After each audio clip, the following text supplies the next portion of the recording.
A Tramp Abroad *******, A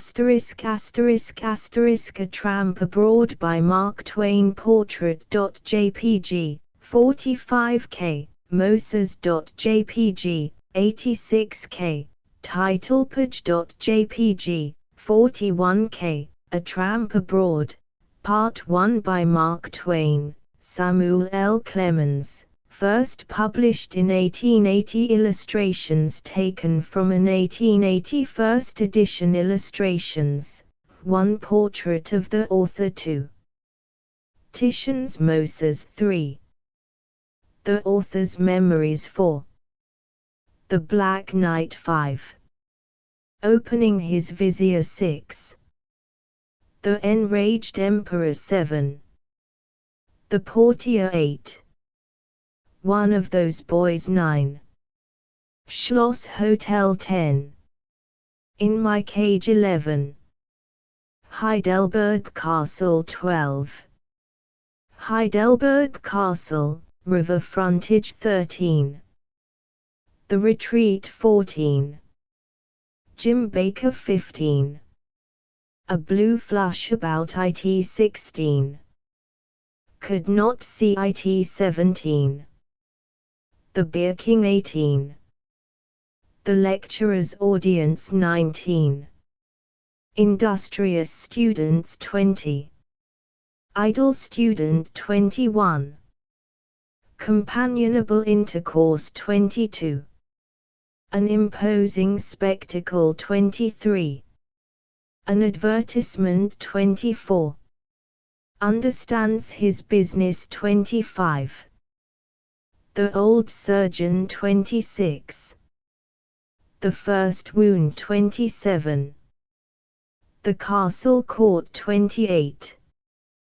Wounded 29. Favorite street costume 30. Ineffaceable scars 31. Piece of sword 32. French calm 33. The challenge accepted 34. A search 35. He swooned ponderously 36. I rolled him over 37. The one I hired 36. The march to the field 39. The post of danger 40. The reconciliation 41. An object of admiration 42. Wagner 43. Raging 44. Roaring 45. Shrieking 46. A customary thing 47. One of the rest 48. A contribution box 49. Conspicuous 50. Tailpiece 51. Only a shriek 52. He only cry 53. Late comers cared for 54. Evidently dreaming 55. Turn on more rain 56. Harris attending the opera 57. Painting my great picture 58. Our start 59. An unknown costume 60. The tower 61. Slow but sure 62. The robber chief 63. An honest man 64. The town by night 65. Generations of bare feet 66. Our bedroom 67. Practicing 68. Pouring around 69. A night's work 70. Leaving Heilbronn 71. The captain 72. Waiting for the train 73. A deep and tranquil ecstasy 74. Which answered just as well 75. Life on a raft 76. Lady Gertrude 77. Mouth of the cavern 78. A fatal mistake 79. Tailpiece 80. Rafting on the Neckar 81. The Lawlier 82. The Lover's Fate 84. The Unknown Night 85. The Embrace 86. Perilous Potion 87. The Raft in a Storm 88. All Safe on Shore 89. It Was the Cat 90.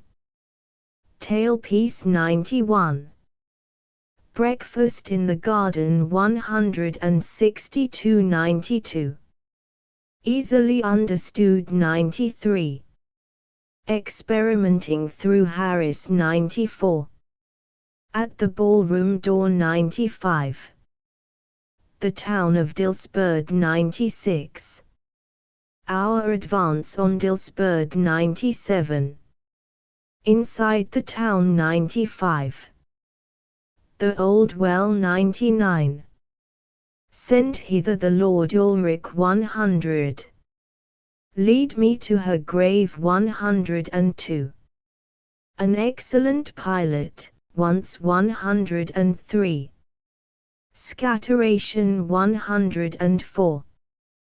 The River Bath 101. Etruscan Tear Jug 106. Henry II. Plate L07. Old Blue China 108. A Real Antique 109. Bric-a-brac Shop 110. Put it there 111. The Parson Captured 112. Tailpiece 113. A Comprehensive Yawn 114. Testing the Coin 115. Beauty at the Bath 116. In the Bath 117. Jersey Indians 118. Not particularly sociable 119. Black Forest Grandee 120.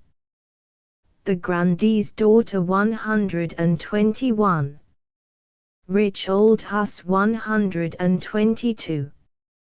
Gretchen 123. Paul Hock 124. Hans Schmidt 125. Electing a new member 126. Overcoming obstacles 127. Friends 128. Prospecting 129. Tailpiece 130. A General Howl 131. Seeking a Situation 132. Standing Guard 133. Result of a Joke 134. Descending a Farm 155. A German Sabbath 136. An Object of Sympathy 137. A Non-Classical Style 138. The Traditional Chamois 139. Hunting Chamois the True Way 140. Chamois Hunter as reported 141. Marking Alpenstocks 142. Is she 18 or 2143? I knew I wasn't mistaken 144. Harris astonished 145. Tailpiece 146. The Lion of Lucerne 147. He liked clocks 148. I will tell you 149. Couldn't wait 150. Didn't care for style 151. A pair better than for 152. Two wasn't necessary 153. Just the trick 154. Going to make them stare 155. Not thrown away 156. What the doctor recommended 157. Wanted to feel safe 158. Preferred to tramp on foot 159. Darn a dog, anyway 160. Tailpiece 161. The Glacier Garden 162. Lake and Mountains, Morn Pilatus, 163. Mountain Paths 164. You're an American, so am I 165. Enterprise 166. The Constant Searcher 167. The Mountain Boy 168. The Englishman 169. The Jodler 170. Another Vocalist 171. The Felsenthal 172. A View from the Station 173. Lost in the Mist 174. The Rajkulm Hotel 175. What Awakened US 176. A Summit Sunrise 177. Tailpiece 178. Exceedingly Comfortable 179. The Sunrise 180. The Rajkulm 181. An Optical Illusion 182. Tailpiece 183. Railway Down the Mountain 184.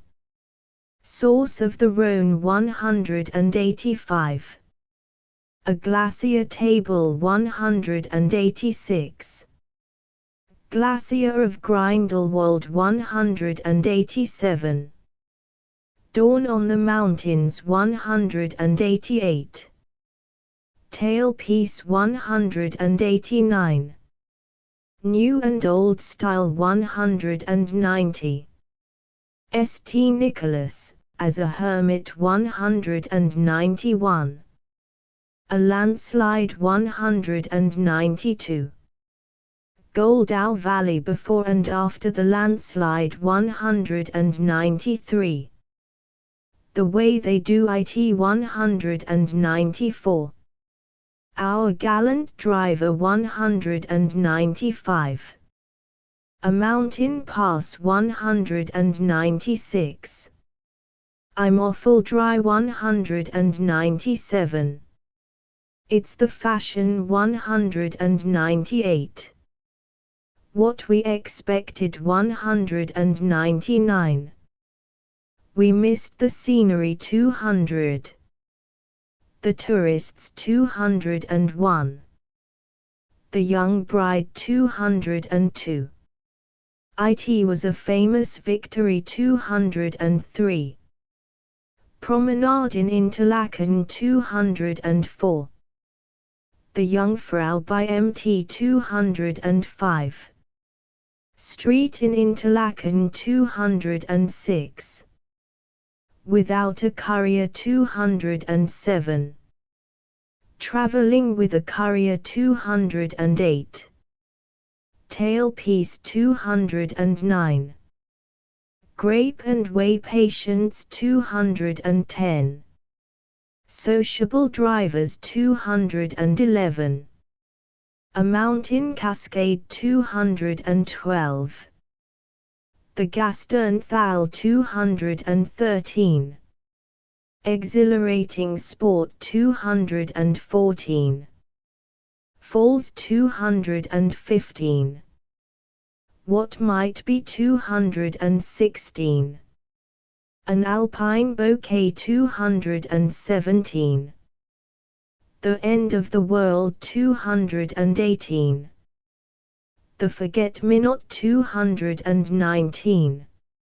A needle of ice 220. Climbing the mountain 221. Snow crevasses 222. Cutting steps 223. The guide 224. View from the cliff 225. Gemmy Pass and Lake Dorbansea 226.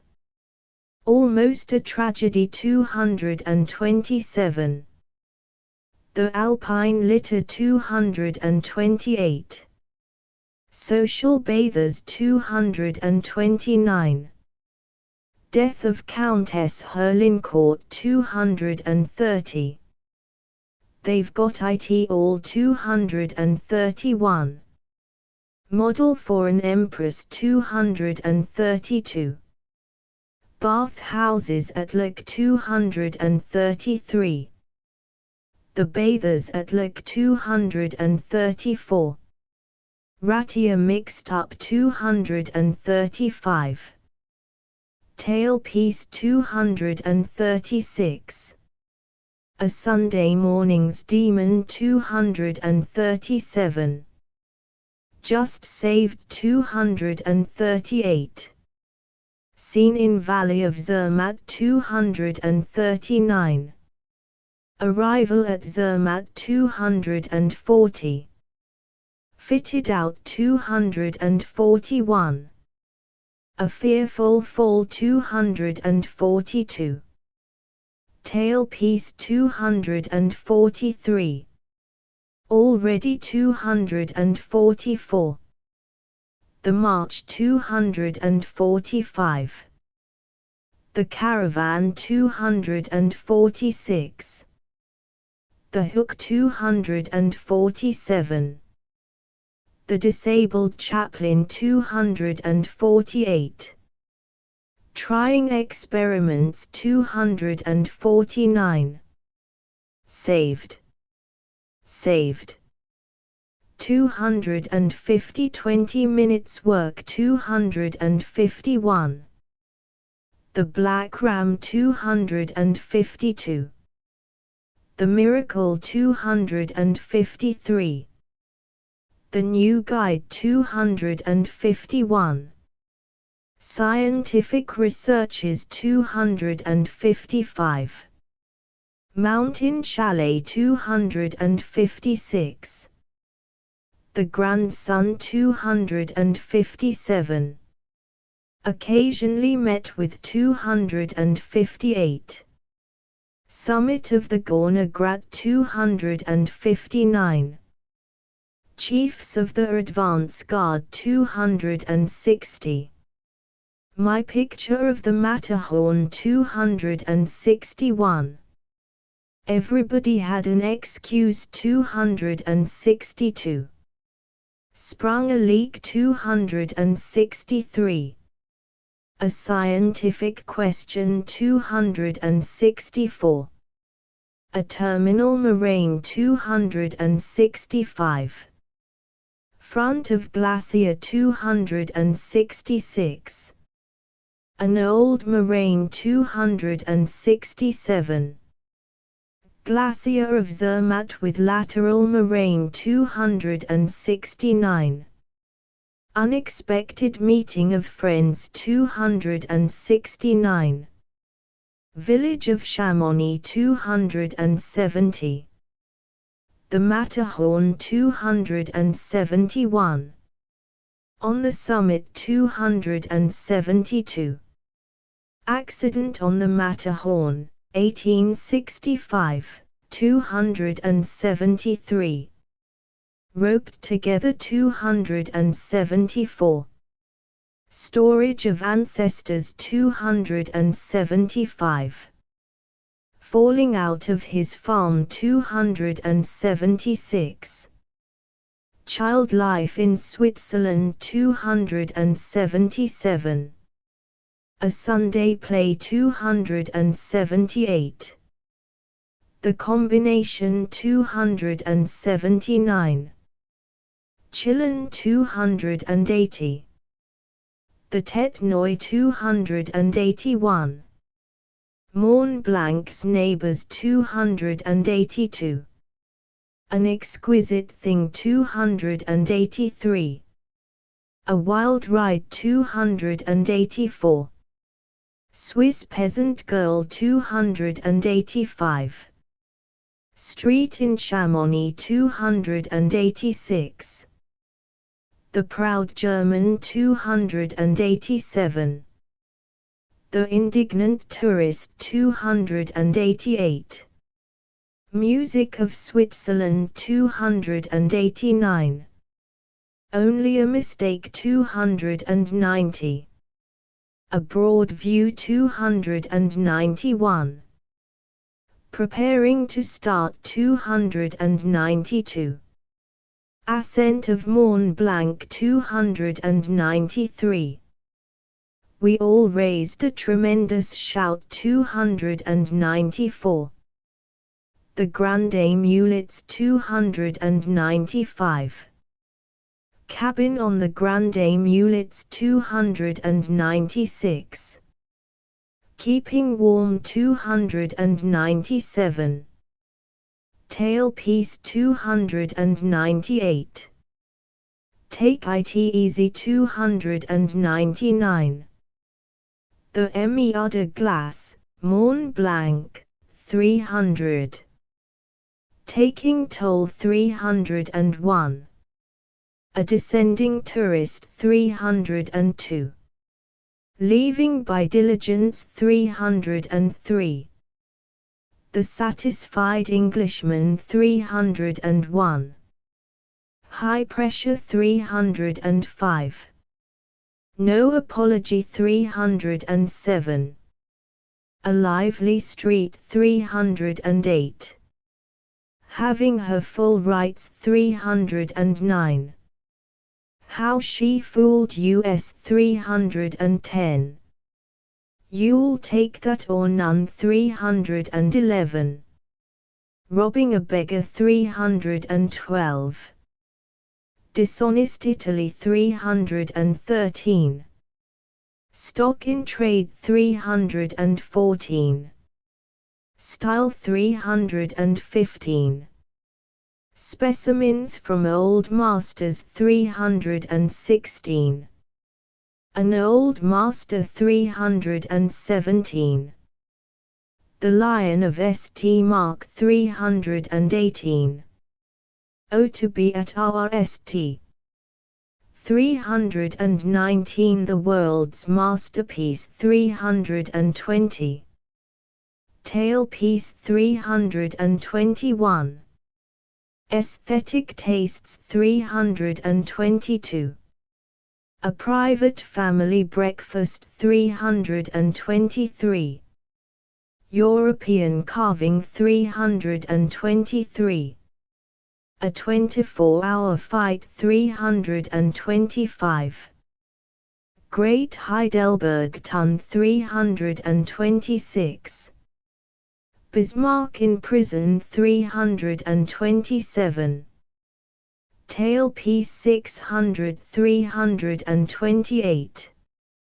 A complete word contents chapter IA Tramp over Europe, on the Holsatia, Hamburg, Frankfurt on the Main, how it won its name, a lesson in political economy, neatness in dress, Rhine legends, the Knave of Bergen, the famous ball, the strange night, dancing with the Queen, removal of the masks, the disclosure, wrath of the Emperor, The ending chapter 2 at Heidelberg. Great stir at a hotel. The portier. Arrival of the Empress. The Schloss Hotel. Location of Heidelberg. The River Neckar. New feature in a hotel.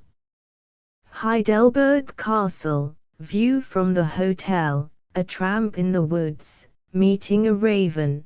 Can ravens talk? Laughed at and vanquished. Language of animals. Jim Baker.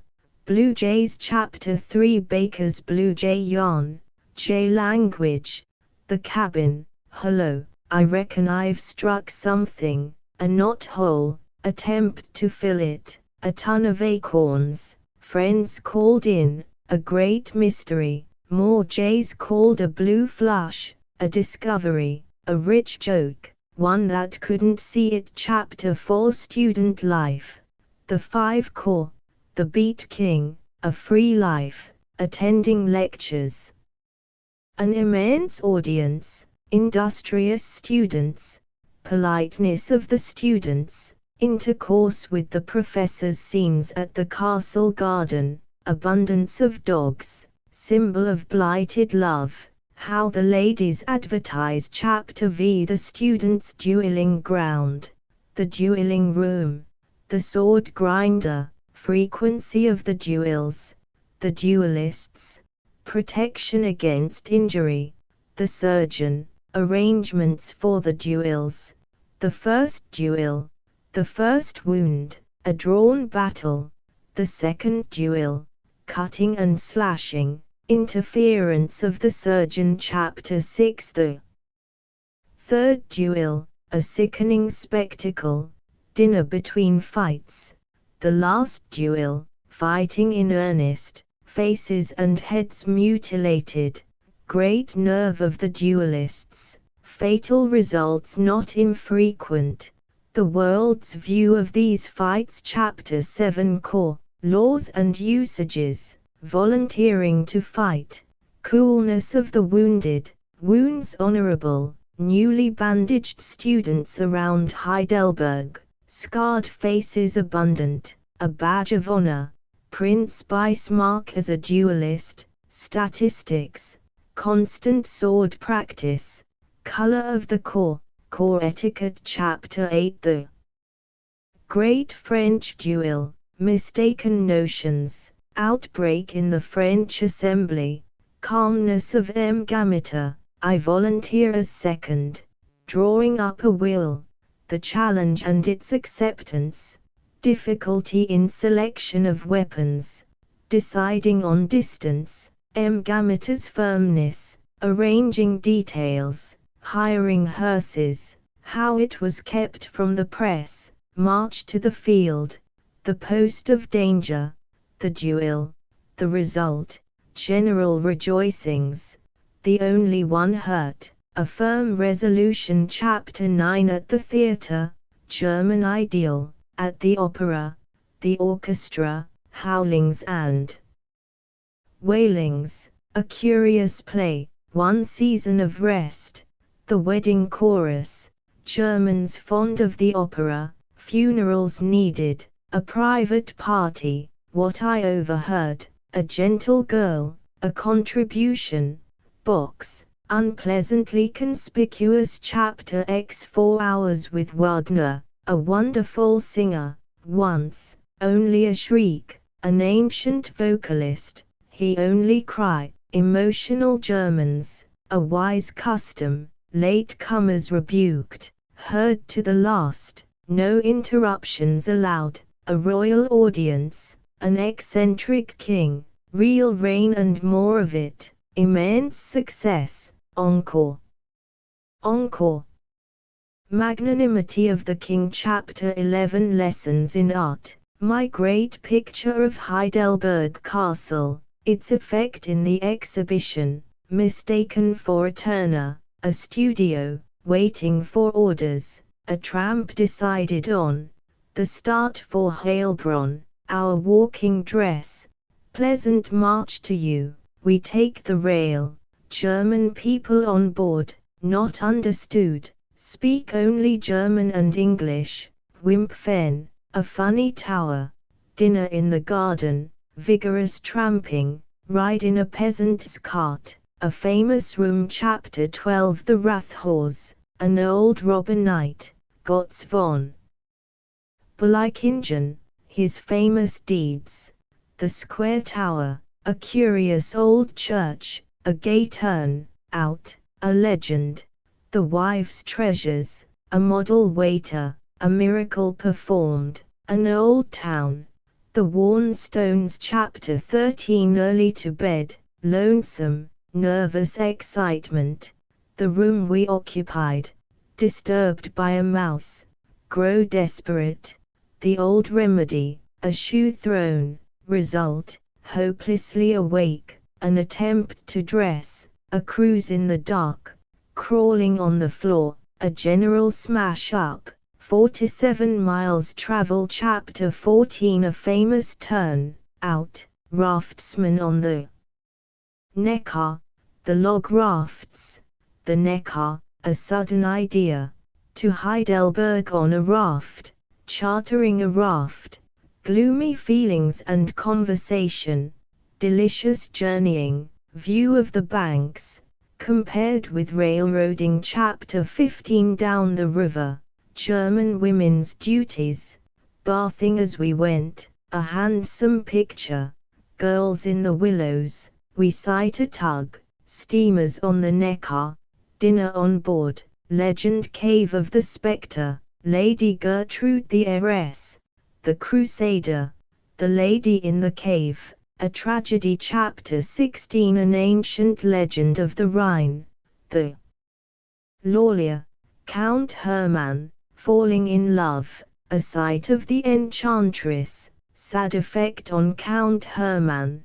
an evening visit, a sad mistake, Count Hermann drowned, the song and music, different translations, curiosities in titles. Chapter 17. Another legend, the unconquered monster, the unknown knight, his queer-shaped knapsack, the knight pitied and advised, he attacks the monster, victory for the fire extinguisher, the knight rewarded, his strange request, spectacles made popular, danger to the raft, blasting rocks, an inglorious death in view, escaped, a storm overtakes us, great danger, man overboard, breakers ahead, springing a leak, ashore safe, a general embracing, a tramp in the dark, the naturalist tavern,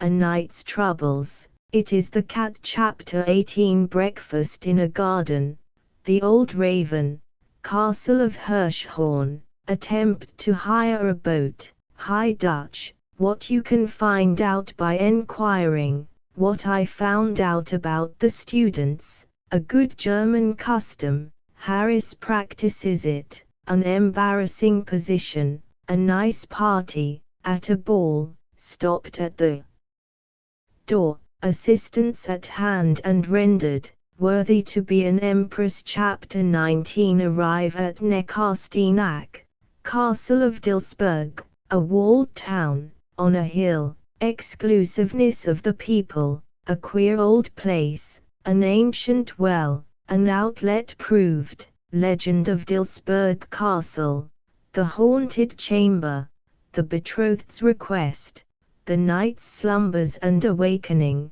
horror of the lover, the wicked jest, the lover a maniac, under the linden, turning pilot, accident to the raft, fearful disaster. Chapter XX. Good news, slow freight, ceramics, my collection of bric-a-brac, my tear jug, Henry II plate, specimen of blue china, indifference to the laugh of the world, I discover an antique en route to Baden, meeting an old acquaintance, a young American, embryo horse doctor, an American, sure, a minister captured. Chapter XXI.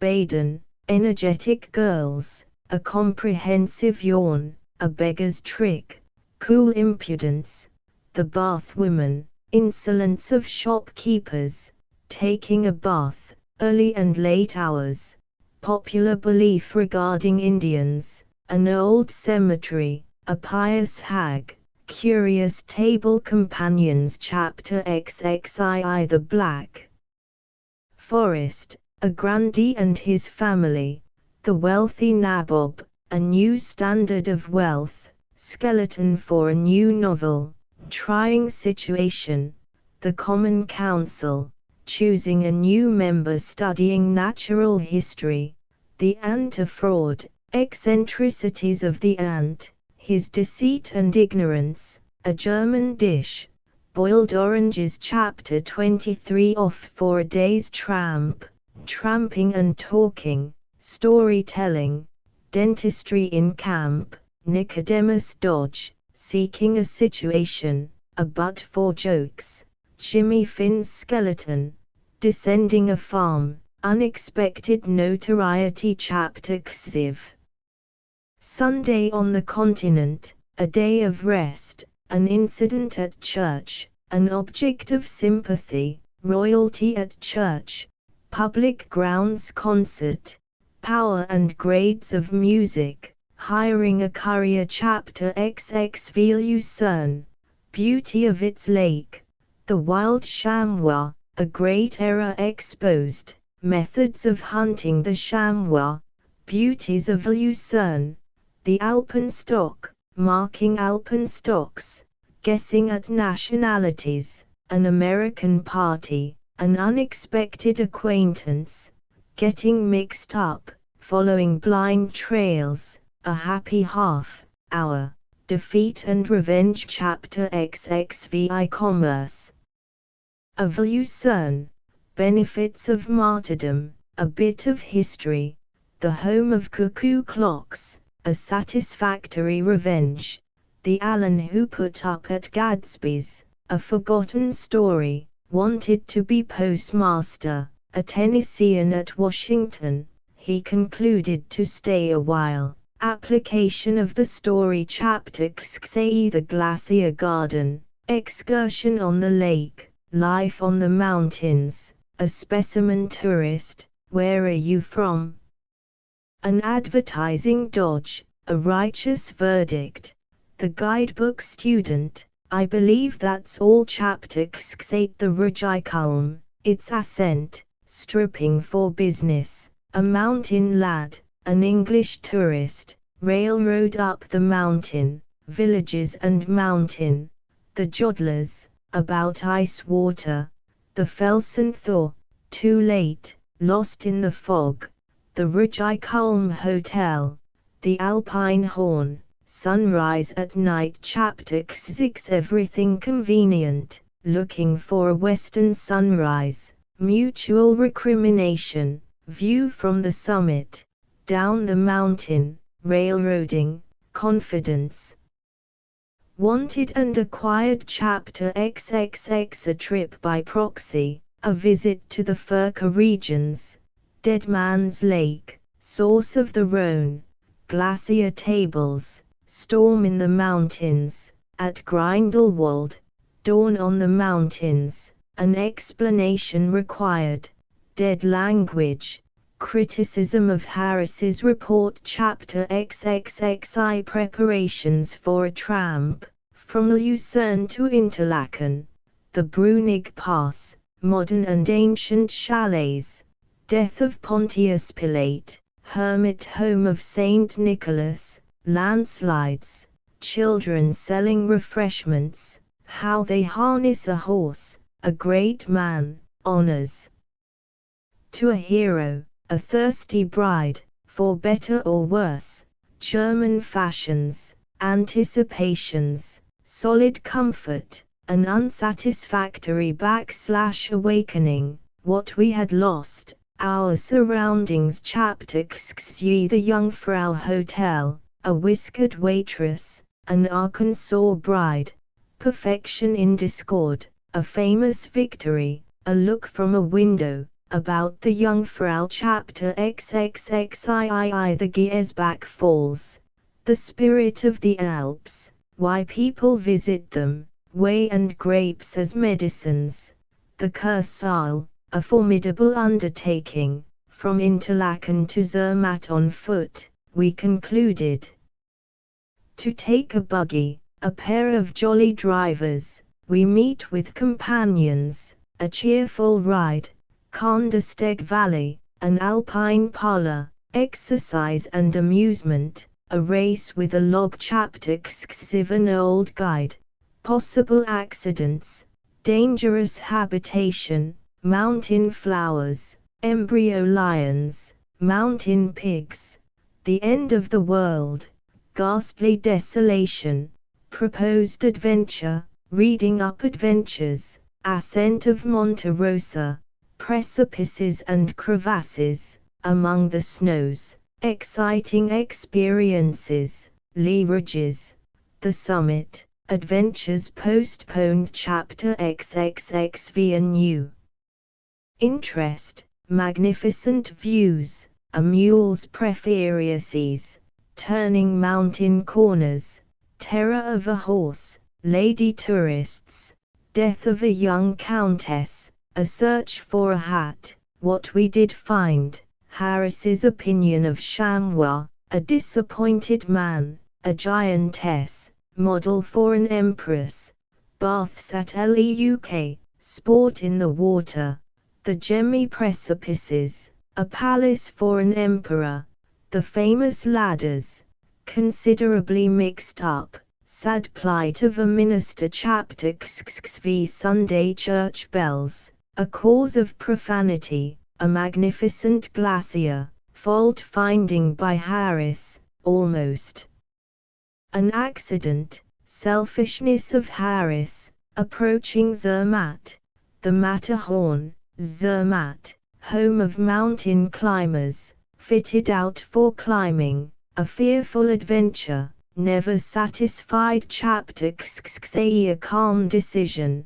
I will ascend the Riffelberg, preparations for the trip, all Zermatt on the alert, schedule of persons and things, an unprecedented display, a general turn out, ready for a start, the post of danger, the advance directed, grand display of umbrellas, the first camp, almost a panic, supposed to be lost, the first accident, a chaplain disabled, an experimenting mule, good effects of a blunder, badly lost, a reconnoiter, mystery and doubt, stern measures taken, a black ram, saved by a miracle.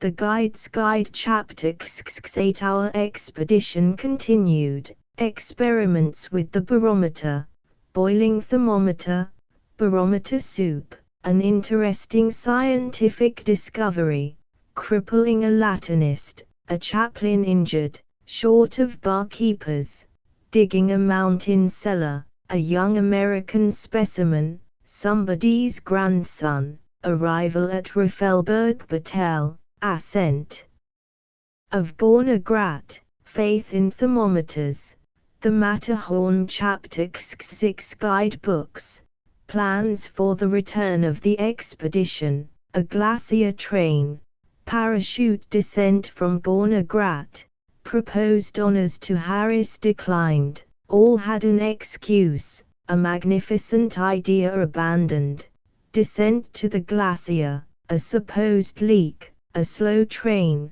the glacier abandoned, journey to Zermatt, a scientific question chapter XL glaciers, glacier perils, moraines, terminal moraines, lateral moraines, immense size of glacier, traveling glacier, general movements of glaciers, ascent of Mont Blanc, loss of guides, finding of remains, meeting of old friends, the dead and living, proposed museum, the relics at Chamonix chapter XLI, the Matterhorn catastrophe of 1563, Mr. Whymper's narrative, ascent of the Matterhorn, the summit, The Matterhorn conquered. The descent commenced. A fearful disaster. Death of Lord Douglas and 2 others. The graves of the 2 Chapter XLII Switzerland. Graveyard at Zermatt. Balloting for marriage. Farmers as heroes. Falling off a farm. From St. Nicholas to Visp. Dangerous travelling. Children's play. The parson's children. A landlord's daughter. A rare combination. Ch. Thrien. Lost sympathy. Mont Blanc and its neighbors. Beauty of soap bubbles. A wild drive. The king of drivers. Benefit of getting drunk. Chapter XLII Chamonix. Contrasts. Magnificent spectacle. The Guild of Guides. The Guide, in Chief. The returned tourist. Getting diploma. Rigid rules. Unsuccessful efforts to procure a diploma. The record book. The Conqueror of Mont Blanc. Professional. Jealousy. Triumph of truth. Mountain music. Its effect. A hunt for a nuisance. Chapter Xliv looking at Mont Blanc. Telescopic effect. A proposed trip. Determination and courage. The cost all counted. Ascent of Mont Blanc by telescope. Safe and rapid return. Diplomas asked for and refused. Disaster of 1866. The brave brothers. Wonderful endurance and pluck. Love-making on Mont Blanc. First ascent of a woman. Sensible attire. Chapter XLV. A catastrophe which cost 11 lives. Accident of 1870. A party of 11. A fearful storm. Notebooks of the victims. Within 5 minutes of safety. Facing death resignedly. Chapter XLVI. The Hotel des Pyramids. The Glacier des Bossons. One of the shows. Premeditated crime. Saved again. Tourists warned. Advice to tourists. The 2 Empresses. The Glacier Toll Collector. Pure ice water. Death rate of the world. Of various cities. A pleasure excursionist. A diligence ride. A satisfied Englishman. Chapter Xlai Geneva. Shops of Geneva. Elasticity of prices. Persistency of shopwomen. The high pressure system. How a dandy was brought to grief. American manners. Gallantry. Cole Baker of London. Arkansas justice. Safety of women in America.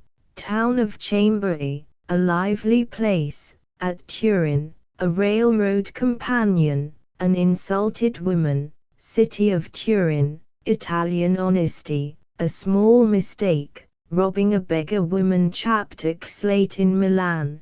The arcade. Incidents we met with. The peddler. Children. The honest conductor. Heavy stocks of clothing. The quarrelsome Italians. Great smoke and little fire. The cathedral. Style in church. The old masters. Tintoretto's great picture. Emotional tourists.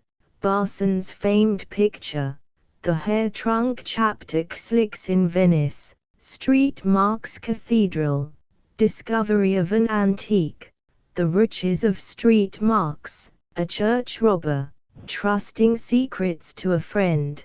The robber hanged. A private dinner. European food. Chapter L. Why some things are art in Rome and Florence.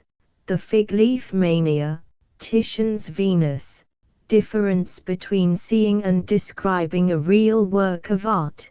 Titian's Moses. Home Appendix A. The Portier analyzed B. Heidelberg. Castle described C. The college prison and inmates D. The awful German language E. Legends of the Castle F.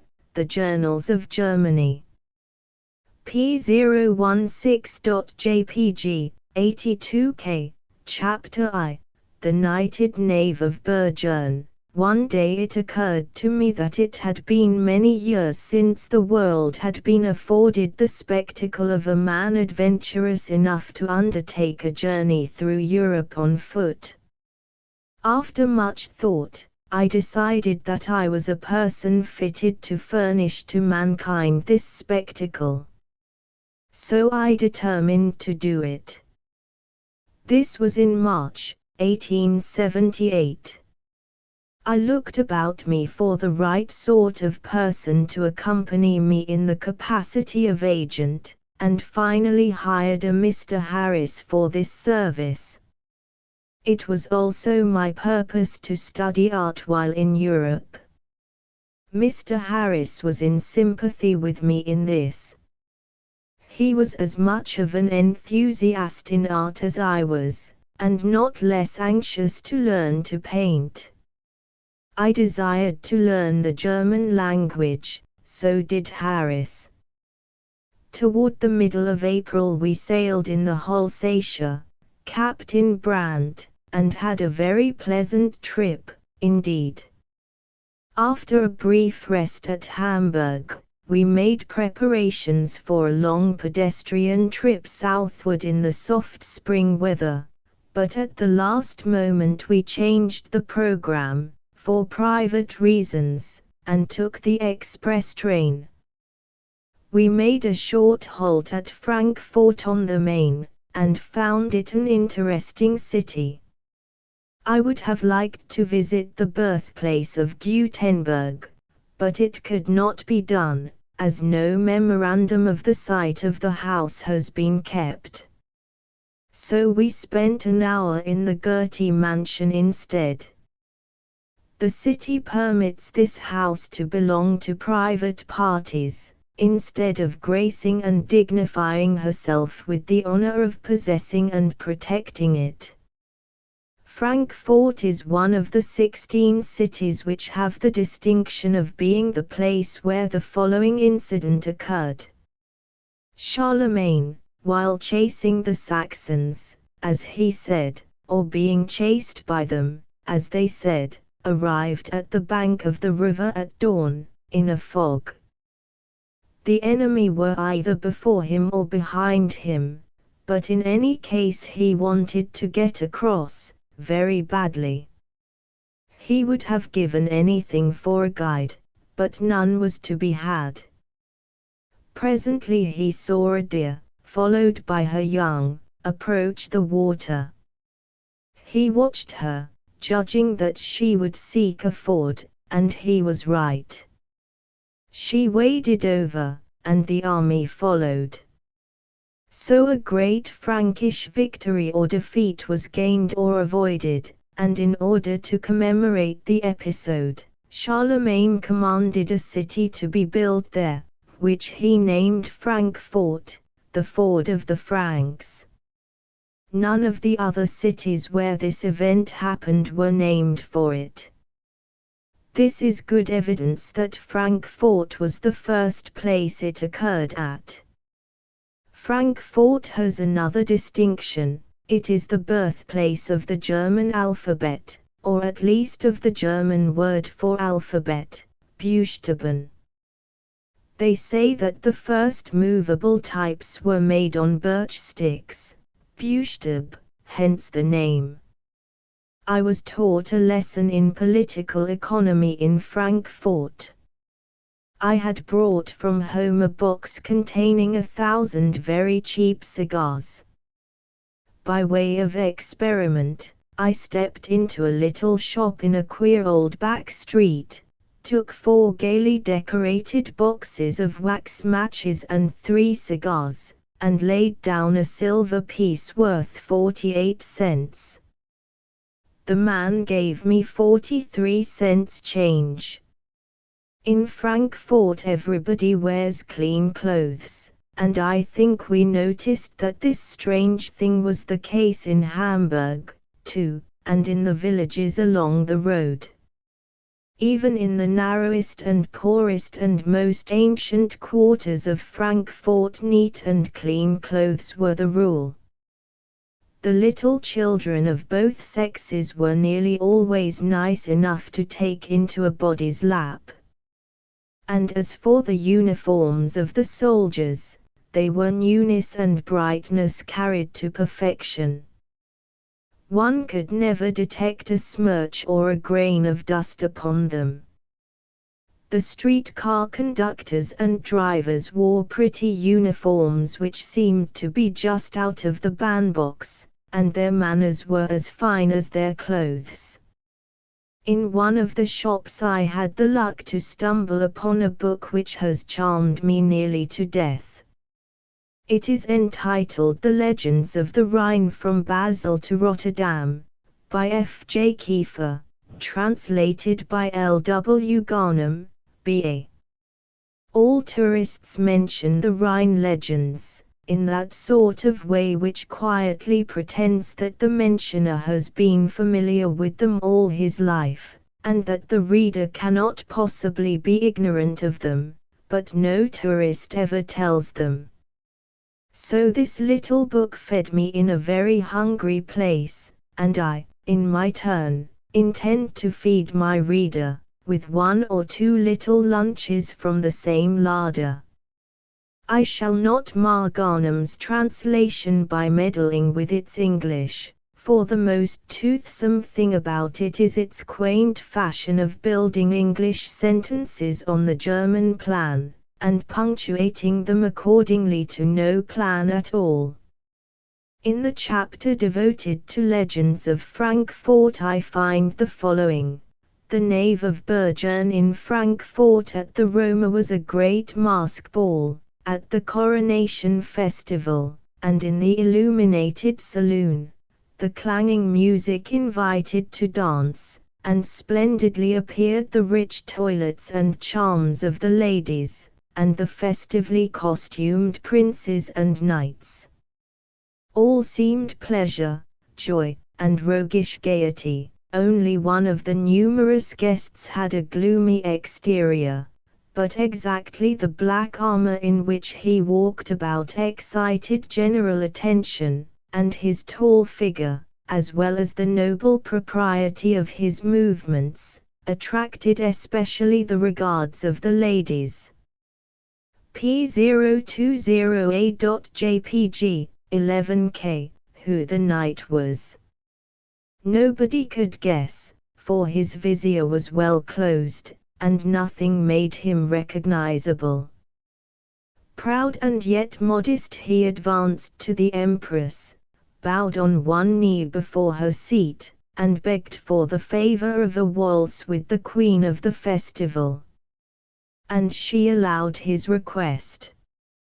With light and graceful steps he danced through the long saloon, with the sovereign who thought never to have found a more dexterous and excellent dancer. But also by the grace of his manner, and fine conversation he knew to win the queen, and she graciously accorded him a second dance for which he begged, a third, and a fourth, as well as others were not refused him. How all regarded the happy dancer! How many envied him the high favor, how increased curiosity, who the masked knight could be. Also the emperor became more and more excited with curiosity, and with great suspense one awaited the hour, when according to mask law, each masked guest must make himself known. This moment came, but although all other unmasked, the secret knight still refused to allow his features to be seen, till at last the queen, driven by curiosity, and vexed at the obstinate refusal, commanded him to open his vizier. P020B.jpg, 22K, he opened it, and none of the high ladies and knights knew him. But from the crowded spectators, two officials advanced, who recognized the black dancer, and horror and terror spread in the saloon, as they said who the supposed knight was. It was the executioner of Bergern.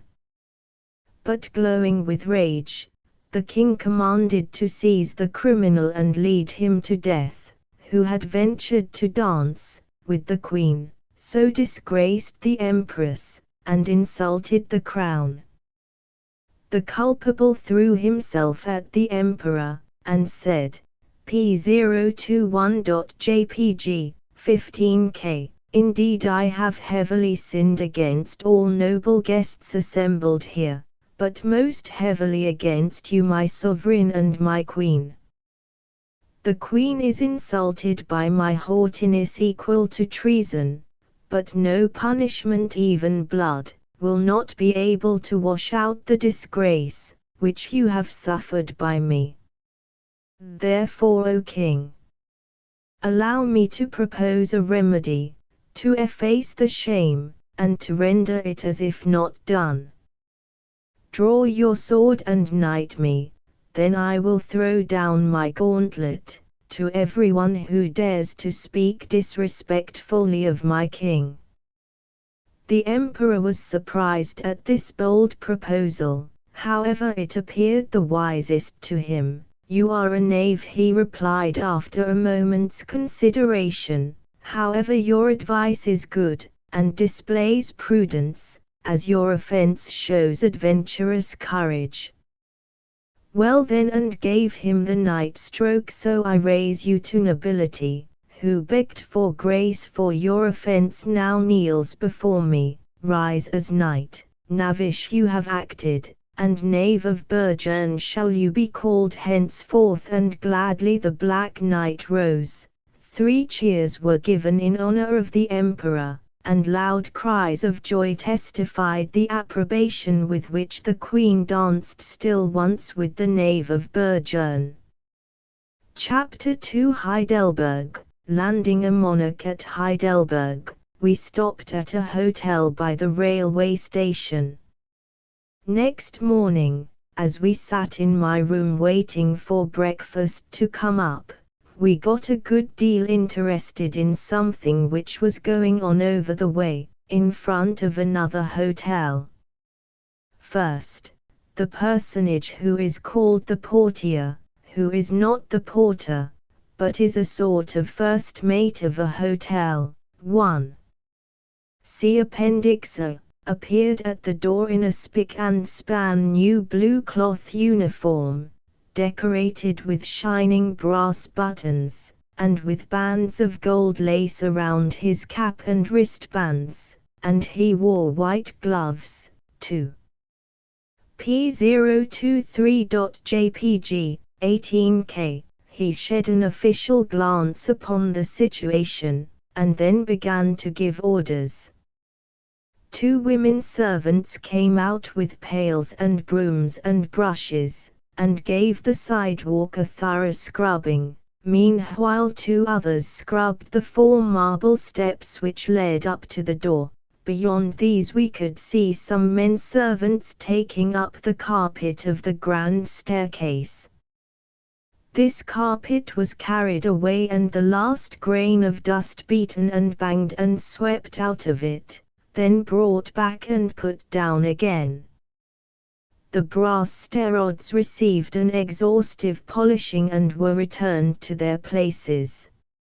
Now a troop of servants brought pots and tubs of blooming plants and formed them into a beautiful jungle about the door and the base of the staircase.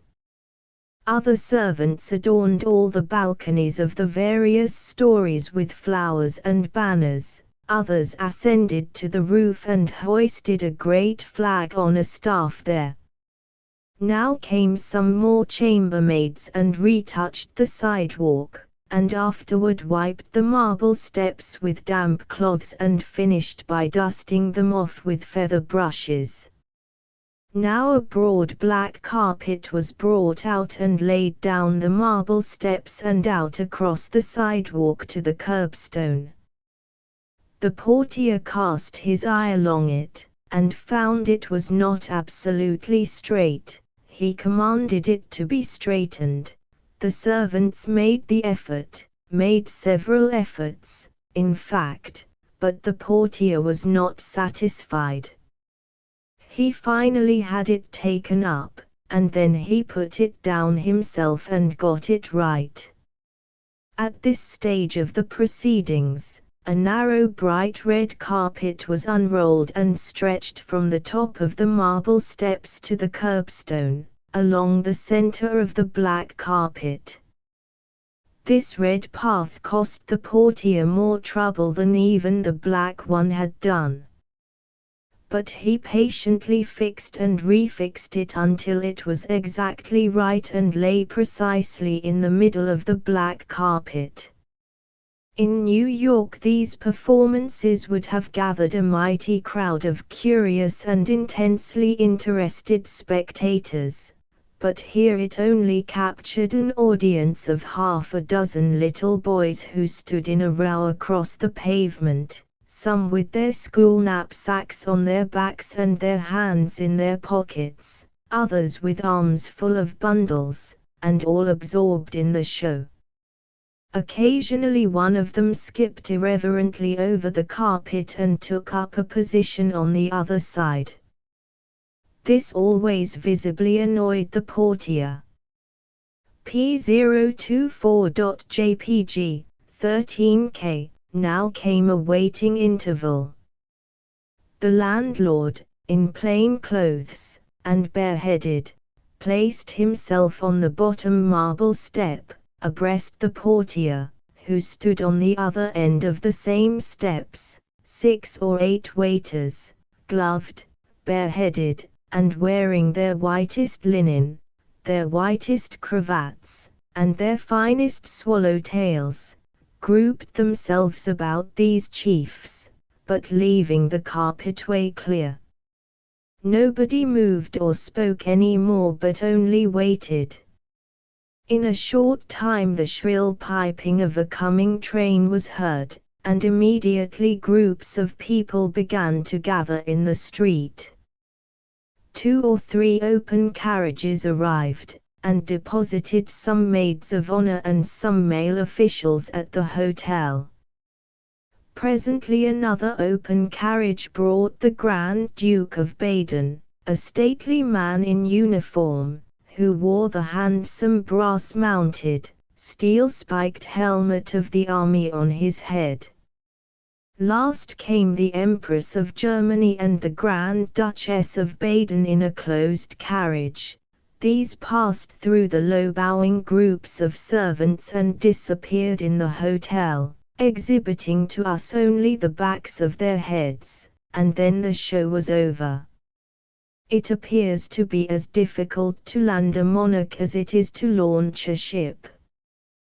But as to Heidelberg, the weather was growing pretty warm, very warm, in fact. So we left the valley and took quarters at the Schloss Hotel, on the hill, above the castle. P026.jpg, 86K. Heidelberg lies at the mouth of a narrow gorge, a gorge the shape of a shepherd's crook. If one looks up it he perceives that it is about straight, for a mile and a half, then makes a sharp curve to the right and disappears. This gorge, along whose bottom pours the swift Neckar, is confined between, or cloven through, a couple of long, steep ridges, 1,000 feet high and densely wooded clear to their summits, with the exception of one section which has been shaved and put under cultivation. These ridges are chopped off at the mouth of the gorge and form 2 bold and conspicuous headlands, with Heidelberg nestling between them. From their bases spreads away the vast dim expanse of the Rhine Valley, and into this expanse the Neckar goes wandering in shining curves and is presently lost to view. Now if one turns and looks up the gorge once more, he will see the Schloss Hotel on the right perched on a precipice overlooking the Neckar, a precipice which is so sumptuously cushioned and draped with foliage that no glimpse of the rock appears. The building seems very airily situated. It has the appearance of being on a shelf halfway up the wooded mountainside, and as it is remote and isolated, and very white, it makes a strong mark against the lofty leafy rampart at its back. This hotel had a feature which was a decided novelty, and one which might be adopted with advantage by any house which is perched in a commanding situation. This feature may be described as a series of glass-enclosed parlors clinging to the outside of the house, one against each and every bedchamber and drawing-room. They are like long, narrow, high-ceiled bird cages hung against the building. My room was a corner room, and had two of these things, a north one and a west one. P028.jpg, 30K. From the north cage one looks up the Neckar Gorge, from the west one he looks down it.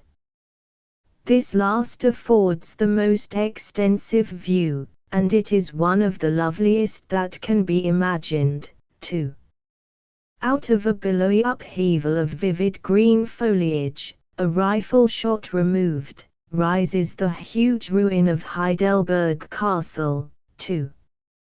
See Appendix B, with empty window arches, ivy-mailed battlements, mouldering towers, the lair of inanimate nature, deserted, discrowned, beaten by the storms, but royal still, and beautiful. It is a fine sight to see the evening sunlight suddenly strike the leafy declivity at the castle's base and dash up it and drench it as with a luminous spray, while the adjacent groves are in deep shadow. P029.jpg, 106K. Behind the castle swells a great dome-shaped hill, forest-clad, and beyond that a nobler and loftier one. The castle looks down upon the compact brown-roofed town, and from the town two picturesque old bridges span the river. Now the view broadens. Through the gateway of the Sentinel headlands you gaze out over the wide Rhine plain, which stretches away, softly and richly tinted, grows gradually and dreamily indistinct, and finally melts imperceptibly into the remote horizon. I have never enjoyed a view which had such a serene and satisfying charm about it as this one gives. The first night we were there, we went to bed and to sleep early, but I awoke at the end of 2 or 3 hours, and lay a comfortable while listening to the soothing patter of the rain against the balcony windows. I took it to be rain, but it turned out to be only the murmur of the restless Neckar, tumbling over her dikes and dams far below, in the gorge. I got up and went into the west balcony and saw a wonderful sight. Away down on the level under the black mass of the castle, the town lay, stretched along the river, its intricate cobweb of streets jeweled with twinkling lights. There were rows of lights on the bridges. These flung lances of light upon the water, in the black shadows of the arches. And away at the extremity of all this fairy spectacle blinked and glowed a massed multitude of gas jets which seemed to cover acres of ground. It was as if all the diamonds in the world had been spread out there. I did not know before that a half-mile of sextuple railway tracks could be made such an adornment. P033.jpg 110K. One thinks Heidelberg by day, with its surroundings, is the last possibility of the beautiful, but when he sees Heidelberg by night, a fallen Milky Way, with that glittering railway constellation pinned to the border, he requires time to consider upon the verdict. One never tires of poking about in the dense woods that clothe all these lofty Neckar hills to their tops. The great deeps of a boundless forest have a beguiling and impressive charm in any country, but German legends and fairy tales have given these an added charm. They have peopled all that region with gnomes, and dwarfs, and all sorts of mysterious and uncanny creatures. At the time I am writing of, I had been reading so much of this literature that sometimes I was not sure, but I was beginning to believe in the gnomes and fairies as realities. One afternoon I got lost in the woods about a mile from the hotel, and presently fell into a train of dreamy thought about animals which talk, and kobolds, and enchanted folk, and the rest of the pleasant legendary stuff, and so, by stimulating my fancy, I finally got to imagining I glimpsed small flitting shapes here and there down the column-dials of the forest. It was a place which was peculiarly meet for the occasion. It was a pine wood, with so thick and soft a carpet of brown needles that one's footfall made no more sound than if he were treading on wool. The tree trunks were as round and straight and smooth as pillars, and stood close together. They were bare of branches to a point about 25 feet above ground, and from there upward so thick with boughs that not a ray of sunlight could pierce through. The world was bright with sunshine outside, but a deep and mellow twilight reigned in there, and also a deep silence so profound that I seemed to hear my own breathings. When I had stood 10 minutes, thinking and imagining, and getting my spirit in tune with the place, and in the right mood to enjoy the supernatural, a raven suddenly uttered a hoarse croak over my head. It made me start, and then I was angry because I started. I looked up, and the creature was sitting on a limb right over me, looking down at me. I felt something of the same sense of humiliation and injury which one feels when he finds that a human stranger has been clandestinely inspecting him in his privacy and mentally commenting upon him. I eyed the raven, and the raven eyed me. Nothing was said during some seconds. Then the bird stepped a little way along his limb to get a better point of observation, lifted his wings, stuck his head far down below his shoulders toward me and croaked again, a croak with a distinctly insulting expression about it. If he had spoken in English he could not have said any more plainly than he did say in Raven, "Well, what do you want here?" I felt as foolish as if I had been caught in some mean act by a responsible being, and reproved for it. However, I made no reply. I would not bandy words with a raven.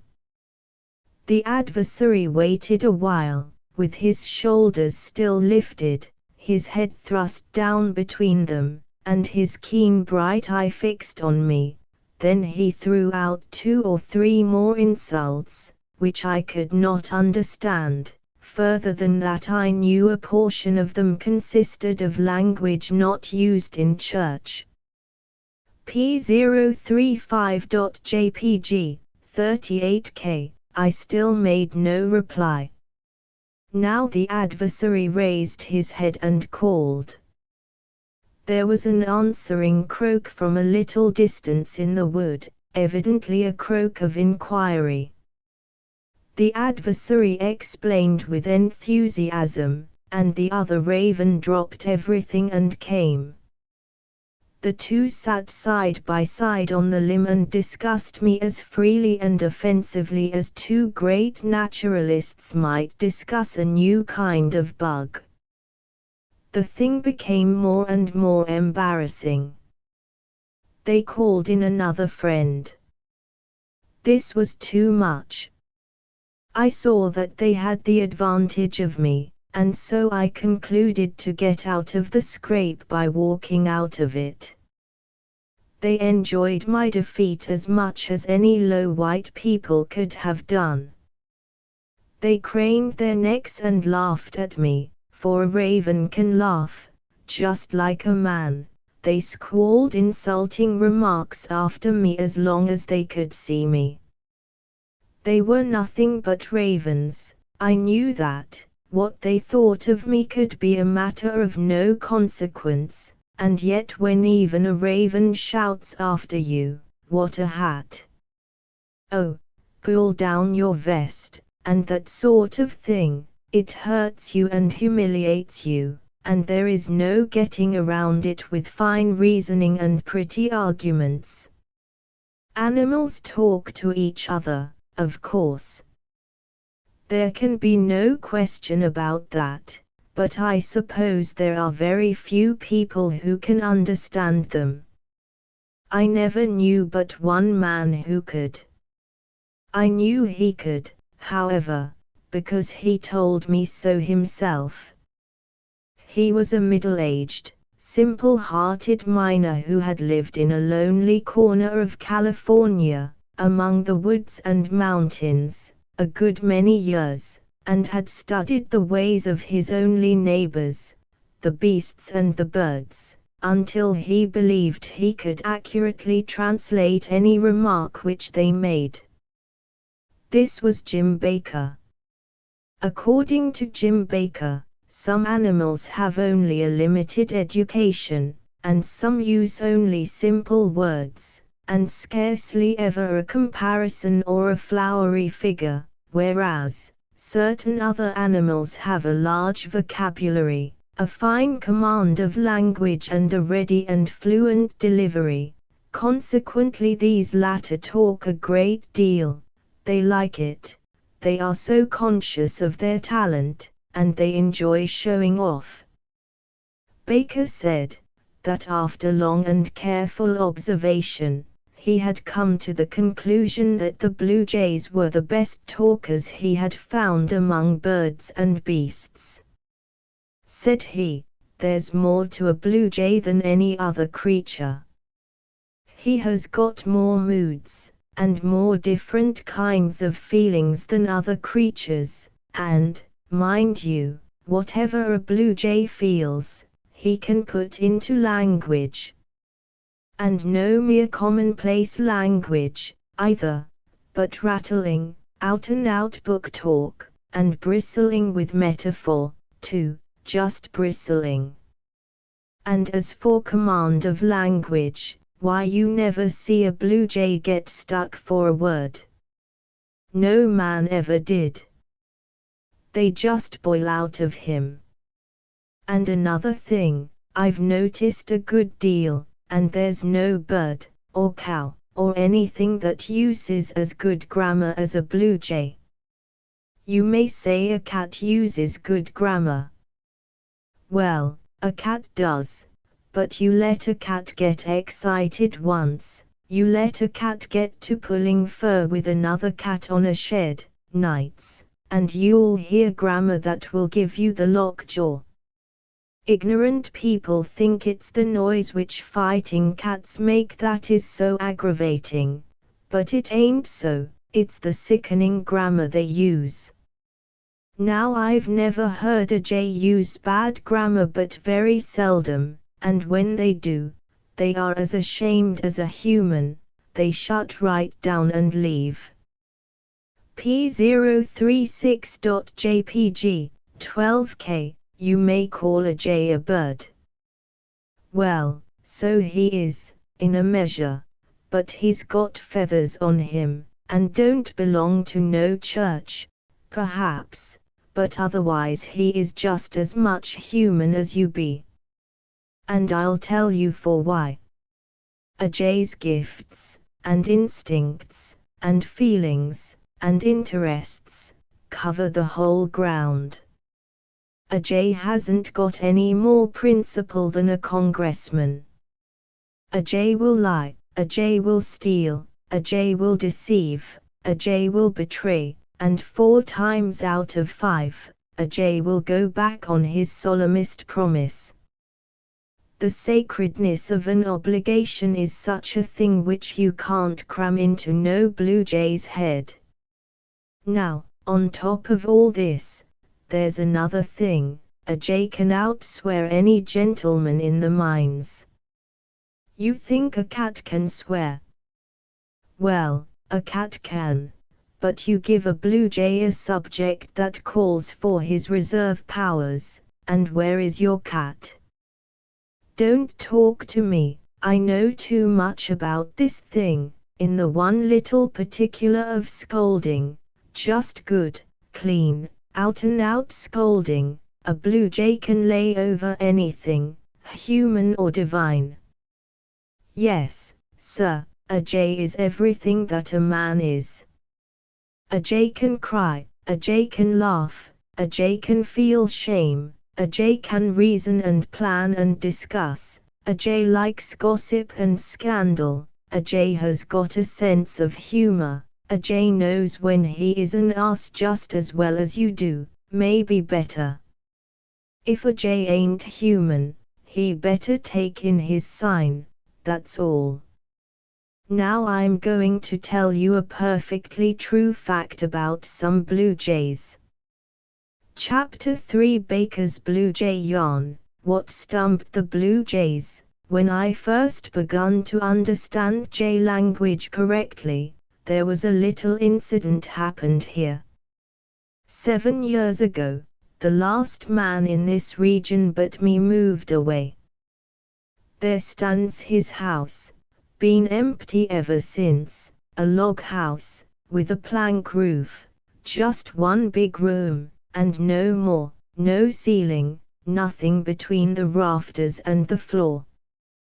Well, one Sunday morning I was sitting out here in front of my cabin, with my cat, taking the sun, and looking at the blue hills, and listening to the leaves rustling so lonely in the trees, and thinking of the home away yonder in the States, that I hadn't heard from in 13 years, when a blue jay lit on that house, with an acorn in his mouth, and says, "Hello, I reckon I've struck something."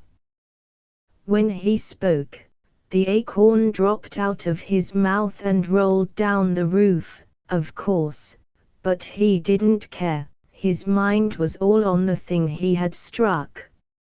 It was a knot hole in the roof. He cocked his head to one side, shut one eye and put the other one to the hole, like a possum looking down a jug. Then he glanced up with his bright eyes, gave a wink or two with his wings, which signifies gratification, you understand, and says, "It looks like a hole, it's located like a hole, blamed if I don't believe it is a hole." Then he cocked his head down and took another look. He glances up perfectly joyful, this time, winks his wings and his tail both, and says, "Oh, no, this ain't no fat thing, I reckon. If I ain't in luck, why it's a perfectly elegant hole." So he flew down and got that acorn, and fetched it up and dropped it in, and was just tilting his head back, with the heavenliest smile on his face, when all of a sudden he was paralyzed into a listening attitude, and that smile faded gradually out of his countenance like breath off a razor, and the queerest look of surprise took its place. Then he says, "Why, I didn't hear it fall." He cocked his eye at the hole again, and took a long look, raised up and shook his head, stepped around to the other side of the hole and took another look from that side, shook his head again. He studied a while, then he just went into the details, walked round and round the hole and spied into it from every point of the compass. No use. Now he took a thinking attitude on the comb of the roof and scratched the back of his head with his right foot a minute, and finally says, "Well, it's too many for me, that's certain, must be a mighty long hole, however, I ain't got no time to fool around here, I got to tend to business, I reckon it's all right, chance it, anyway." So he flew off and fetched another acorn and dropped it in, and tried to flirt his eye to the hole quick enough to see what become of it, but he was too late. He held his eye there as much as a minute, then he raised up and sighed, and says, "Confound it, I don't seem to understand this thing, no way, however, I'll tackle her again." He fetched another acorn, and done his level best to see what become of it, but he couldn't. He says, "Well, I never struck no such a hole as this before, I'm of the opinion it's a totally new kind of a hole." Then he begun to get mad. He held in for a spell, walking up and down the comb of the roof and shaking his head and muttering to himself, but his feelings got the upper hand of him, presently, and he broke loose and cussed himself black in the face. I never see a bird take on so about a little thing. When he got through he walks to the hole and looks in again for half a minute, then he says, "Well, you're a long hole, and a deep hole, and a mighty singular hole altogether, but I've started in to fill you, and I'm damned if I don't fill you, if it takes 100 years. P040.jpg, 33K, and with that, away he went. You never see a bird work so since you was born. He laid into his work like a nigger, and the way he hove acorns into that hole for about 2 hours and a half was one of the most exciting and astonishing spectacles I ever struck. He never stopped to take a look anymore, he just hove them in and went for more. Well, at last he could hardly flop his wings, he was so tuckered out. He comes a-dropping down, once more, sweating like an ice pitcher, dropped his acorn in and says, "Now I guess I've got the bulge on you by this time." So he bent down for a look. If you'll believe me, when his head come up again he was just pale with rage. He says, "I've shoveled acorns enough in there to keep the family 30 years, and if I can see a sign of one of them I wish I may land in a museum with a belly full of sawdust in 2 minutes." He just had strength enough to crawl up onto the comb and lean his back agin the chimbley, and then he collected his impressions and begun to free his mind. I see in a second that what I had mistook for profanity in the mines was only just the rudiments, as you may say. Another jay was going by, and heard him doing his devotions, and stops to inquire what was up. The sufferer told him the whole circumstance, and says, "Now yonder's the hole, and if you don't believe me, go and look for yourself." So this fellow went and looked, and comes back and says, "How many did you say you put in there?" "Not any less than 2 tons," says the sufferer. The other jay went and looked again. He couldn't seem to make it out, so he raised a yell, and 3 more jays come. They all examined the hole, they all made the sufferer tell it over again, then they all discussed it, and got off as many leather-headed opinions about it as an average crowd of humans could have done. They called in more jays, then more and more, till pretty soon this whole region paired to have a blue flush about it. There must have been 5,000 of them, and such another jawing and disputing and ripping and cussing, you never heard.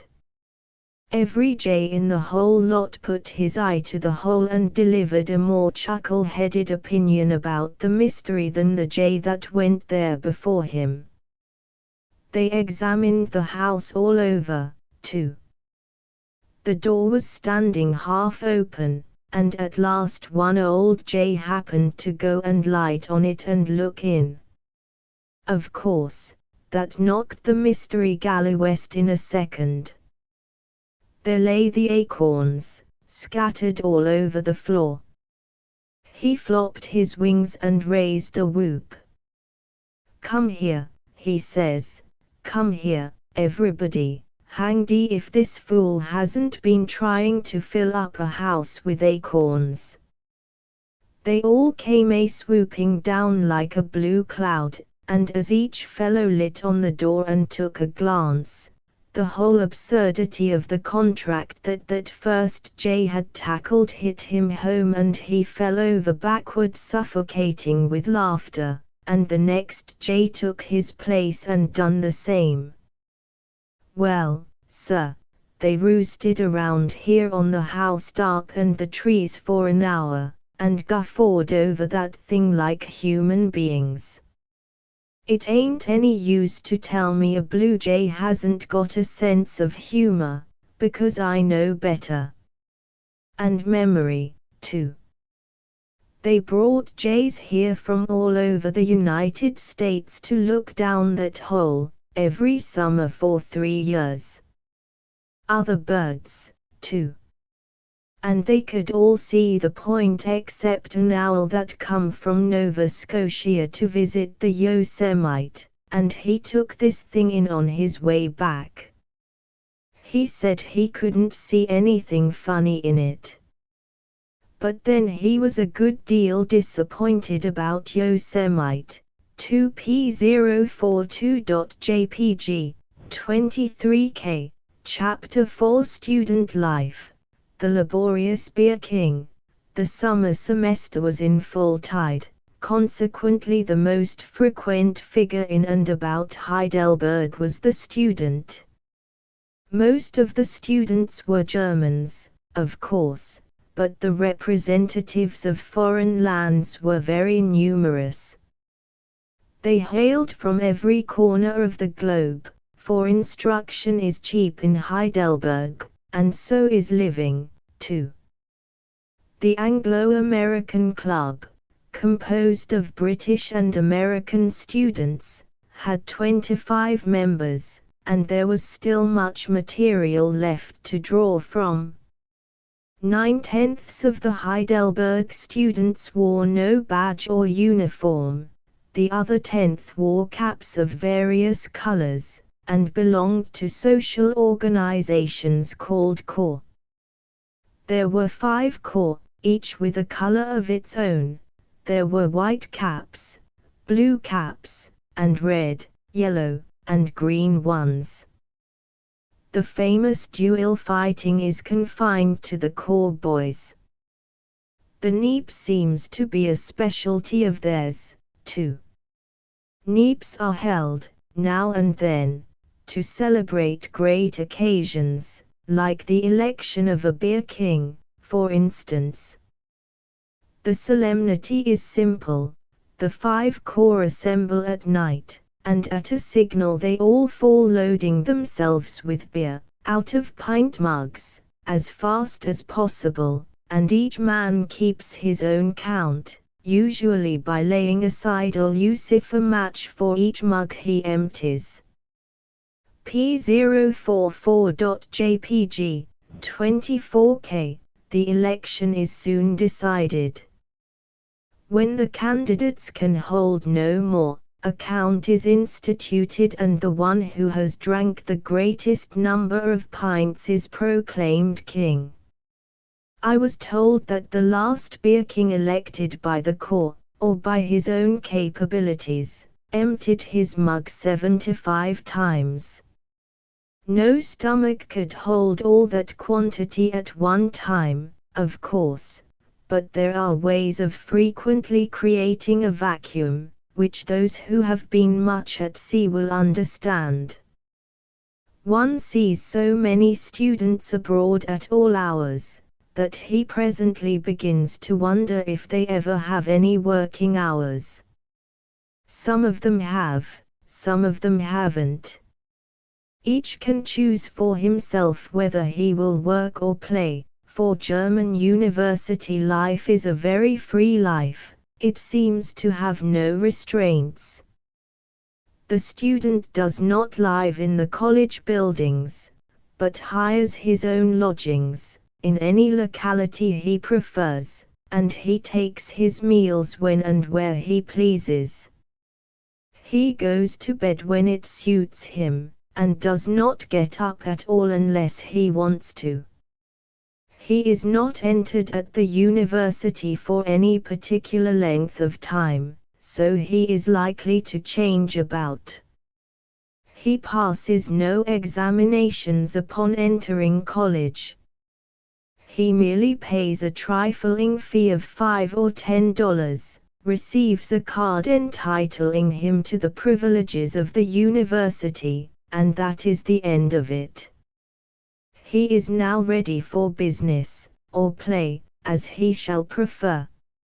If he elects to work, he finds a large list of lectures to choose from. He selects the subjects which he will study, and enters his name for these studies, but he can skip attendance. P045.jpg, 33K. The result of this system is that lecture courses upon specialties of an unusual nature are often delivered to very slim audiences, while those upon more practical and everyday matters of education are delivered to very large ones. I heard of one case where, day after day, the lecturer's audience consisted of 3 students, and always the same 3. But one day 2 of them remained away. The lecturer began as usual, "Gentlemen," then, without a smile, he corrected himself, saying, "Sir," and went on with his discourse. It is said that the vast majority of the Heidelberg students are hard workers, and make the most of their opportunities, that they have no surplus means to spend in dissipation, and no time to spare for frolicking.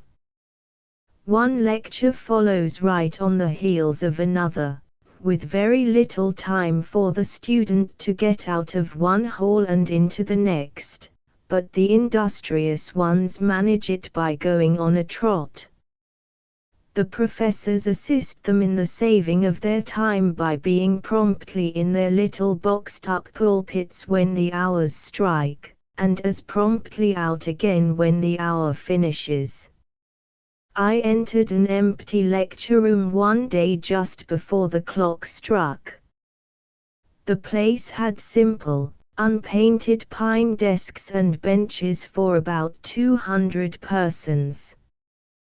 P046.jpg, 22K. About a minute before the clock struck, 150 students swarmed in, rushed to their seats, immediately spread open their notebooks and dipped their pens in ink.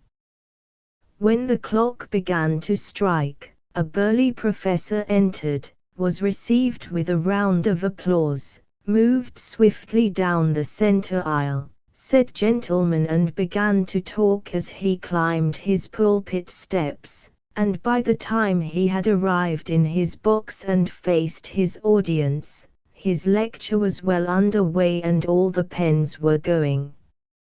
He had no notes. He talked with prodigious rapidity and energy for an hour. Then the students began to remind him in certain well-understood ways that his time was up. He seized his hat, still talking, proceeded swiftly down his pulpit steps, got out the last word of his discourse as he struck the floor. Everybody rose respectfully, and he swept rapidly down the aisle and disappeared. An instant rush for some other lecture room followed, and in a minute I was alone with the empty benches once more. P047.jpg, 19K, yes, without doubt, idle students are not the rule. Out of 800 in the town, I knew the faces of only about 50, but these I saw everywhere, and daily. They walked about the streets and the wooded hills, they drove in cabs, they boated on the river, they sipped beer and coffee, afternoons, in the Schloss gardens. A good many of them wore colored caps of the corps. They were finely and fashionably dressed, their manners were quite superb, and they led an easy, careless, comfortable life. If a dozen of them sat together and a lady or a gentleman passed whom one of them knew and saluted, they all rose to their feet and took off their caps. The members of a corps always received a fellow member in this way, too, but they paid no attention to members of other corps, they did not seem to see them. This was not a discourtesy, it was only a part of the elaborate and rigid corps etiquette. There seems to be no chilly distance existing between the German students and the professor, but, on the contrary, a companionable intercourse, the opposite of chilliness and reserve. When the professor enters a beer hall in the evening where students are gathered together, these rise up and take off their caps, and invite the old gentleman to sit with them and partake. He accepts, and the pleasant talk and the beer flow for an hour or two, and by the professor, properly charged and comfortable, gives a cordial good night, while the students stand bowing and uncovered, and then he moves on his happy way homeward with all his vast cargo of learning afloat in his hold. Nobody finds fault or feels outraged, no harm has been done. P048A.jpg, 13K, it seemed to be a part of corps etiquette to keep a dog or so, too. I mean a corps dog, the common property of the organization, like the corps steward or head servant. Then there are other dogs, owned by individuals.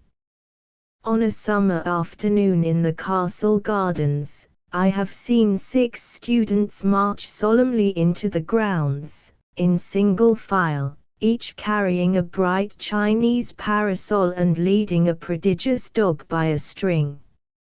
It was a very imposing spectacle. Sometimes there would be as many dogs around the pavilion as students, and of all breeds and of all degrees of beauty and ugliness. These dogs had a rather dry time of it, for they were tied to the benches and had no amusement for an hour or two at a time except what they could get out of pawing at the gnats, or trying to sleep and not succeeding. However, they got a lump of sugar occasionally, they were fond of that. P048B.jpg, 22K, it seemed right and proper that students should indulge in dogs, but everybody else had them, too, old men and young ones, old women and nice young ladies. If there is one spectacle that is unpleasanter than another, it is that of an elegantly dressed young lady towing a dog by a string. It is said to be the sign and symbol of blighted love.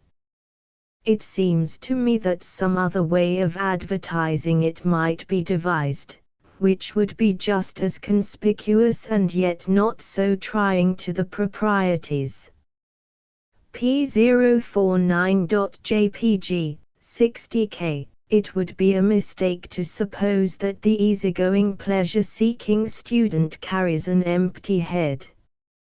Just the contrary. He has spent 9 years in the gymnasium, under a system which allowed him no freedom, but vigorously compelled him to work like a slave. Consequently, he has left the gymnasium with an education which is so extensive and complete, that the most a university can do for it is to perfect some of its profounder specialties. It is said that when a pupil leaves the gymnasium, he not only has a comprehensive education, but he knows what he knows. It is not befogged with uncertainty, it is burnt into him so that it will stay. For instance, he does not merely read and write Greek, but speaks it, the same with the Latin. Foreign youth steer clear of the gymnasium, its rules are too severe. They go to the university to put a mansard roof on their whole general education, but the German student already has his mansard roof, so he goes there to add a steeple in the nature of some specialty, such as a particular branch of law, or diseases of the eye, or special study of the ancient Gothic tongues. So this German attends only the lectures which belong to the chosen branch, and drinks his beer and tows his dog around and has a general good time the rest of the day. He has been in rigid bondage so long that the large liberty of the university life is just what he needs and likes and thoroughly appreciates, and as it cannot last forever, he makes the most of it while it does last, and so lays up a good rest against the day that must see him put on the chains once more and enter the slavery of official or professional life. P050.jpg, 4K, Chapter V. At the students' dueling ground, dueling by wholesale. One day, in the interest of science, my agent obtained permission to bring me to the students' dueling place. We crossed the river and drove up the bank a few hundred yards, then turned to the left, entered a narrow alley, followed it 100 yards and arrived at a 2-story public house. We were acquainted with its outside aspect, for it was visible from the hotel. We went upstairs and passed into a large whitewashed apartment which was perhaps 50 feet long by 30 feet wide and 20 or 25 high. It was a well-lighted place. There was no carpet. Across one end and down both sides of the room extended a row of tables, and at these tables some 50 or 75 students, 1. See Appendix C, were sitting. Some of them were sipping wine, others were playing cards, others chess, other groups were chatting together, and many were smoking cigarettes while they waited for the coming duels. Nearly all of them wore colored caps. There were white caps, green caps, blue caps, red caps, and bright yellow ones, so all the 5 corps were present in strong force. In the windows at the vacant end of the room stood 6 or 8 narrow-bladed swords with large protecting guards for the hand, and outside was a man at work sharpening others on a grindstone. P052.jpg, 21K. He understood his business, for when a sword left his hand one could shave himself with it. It was observable that the young gentleman neither bowed to nor spoke with students whose caps differed in color from their own. This did not mean hostility, but only an armed neutrality.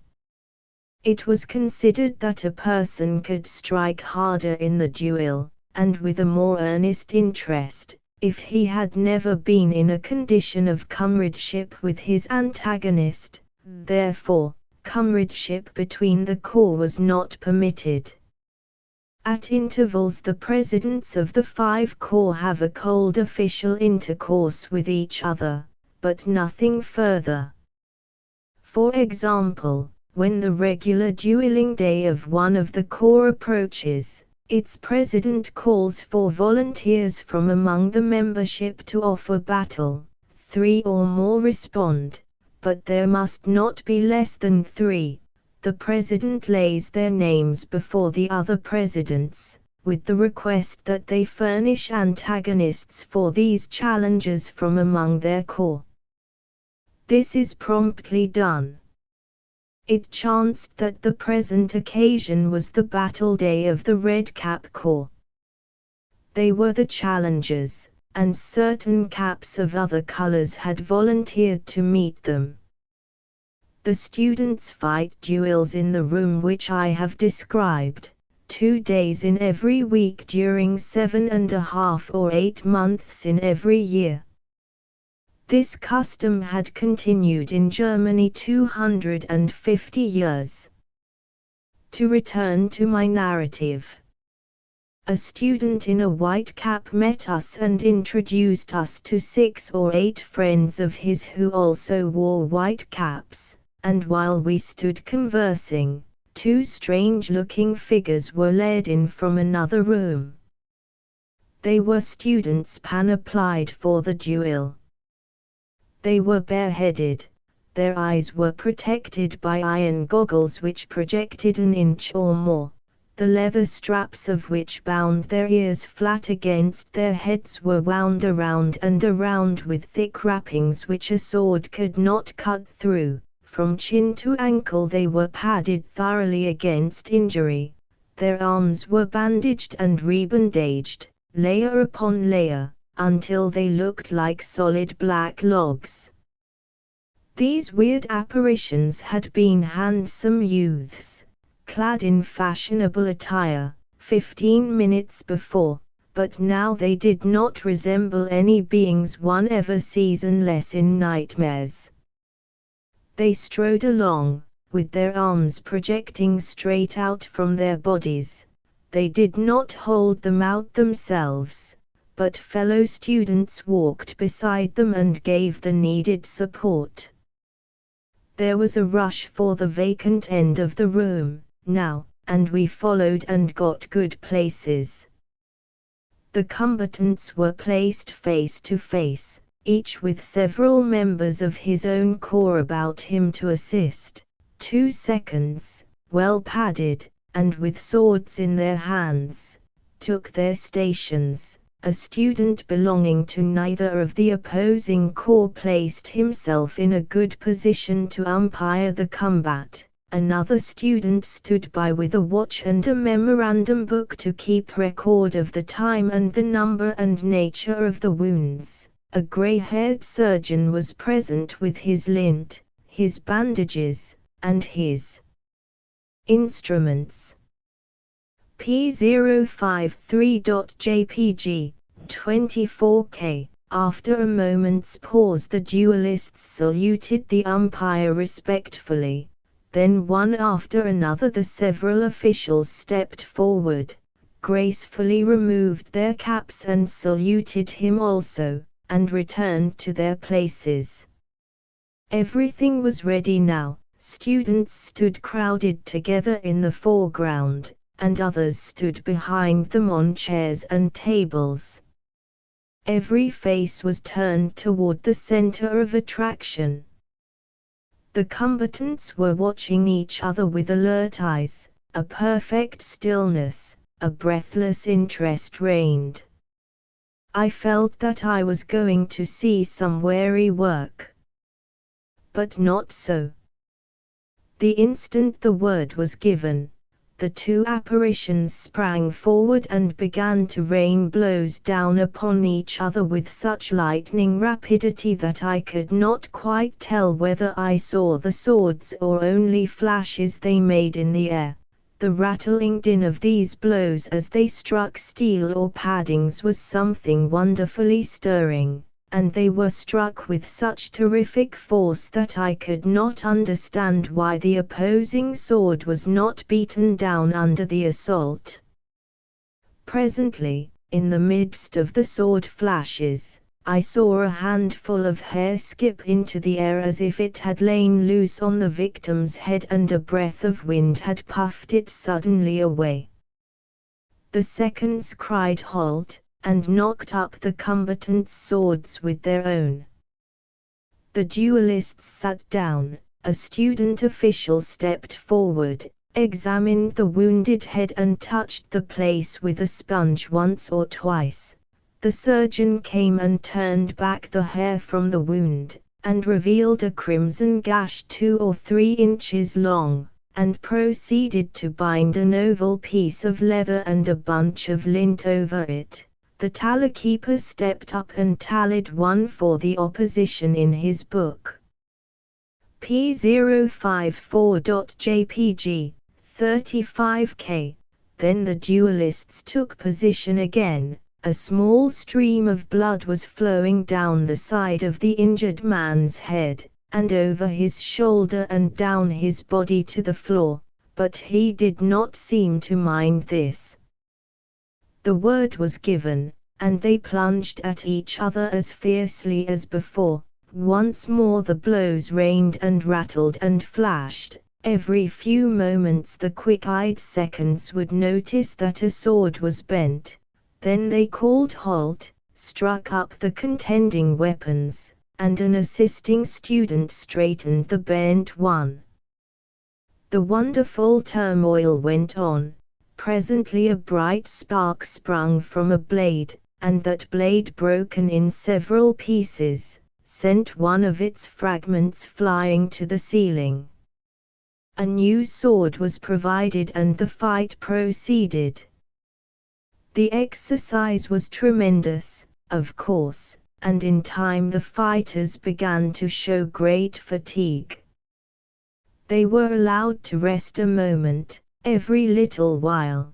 They got other rests by wounding each other, for then they could sit down while the doctor applied the lint and bandages.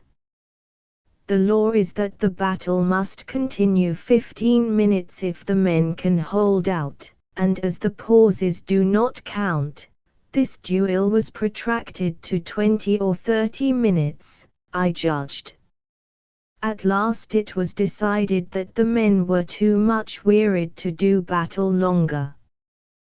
They were led away drenched with crimson from head to foot. That was a good fight, but it could not count, partly because it did not last the lawful 15 minutes of actual fighting, and partly because neither man was disabled by his wound. It was a drawn battle, and corps law requires that drawn battles shall be refought as soon as the adversaries are well of their hurts.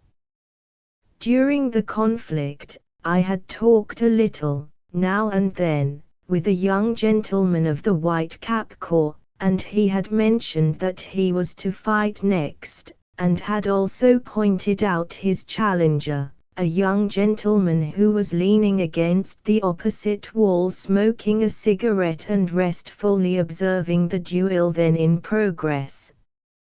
My acquaintanceship with a party to the coming contest had the effect of giving me a kind of personal interest in it. I naturally wished he might win, and it was the reverse of pleasant to learn that he probably would not, because, although he was a notable swordsman, the challenger was held to be his superior. The duel presently began, and in the same furious way which had marked the previous one. I stood close by, but could not tell which blows told and which did not. They fell and vanished so like flashes of light.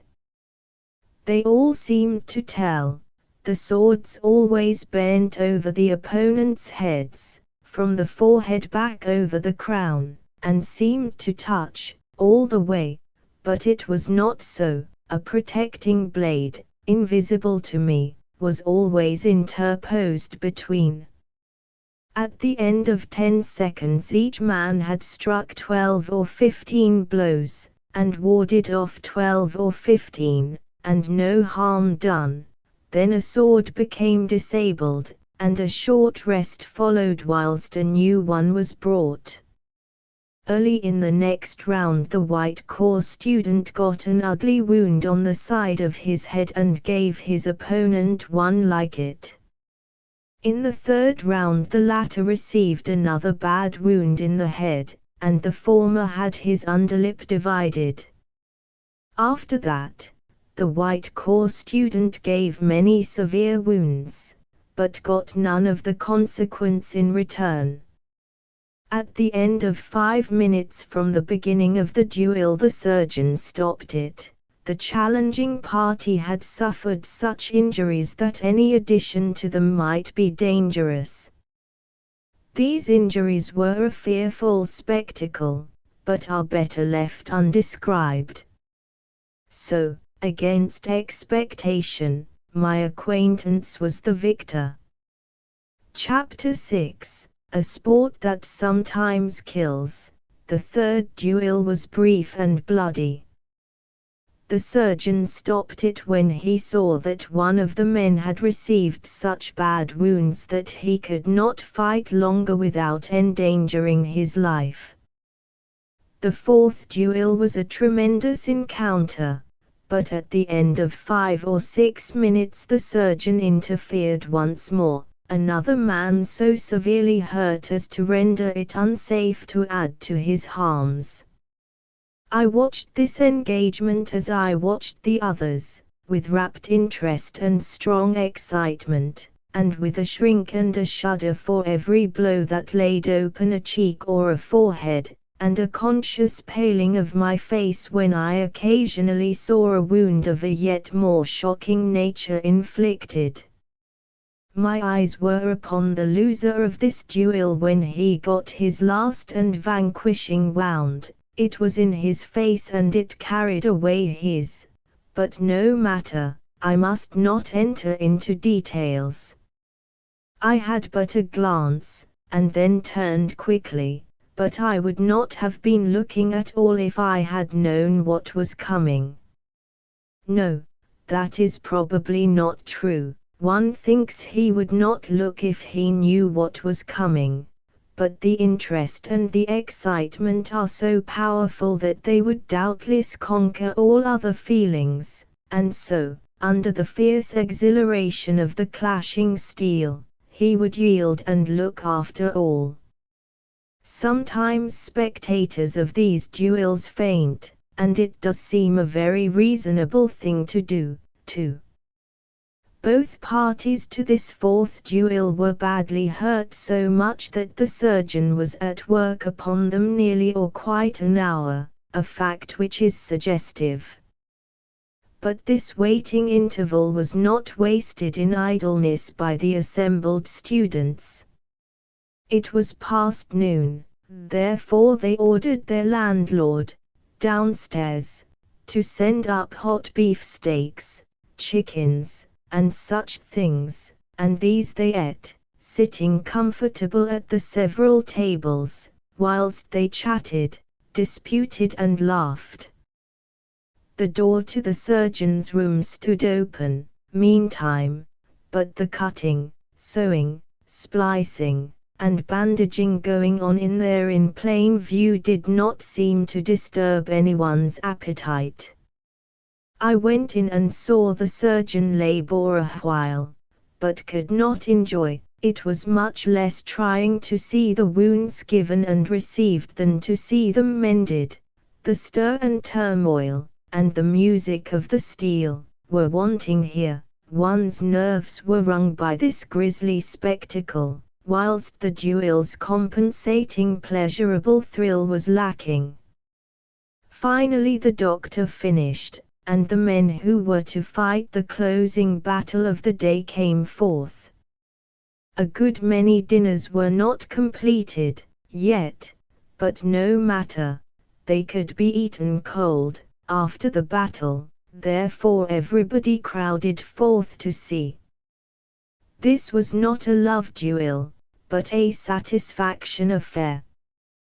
These two students had quarreled, and were here to settle it. They did not belong to any of the corps, but they were furnished with weapons and armor, and permitted to fight here by the 5 corps as a courtesy. Evidently these two young men were unfamiliar with the dueling ceremonies, though they were not unfamiliar with the sword. When they were placed in position they thought it was time to begin, and then did begin, too, and with a most impetuous energy, without waiting for anybody to give the word. This vastly amused the spectators, and even broke down their studied and courtly gravity and surprised them into laughter. Of course the seconds struck up the swords and started the duel over again. At the word, the deluge of blows began, but before long the surgeon once more interfered, for the only reason which ever permits him to interfere, and the day's war was over. It was now 2 in the afternoon, and I had been present since 9:30 in the morning. The field of battle was indeed a red one by this time, but some sawdust soon righted that. There had been one duel before I arrived. In it one of the men received many injuries, while the other one escaped without a scratch. I had seen the heads and faces of 10 youths gashed in every direction by the keen 2-edged blades, and yet had not seen a victim wince, nor heard a moan, or detected any fleeting expression which confessed the sharp pain the hurts were inflicting. This was good fortitude, indeed. Such endurance is to be expected in savages and prize fighters, for they are born and educated to it, but to find it in such perfection in these gently bred and kindly natured young fellows is matter for surprise. It was not merely under the excitement of the sword play that this fortitude was shown, it was shown in the surgeon's room where an uninspiring quiet reigned, and where there was no audience. The doctor's manipulations brought out neither grimaces nor moans. And in the fights it was observable that these lads hacked and slashed with the same tremendous spirit, after they were covered with streaming wounds, which they had shown in the beginning. The world in general looks upon the college duels as very farcical affairs, true, but considering that the college duel is fought by boys, that the swords are real swords, and that the head and face are exposed, it seems to me that it is a farce which had quite a grave side to it. People laugh at it mainly because they think the student is so covered up with armor that he cannot be hurt. But it is not so, his eyes and ears are protected, but the rest of his face and head are bare. He can not only be badly wounded, but his life is in danger, and he would sometimes lose it but for the interference of the surgeon. It is not intended that his life shall be endangered. Fatal accidents are possible, however. For instance, the student's sword may break, and the end of it fly up behind his antagonist's ear and cut an artery which could not be reached if the sword remained whole. This has happened, sometimes, and death has resulted on the spot. Formerly the students' armpits were not protected, and at that time the swords were pointed, whereas they are blunt, now, so an artery in the armpit was sometimes cut, and death followed. Then in the days of sharp-pointed swords, a spectator was an occasional victim. The end of a broken sword flew 5 or 10 feet and buried itself in his neck or his heart, and death ensued instantly. The student duels in Germany occasion 2 or 3 deaths every year, now, but this arises only from the carelessness of the wounded men. They eat or drink imprudently, or commit excesses in the way of overexertion. Inflammation sets in and gets such a headway that it cannot be arrested. Indeed, there is blood and pain and danger enough about the college duel to entitle it to a considerable degree of respect. All the customs, all the laws, all the details pertaining to the student duel are quaint and naive.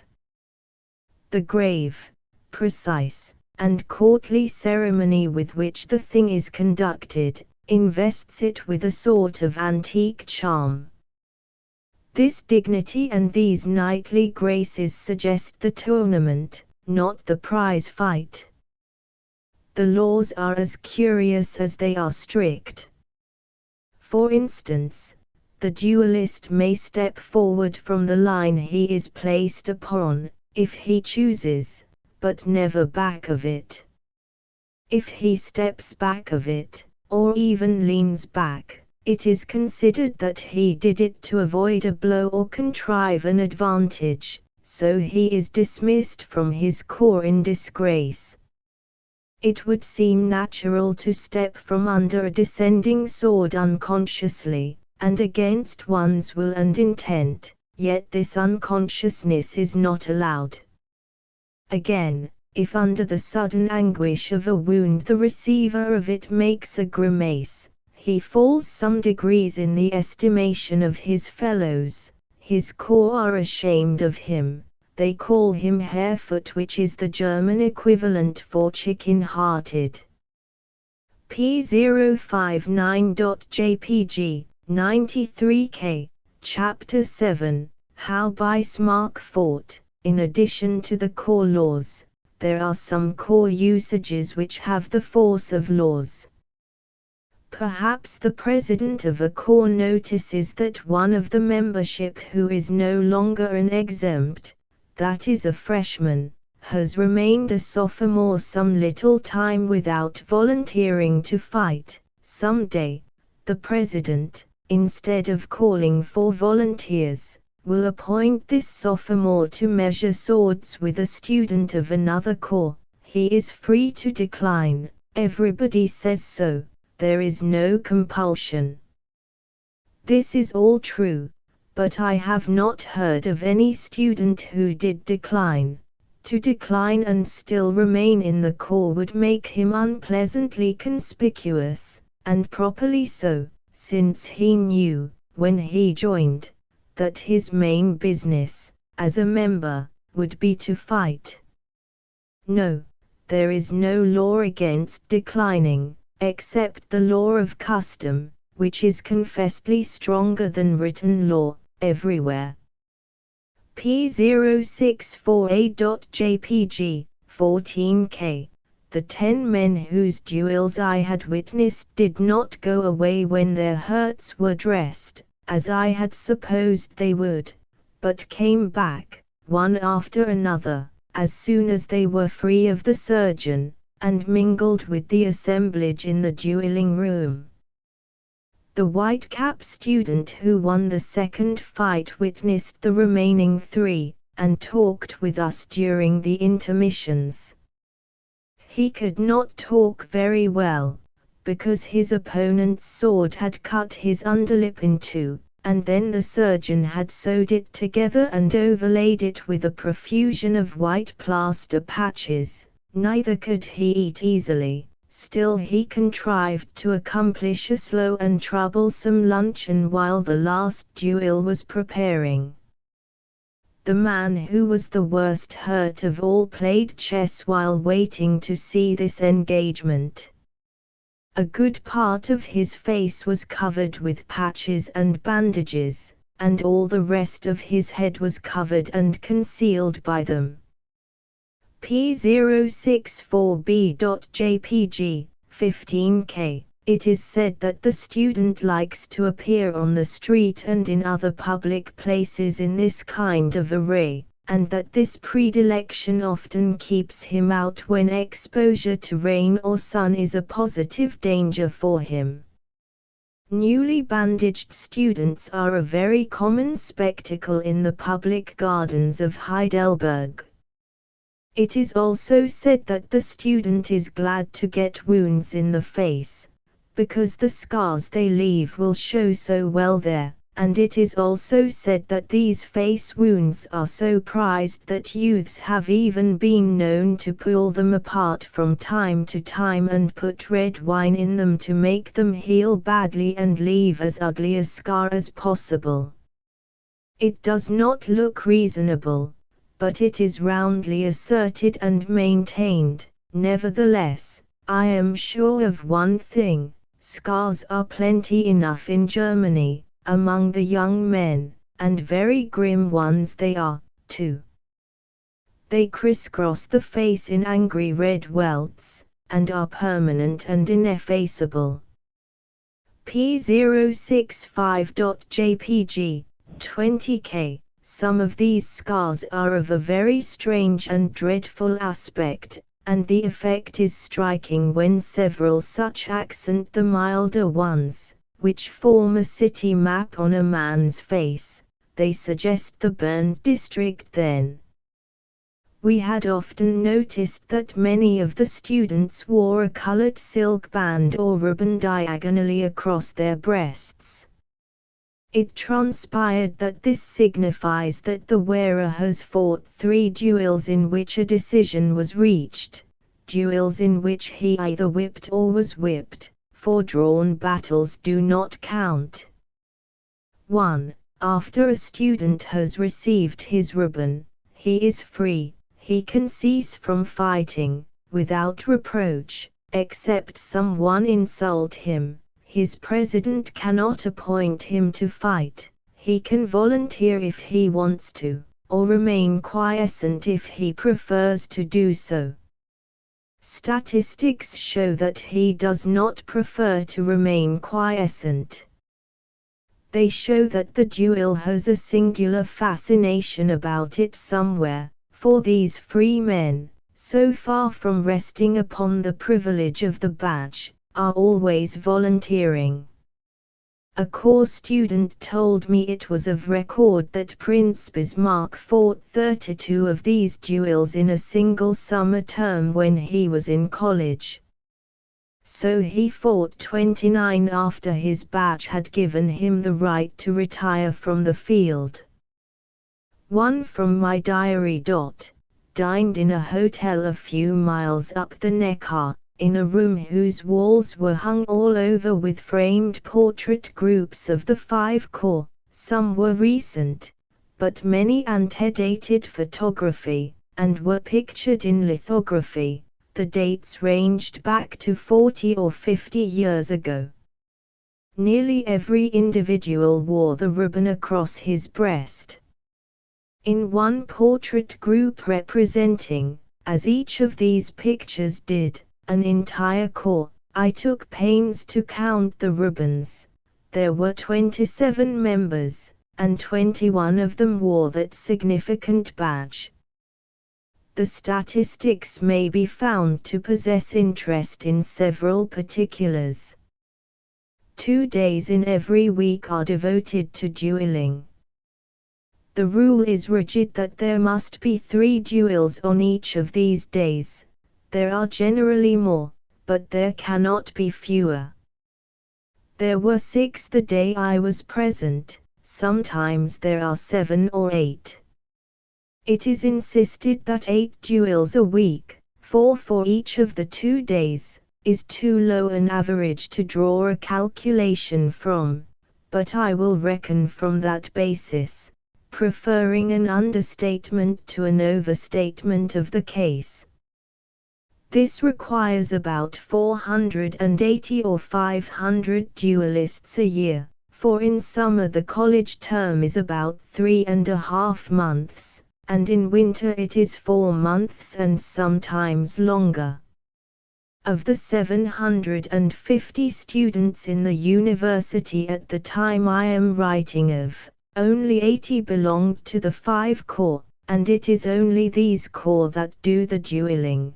Occasionally other students borrow the arms and battleground of the 5 corps in order to settle a quarrel, but this does not happen every dueling day. 2. Consequently 80 youths furnish the material for some 250 duels a year. This average gives 6 fights a year to each of the 80. This large work could not be accomplished if the badge holders stood upon their privilege and ceased to volunteer. 2. They have to borrow the arms because they could not get them elsewhere or otherwise. As I understand it, the public authorities, all over Germany, allow the 5 corps to keep swords, but do not allow them to use them. This law is rigid, it is only the execution of it that is lax. Of course, where there is so much fighting, the students make it a point to keep themselves in constant practice with the foil. One often sees them, at the tables in the castle grounds, using their whips or canes to illustrate some new sword trick which they have heard about, and between the duels, on the day whose history I have been writing, the swords were not always idle. Every now and then we heard a succession of the keen hissing sounds which the sword makes when it is being put through its paces in the air, and this informed us that a student was practicing. Necessarily, this unceasing attention to the art develops an expert occasionally. He becomes famous in his own university, his renown spreads to other universities. He is invited to Göttingen, to fight with a Göttingen expert. If he is victorious, he will be invited to other colleges, or those colleges will send their experts to him. Americans and Englishmen often join one or another of the 5 corps. A year or two ago, the principal Heidelberg expert was a big Kentuckian. He was invited to the various universities and left a wake of victory behind him all about Germany, but at last a little student in Strasbourg defeated him.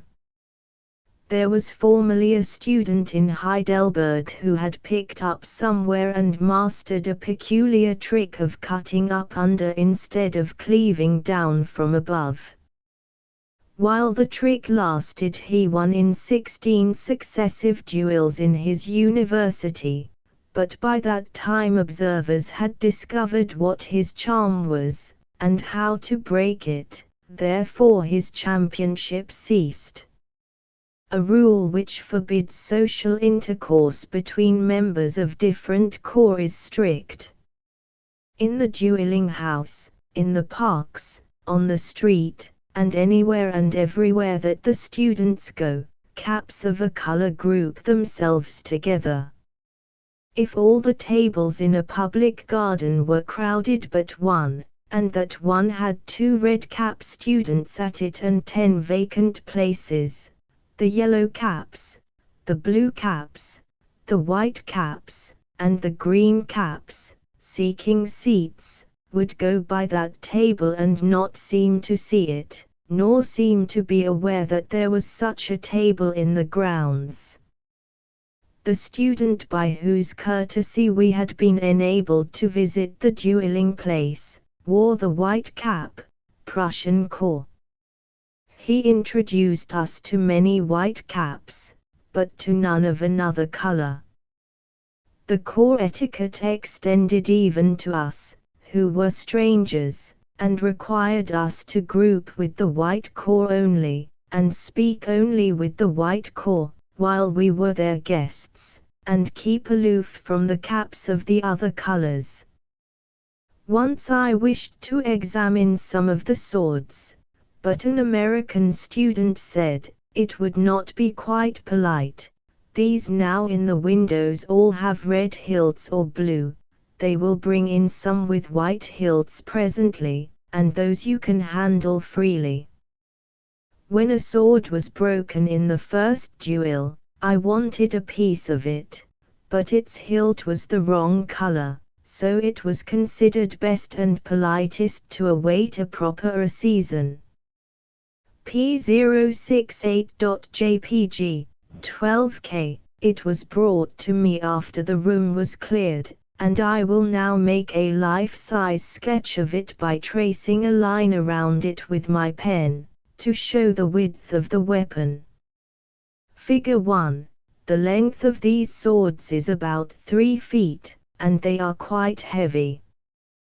One's disposition to cheer, during the course of the duels or at their close, was naturally strong, but corps etiquette forbade any demonstrations of this sort.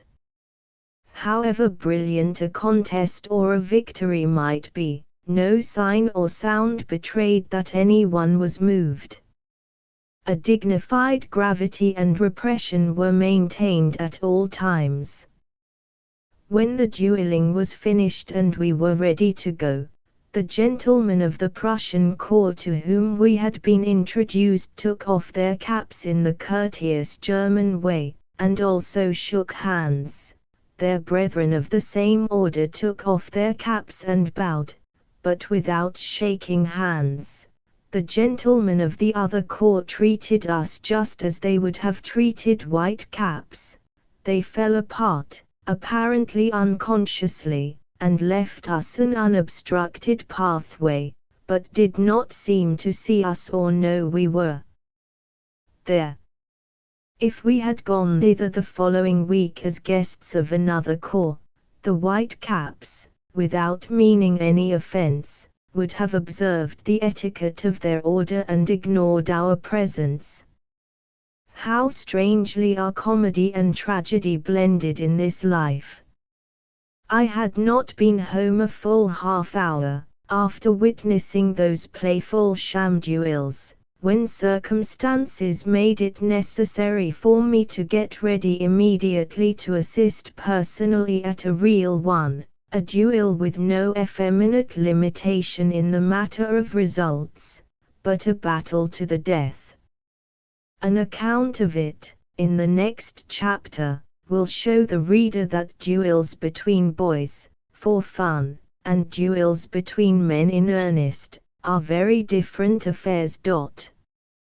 Transcriber's note for edition 12, on the advice of 2 German-speaking volunteers, the German letters A, O, and U with umlauts have been rendered as A, OE, and UE instead of as, variously, A, startled smiley, O and U as in previous editions. Chapter 8 The Great French Duel. I second Gameter in a terrific duel. Much as the modern French duel is ridiculed by certain smart people, it is in reality one of the most dangerous institutions of our day. Since it is always fought in the open air, the combatants are nearly sure to catch cold. M. Paul de Cassagnac, the most inveterate of the French duelists, had suffered so often in this way that he is at last a confirmed invalid, and the best physician in Paris has expressed the opinion that if he goes on dueling for 15 or 20 years more, unless he forms the habit of fighting in a comfortable room where damps and draughts cannot intrude, he will eventually endanger his life. This ought to moderate the talk of those people who are so stubborn in maintaining that the French duel is the most health-giving of recreations because of the open-air exercise it affords. And it ought also to moderate that foolish talk about French duelists and socialist-hated monarchs being the only people who are immortal. But it is time to get at my subject. As soon as I heard of the late fiery outbreak between M. Gamita and M42 in the French Assembly, I knew that trouble must follow. I knew it because a long personal friendship with M. Gamita revealed to me the desperate and implacable nature of the man. Vast as are his physical proportions, I knew that the thirst for revenge would penetrate to the remotest frontiers of his person. I did not wait for him to call on me, but went at once to him. As I had expected, I found the brave fellow steeped in a profound French calm. I say French calm, because French calmness and English calmness have points of difference. P070.jpg, 13K, he was moving swiftly back and forth among the debris of his furniture, now and then staving chance fragments of it across the room with his foot, grinding a constant grist of curses through his set teeth, and halting every little while to deposit another handful of his hair on the pile which he had been building of it on the table. He threw his arms around my neck, bent me over his stomach to his breast, kissed me on both cheeks, hugged me 4 or 5 times, and then placed me in his own armchair. As soon as I had got well again, we began business at once. I said I supposed he would wish me to act as his second, and he said, of course. I said I must be allowed to act under a French name, so that I might be shielded from obloquy in my country, in case of fatal results. He winced here, probably at the suggestion that dueling was not regarded with respect in America. However, he agreed to my requirement. This accounts for the fact that in all the newspaper reports M. Gamita's second was apparently a Frenchman. P071.jpg, 9K, first, we drew up my principal's will. I insisted upon this, and stuck to my point. I said I had never heard of a man in his right mind going out to fight a duel without first making his will. He said he had never heard of a man in his right mind doing anything of the kind. When he had finished the will, he wished to proceed to a choice of his last words. He wanted to know how the following words, as a dying exclamation, struck me: I die for my God, for my country, for freedom of speech, for progress, and the universal brotherhood of man. I objected that this would require too lingering a death. It was a good speech for a consumptive, but not suited to the exigencies of the field of honor. We wrangled over a good many antemortem outbursts, but I finally got him to cut his obituary down to this, which he copied into his memorandum book, purposing to get it by heart: I die that France might live. I said that this remark seemed to lack relevancy, but he said relevancy was a matter of no consequence in last words. What you wanted was thrill. The next thing in order was the choice of weapons. My principal said he was not feeling well, and would leave that and the other details of the proposed meeting to me. Therefore I wrote the following note and carried it to M42's friend: Sir, M. Gamita accepts M42's challenge, and authorizes me to propose Plessis Piquet as the place of meeting, tomorrow morning at daybreak as the time, and axes as the weapons. I am, sir, with great respect, Mark Twain. M42's friend read this note, and shuddered. Then he turned to me, and said, with a suggestion of severity in his tone, "Have you considered, sir, what would be the inevitable result of such a meeting as this?" "Well, for instance, what would it be?" "Bloodshed." "That's about the size of it," I said. "Now, if it is a fair question, what was your side proposing to shed?"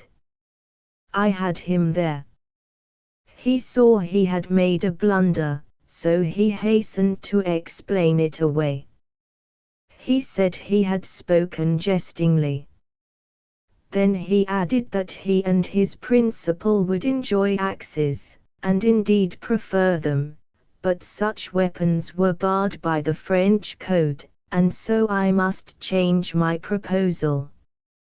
I walked the floor, turning the thing over in my mind, and finally it occurred to me that Gatling guns at 15 paces would be a likely way to get a verdict on the field of honor. So I framed this idea into a proposition. But it was not accepted. The code was in the way again. I proposed rifles, then double-barreled shotguns, then Colt's Navy revolvers. These being all rejected, I reflected a while, and sarcastically suggested brickbats at 3/4 of a mile. I always hate to fool away a humorous thing on a person who has no perception of humor, and it filled me with bitterness when this man went soberly away to submit the last proposition to his principal. He came back presently and said his principal was charmed with the idea of brickbats at 3/4 of a mile, but must decline on account of the danger to disinterested parties passing between them. Then I said, "Well, I am at the end of my string, now. Perhaps you would be good enough to suggest a weapon. Perhaps you have even had one in your mind all the time." His countenance brightened, and he said with alacrity, "Oh, without doubt, Monsieur, P072.jpg, 7K, so he fell to hunting in his pockets, pocket after pocket, and he had plenty of them, muttering all the while, "Now, what could I have done with them?" At last he was successful. He fished out of his vest pocket a couple of little things which I carried to the light and ascertained to be pistols. They were single-barreled and silver-mounted, and very dainty and pretty. I was not able to speak for emotion. I silently hung one of them on my watch chain, and returned the other. My companion in crime now unrolled a postage stamp containing several cartridges, and gave me one of them. I asked if he meant to signify by this that our men were to be allowed but one shot apiece. He replied that the French code permitted no more. I then begged him to go and suggest a distance, for my mind was growing weak and confused under the strain which had been put upon it. He named 65 yards. I nearly lost my patience. I said, 65 yards, with these instruments. Squirt guns would be deadlier at 50. Consider, my friend, you and I are banded together to destroy life, not make it eternal. But with all my persuasions, all my arguments, I was only able to get him to reduce the distance to 35 yards, and even this concession he made with reluctance, and said with a sigh, "I wash my hands of this slaughter, on your head be it." There was nothing for me but to go home to my old lion heart and tell my humiliating story. When I entered, Gameter was laying his last lock of hair upon the altar. He sprang toward me, exclaiming, "You have made the fatal arrangements, I see it in your eye." "I have." His face paled a trifle, and he leaned upon the table for support. He breathed thick and heavily for a moment or two, so tumultuous were his feelings. Then he hoarsely whispered, "The weapon, the weapon. Quick! What is the weapon?" "This," and I displayed that silver-mounted thing. He cast but one glance at it, then swooned ponderously to the floor. P073.jpg, 12K. When he came to, he said mournfully, "The unnatural calm to which I have subjected myself has told upon my nerves. But away with weakness. I will confront my fate like a man and a Frenchman." He rose to his feet, and assumed an attitude which for sublimity has never been approached by man, and has seldom been surpassed by statues. Then he said, in his deep bass tones, "Behold, I am calm, I am ready, reveal to me the distance." 35 yards. P074.jpg, 6K. I could not lift him up, of course, but I rolled him over, and poured water down his back. He presently came to, and said, 35 yards, without a rest. But why ask? Since murder was that man's intention, why should he palter with small details? But mark you one thing, in my fall the world shall see how the chivalry of France meets death. After a long silence he asked, was nothing said about that man's family standing up with him, as an offset to my bulk? But no matter, I would not stoop to make such a suggestion. If he is not noble enough to suggest it himself, he is welcome to this advantage, which no honorable man would take. He now sank into a sort of stupor of reflection, which lasted some minutes, after which he broke silence with, "The hour, what is the hour fixed for the collision?" "Dawn, tomorrow." He seemed greatly surprised, and immediately said, "Insanity. I never heard of such a thing. Nobody is abroad at such an hour. That is the reason I named it." "Do you mean to say you want an audience?" "It is no time to bandy words. I am astonished that M42 should ever have agreed to so strange an innovation. Go at once and require a later hour." I ran downstairs, threw open the front door, and almost plunged into the arms of M42's second. He said, "I have the honor to say that my principal strenuously objects to the hour chosen, and begs you will consent to change it to 9:30. Any courtesy, sir, which it is in our power to extend is at the service of your excellent principal. We agree to the proposed change of time. I beg you to accept the thanks of my client." Then he turned to a person behind him, and said, "You hear, M. Noy, the hour is altered to 9:30. Whereupon M. Noy bowed, expressed his thanks, and went away. My accomplice continued, "If agreeable to you, your chief surgeons and ours shall proceed to the field in the same carriage as is customary." "It is entirely agreeable to me, and I am obliged to you for mentioning the surgeons, for I am afraid I should not have thought of them. How many shall I want? I suppose 2 or 3 will be enough. 2 is the customary number for each party. I refer to chief surgeons, but considering the exalted positions occupied by our clients, it will be well and decorous that each of us appoint several consulting surgeons, from among the highest in the profession. These will come in their own private carriages. Have you engaged a hearse, P075.jpg, 11K? Bless my stupidity, I never thought of it.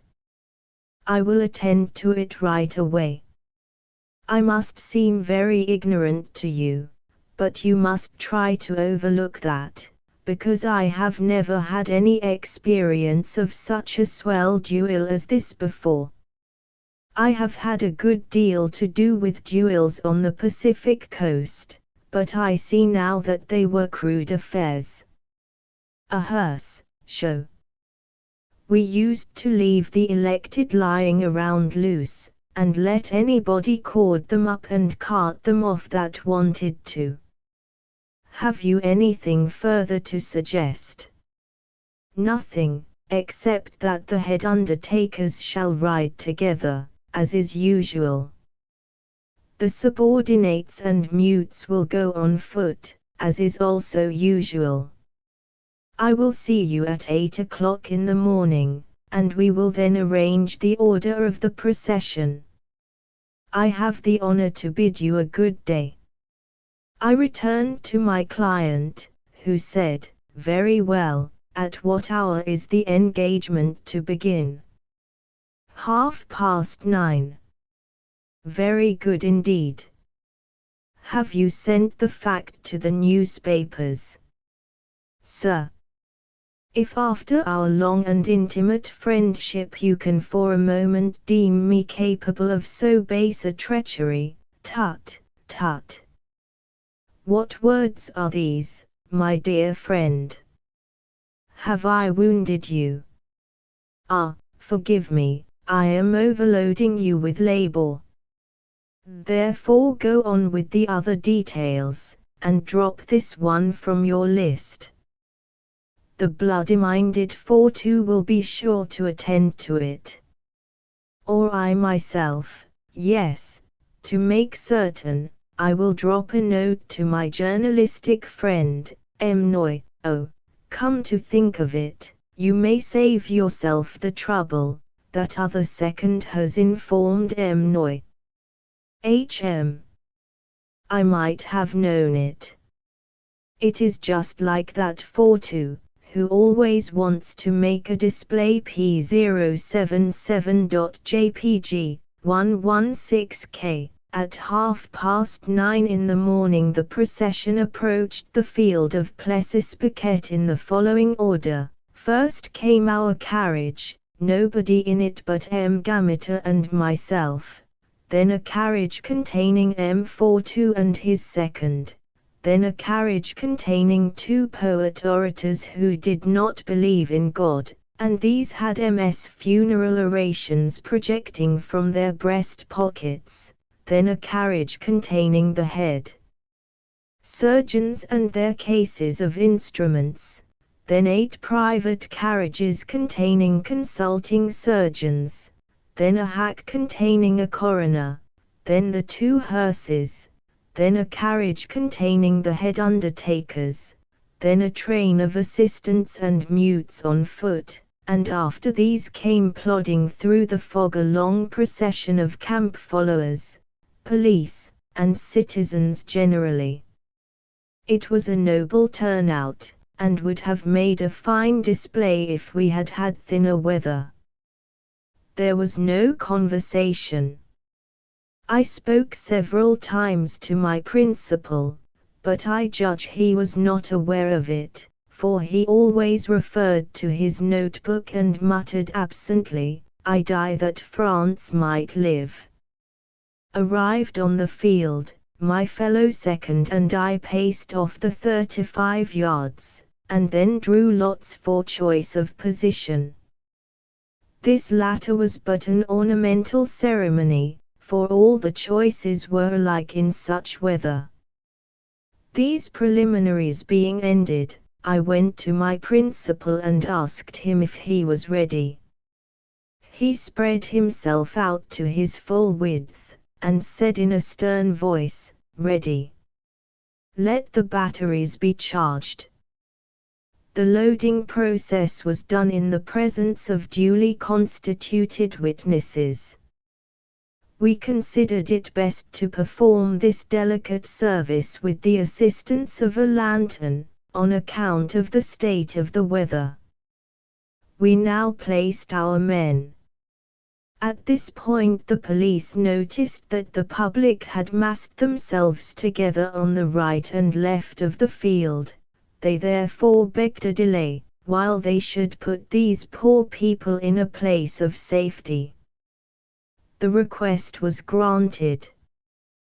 The police having ordered the two multitudes to take positions behind the duelists, we were once more ready. The weather growing still more opaque, it was agreed between myself and the other second that before giving the fatal signal we should each deliver a loud whoop to enable the combatants to ascertain each other's whereabouts. I now returned to my principal, and was distressed to observe that he had lost a good deal of his spirit. I tried my best to hearten him. I said, "Indeed, sir, things are not as bad as they seem.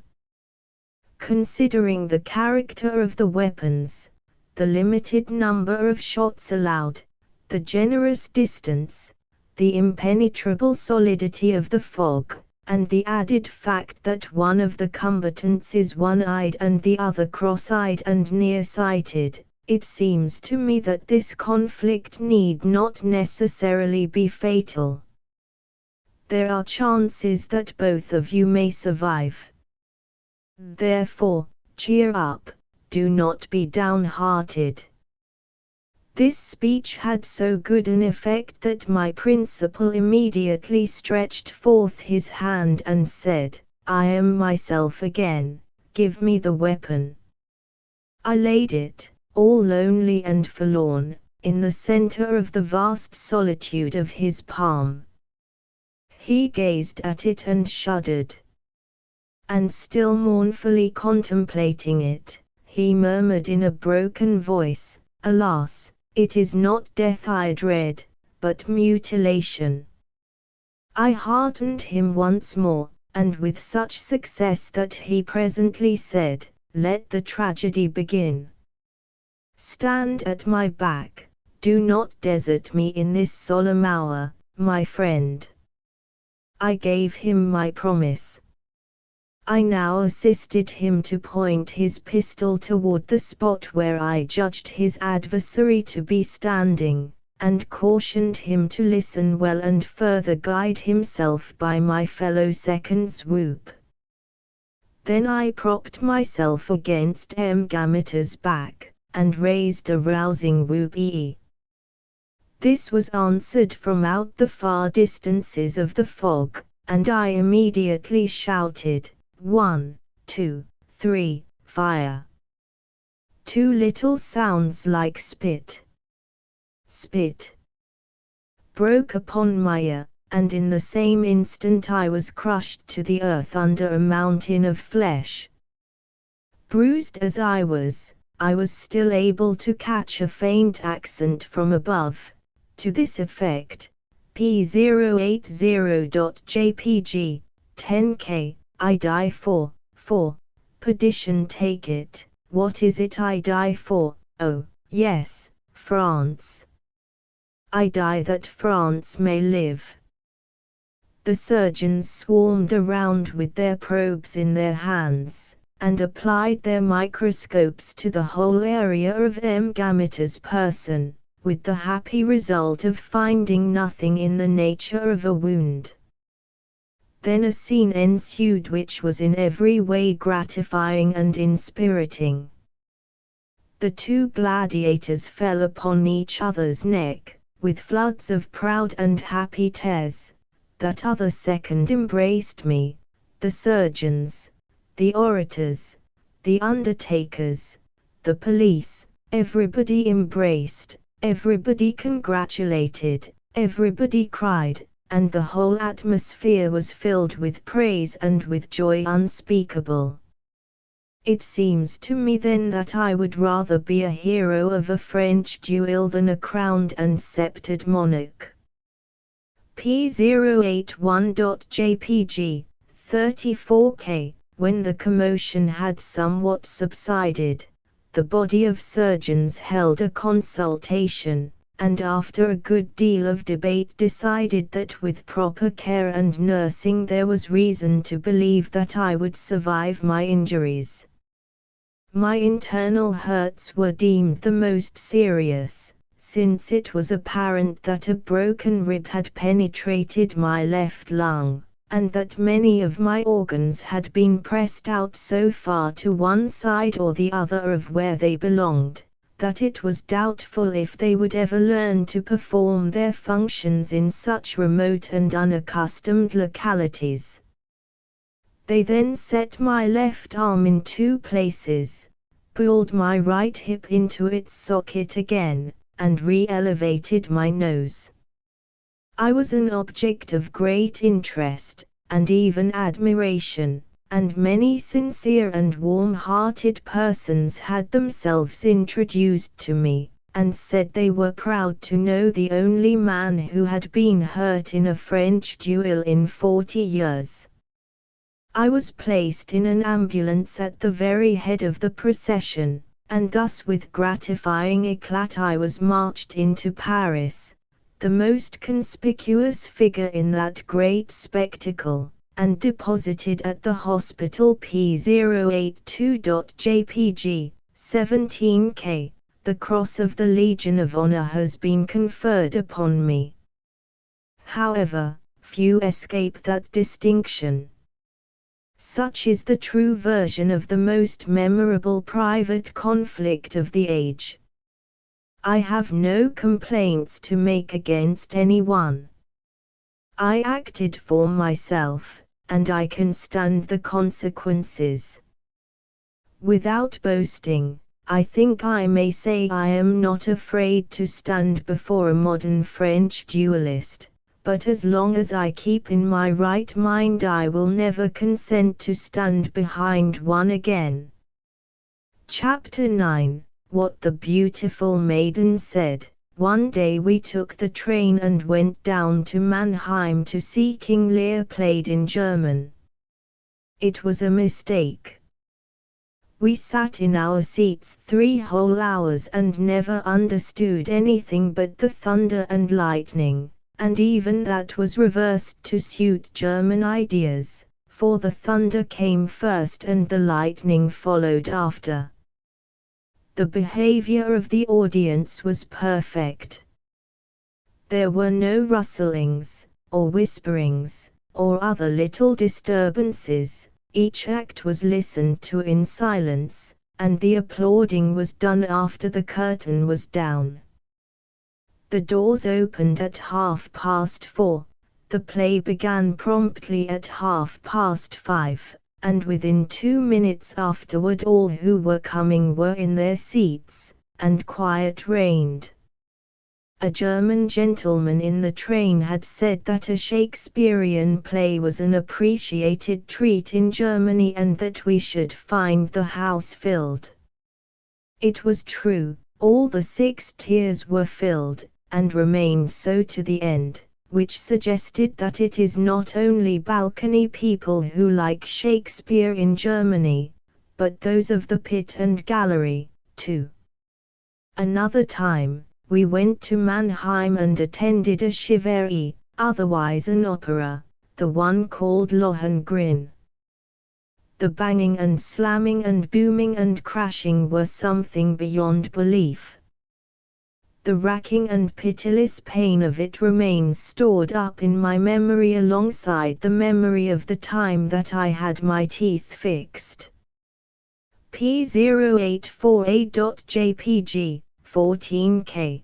There were circumstances which made it necessary for me to stay through the 4 hours to the end, and I stayed, but the recollection of that long, dragging, relentless season of suffering is indestructible. To have to endure it in silence, and sitting still, made it all the harder. I was in a railed compartment with 8 or 10 strangers, of the two sexes, and this compelled repression, yet at times the pain was so exquisite that I could hardly keep the tears back.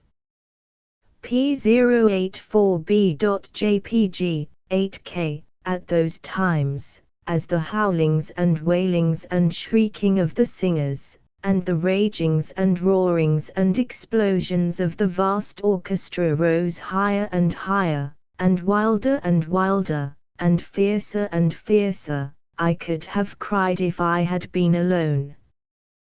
Those strangers would not have been surprised to see a man do such a thing who was being gradually skinned, but they would have marveled at it here, and made remarks about it no doubt, whereas there was nothing in the present case which was an advantage over being skinned.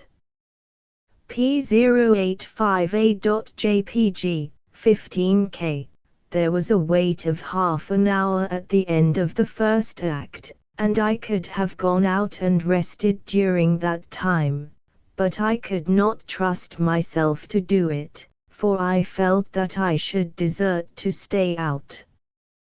There was another wait of half an hour toward 9 o'clock, but I had gone through so much by that time that I had no spirit left, and so had no desire but to be let alone. P085B.jpg, 10K. I do not wish to suggest that the rest of the people there were like me, for, indeed, they were not. Whether it was that they naturally liked that noise, or whether it was that they had learned to like it by getting used to it, I did not at the time know, but they did like it, this was plain enough. While it was going on they sat and looked as rapt and grateful as cats do when one strokes their backs, and whenever the curtain fell they rose to their feet, in one solid mighty multitude, and the air was snowed thick with waving handkerchiefs, and hurricanes of applause swept the place. This was not comprehensible to me. Of course, there were many people there who were not under compulsion to stay, yet the tears were as full at the close as they had been at the beginning. This showed that the people liked it. It was a curious sort of a play. In the manner of costumes and scenery it was fine and showy enough, but there was not much action. That is to say, there was not much really done, it was only talked about, and always violently. It was what one might call a narrative play. Everybody had a narrative and a grievance, and none were reasonable about it, but all in an offensive and ungovernable state. There was little of that sort of customary thing where the tenor and the soprano stand down by the footlights, warbling, with blended voices, and keep holding out their arms toward each other and drawing them back and spreading both hands over first one breast and then the other with a shake and a pressure. No, it was every rioter for himself and no blending. Each sang his indictive narrative in turn, accompanied by the whole orchestra of 60 instruments, and when this had continued for some time, and one was hoping they might come to an understanding and modify the noise, a great chorus composed entirely of maniacs would suddenly break forth, and then during 2 minutes, and sometimes 3, I lived over again all that I suffered the time the orphan asylum burned down. P086.jpg, 25K. We only had one brief little season of heaven and heaven's sweet ecstasy and peace during all this long and diligent and acrimonious reproduction of the other place. This was while a gorgeous procession of people marched around and around, in the third act, and sang the wedding chorus. To my untutored ear that was music, almost divine music. While my seared soul was steeped in the healing balm of those gracious sounds, it seemed to me that I could almost resuffer the torments which had gone before, in order to be so healed again. There is where the deep ingenuity of the operatic idea is betrayed. It deals so largely in pain that its scattered delights are prodigiously augmented by the contrasts. A pretty air in an opera is prettier there than it could be anywhere else, I suppose, just as an honest man in politics shines more than he would elsewhere. I have since found out that there is nothing the Germans like so much as an opera. They like it, not in a mild and moderate way, but with their whole hearts. This is a legitimate result of habit and education. Our nation will like the opera, too, by and by, no doubt. 1 in 50 of those who attend our operas likes it already, perhaps, but I think a good many of the other 49 go in order to learn to like it, and the rest in order to be able to talk knowingly about it. The latter usually hum the airs while they are being sung, so that their neighbors may perceive that they have been to operas before. The funerals of these do not occur often enough. P087.jpg, 14K, a gentle, old maidish person and a sweet young girl of 17 sat right in front of us that night at the Mannheim Opera. These people talked, between the acts, and I understood them, though I understood nothing that was uttered on the distant stage. At first they were guarded in their talk, but after they had heard my agent and me conversing in English they dropped their reserve and I picked up many of their little confidences, no, I mean many of her little confidences, meaning the elder party, for the young girl only listened, and gave assenting nods, but never said a word. How pretty she was, and how sweet she was. I wished she would speak. But evidently she was absorbed in her own thoughts, her own young girl dreams, and found a dearer pleasure in silence. But she was not dreaming sleepy dreams, no, she was awake, alive, alert, she could not sit still a moment. She was an enchanting study. Her gown was of a soft white silky stuff that clung to her round young figure like a fish's skin, and it was rippled over with the gracefulest little fringy films of lace. She had deep, tender eyes, with long, curved lashes, and she had peachy cheeks, and a dimpled chin, and such a dear little rosebud of a mouth, and she was so dove-like, so pure, and so gracious, so sweet and so bewitching. For long hours I did mightily wish she would speak. And at last she did, the red lips parted, and out leaps her thought, and with such a guileless and pretty enthusiasm, too, Auntie, I just know I've got 500 fleas on me. That was probably over the average. Yes, it must have been very much over the average. The average at that time in the Grand Duchy of Baden was 4 to 5 to a young person, when alone, According to the official estimate of the Home Secretary for that year, the average for older people was shifty and indeterminable, for whenever a wholesome young girl came into the presence of her elders she immediately lowered their average and raised her own. She became a sort of contribution box. P088.jpg, 29K. This dear young thing in the theatre had been sitting there unconsciously taking up a collection. Many a skinny old being in our neighborhood was the happier and the restfuller for her coming.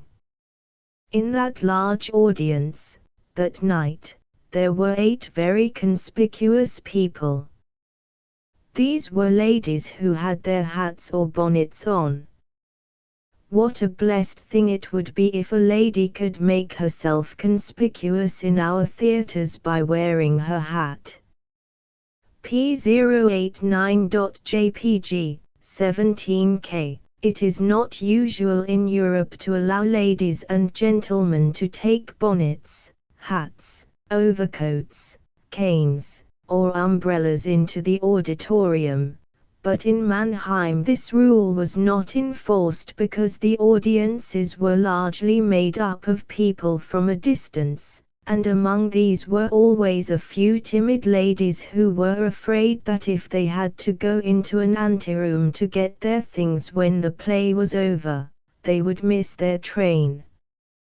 But the great mass of those who came from a distance always ran the risk and took the chances, preferring the loss of a train to a breach of good manners and the discomfort of being unpleasantly conspicuous during a stretch of 3 or 4 hours. P089b.jpg, 17K, Chapter X, How Wagner Operas Bang Along, 3 or 4 hours. That is a long time to sit in one place, whether one be conspicuous or not, yet some of Wagner's operas bang along for 6 whole hours on a stretch. But the people sit there and enjoy it all, and wish it would last longer. A German lady in Munich told me that a person could not like Wagner's music at first, but must go through the deliberate process of learning to like it. Then he would have his sure reward, for when he had learned to like it he would hunger for it and never be able to get enough of it. She said that 6 hours of Wagner was by no means too much. She said that this composer had made a complete revolution in music and was burying the old masters one by one. And she said that Wagner's operas differed from all others in one notable respect, and that was that they were not merely spotted with music here and there, but were all music, from the first strain to the last. This surprised me. I said I had attended one of his insurrections, and found hardly any music in it except the wedding chorus. She said Lohengrin was noisier than Wagner's other operas, but that if I would keep on going to see it I would find by and by that it was all music, and therefore would then enjoy it. I could have said, but would you advise a person to deliberately practice having a toothache in the pit of his stomach for a couple of years in order that he might then come to enjoy it? But I reserved that remark.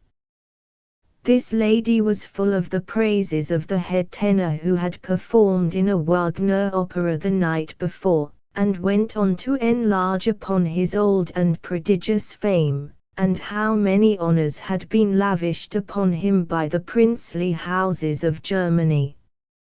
Here was another surprise. I had attended that very opera, in the person of my agent, and had made close and accurate observations. So I said, "Why, madam, my experience warrants me in stating that that tenor's voice is not a voice at all, but only a shriek, the shriek of a hyena P091.jpg, 7K. That is very true, she said. He cannot sing now. It is already many years that he has lost his voice, but in other times he sang, yes, divinely. So whenever he comes now, you shall see, yes, that the theatre will not hold the people.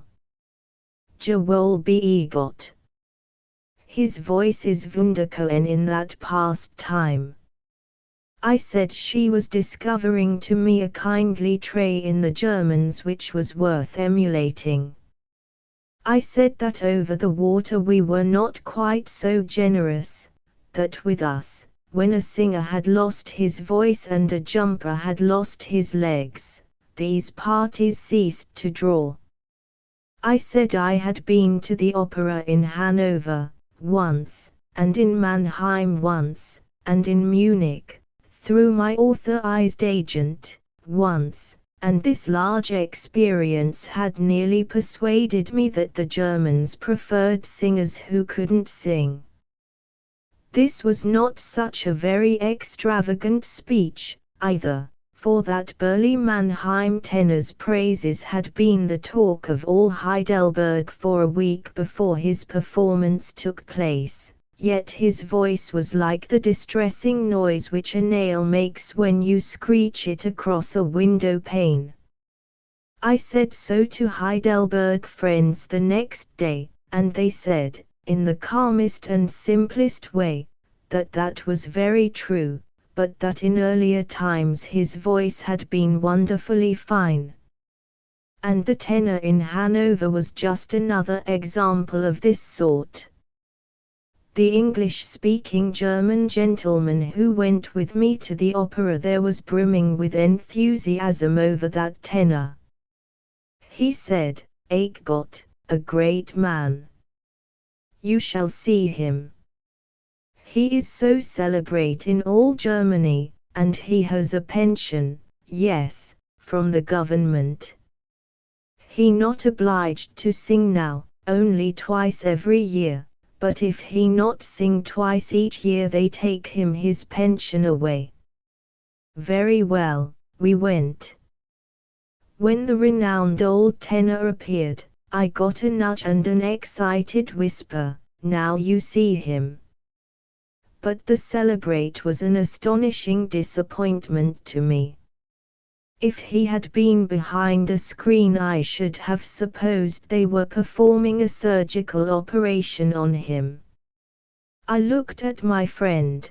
To my great surprise he seemed intoxicated with pleasure, his eyes were dancing with eager delight. When the curtain at last fell, he burst into the stormiest applause, and kept it up, as did the whole house, until the afflictive tenor had come 3 times before the curtain to make his bow.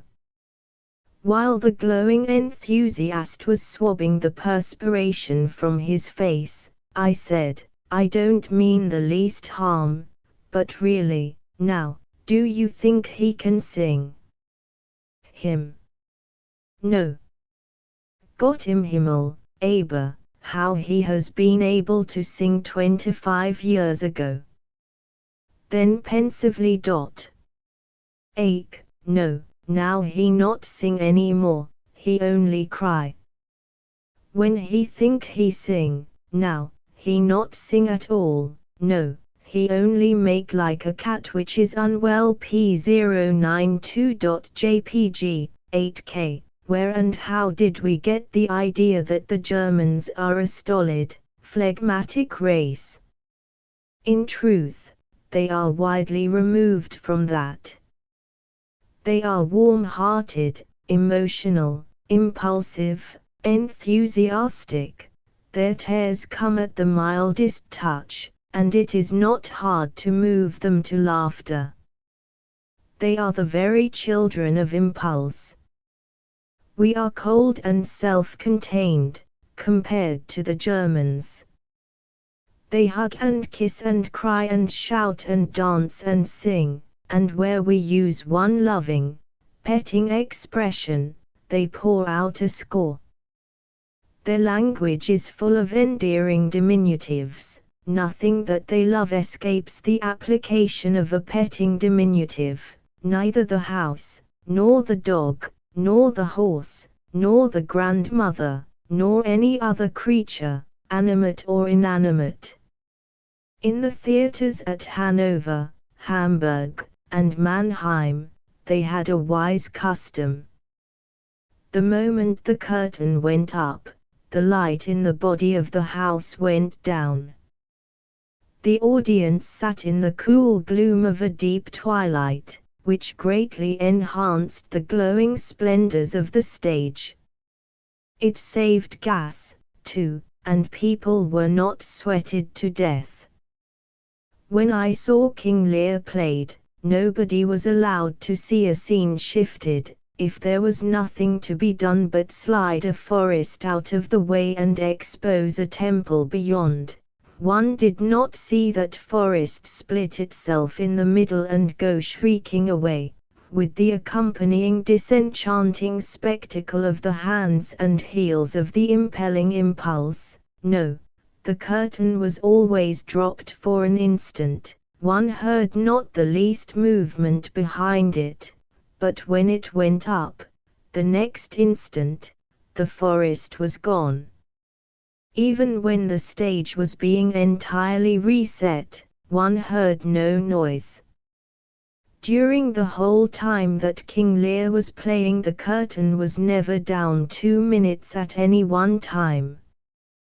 The orchestra played until the curtain was ready to go up for the first time, then they departed for the evening. Where the stage waits never reach 2 minutes, there is no occasion for music. I had never seen this 2-minute business between acts but once before, and that was when the Chauffeuron was played at Wallach's. I was at a concert in Munich one night.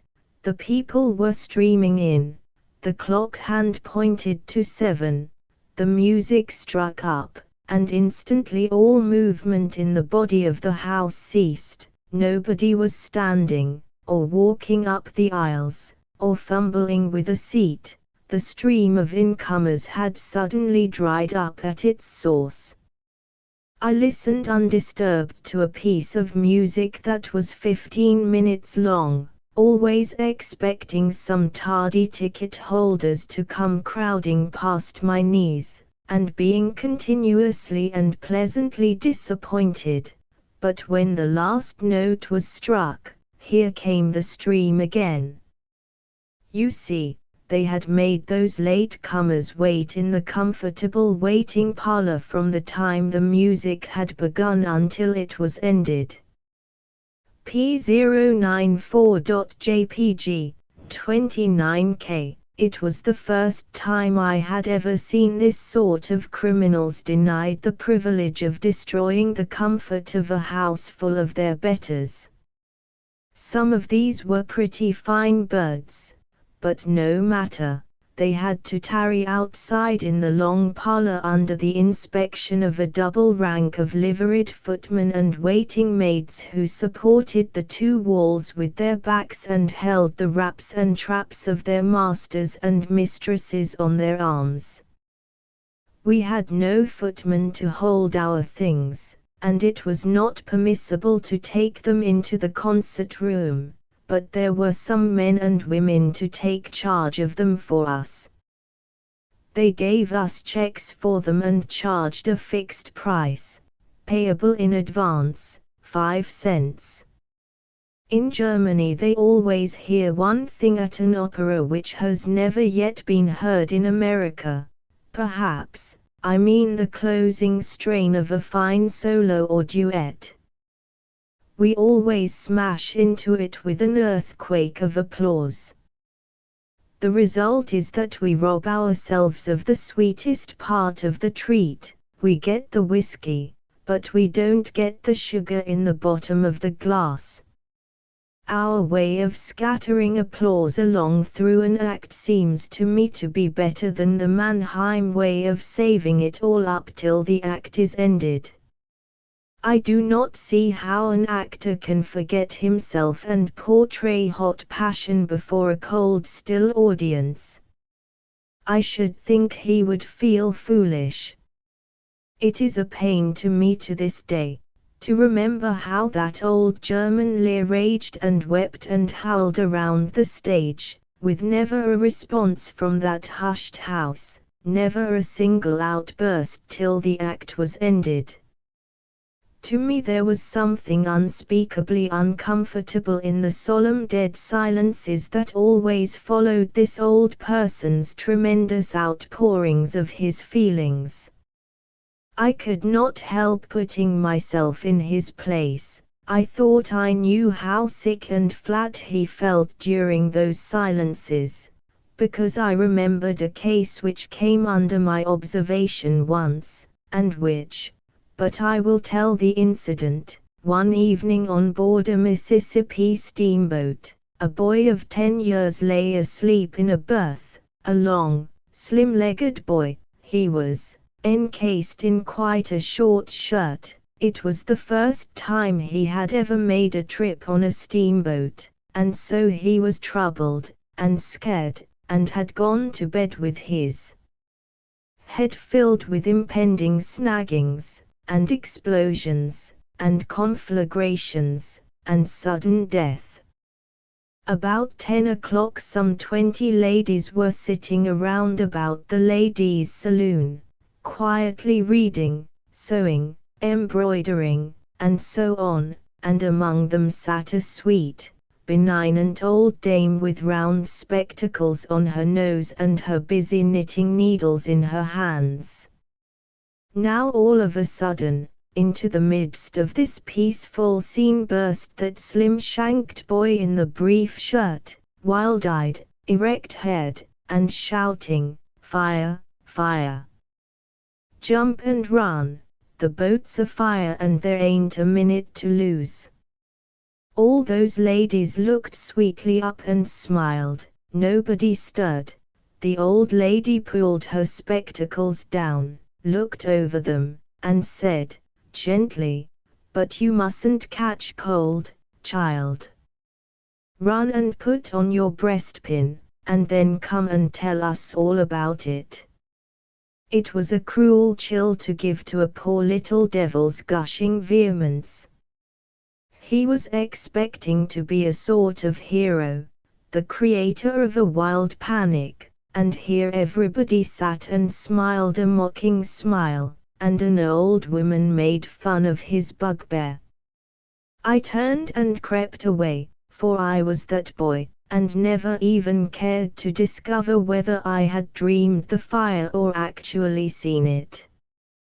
P096.jpg 29K. I am told that in a German concert or opera, they hardly ever encore a song, that though they may be dying to hear it again, their good breeding usually preserves them against requiring the repetition.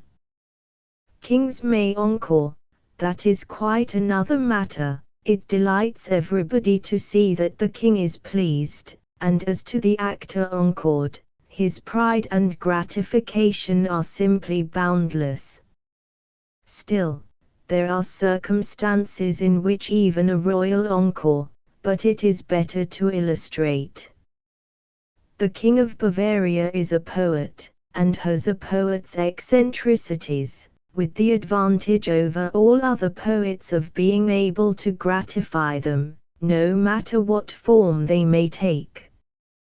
He is fond of opera, but not fond of sitting in the presence of an audience. Therefore, it has sometimes occurred, in Munich, that when an opera has been concluded and the players were getting off their paint and finery, a command has come to them to get their paint and finery on again. Presently the king would arrive, solitary and alone, and the players would begin at the beginning and do the entire opera over again with only that one individual in the vast solemn theatre for audience. Once he took an odd freak into his head. High up and out of sight, over the prodigious stage of the court theatre is a maze of interlacing water pipes, so pierced that in case of fire, innumerable little thread-like streams of water can be caused to descend, and in case of need, this discharge can be augmented to a pouring flood. American managers might want to make a note of that. The king was sole audience. The opera proceeded. It was a piece with a storm in it. The mimic thunder began to mutter, the mimic wind began to wail and sough, and the mimic rain to patter. The king's interest rose higher and higher, it developed into enthusiasm. He cried out, "It is very, very good, indeed. But I will have real rain. Turn on the water." The manager pleaded for a reversal of the command, said it would ruin the costly scenery and the splendid costumes, but the king cried, "No matter, no matter, I will have real rain. Turn on the water." So the real rain was turned on and began to descend in gossamer lances to the mimic flower beds and gravel walks of the stage. The richly dressed actresses and actors tripped about singing bravely and pretending not to mind it. The king was delighted, his enthusiasm grew higher. He cried out, "Bravo, bravo! More thunder! More lightning! Turn on more rain!" P098.jpg, 37K. The thunder boomed, the lightning glared, the storm winds raged, the deluge poured down. The mimic royalty on the stage, with their soaked satins clinging to their bodies, slopped about ankle-deep in water, warbling their sweetest and best. The fiddlers under the eaves of the stage soared away for dear life, with the cold overflow spouting down the backs of their necks, and the dry and happy king sat in his lofty box and wore his gloves to ribbons applauding. "More yet," cried the king, "more yet, let loose all the thunder, turn on all the water. I will hang the man that raises an umbrella." When this most tremendous and effective storm that had ever been produced in any theatre was at last over, the king's approbation was measureless. He cried, "Magnificent, magnificent! Encore! Do it again!" But the manager succeeded in persuading him to recall the encore, and said the company would feel sufficiently rewarded and complimented in the mere fact that the encore was desired by His Majesty, without fatiguing him with a repetition to gratify their own vanity. During the remainder of the act the lucky performers were those whose parts required changes of dress, the others were a soaked, bedraggled, and uncomfortable lot, but in the last degree picturesque. The stage scenery was ruined, trapdoors were so swollen that they wouldn't work for a week afterward, the fine costumes were spoiled, and no end of minor damages were done by that remarkable storm. It was a royal idea, that storm, and royally carried out. But observe the moderation of the king. He did not insist upon his encore. If he had been a gladsome, unreflecting American opera audience, he probably would have had his storm repeated and repeated until he drowned all those people. P099.jpg, 29K, Chapter 11, I Paint a Turner. The summer days passed pleasantly in Heidelberg. We had a skilled trainer, and under his instructions we were getting our legs in the right condition for the contemplated pedestrian tours, we were well satisfied with the progress which we had made in the German language. 1. See Appendix D for information concerning this fearful tongue. And more than satisfied with what we had accomplished in art. We had had the best instructors in drawing and painting in Germany, Hemeling, Vogel, Müller, Dietz, and Schumann. Hemeling taught us landscape painting. Vogel taught us figure drawing, Müller taught us to do still life, and Dietz and Schumann gave us a finishing course in 2 specialties, battle pieces and shipwrecks. Whatever I am in art I owe to these men. I have something of the manner of each and all of them, but they all said that I had also a manner of my own, and that it was conspicuous. They said there was a marked individuality about my style, insomuch that if I ever painted the commonest type of a dog, I should be sure to throw a something into the aspect of that dog which would keep him from being mistaken for the creation of any other artist.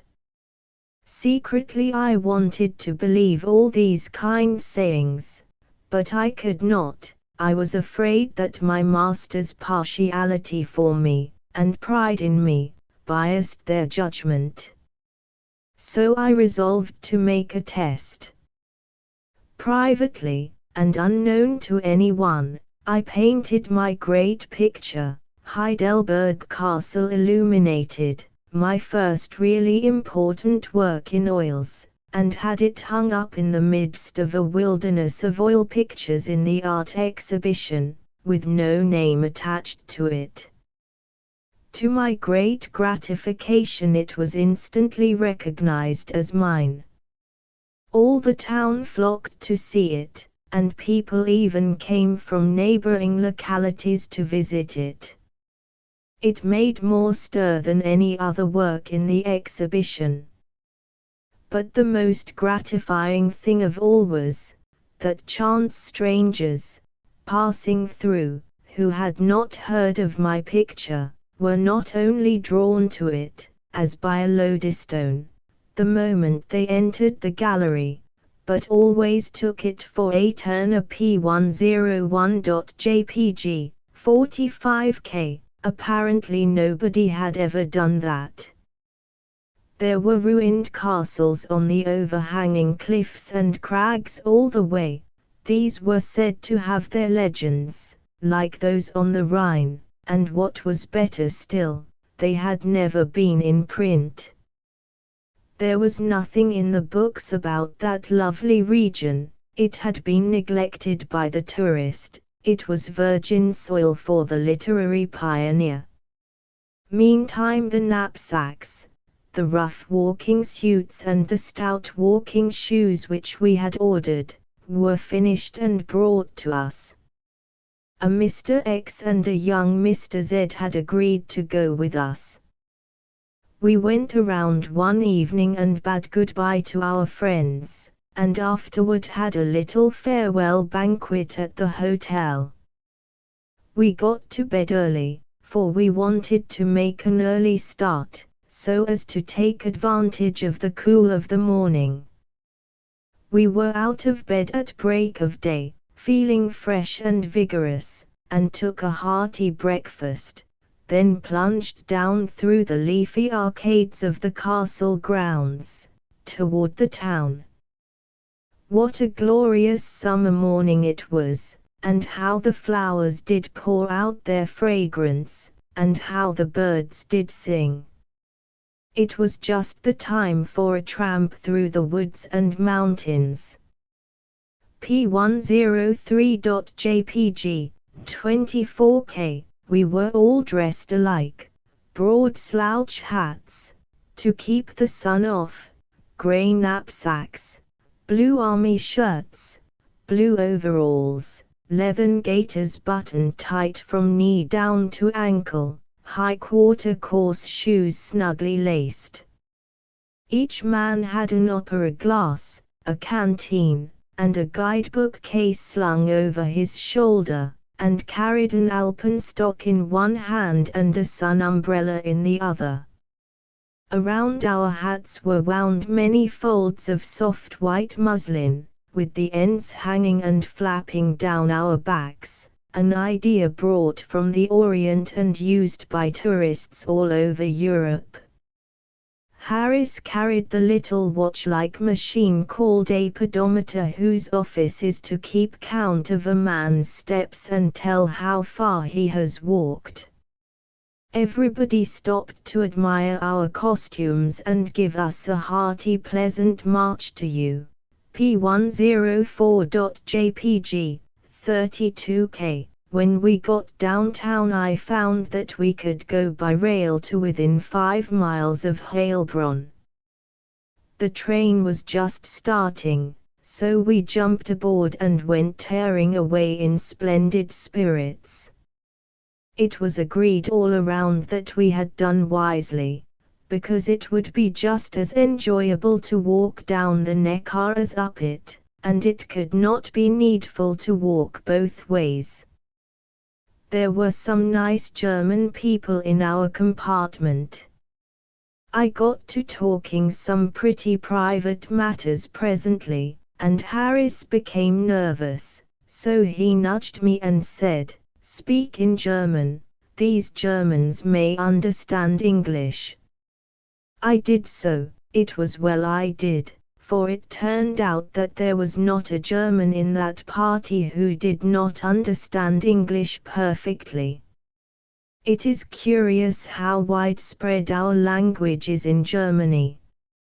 After a while some of those folks got out and a German gentleman and his 2 young daughters got in. I spoke in German of one of the latter several times, but without result. Finally she said, "Ich verstehe nur Deutsch und English," or words to that effect. That is, I don't understand any language but German and English. And sure enough, not only she but her father and sister spoke English. So after that we had all the talk we wanted, and we wanted a good deal, for they were agreeable people. They were greatly interested in our customs, especially the alpenstocks, for they had not seen any before. They said that the Neckar road was perfectly level, so we must be going to Switzerland or some other rugged country, and asked us if we did not find the walking pretty fatiguing in such warm weather. But we said no. We reached Wimpfen, I think it was Wimpfen, in about 3 hours, and got out, not the least tired, found a good hotel and ordered beer and dinner, then took a stroll through the venerable old village. It was very picturesque and tumble-down, and dirty and interesting. It had queer houses 500 years old in it, and a military tower 115 feet high, which had stood there more than 10 centuries. I made a little sketch of it. I kept a copy, but gave the original to the burgomaster. P105A.jpg, 20K. I think the original was better than the copy, because it had more windows in it and the grass stood up better and had a brisker look. There was none around the tower, though. I composed the grass myself, from studies I made in a field by Heidelberg in Hemmeling's time. The man on top, looking at the view, is apparently too large, but I found he could not be made smaller, conveniently. I wanted him there, and I wanted him visible, so I thought out a way to manage it. I composed the picture from 2 points of view. The spectator is to observe the man from about where that flag is, and he must observe the tower itself from the ground. This harmonizes the seeming discrepancy. Figure 2. Near an old cathedral, under a shed, were 3 crosses of stone, moldy and damaged things, bearing life-size stone figures. The 2 thieves were dressed in the fanciful court costumes of the middle of the 16th century, while the Saviour was nude, with the exception of a cloth around the loins.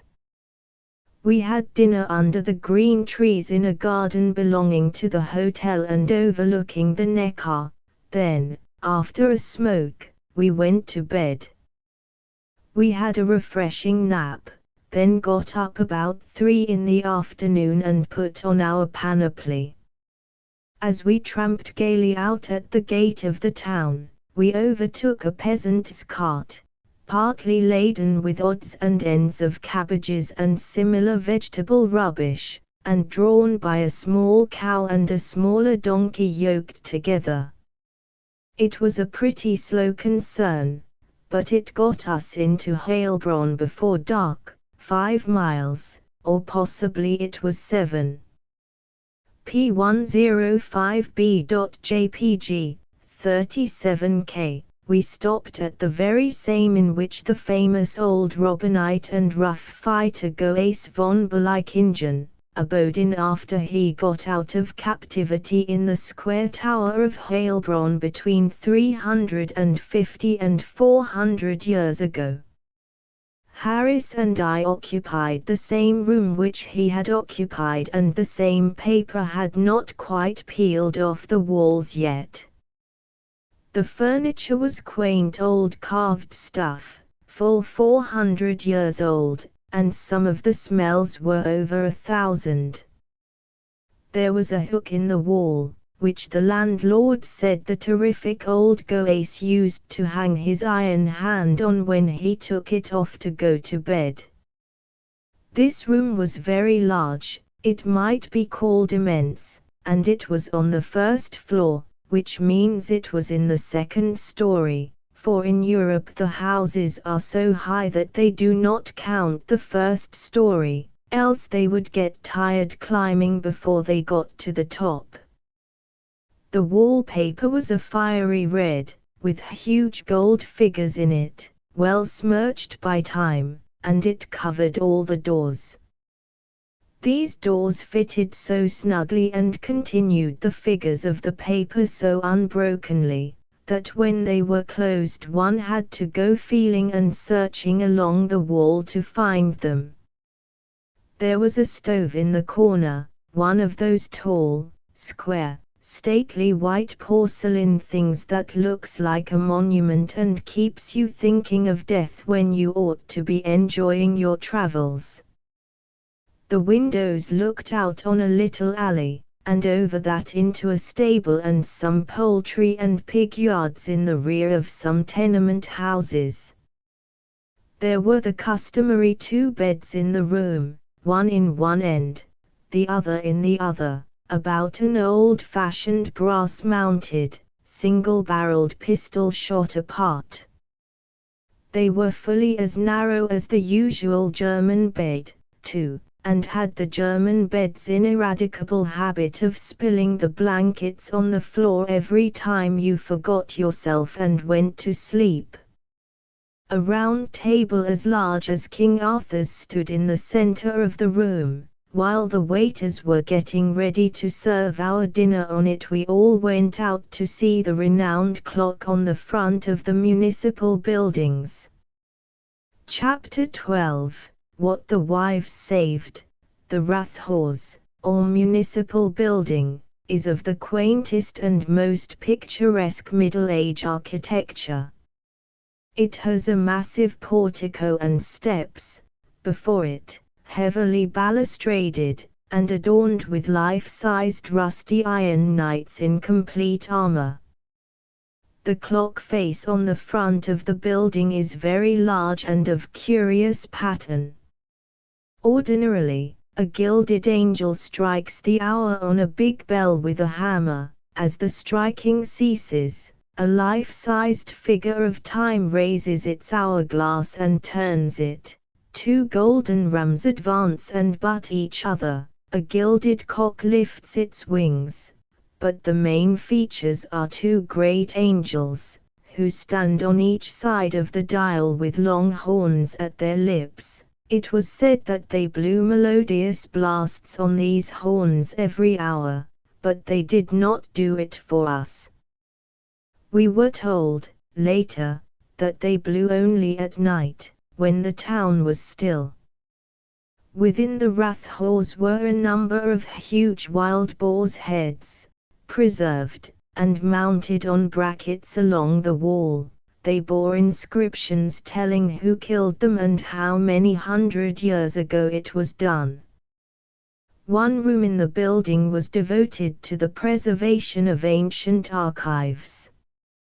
There they showed us no end of aged documents. Some were signed by popes, some by Tilly and other great generals, and one was a letter written and subscribed by Goes von Belykingen in Heilbronn in 1519, just after his release from the Square Tower. P109.jpg, 85k. This fine old Robinite was a devoutly and sincerely religious man, hospitable, charitable to the poor, fearless in fight, active, enterprising, and possessed of a large and generous nature. He had in him a quality of being able to overlook moderate injuries, and being able to forgive and forget mortal ones as soon as he had soundly trounced the authors of them. He was prompt to take up any poor devil's quarrel and risk his neck to right him. The common folk held him dear, and his memory is still green in ballad and tradition. He used to go on the highway and rob rich wayfarers, and other times he would swoop down from his high castle on the hills of the Neckar and capture passing cargoes of merchandise. In his memoirs he piously thanks the giver of all good for remembering him in his needs and delivering sundry such cargoes into his hands at times when only special providences could have relieved him. He was a doughty warrior and found a deep joy in battle. In an assault upon a stronghold in Bavaria when he was only 23 years old, his right hand was shot away, but he was so interested in the fight that he did not observe it for a while. He said that the iron hand which was made for him afterward, and which he wore for more than half a century, was nearly as clever a member as the fleshy one had been. I was glad to get a facsimile of the letter written by this fine old German Robin Hood, though I was not able to read it. He was a better artist with his sword than with his pen. We went down by the river and saw the Square Tower. It was a very venerable structure, very strong, and very ornamental. There was no opening near the ground. They had to use a ladder to get into it, no doubt. We visited the principal church, also, a curious old structure, with a tower-like spire adorned with all sorts of grotesque images. The inner walls of the church were placarded with large mural tablets of copper, bearing engraved inscriptions celebrating the merits of old Heilbronn worthies of 2 or 3 centuries ago, and also bearing rudely painted effigies of themselves and their families tricked out in the queer costumes of those days. The head of the family sat in the foreground, and beyond him extended a sharply receding and diminishing row of sons. Facing him sat his wife, and beyond her extended a low row of diminishing daughters. The family was usually large, but the perspective bad. Then we hired the hack and the horse which Goes von Belykingen used to use, and drove several miles into the country to visit the place called Wabertrue, wife's fidelity I suppose it means. It was a feudal castle of the Middle Ages. When we reached its neighborhood we found it was beautifully situated, but on top of a mound, or hill, round and tolerably steep, and about 200 feet high. Therefore, as the sun was blazing hot, we did not climb up there, but took the place on trust, and observed it from a distance while the horse leaned up against a fence and rested. The place has no interest except that which is lent it by its legend, which is a very pretty one, to this effect. The legend in the Middle Ages, a couple of young dukes, brothers, took opposite sides in one of the wars, the one fighting for the emperor, the other against him. One of them owned the castle and village on top of the mound which I have been speaking of, and in his absence his brother came with his knights and soldiers and began a siege. It was a long and tedious business, for the people made a stubborn and faithful defense. But at last their supplies ran out and starvation began its work. More fell by hunger than by the missiles of the enemy. They by and by surrendered, and begged for charitable terms. But the beleaguering prince was so incensed against them for their long resistance that he said he would spare none but the women and children. All men should be put to the sword without exception, and all their goods destroyed. Then the women came and fell on their knees and begged for the lives of their husbands. No, said the prince, not a man of them shall escape alive. You yourselves shall go with your children into houseless and friendless banishment, but that you may not starve I grant you this one grace, that each woman may bear with her from this place as much of her most valuable property as she is able to carry. Very well. Presently the gates swung open and out filed those women carrying their husbands on their shoulders. The besiegers, furious at the trick, rushed forward to slaughter the men, but the Duke stepped between and said, "No. Put up your swords, a prince's word is inviolable." When we got back to the hotel, King Arthur's round table was ready for us in its white drapery, and the head waiter and his first assistant, in swallowtails and white cravats, brought in the soup and the hot plates at once. Mr. X had ordered the dinner, and when the wine came on, he picked up a bottle, glanced at the label, and then turned to the grave, the melancholy, the sepulchral head waiter and said it was not the sort of wine he had asked for. The head waiter picked up the bottle, cast his undertaker eye on it and said, "It is true, I beg pardon." Then he turned on his subordinate and calmly said, "Bring another label P111.jpg, 22K. At the same time he slid the present label off with his hand and laid it aside. It had been newly put on, its paste was still wet. When the new label came, he put it on, our French wine being now turned into German wine, according to desire. The head waiter went blandly about his other duties, as if the working of this sort of miracle was a common and easy thing to him.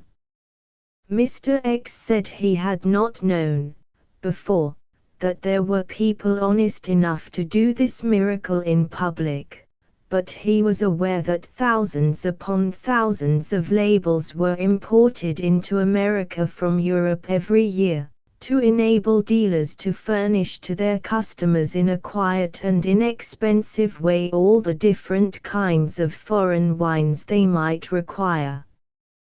We took a turn around the town, after dinner, and found it fully as interesting in the moonlight as it had been in the daytime.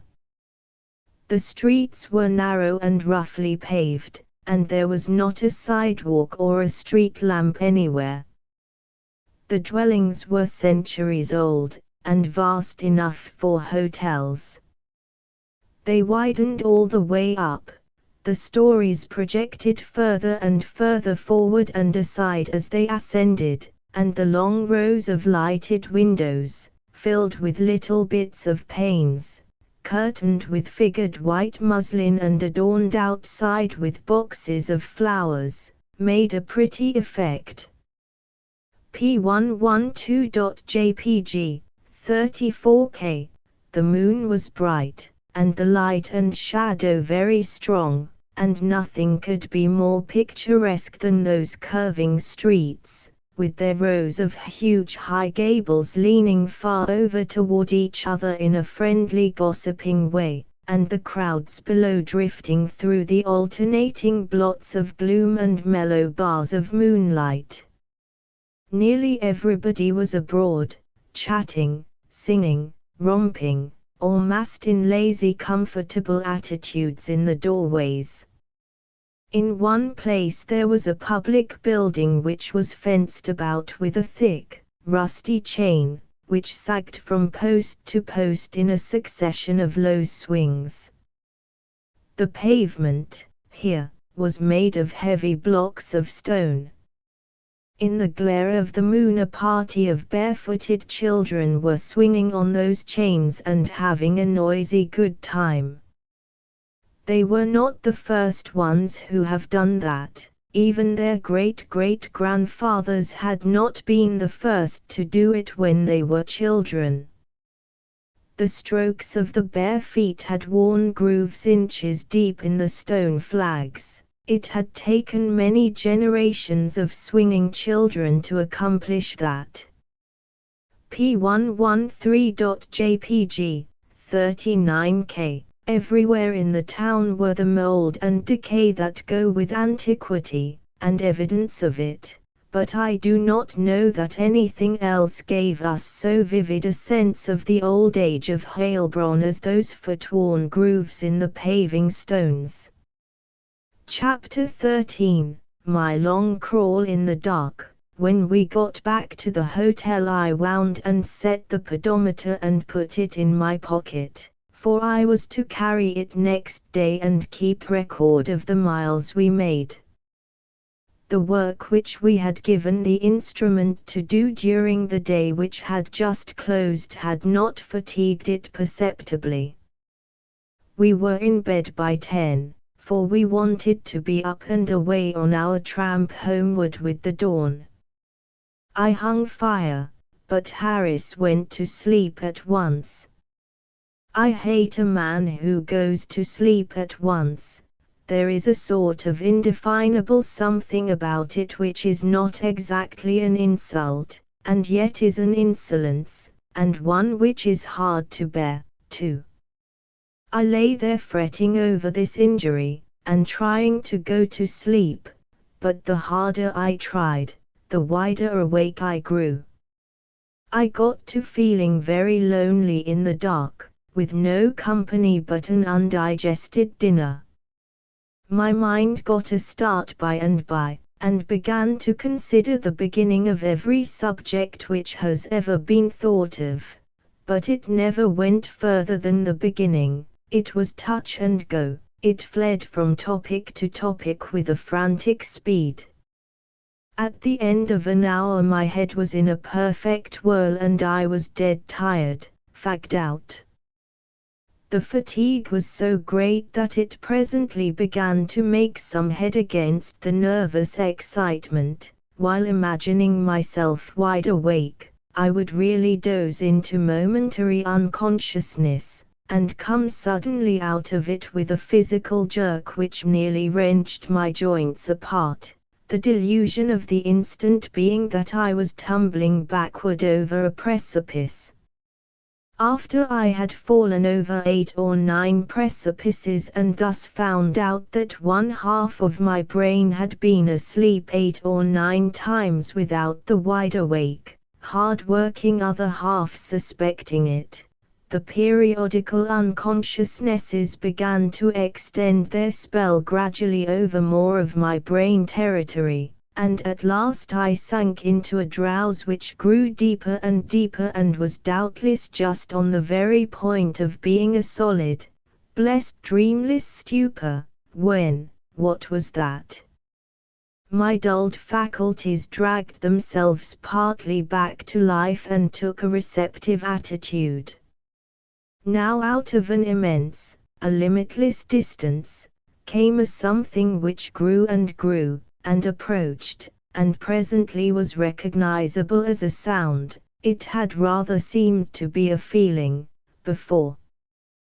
This sound was a mile away, now, perhaps it was the murmur of a storm, and now it was nearer, not a quarter of a mile away. Was it the muffled rasping and grinding of distant machinery?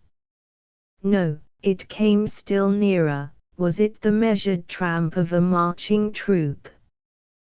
But it came nearer still, and still nearer, and at last it was right in the room. It was merely a mouse gnawing the woodwork. So I had held my breath all that time for such a trifle. P115.jpg, 72K, well, what was done could not be helped. I would go to sleep at once and make up the lost time. That was a thoughtless thought. Without intending it, hardly knowing it, I fell to listening intently to that sound, and even unconsciously counting the strokes of the mouse's nutmeg grater. Presently I was deriving exquisite suffering from this employment, yet maybe I could have endured it if the mouse had attended steadily to his work, but he did not do that. He stopped every now and then, and I suffered more while waiting and listening for him to begin again than I did while he was gnawing. Along at first I was mentally offering a reward of $5, $6, $7, $10 for that mouse, but toward the last I was offering rewards which were entirely beyond my means. I close-reefed my ears, that is to say, I bent the flaps of them down and furled them into 5 or 6 folds, and pressed them against the hearing orifice, but it did no good. The faculty was so sharpened by nervous excitement that it was become a microphone and could hear through the overlays without trouble. My anger grew to a frenzy. I finally did what all persons before me have done, clear back to Adam, resolved to throw something. I reached down and got my walking shoes, then sat up in bed and listened, in order to exactly locate the noise. But I couldn't do it. It was as unlocatable as a cricket's noise, and where one thinks that is always the very place where it isn't. So I presently hurled a shoe at random, and with a vicious vigor. It struck the wall over Harris's head and fell down on him. I had not imagined I could throw so far. It woke Harris, and I was glad of it until I found he was not angry. Then I was sorry. He soon went to sleep again, which pleased me, but straightway the mouse began again, which roused my temper once more. I did not want to wake Harris a second time, but the gnawing continued until I was compelled to throw the other shoe. P117.jpg, 29K. This time I broke a mirror. There were 2 in the room. I got the largest one, of course. Harris woke again, but did not complain, and I was sorrier than ever. I resolved that I would suffer all possible torture before I would disturb him a third time. The mouse eventually retired, and by I was sinking to sleep, when a clock began to strike. I counted till it was done, and was about to drowse again when another clock began. I counted. Then the two great Rathhorse clock angels began to send forth soft, rich, melodious blasts from their long trumpets. I had never heard anything that was so lovely, or weird, or mysterious, but when they got to blowing the quarter hours, they seemed to me to be overdoing the thing. Every time I dropped off for the moment, a new noise woke me. Each time I woke I missed my coverlet, and had to reach down to the floor and get it again.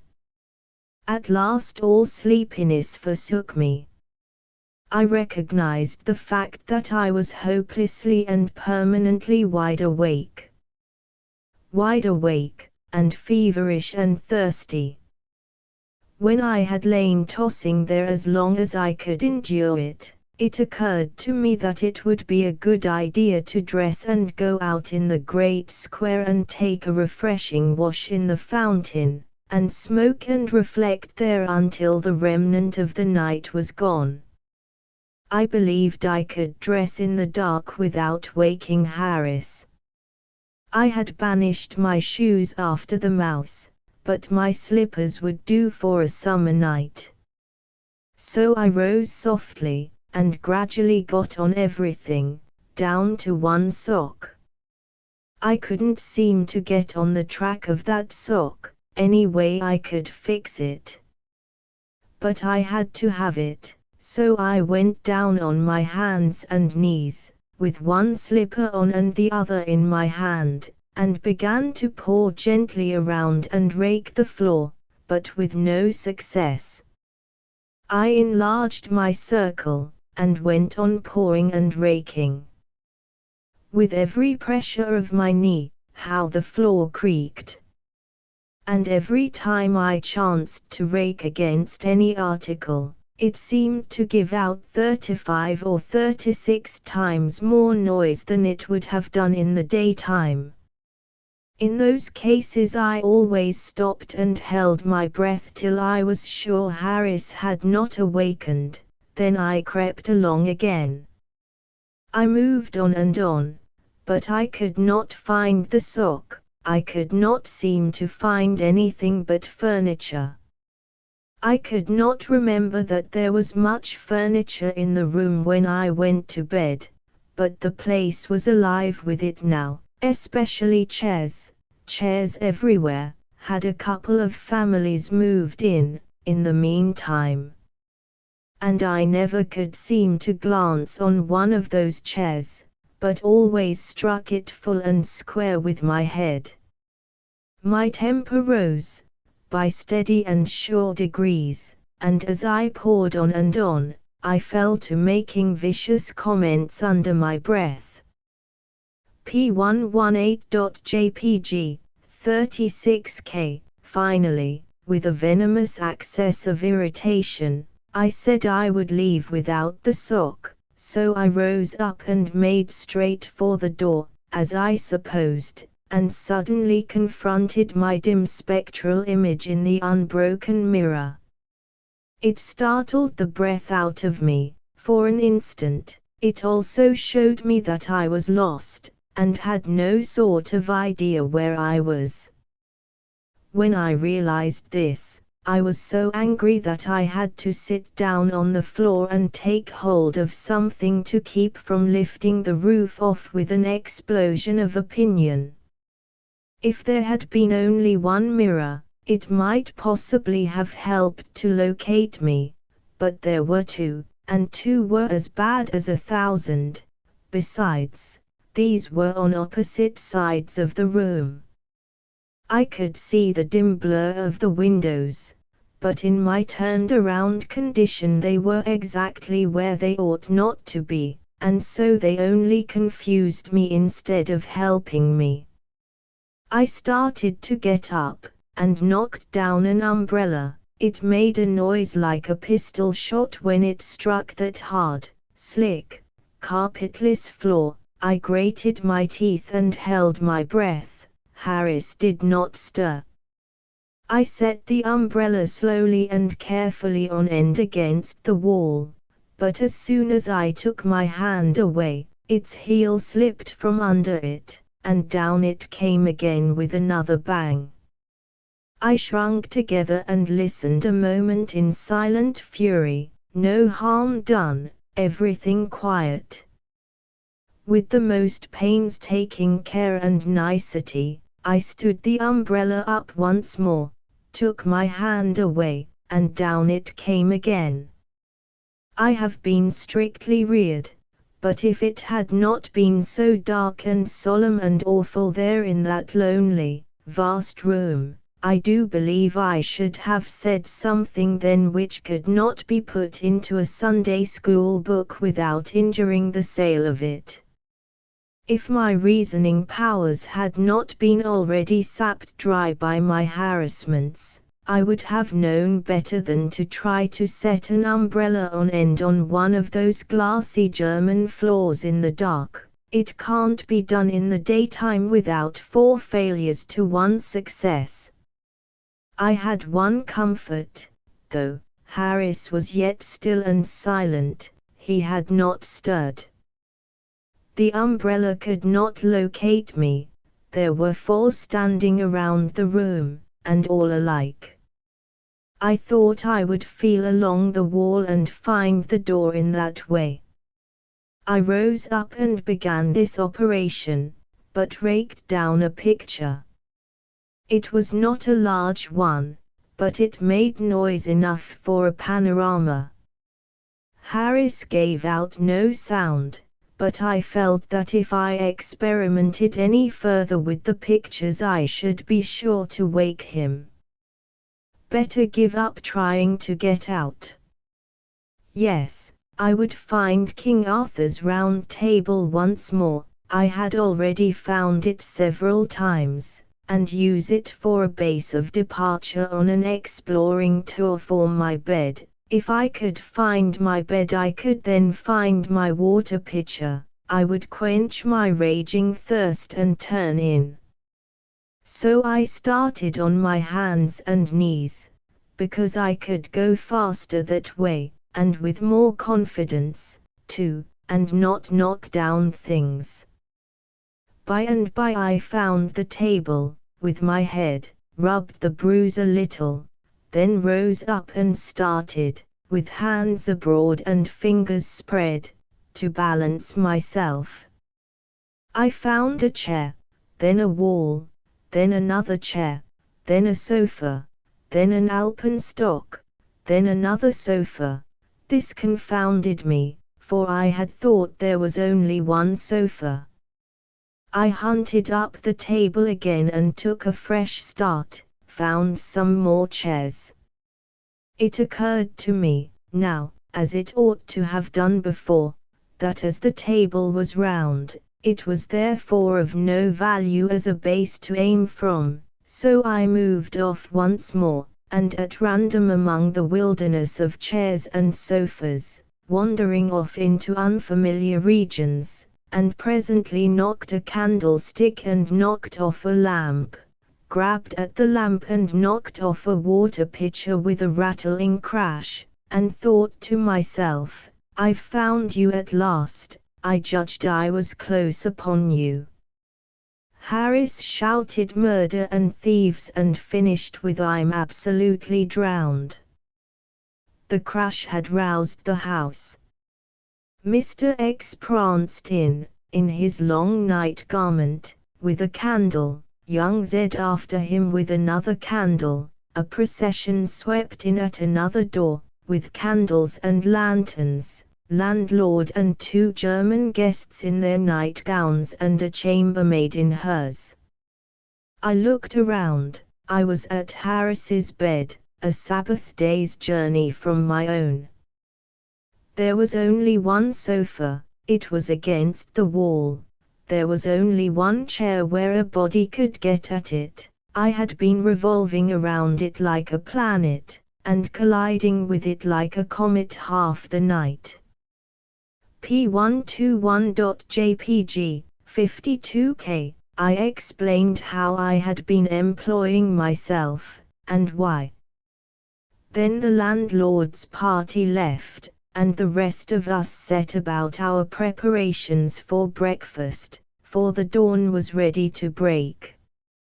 I glanced furtively at my pedometer, and found I had made 47 miles. But I did not care, for I had come out for a pedestrian tour anyway. Chapter 14, Rafting down the Neckar. When the landlord learned that I and my agents were artists, our party rose perceptibly in his esteem. We rose still higher when he learned that we were making a pedestrian tour of Europe.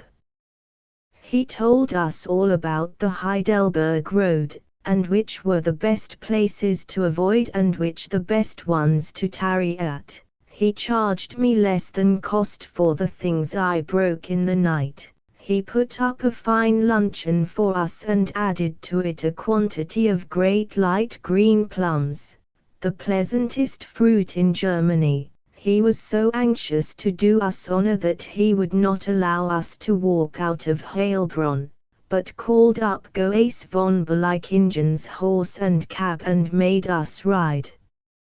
I made a sketch of the turnout. It is not a work, it is only what artists call a study, a thing to make a finished picture from. This sketch has several blemishes in it. For instance, the wagon is not traveling as fast as the horse is. This is wrong. Again, the person trying to get out of the way is too small, he is out of perspective, as we say. The two upper lines are not the horse's back, they are the reins. There seems to be a wheel missing. This would be corrected in a finished work, of course. This thing flying out behind is not a flag, it is a curtain. That other thing up there is the sun, but I didn't get enough distance on it. I do not remember, now, what that thing is that is in front of the man who is running, but I think it is a haystack or a woman.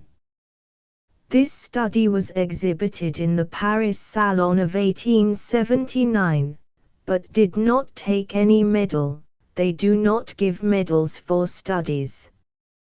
P123.jpg, 29K, we discharged the carriage at the bridge. The river was full of logs, long, slender, barkless pine logs, and we leaned on the rails of the bridge, and watched the men put them together into rafts. These rafts were of a shape and construction to suit the crookedness and extreme narrowness of the Neckar. They were from 50 to 100 yards long, and they gradually tapered from a 9-log breadth at their sterns, to a 3-log breadth at their bow ends. The main part of the steering is done at the bow, with a pole. The 3-log breadth there furnishes room for only the steersman, for these little logs are not larger around than an average young lady's waist. The connections of the several sections of the raft are slack and pliant, so that the raft may be readily bent into any sort of curve required by the shape of the river. The Neckar is in many places so narrow that a person can throw a dog across it, if he has one. When it is also sharply curved in such places, the raftsman has to do some pretty nice snug piloting to make the turns. The river is not always allowed to spread over its whole bed, which is as much as 30, and sometimes 40 yards wide, but is split into 3 equal bodies of water, by stone dikes which throw the main volume, depth, and current into the central one. In low water these neat narrow-edged dikes project 4 or 5 inches above the surface, like the comb of a submerged roof, but in high water they are overflowed. A hatful of rain makes high water in the Neckar, and a basketful produces an overflow. There are dikes abreast the Schloss Hotel, and the current is violently swift at that point. I used to sit for hours in my glass cage, watching the long, narrow rafts slip along through the central channel, grazing the right bank dike and aiming carefully for the middle arch of the stone bridge below. I watched them in this way, and lost all this time hoping to see one of them hit the bridge pier and wreck itself some time or other, but was always disappointed.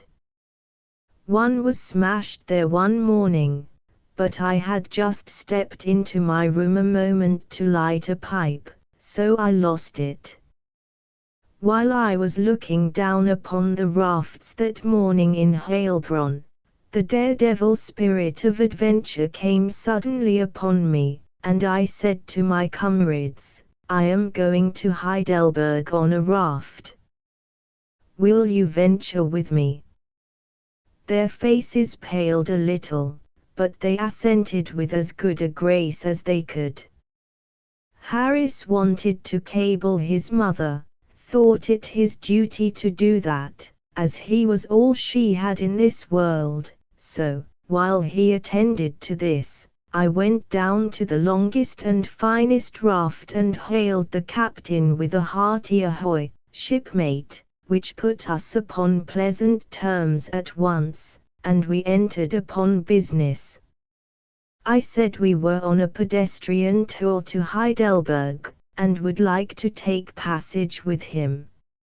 I said this partly through young Zed, who spoke German very well, and partly through Mr. X, who spoke it peculiarly. I can understand German as well as the maniac that invented it, but I talk it best through an interpreter. The captain hitched up his trousers, then shifted his quid thoughtfully. Presently he said just what I was expecting he would say, that he had no license to carry passengers, and therefore was afraid the law would be after him in case the matter got noised about or any accident happened. So I chartered the raft and the crew and took all the responsibilities on myself. P125.jpg, 58K, with a rattling song the starboard watch bent to their work and hove the cable short, then got the anchor home, and our bark moved off with a stately stride, and soon was bowling along at about 2 knots an hour. Our party were grouped amidships. At first the talk was a little gloomy, and ran mainly upon the shortness of life, the uncertainty of it, the perils which beset it, and the need and wisdom of being always prepared for the worst.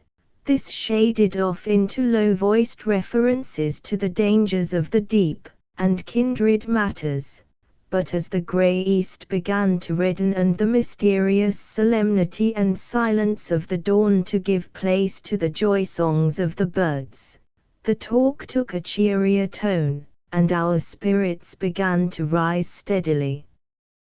Germany, in the summer, is the perfection of the beautiful, but nobody has understood, and realized, and enjoyed the utmost possibilities of this soft and peaceful beauty unless he has voyaged down the Neckar on a raft.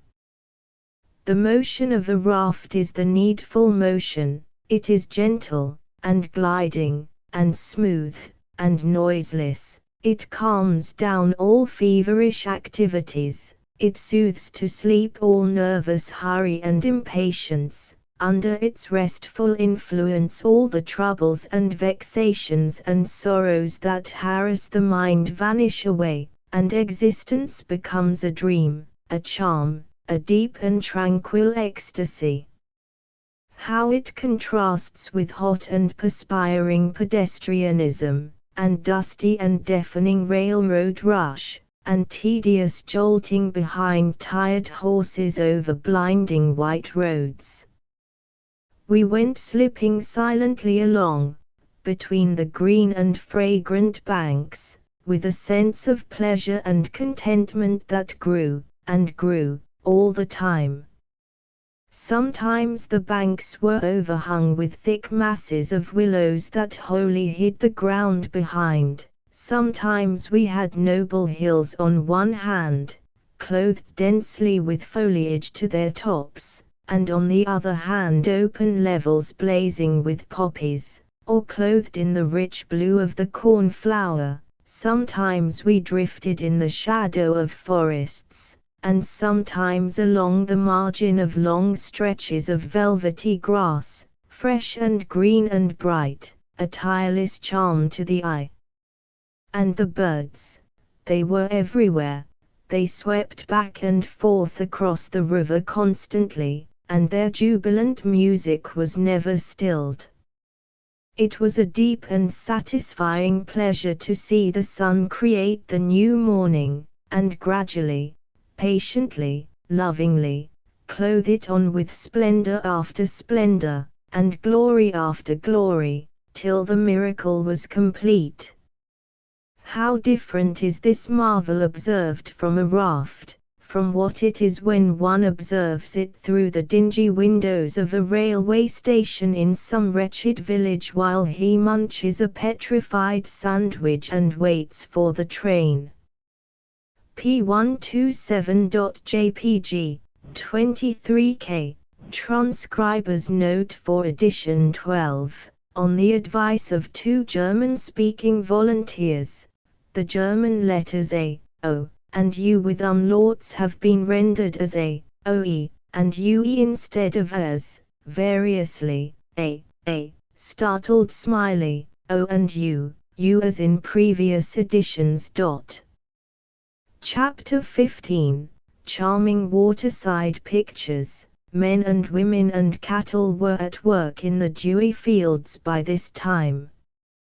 The people often stepped aboard the raft, as we glided along the grassy shores, and gossiped with us and with the crew for 100 yards or so, then stepped ashore again, refreshed by the ride.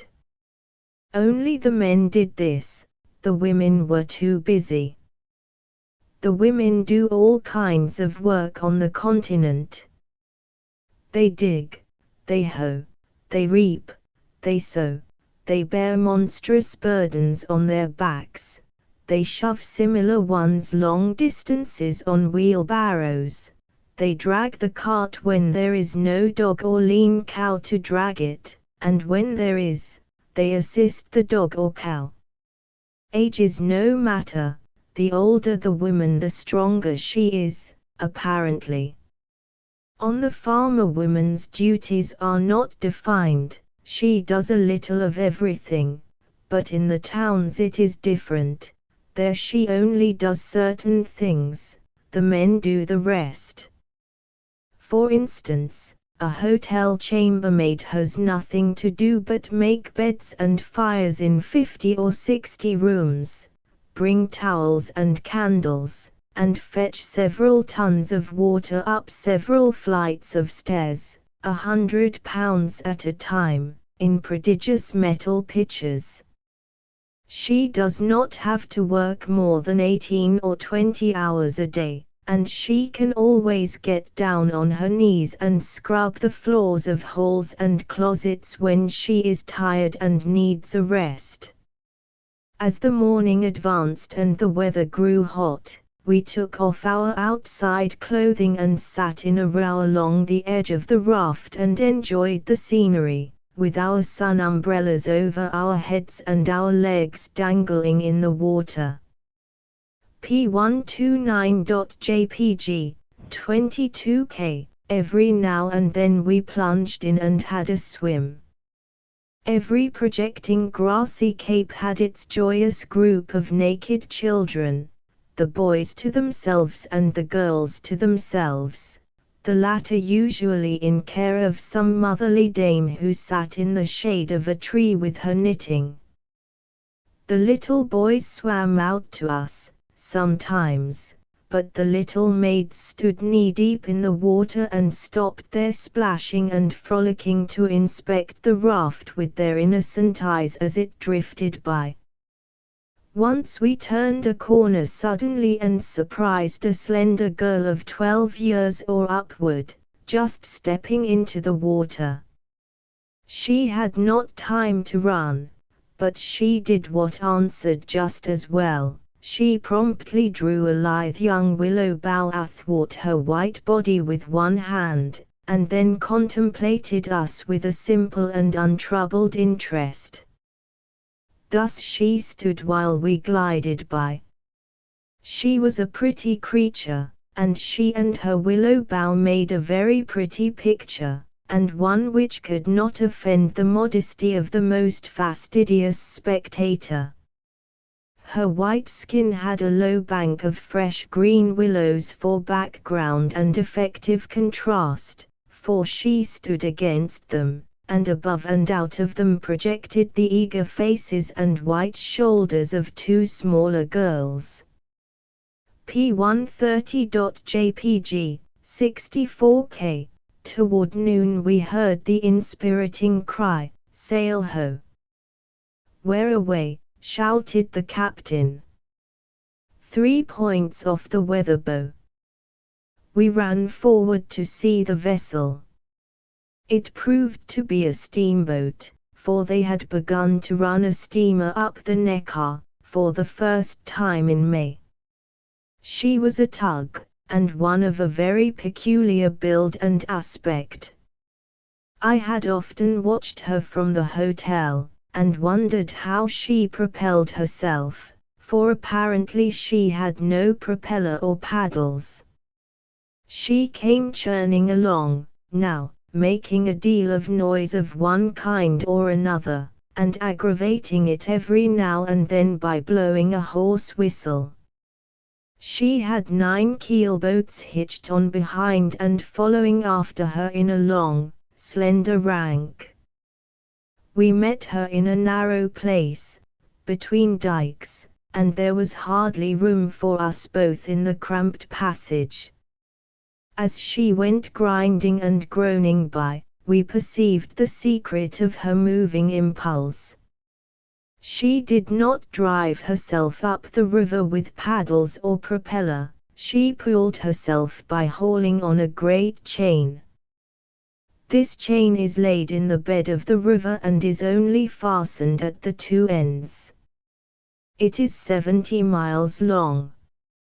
It comes in over the boat's bow, passes around a drum, and is paid out astern. She pulls on that chain, and so drags herself up the river or down it. She has neither bow or stern, strictly speaking, for she has a long-bladed rudder on each end and she never turns around. She uses both rudders all the time, and they are powerful enough to enable her to turn to the right or the left and steer around curves, in spite of the strong resistance of the chain. I would not have believed that that impossible thing could be done, but I saw it done, and therefore I know that there is one impossible thing which can be done. What miracle will man attempt next? We met many big keelboats on their way up, using sails, mule power, and profanity, a tedious and laborious business. A wire rope led from the foretopmast to the file of mules on the towpath 100 yards ahead, and by dint of much banging and swearing and urging, the detachment of drivers managed to get a speed of 2 or 3 miles an hour out of the mules against the stiff current. The Neckar has always been used as a canal, and thus has given employment to a great many men and animals. But now that this steamboat is able, with a small crew and a bushel or so of coal, to take 9 keelboats farther up the river in 1 hour than 30 men and 30 mules can do it in 2, it is believed that the old-fashioned towing industry is on its deathbed. A second steamboat began work in the Neckar 3 months after the first one was put in service. Figure 4. At noon we stepped ashore and bought some bottled beer and got some chickens cooked, while the raft waited. Then we immediately put to sea again, and had our dinner while the beer was cold and the chickens hot. There is no pleasanter place for such a meal than a raft that is gliding down the winding Neckar past green meadows and wooded hills, and slumbering villages, and craggy heights graced with crumbling towers and battlements. P132.jpg, 27K. In one place we saw a nicely dressed German gentleman without any spectacles. Before I could come to anchor he had got under way. It was a great pity. I so wanted to make a sketch of him. The captain comforted me for my loss, however, by saying that the man was without any doubt a fraud who had spectacles, but kept them in his pocket in order to make himself conspicuous. Below Hasmaschim we passed Hornberg, Goes von Beleikingen's old castle. It stands on a bold elevation 200 feet above the surface of the river. It has high vine-clad walls enclosing trees, and a peaked tower about 75 feet high. The steep hillside, from the castle clear down to the water's edge, is terraced, and clothed thick with grape vines. This is like farming a mansard roof. All the steeps along that part of the river which furnish the proper exposure, are given up to the grape. That region is a great producer of Rhine wines. The Germans are exceedingly fond of Rhine wines. They are put up in tall, slender bottles, and are considered a pleasant beverage. One tells them from vinegar by the label. The Hornberg hill is to be tunneled, and the new railway will pass under the castle.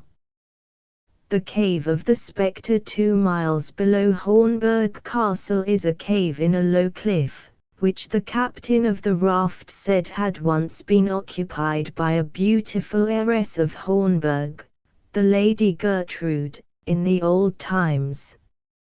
It was 700 years ago. She had a number of rich and noble lovers and one poor and obscure one, Sir Wendell Lobenfeld. With the native chuckle-headedness of the heroine of romance, she preferred the poor and obscure lover. P133.jpg, 11K, with the native sound judgment of the father of a heroine of romance. The von Beleickingen of that day shut his daughter up in his donjon keep, or his oubliette, or his culverin, or some such place, and resolved that she should stay there until she selected a husband from among her rich and noble lovers. The latter visited her and persecuted her with their supplications, but without effect, for her heart was true to her poor despised crusader, who was fighting in the Holy Land. Finally, she resolved that she would endure the attentions of the rich lovers no longer, so one stormy night she escaped and went down the river and hid herself in the cave on the other side. Her father ransacked the country for her, but found not a trace of her. As the days went by, and still no tidings of her came, his conscience began to torture him, and he caused proclamation to be made that if she were yet living and would return, he would oppose her no longer, she might marry whom she would. The months dragged on, all hope forsook the old man, he ceased from his customary pursuits and pleasures, he devoted himself to pious works, and longed for the deliverance of death. Now just at midnight, every night, the lost heiress stood in the mouth of her cave, arrayed in white robes, and sang a little love ballad which her crusader had made for her. She judged that if he came home alive the superstitious peasants would tell him about the ghost that sang in the cave, and that as soon as they described the ballad he would know that none but he and she knew that song, therefore he would suspect that she was alive, and would come and find her. As time went on, the people of the region became sorely distressed about the spectre of the haunted cave. It was said that ill luck of one kind or another always overtook anyone who had the misfortune to hear that song. Eventually, every calamity that happened thereabouts was laid at the door of that music. Consequently, no boatman would consent to pass the cave at night. The peasants shunned the place, even in the daytime. P136.jpg, 22K. But the faithful girl sang on, night after night, month after month, and patiently waited, her reward must come at last. 5 years dragged by, and still, every night at midnight, the plaintive tones floated out over the silent land, while the distant boatmen and peasants thrust their fingers into their ears and shuddered out a prayer. And now came the crusader home, bronzed and battle-scarred, but bringing a great and splendid fame to lay at the feet of his bride. The old lord of Hornburg received him as his son, and wanted him to stay by him and be the comfort and blessing of his age, but the tale of that young girl's devotion to him and its pathetic consequences made a changed man of the knight. He could not enjoy his well-earned rest. He said his heart was broken. He would give the remnant of his life to high deeds in the cause of humanity, and so find a worthy death and a blessed reunion with the brave true heart whose love had more honored him than all his victories in war. When the people heard this resolve of his, they came and told him there was a pitiless dragon in human disguise in the haunted cave, a dread creature which no knight had yet been bold enough to face, and begged him to rid the land of its desolating presence. He said he would do it. They told him about the song, and when he asked what song it was, they said the memory of it was gone, for nobody had been hardy enough to listen to it for the past 4 years and more. Toward midnight the crusader came floating down the river in a boat, with his trusty crossbow in his hands. He drifted silently through the dim reflections of the crags and trees, with his intent eyes fixed upon the low cliff which he was approaching. As he drew nearer, he discerned the black mouth of the cave. Now, is that a white figure? Yes. The plaintive song begins to well forth and float away over meadow and river. The crossbow is slowly raised to position, a steady aim is taken, the bolt flies straight to the mark, the figure sinks down, still singing. The knight takes the wool out of his ears, and recognizes the old ballad, too late. Ah, if he had only not put the wool in his ears! P137.jpg, 22K. The crusader went away to the wars again, and presently fell in battle, fighting for the cross. Tradition says that during several centuries the spirit of the unfortunate girl sang nightly from the cave at midnight, but the music carried no curse with it, and although many listened for the mysterious sounds, few were favored, since only those could hear them who had never failed in a trust. It is believed that the singing still continues, but it is known that nobody has heard it during the present century. P138.jpg, 21K. P139.jpg, 81K. Chapter 16. An ancient legend of the Rhine, the Laulia. The last legend reminds one of the Laulia, a legend of the Rhine. There is a song called the Laulia. Germany is rich in folk songs, and the words and airs of several of them are peculiarly beautiful, but the Laulia is the people's favorite. I could not endure it at first, but by and by it began to take hold of me, and now there is no tune which I like so well. It is not possible that it is much known in America, else I should have heard it there.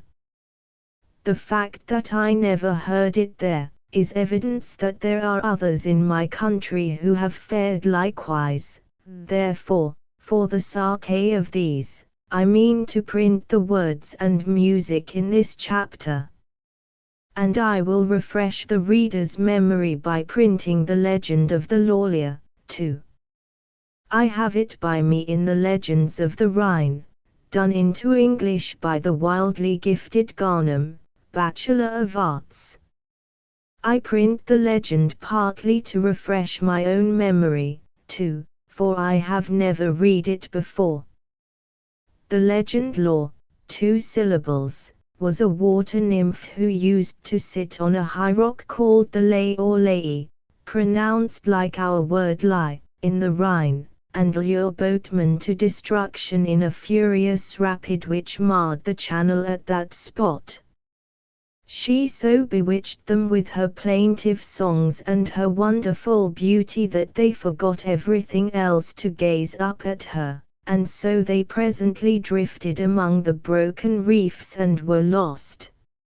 In those old times, the Count Bruno lived in a great castle near there with his son, the Count Hermann, a youth of 20.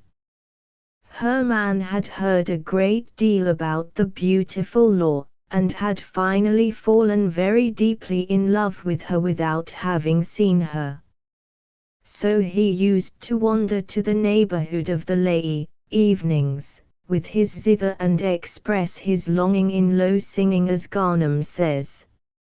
On one of these occasions, suddenly there hovered around the top of the rock a brightness of unequaled clearness and color, which, in increasingly smaller circles thickened, was the enchanting figure of the beautiful Law. P141.jpg, 22K. An unintentional cry of joy escaped the youth. He let his zither fall, and with extended arms he called out the name of the enigmatical being, who seemed to stoop lovingly to him and beckon to him in a friendly manner, indeed, if his ear did not deceive him.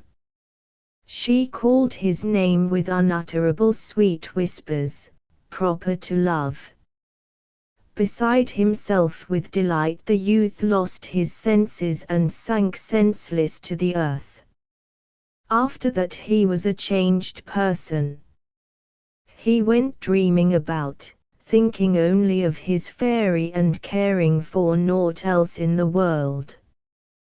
The old Count saw with affliction this changement in his son whose cause he could not divine, and tried to divert his mind into cheerful channels, but to no purpose. Then the old Count used authority. He commanded the youth to betake himself to the camp. Obedience was promised.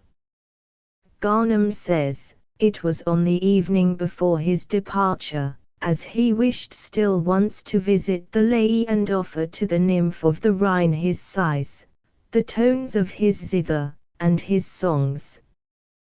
He went, in his boat, this time accompanied by a faithful squire, down the stream.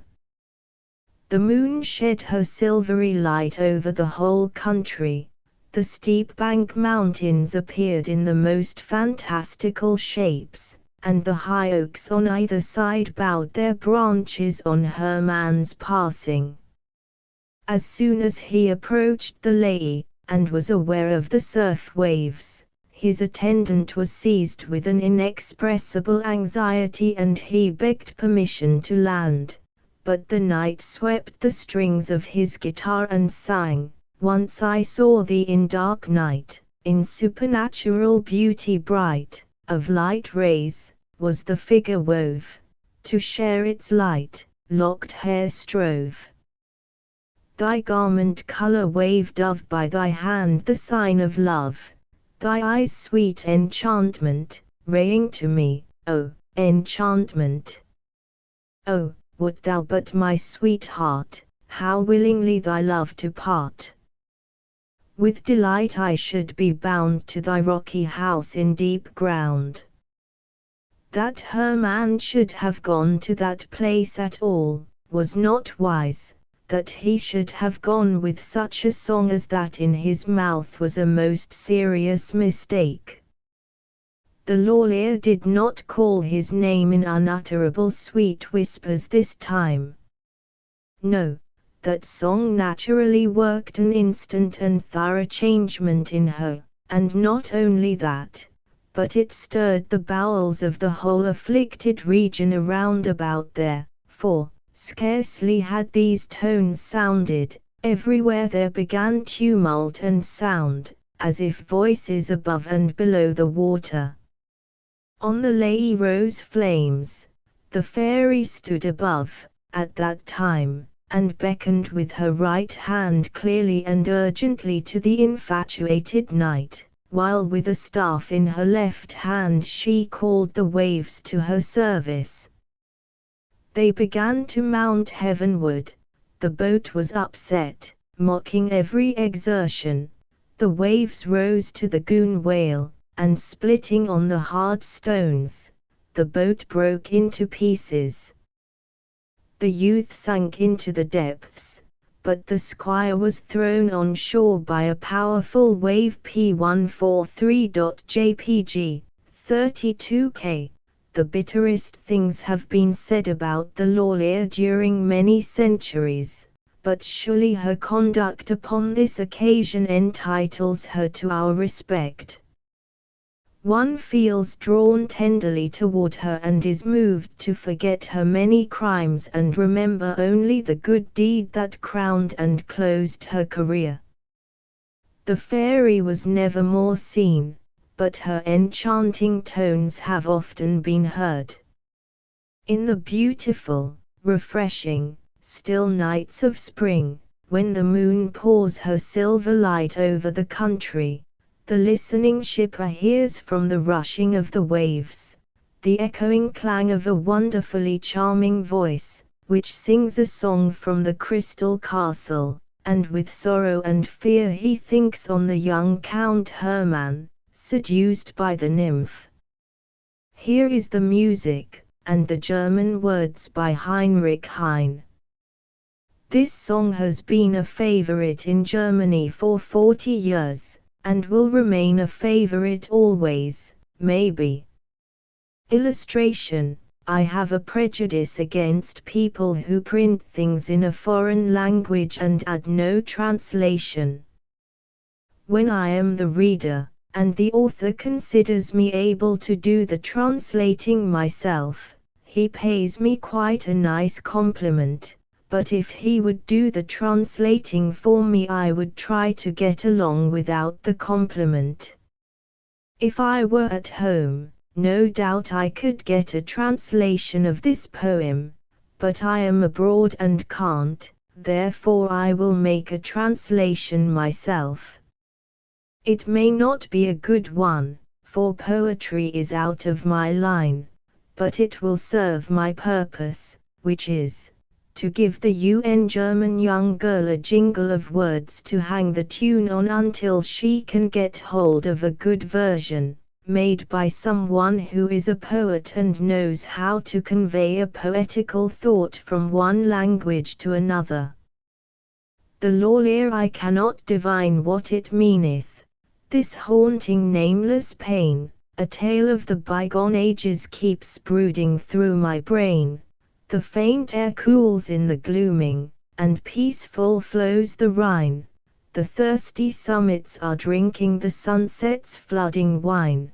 The loveliest maiden is sitting high-throned in yon blue air. Her golden jewels are shining. She combs her golden hair. She combs with a comb that is golden, and sings a weird refrain that steeps in a deadly enchantment the listener's ravished brain. The doomed in his drifting chaloupe is tranced with the sad sweet tone. He sees not the yawning breakers, he sees but the maid alone.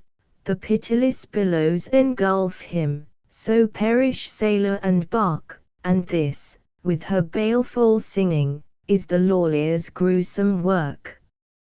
I have a translation by Garnham, Bachelor of Arts, in the Legends of the Rhine, but it would not answer the purpose I mentioned above, because the measure is too nobly irregular. It don't fit the tune snugly enough. In places it hangs over at the ends too far, and in other places one runs out of words before he gets to the end of a bar. Still, Garnham's translation has high merits, and I am not dreaming of leaving it out of my book. I believe this poet is wholly unknown in America and England. I take peculiar pleasure in bringing him forward because I consider that I discovered him. The Lawlier translated by L. W. Garnham, B.A. I do not know what it signifies. That I am so sorrowful. A fable of old times so terrifies, leaves my heart so thoughtful. The air is cool and it darkens, and calmly flows the Rhine. The summit of the mountain hearkens in evening sunshine line. The most beautiful maiden entrances above wonderfully there, her beautiful golden attire glances, she combs her golden hair with golden comb so lustrous, and thereby a song sings. It has a tone so wondrous, that powerful melody rings. The shipper in the little ship it affects with woe sad might, he does not see the rocky slip, he only regards dreaded height. I believe the turbulent waves swallow the last shipper and boat, she with her singing craves all to visit her magic moat. No translation could be closer. He has got in all the facts, and in their regular order, too. There is not a statistic wanting. It is as succinct as an invoice. That is what a translation ought to be. It should exactly reflect the thought of the original. You can't sing above wonderfully there because it simply won't go to the tune, without damaging the singer, but it is a most clingingly exact translation of Dort oben wunderbar, fits it like a blister. Mr. Garnham's reproduction has other merits, 100 of them, but it is not necessary to point them out. They will be detected. No one with a specialty can hope to have a monopoly of it. Even Garnham has a rival. Mr. X had a small pamphlet with him which he had bought while on a visit to Munich. It was entitled A Catalogue of Pictures in the Old Pinakothek, and was written in a peculiar kind of English. Here are a few extracts. It is not permitted to make use of the work in question to a publication of the same contents as well as to the pirated edition of it. An evening landscape. In the foreground near a pond and a group of white beeches is leading a footpath animated by travelers. A learned man in a cynical and torn dress holding an open book in his hand. Saint Bartholomew and the executioner with the knife to fulfill the martyr. Portrait of a young man. A long while this picture was thought to be Bindi Altovati's portrait, now somebody will again have it to be the self-portrait of Raphael. Susan Barthing, surprised by the too old man. In the background the lapidation of the condemned. Lapidation is good, it is much more elegant than stoning. Saint Rochus sitting in a landscape with an angel who looks at his plague sore, whilst the dog the bread in his mouth attends him. Spring. The goddess Flora, sitting. Behind her a fertile valley perfused by a river. A beautiful bouquet animated by maybugs, etc. A warrior in armor with a gypsy's pipe in his hand leans against a table and blows the smoke far away of himself. A Dutch landscape along a navigable river which perfuses it till to the background. Some peasants singing in a cottage. A woman lets drink a child out of a cup. Street John's head as a boy, painted in fresco on a brick. Meaning a tile. A young man of the Ruccio family, his hair cut off right at the end, dressed in black with the same cap. Attributed to Raphael, but the signation is false. The Virgin holding the infant. It is very painted in the manner of Sassuferrato. A larder with greens and dead game animated by a cookmaid and 2 kitchen boys. However, the English of this catalogue is at least as happy as that which distinguishes an inscription upon a certain picture in Rome, to wit, Revelation's view. St. John in Patterson's Island. But meanwhile the raft is moving on. Chapter 17, Why Germans Wear Spectacles. A mile or two above Eberbach we saw a peculiar ruin projecting above the foliage which clothed the peak of a high and very steep hill. This ruin consisted of merely a couple of crumbling masses of masonry which bore a rude resemblance to human faces. They leaned forward and touched foreheads, and had the look of being absorbed in conversation.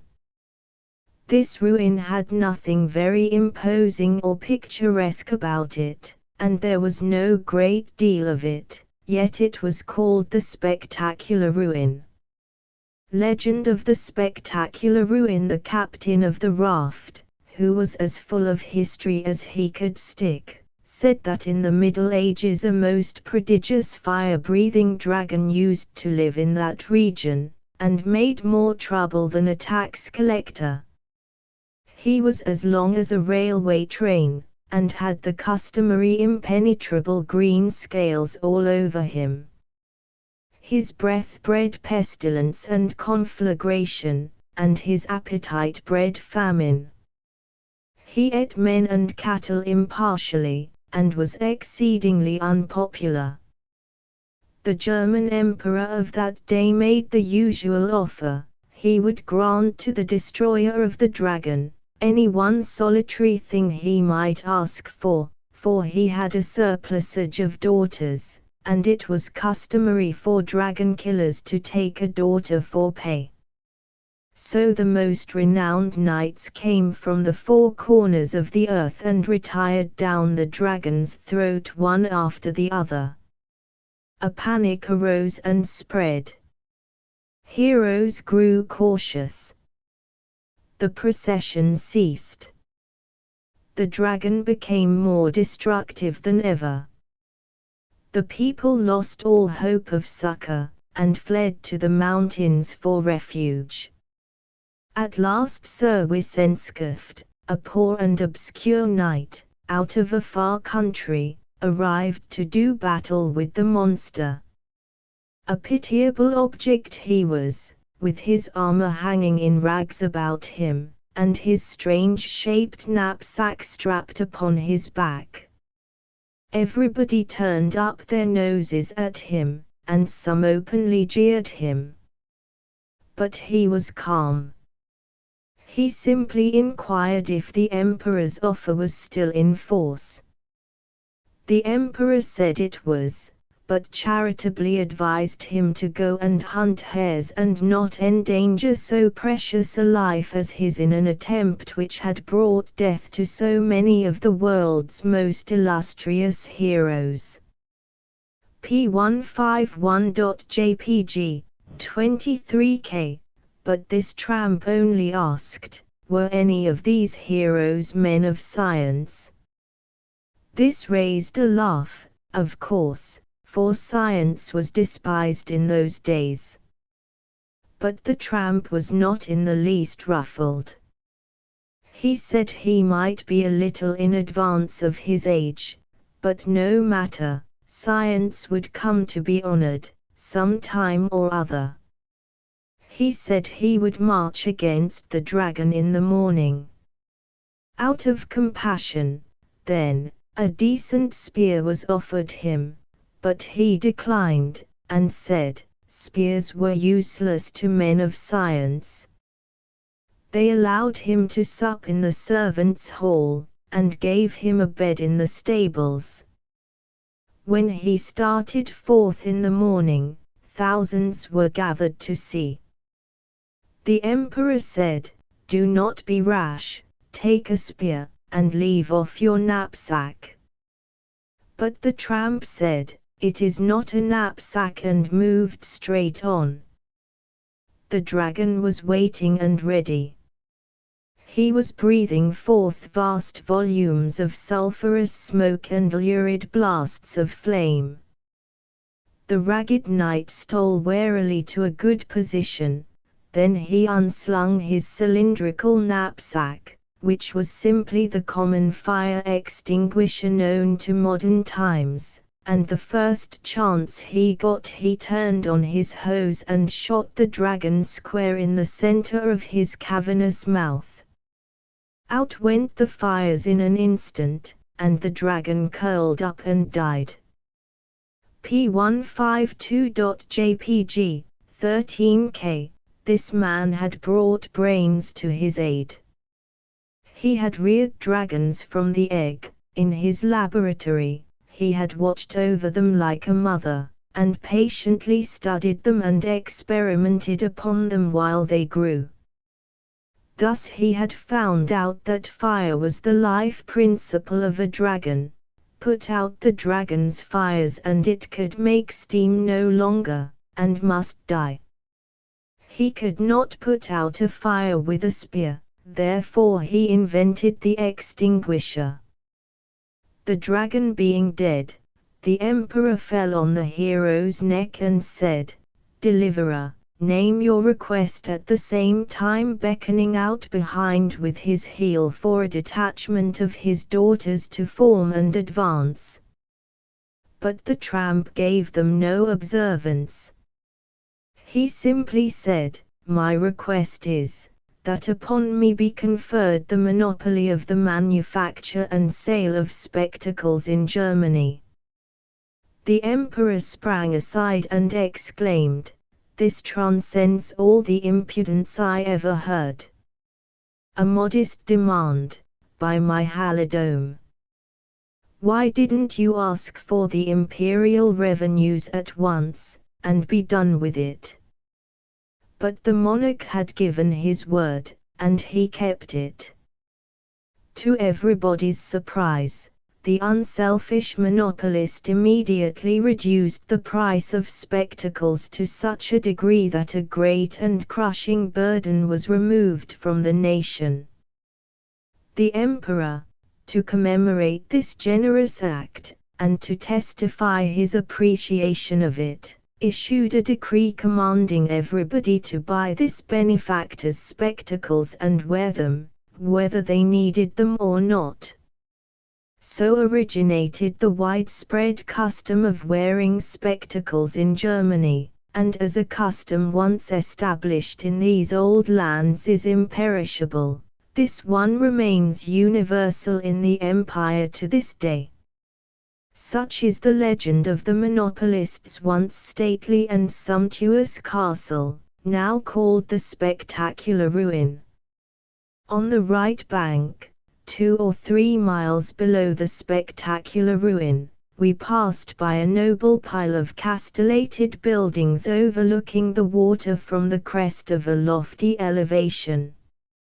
A stretch of 200 yards of the high front wall was heavily draped with ivy, and out of the mass of buildings within rose 3 picturesque old towers.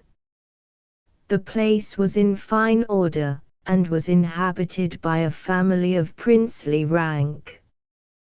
This castle had its legend, too, but I should not feel justified in repeating it because I doubted the truth of some of its minor details. Along in this region a multitude of Italian laborers were blasting away the frontage of the hills to make room for the new railway. They were 50 or 100 feet above the river. As we turned a sharp corner they began to wave signals and shout warnings to us to look out for the explosions. It was all very well to warn us, but what could we do? You can't back a raft upstream, you can't hurry it downstream, you can't scatter out to one side when you haven't any room to speak of.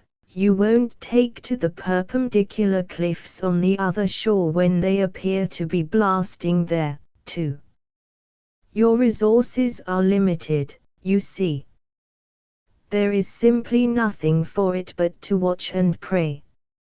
For some hours we had been making 3.5 or 4 miles an hour and we were still making that. We had been dancing right along until those men began to shout, then for the next 10 minutes it seemed to me that I had never seen a raft go so slowly. When the first blast went off we raised our sun umbrellas and waited for the result. No harm done, none of the stones fell in the water. Another blast followed, and another and another. Some of the rubbish fell in the water just astern of us. P154.jpg, 40k, we ran that whole battery of 9 blasts in a row, and it was certainly one of the most exciting and uncomfortable weeks I ever spent, either aship or ashore. Of course we frequently manned the poles and shoved earnestly for a second or so, but every time one of those spurts of dust and debris shot aloft every man dropped his pole and looked up to get the bearings of his share of it. It was very busy times along there for a while.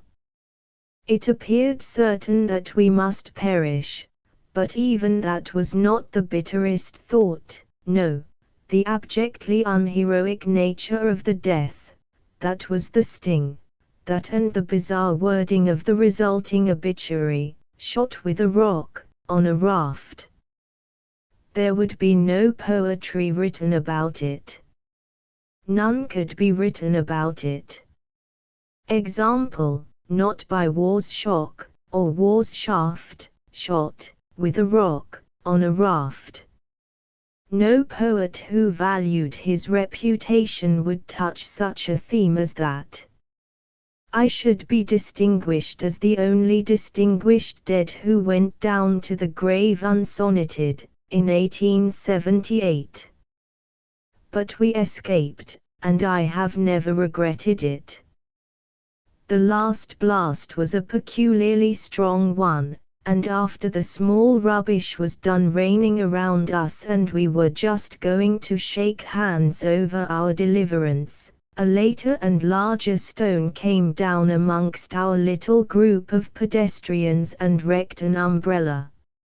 It did no other harm, but we took to the water just the same. It seems that the heavy work in the quarries and the new railway gradings is done mainly by Italians. That was a revelation. We have the notion in our country that Italians never do heavy work at all, but confine themselves to the lighter arts, like organ grinding, operatic singing, and assassination. We have blundered, that is plain. All along the river, near every village, we saw little station houses for the future railway. They were finished and waiting for the rails and business. They were as trim and snug and pretty as they could be. They were always of brick or stone, they were of graceful shape, they had vines and flowers about them already, and around them the grass was bright and green, and showed that it was carefully looked after. They were a decoration to the beautiful landscape, not an offense. Wherever one saw a pile of gravel or a pile of broken stone, it was always heaped as trimly and exactly as a new grave or a stack of cannonballs. Nothing about those stations or along the railroad or the wagon road was allowed to look shabby or be unornamental. The keeping a country in such beautiful order as Germany exhibits, has a wise practical side to it, too, for it keeps thousands of people in work and bread who would otherwise be idle and mischievous. As the night shut down, the captain wanted to tie up, but I thought maybe we might make Hirschhorn, so we went on. Presently the sky became overcast, and the captain came aft looking uneasy. He cast his eye aloft, then shook his head, and said it was coming on to blow. My party wanted to land at once, therefore I wanted to go on. The captain said we ought to shorten sail anyway, out of common prudence. Consequently, the larboard watch was ordered to lay in his pole. It grew quite dark, now, and the wind began to rise. It wailed through the swaying branches of the trees, and swept our decks in fitful gusts. Things were taking on an ugly look. The captain shouted to the steersman on the forward log, "How's she landing?" The answer came faint and hoarse from far forward, "Nor'east and by nor, east by east, half east, sir." "Let her go off a point." "Aye, aye, sir." "What water have you got?" "Shoal, sir. 2 foot large, on the starboard, 2½ scant on the larboard." "Let her go off another point." "Aye, aye, sir." "Forward, men, all of you. Lively, now. Stand by to crowd her round the weather corner." "Aye, aye, sir." P157.jpg, 34K. Then followed a wild running and trampling and hoarse shouting, but the forms of the men were lost in the darkness and the sounds were distorted and confused by the roaring of the wind through the shingle bundles. By this time the sea was running inches high, and threatening every moment to engulf the frail bark. Now came the mate, hurrying aft, and said, close to the captain's ear, in a low, agitated voice, "Prepare for the worst, sir, we have sprung a leak." Heavens, where? Right aft the second row of logs. Nothing but a miracle can save us. Don't let the men know, or there will be a panic and mutiny. Lay her in shore and stand by to jump with the stern line the moment she touches. Gentlemen, I must look to you to second my endeavours in this hour of peril. You have hats, go forward and bail for your lives. Down swept another mighty blast of wind, clothed in spray and thick darkness. At such a moment as this, came from away forward that most appalling of all cries that are ever heard at sea, "Man overboard!" The captain shouted, "Hard a port! Never mind the man. Let him climb aboard or wade ashore." Another cry came down the wind, "Breakers ahead!" Where away? Not a log's length off her port forefoot. We had groped our slippery way forward, and were now bailing with the frenzy of despair, when we heard the mate's terrified cry, from far aft, "Stop that dashed bailing, or we shall be aground." But this was immediately followed by the glad shout, "Land aboard the starboard transom!" "Saved!" cried the captain. "Jump ashore and take a turn around a tree and pass the bight aboard." The next moment we were all on shore weeping and embracing for joy, while the rain poured down in torrents. The captain said he had been a mariner for 40 years on the Neckar, and in that time had seen storms to make a man's cheek blanch and his pulses stop, but he had never seen a storm that even approached this one. How familiar that sounded! For I have been at sea a good deal and have heard that remark from captains with a frequency accordingly.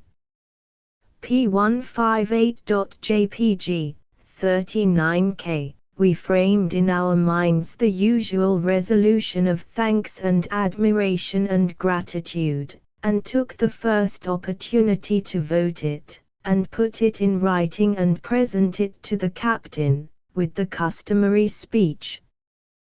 We tramped through the darkness and the drenching summer rain full 3 miles, and reached the Naturalist Tavern in the village of Hirschhorn just an hour before midnight, almost exhausted from hardship, fatigue, and terror. I can never forget that night.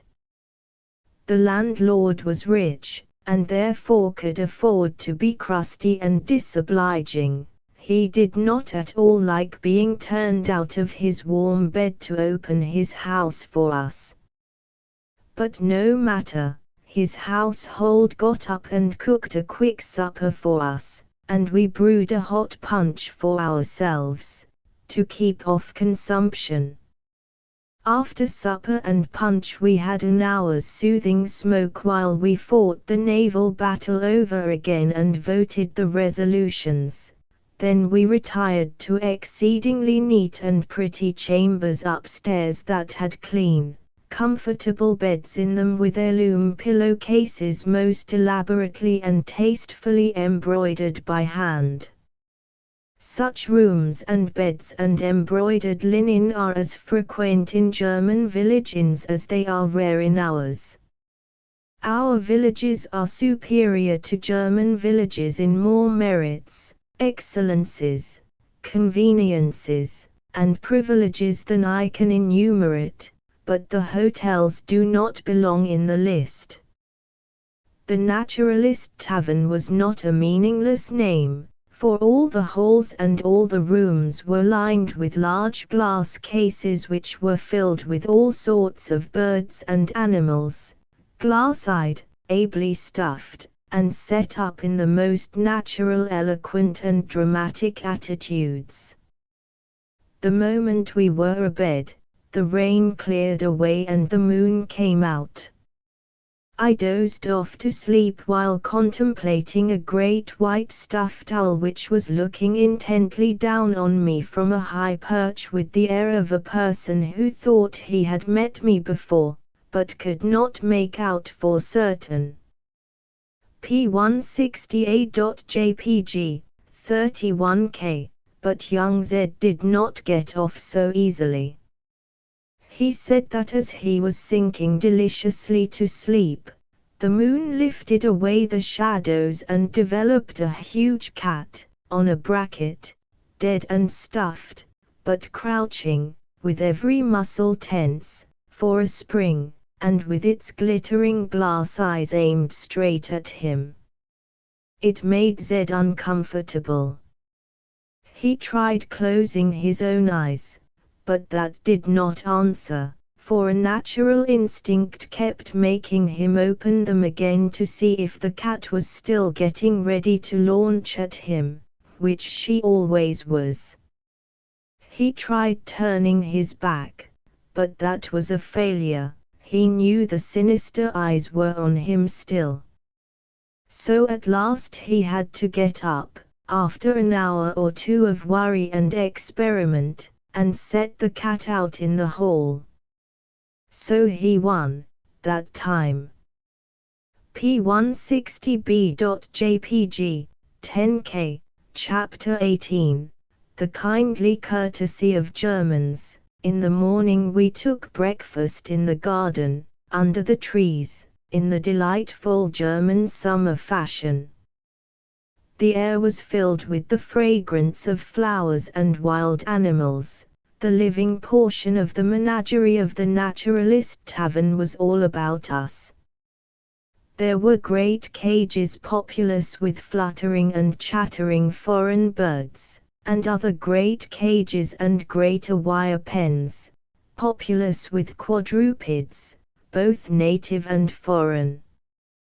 There were some free creatures, too, and quite sociable ones they were. White rabbits went loping about the place, and occasionally came and sniffed at our shoes and shins. A fawn, with a red ribbon on its neck, walked up and examined us fearlessly. Rare breeds of chickens and doves begged for crumbs, and a poor old tailless raven hopped about with a humble, shamefaced mien which said, "Please do not notice my exposure. Think how you would feel in my circumstances, and be charitable." If he was observed too much, he would retire behind something and stay there until he judged the party's interest had found another object. I never have seen another dumb creature that was so morbidly sensitive. Bayard Taylor, who could interpret the dim reasonings of animals, and understood their moral natures better than most men, would have found some way to make this poor old chap forget his troubles for a while, but we have not his kindly art, and so had to leave the raven to his griefs. P162.jpg, 49K. After breakfast we climbed the hill and visited the ancient castle of Hirschhorn, and the ruined church near it.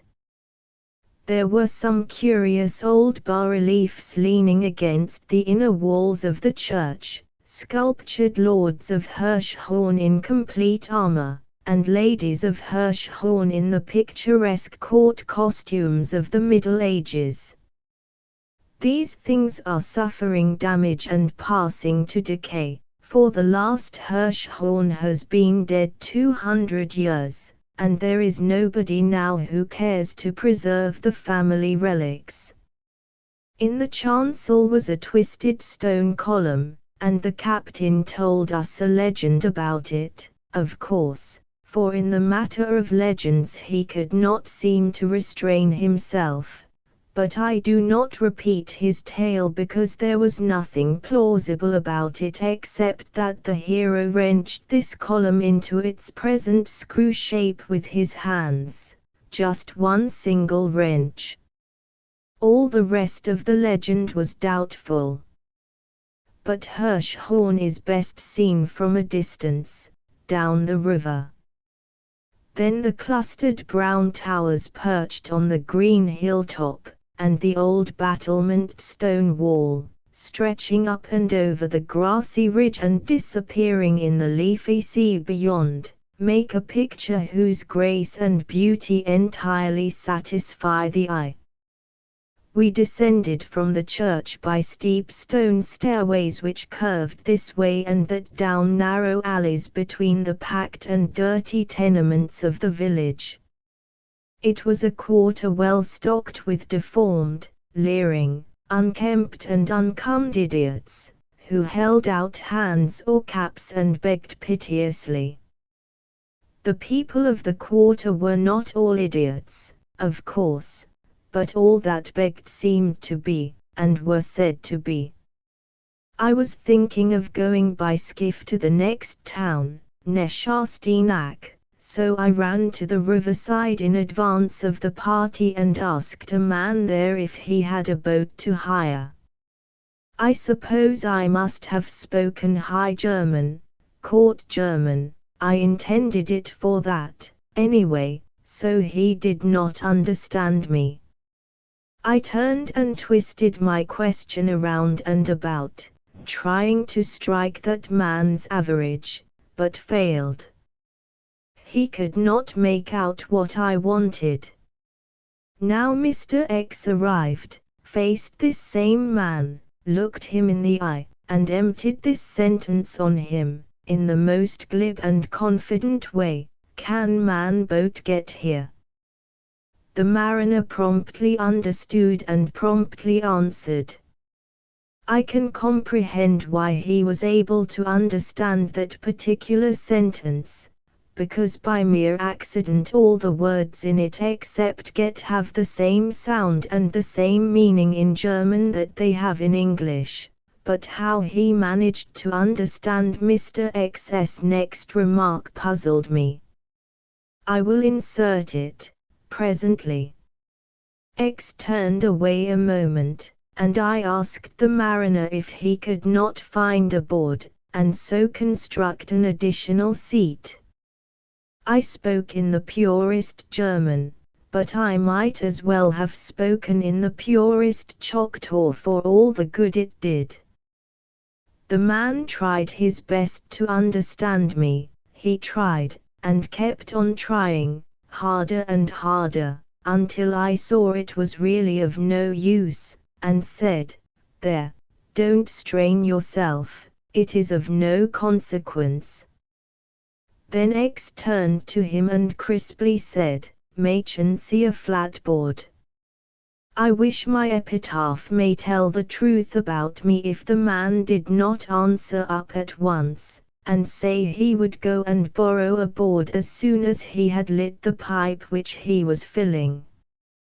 P164.jpg, 30K, we changed our mind about taking a boat, so we did not have to go.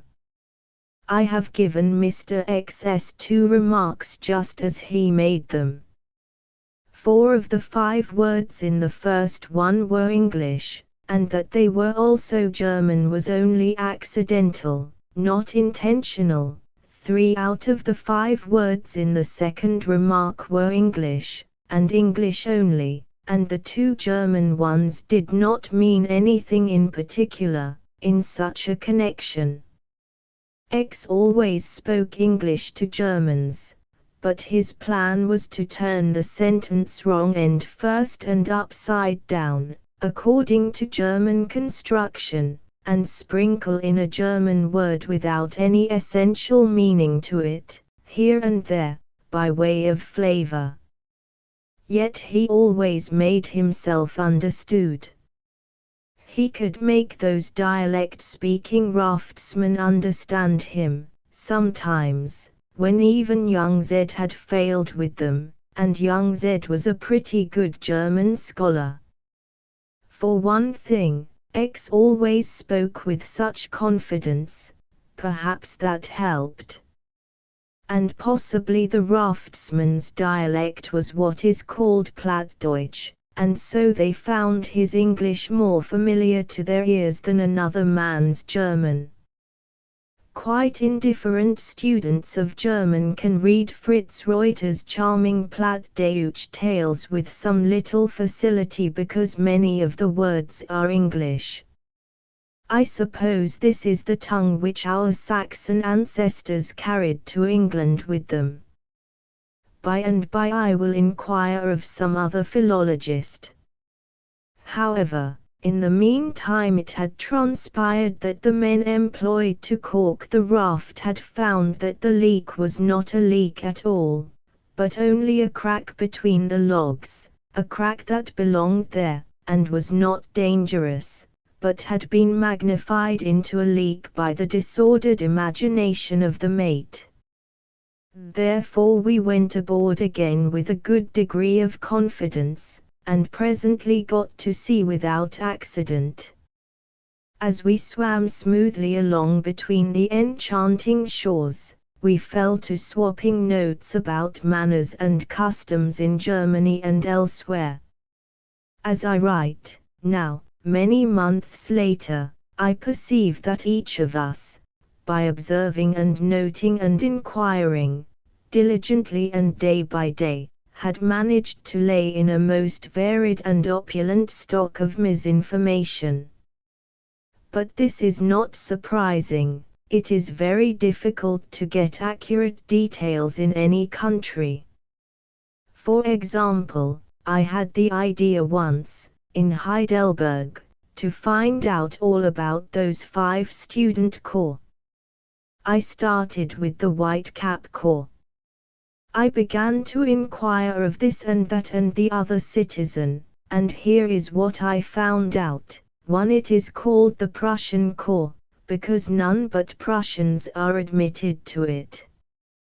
2. It is called the Prussian Corps for no particular reason. It has simply pleased each corps to name itself after some German state. 3. It is not named the Prussian Corps at all, but only the White Cap Corps. 4. Any student can belong to it who is a German by birth. 5. Any student can belong to it who is European by birth.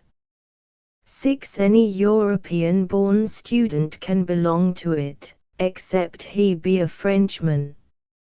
7. Any student can belong to it, no matter where he was born. 8. No student can belong to it who is not of noble blood. 9. No student can belong to it who cannot show 3 full generations of noble descent. 10. Nobility is not a necessary qualification. 11. No moneyless student can belong to it. 12. Money qualification is nonsense, such a thing has never been thought of. I got some of this information from students themselves, students who did not belong to the corps.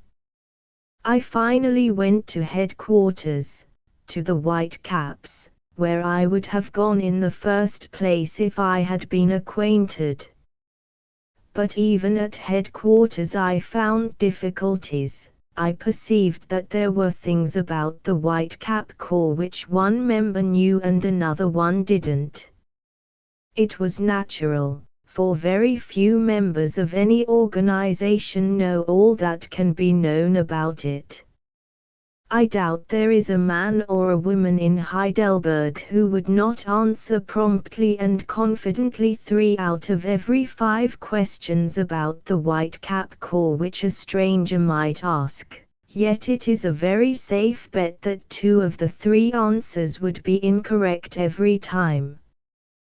There is one German custom which is universal, the bowing courteously to strangers when sitting down at table or rising up from it. This bow startles a stranger out of his self-possession, the first time it occurs, and he is likely to fall over a chair or something, in his embarrassment, but it pleases him, nevertheless. One soon learns to expect this bow and be on the lookout and ready to return it, but to learn to lead off and make the initial bow oneself is a difficult matter for a diffident man.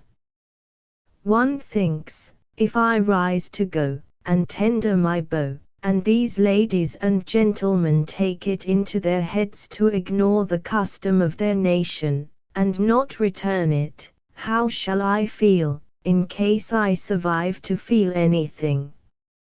Therefore he is afraid to venture. He sits out the dinner, and makes the strangers rise first and originate the bowing. A table d'hôte dinner is a tedious affair for a man who seldom touches anything after the 3 first courses, therefore I used to do some pretty dreary waiting because of my fears. It took me months to assure myself that those fears were groundless, but I did assure myself at last by experimenting diligently through my agent. I made Harris get up and bow and leave. Invariably his bow was returned, then I got up and bowed myself and retired. P167.jpg, 33K. Thus my education proceeded easily and comfortably for me, but not for Harris. 3 courses of a table d'hôte dinner were enough for me, but Harris preferred 13. Even after I had acquired full confidence, and no longer needed the agent's help, I sometimes encountered difficulties. Once at Baden-Baden I nearly lost a train because I could not be sure that 3 young ladies opposite me at table were Germans, since I had not heard them speak. They might be American, they might be English. It was not safe to venture a bow, but just as I had got that far with my thought, one of them began a German remark, to my great relief and gratitude. And before she got out her 3rd word, our bows had been delivered and graciously returned, and we were off. There is a friendly something about the German character which is very winning. When Harris and I were making a pedestrian tour through the Black Forest, we stopped at a little country inn for dinner one day. 2 young ladies and a young gentleman entered and sat down opposite us. They were pedestrians, too. Our knapsacks were strapped upon our backs, but they had a sturdy youth along to carry theirs for them. All parties were hungry, so there was no talking. By and by the usual bows were exchanged, and we separated. As we sat at a late breakfast in the hotel at Allerheiligen, next morning, these young people entered and took places near us without observing us, but presently they saw us and at once bowed and smiled, not ceremoniously, but with the gratified look of people who have found acquaintances where they were expecting strangers. Then they spoke of the weather and the roads. We also spoke of the weather and the roads. Next, they said they had had an enjoyable walk, notwithstanding the weather. We said that had been our case, too. Then they said they had walked 30 English miles the day before, and asked how many we had walked. I could not lie. So I told Harris to do it. Harris told them we had made 30 English miles, too. That was true, we had made them, though we had had a little assistance here and there. After breakfast they found us trying to blast some information out of the dumb hotel clerk about routes, and observing that we were not succeeding pretty well, they went and got their maps and things, and pointed out and explained our course so clearly that even a New York detective could have followed it. And when we started they spoke out a hearty goodbye and wished us a pleasant journey. Perhaps they were more generous with us than they might have been with native wayfarers because we were a forlorn lot and in a strange land. I don't know, I only know it was lovely to be treated so. Very well, I took an American young lady to one of the fine balls in Baden-Baden one night, and at the entrance door upstairs we were halted by an official. Something about Miss Jones's dress was not according to rule. I don't remember what it was now. Something was wanting, her back hair, or a shawl, or a fan, or a shovel, or something. The official was ever so polite, and ever so sorry, but the rule was strict, and he could not let us in. It was very embarrassing, for many eyes were on us.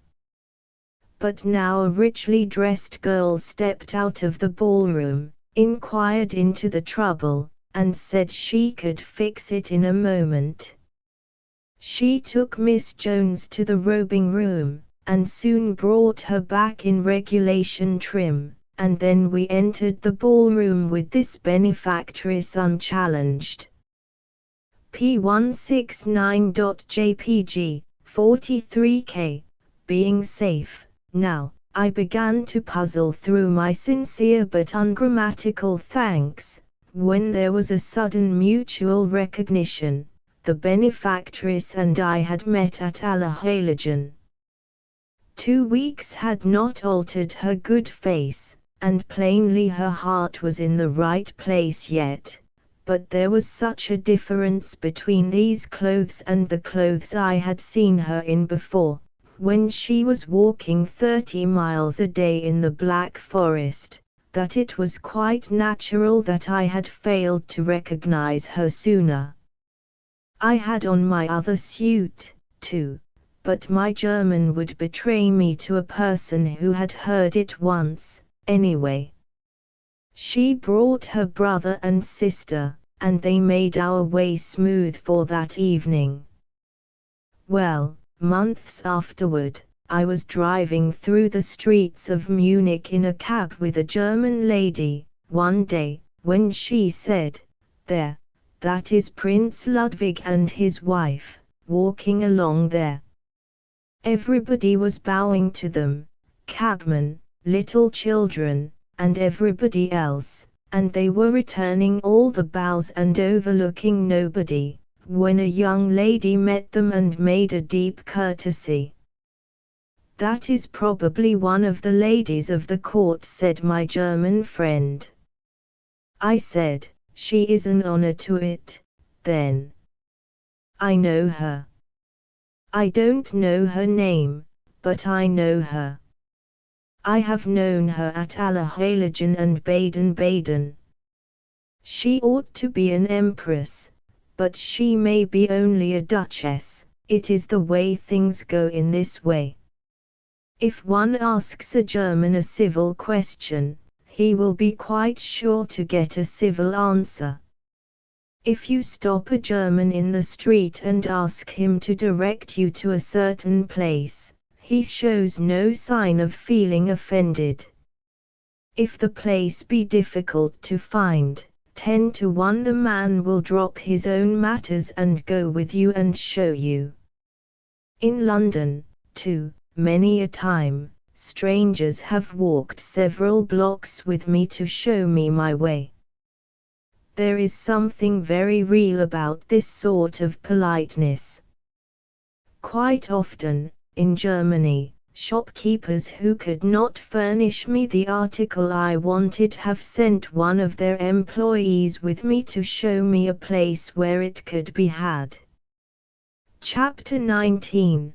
the deadly jest of Dilsberg. However, I wander from the raft.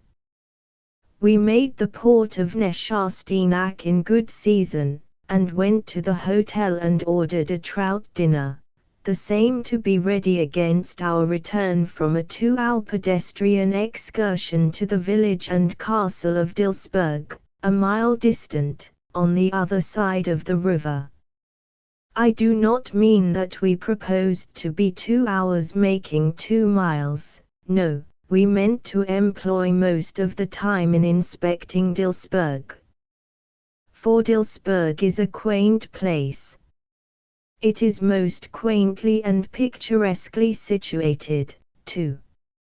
Imagine the beautiful river before you, then a few rods of brilliant green sward on its opposite shore, then a sudden hill, no preparatory gently rising slopes, but a sort of instantaneous hill, a hill 250 or 300 feet high, as round as a bowl, with the same taper upward that an inverted bowl has, and with about the same relation of height to diameter that distinguishes a bowl of good honest depth, a hill which is thickly clothed with green bushes, a comely, shapely hill, rising abruptly out of the dead level of the surrounding green plains, visible from a great distance down the bends of the river, and with just exactly room on the top of its head for its steepled and turreted and roof-clustered cap of architecture, which same is tightly jammed and compacted within the perfectly round hoop of the ancient village wall. There is no house outside the wall on the whole hill, or any vestige of a former house. All the houses are inside the wall, but there isn't room for another one. It is really a finished town, and has been finished a very long time. There is no space between the wall and the first circle of buildings, no. The village wall is itself the rear wall of the first circle of buildings, and the roofs jut a little over the wall and thus furnish it with eaves. The general level of the massed roofs is gracefully broken and relieved by the dominating towers of the ruined castle and the tall spires of a couple of churches, so, from a distance Dilsberg has rather more the look of a king's crown than a cap. That lofty green eminence and its quaint coronet form quite a striking picture, you may be sure, in the flush of the evening sun. P1728.jpg, 13K, we crossed over in a boat and began the ascent by a narrow, steep path which plunged us at once into the leafy deeps of the bushes. But they were not cool deeps by any means, for the sun's rays were weltering hot and there was little or no breeze to temper them. As we panted up the sharp ascent, we met brown, bareheaded and barefooted boys and girls, occasionally, and sometimes men. They came upon us without warning. They gave us good day, flashed out of sight in the bushes, and were gone as suddenly and mysteriously as they had come. They were bound for the other side of the river to work. This path had been traveled by many generations of these people. They have always gone down to the valley to earn their bread, but they have always climbed their hill again to eat it, and to sleep in their snug town. P172b.jpg, 21K. It is said that the Dilsbergers do not emigrate much. They find that living up there above the world, in their peaceful nest, is pleasanter than living down in the troublous world. The 700 inhabitants are all bloodkin to each other, too. They have always been bloodkin to each other for 1500 years. They are simply one large family, and they like the home folks better than they like strangers, hence they persistently stay at home. It has been said that for ages Dilsberg has been merely a thriving and diligent idiot factory. I saw no idiots there, but the captain said, because of late years the government has taken to lugging them off to asylums and otherwheres, and government wants to cripple the factory, too, and is trying to get these Dilsbergers to marry out of the family, but they don't like to. The captain probably imagined all this, as modern science denies that the intermarrying of relatives deteriorates the stock. Arrived within the wall, we found the usual village sights and life. We moved along a narrow, crooked lane which had been paved in the Middle Ages. A strapping, ruddy girl was beating flax or some such stuff in a little bit of a good box of a barn, and she swung her flail with a will. If it was a flail, I was not farmer enough to know what she was at. A frowsy, bare-legged girl was herding half a dozen geese with a stick, driving them along the lane and keeping them out of the dwellings. A cooper was at work in a shop which I know he did not make so large a thing as a hogshead in, for there was not room. In the front rooms of dwellings girls and women were cooking or spinning, and ducks and chickens were waddling in and out, over the threshold, picking up chance crumbs and holding pleasant converse. A very old and wrinkled man sat asleep before his door, with his chin upon his breast and his extinguished pipe in his lap. Soiled children were playing in the dirt everywhere along the lane, unmindful of the sun. P174.jpg, 33K, except the sleeping old man, everybody was at work, but the place was very still and peaceful, nevertheless. So still that the distant cackle of the successful hen smote upon the ear but little dulled by intervening sounds. That commonest of village sights was lacking here, the public pump, with its great stone tank or trough of limpid water, and its group of gossiping pitcher-bearers, for there is no well or fountain or spring on this tall hill. Cisterns of rainwater are used. Our alpenstocks and muslin tails compelled attention, and as we moved through the village we gathered a considerable procession of little boys and girls, and so went in some state to the castle. It proved to be an extensive pile of crumbling walls, arches, and towers, massive, properly grouped for picturesque effect, weedy, grass-grown, and satisfactory. The children acted as guides. They walked us along the top of the highest walls, then took us up into a high tower and showed us a wide and beautiful landscape, made up of wavy distances of woody hills, and a nearer prospect of undulating expanses of green lowlands, on the one hand, and castle-graced crags and ridges on the other, with the shining curves of the Neckar flowing between. But the principal show, the chief pride of the children, was the ancient and empty well in the grass-grown court of the castle.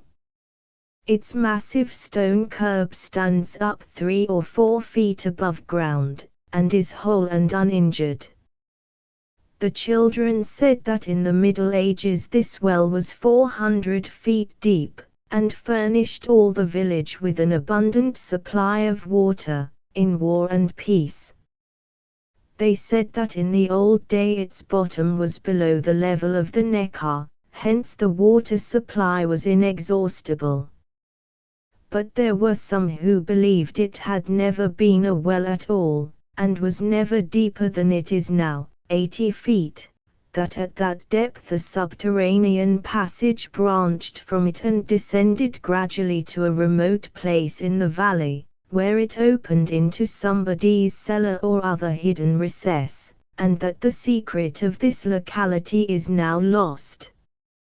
Those who hold this belief say that herein lies the explanation that Dilsberg, besieged by Tilly and many a soldier before him, was never taken. After the longest and closest sieges, the besiegers were astonished to perceive that the besieged were as fat and hearty as ever, and were well furnished with munitions of war. Therefore it must be that the Dilsbergers had been bringing these things in through the subterranean passage all the time. The children said that there was in truth a subterranean outlet down there, and they would prove it. So they set a great truss of straw on fire and threw it down the well, while we leaned on the curb and watched the glowing mass descend. It struck bottom and gradually burned out. No smoke came up. The children clapped their hands and said, "You see, nothing makes so much smoke as burning straw." Now where did the smoke go to, if there is no subterranean outlet?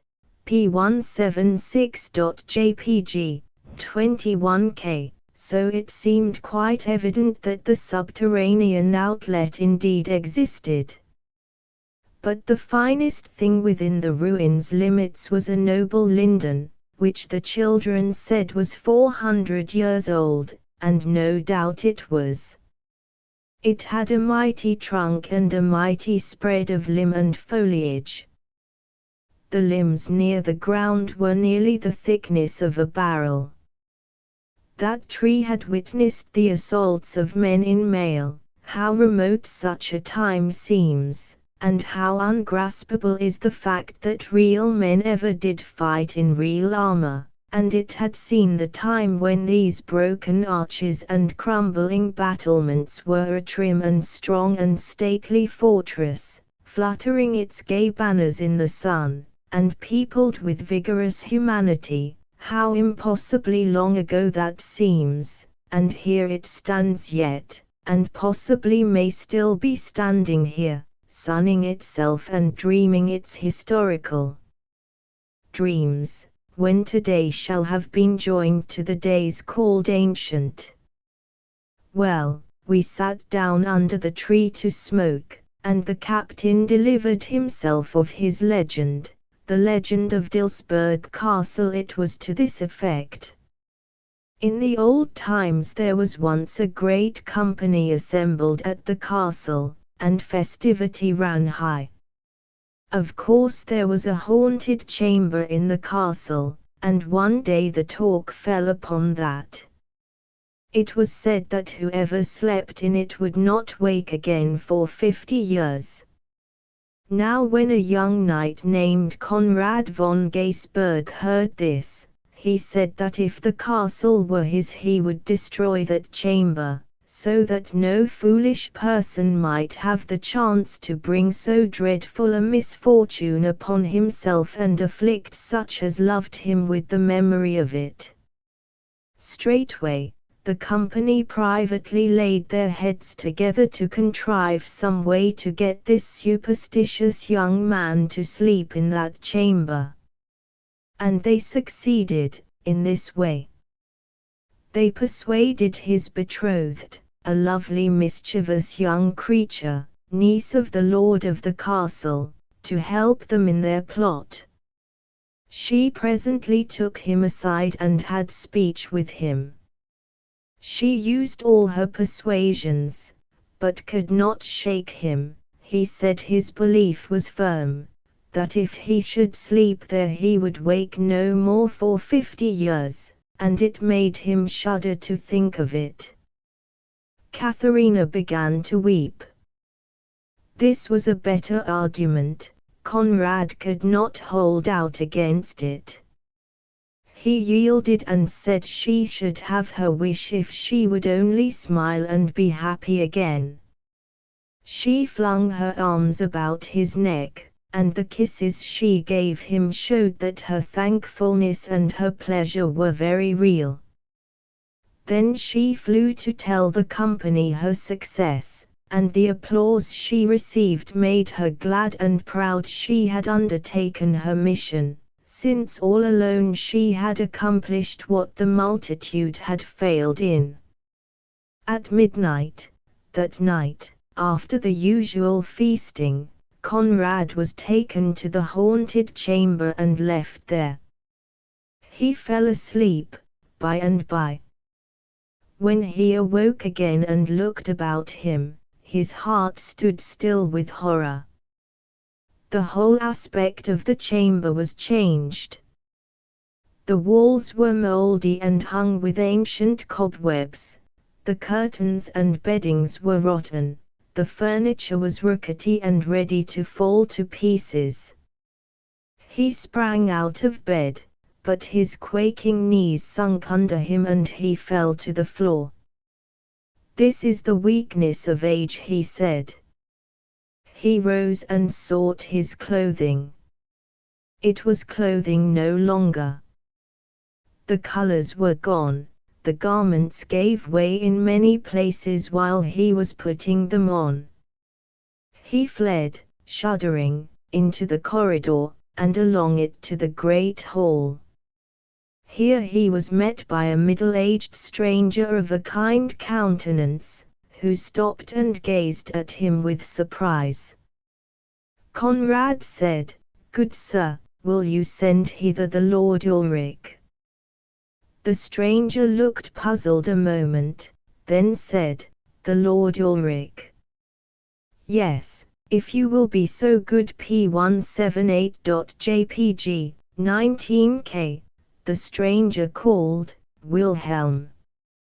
A young serving man came, and the stranger said to him, "Is there a Lord Ulrich among the guests?" "I know none of the name, so please your honor." Conrad said, hesitatingly, "I did not mean a guest, but the lord of the castle, sir." The stranger and the servant exchanged wondering glances. Then the former said, "I am the lord of the castle." "Since when, sir?" "Since the death of my father, the good Lord Ulrich, more than 40 years ago." Conrad sank upon a bench and covered his face with his hands while he rocked his body to and fro and moaned. The stranger said in a low voice to the servant, "I fear me this poor old creature is mad. Call someone." In a moment several people came, and grouped themselves about, talking in whispers. Conrad looked up and scanned the faces about him wistfully. Then he shook his head and said, in a grieved voice, "No, there is none among you that I know. I am old and alone in the world. They are dead and gone these many years that cared for me. But sure, some of these aged ones I see about me can tell me some little word or two concerning them." Several bent and tottering men and women came nearer and answered his questions about each former friend as he mentioned the names. This one they said had been dead 10 years, that one 20, another 30. Each succeeding blow struck heavier and heavier. At last the sufferer said, "There is one more, but I have not the courage to, oh my lost Katharina." One of the old dames said, "Ah, I knew her well, poor soul. A misfortune overtook her lover, and she died of sorrow nearly 50 years ago. She lieth under the linden tree without the court." Conrad bowed his head and said, "Ah, why did I ever wake? And so she died of grief for me, poor child. So young, so sweet, so good. She never wittingly did a hurtful thing in all the little summer of her life. Her loving debt shall be repaid, for I will die of grief for her." His head drooped upon his breast. In the moment there was a wild burst of joyous laughter, a pair of round young arms were flung about Conrad's neck and a sweet voice cried, "There, Conrad mine, thy kind words kill me, the farce shall go no further. Look up, and laugh with us, 'twas all a jest." And he did look up, and gazed, in a dazed wonderment, for the disguises were stripped away, and the aged men and women were bright and young and gay again. Katharina's happy tongue ran on, "'Twas a marvelous jest, and bravely carried out. They gave you a heavy sleeping draught before you went to bed, and in the night they bore you to a ruined chamber where all had fallen to decay, and placed these rags of clothing by you. And when your sleep was spent and you came forth, two strangers, well instructed in their parts, were here to meet you, and all we, your friends, in our disguises, were close at hand, to see and hear, you may be sure. Ah, 'twas a gallant jest. Come, now, and make thee ready for the pleasures of the day. How real was thy misery for the moment, thou poor lad! Look up and have thy laugh, now." He looked up, searched the merry faces about him in a dreamy way, then sighed and said, "P180.jpg, 28K, I am weary. Good strangers, I pray you lead me to her grave." All the smile vanished away, every cheek blanched, Katharina sunk to the ground in a swoon. All day the people went about the castle with troubled faces, and communed together in undertones. A painful hush pervaded the place which had lately been so full of cheery life. Each in his turn tried to arouse Conrad out of his hallucination and bring him to himself, but all the answer any got was a meek, bewildered stare, and then the words, "Good stranger, I have no friends, all are at rest these many years, ye speak me fair, ye mean me well, but I know ye not, I am alone and forlorn in the world, prithee lead me to her grave." During 2 years Conrad spent his days, from the early morning till the night, under the linden tree, mourning over the imaginary grave of his Katharina.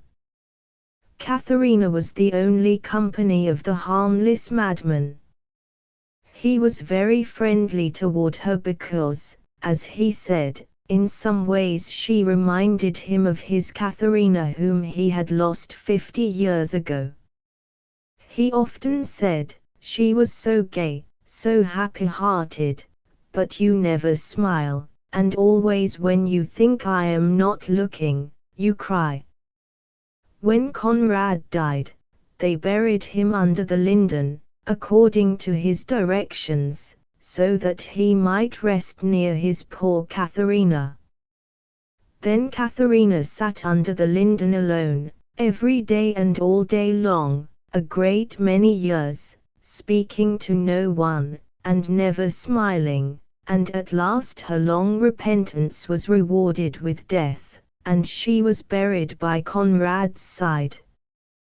Harris pleased the captain by saying it was good legend, and pleased him further by adding, "Now that I have seen this mighty tree, vigorous with its 400 years, I feel a desire to believe the legend for its sake, so I will humor the desire, and consider that the tree really watches over those poor hearts and feels a sort of human tenderness for them."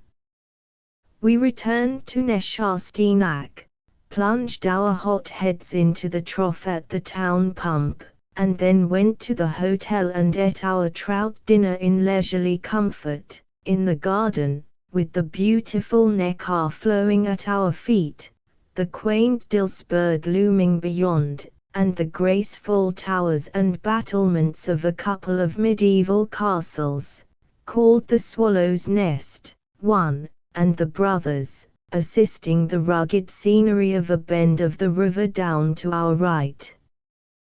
We got to sea in season to make the 8-mile run to Heidelberg before the night shut down.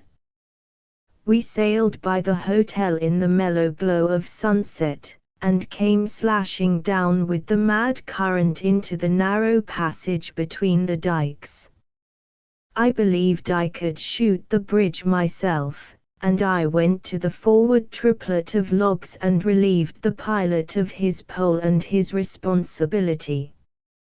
1. The seeker after information is referred to Appendix E for our captain's legend of the Swallow's Nest and the brothers P182.jpg, 29K. We went tearing along in a most exhilarating way, and I performed the delicate duties of my office very well indeed for a first attempt, but perceiving, presently, that I really was going to shoot the bridge itself instead of the archway under it, I judiciously stepped ashore. The next moment I had my long-coveted desire. I saw a raft wrecked. It hit the pier in the center and went all to smash and scatteration like a box of matches struck by lightning. P183A.jpg, 19K. I was the only one of our party who saw this grand sight. The others were attitudinizing, for the benefit of the long rank of young ladies who were promenading on the bank, and so they lost it. But I helped to fish them out of the river, down below the bridge, and then described it to them as well as I could. They were not interested, though. They said they were wet and felt ridiculous and did not care anything for descriptions of scenery. The young ladies, and other people, crowded around and showed a great deal of sympathy, but that did not help matters, for my friends said they did not want sympathy, they wanted a back alley and solitude. P183B.jpg, 20K, Chapter XX, my precious, priceless tear jug, next morning brought good news. Our trunks had arrived from Hamburg at last. Let this be a warning to the reader. The Germans are very conscientious, and this trait makes them very particular. Therefore, if you tell a German you want a thing done immediately, he takes you at your word, he thinks you mean what you say, so he does that thing immediately, according to his idea of immediately, which is about a week, that is, it is a week if it refers to the building of a garment, or it is an hour and a half if it refers to the cooking of a trout. Very well, if you tell a German to send your trunk to you by slow freight, he takes you at your word. He sends it by slow freight, and you cannot imagine how long you will go on enlarging your admiration of the expressiveness of that phrase in the German tongue, before you get that trunk. The hair on my trunk was soft and thick and youthful. When I got it ready for shipment in Hamburg, it was bald-headed when it reached Heidelberg. However, it was still sound. That was a comfort. It was not battered in the least. The baggageman seemed to be conscientiously careful, in Germany, of the baggage entrusted to their hands. There was nothing now in the way of our departure, therefore we set about our preparations. Naturally, my chief solicitude was about my collection of ceramics. Of course I could not take it with me, that would be inconvenient, and dangerous besides. I took advice, but the best bric-a-brackers were divided as to the wisest course to pursue. Some said pack the collection and warehouse it, others said try to get it into the Grand Ducal Museum at Mannheim for safekeeping. So I divided the collection, and followed the advice of both parties. I set aside, for the museum, those articles which were the most frail and precious. Among these was my Etruscan tear jug. I have made a little sketch of it here. That thing creeping up the side is not a bug, it is a hole. I bought this tear jug of a dealer in antiquities for $450. It is very rare. The man said the Etruscans used to keep tears or something in these things, and that it was very hard to get hold of a broken one. Now, P185A.jpg, 3K, I also set aside my Henry II plate. See sketch from my pencil, it is in the main correct, though I think I have foreshortened one end of it a little too much, perhaps. This is very fine and rare, the shape is exceedingly beautiful and unusual. It has wonderful decorations on it, but I am not able to reproduce them. It cost more than the tear jug, as the dealer said there was not another plate just like it in the world. He said there was much false Henry II ware around, but that the genuineness of this piece was unquestionable. P185B.jpg, 3K. He showed me its pedigree, or its history, if you please. It was a document which traced this plate's movements all the way down from its birth, showed who bought it, from whom, and what he paid for it, from the first buyer down to me, whereby I saw that it had gone steadily up from 35 cents to $700. He said that the whole ceramic world would be informed that it was now in my possession and would make a note of it, with the price paid. Figure 8. There were masters in those days, but, alas, it is not so now.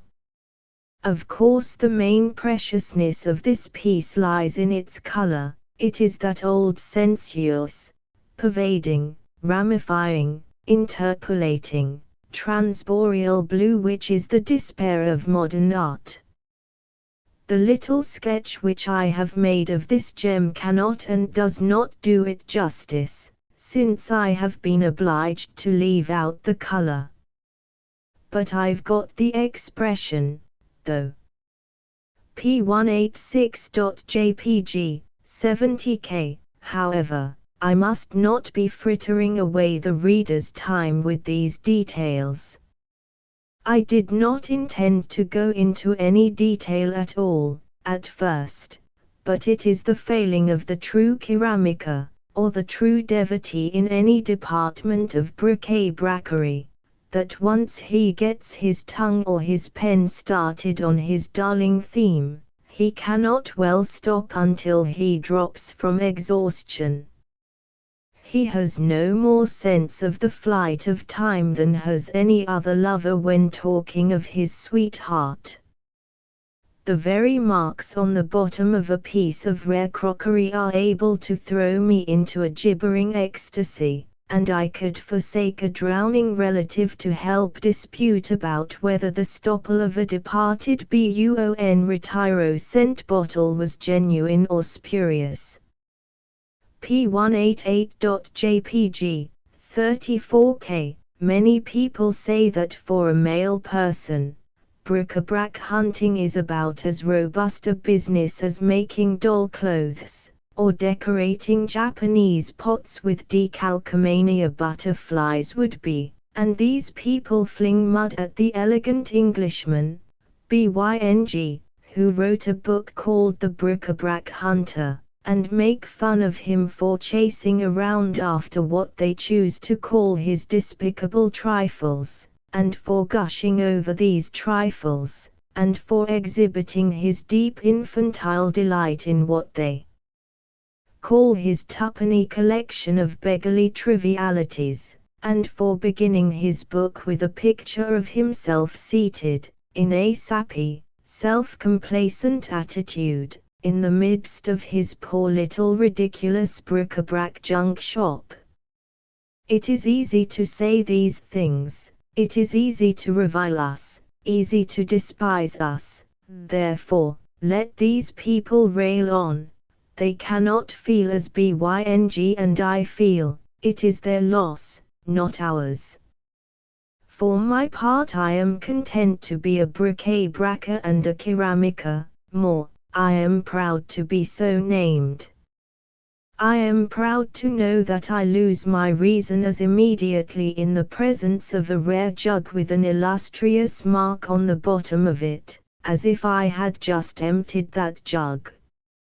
Very well, I packed and stored a part of my collection, and the rest of it I placed in the care of the Grand Ducal Museum in Mannheim, by permission.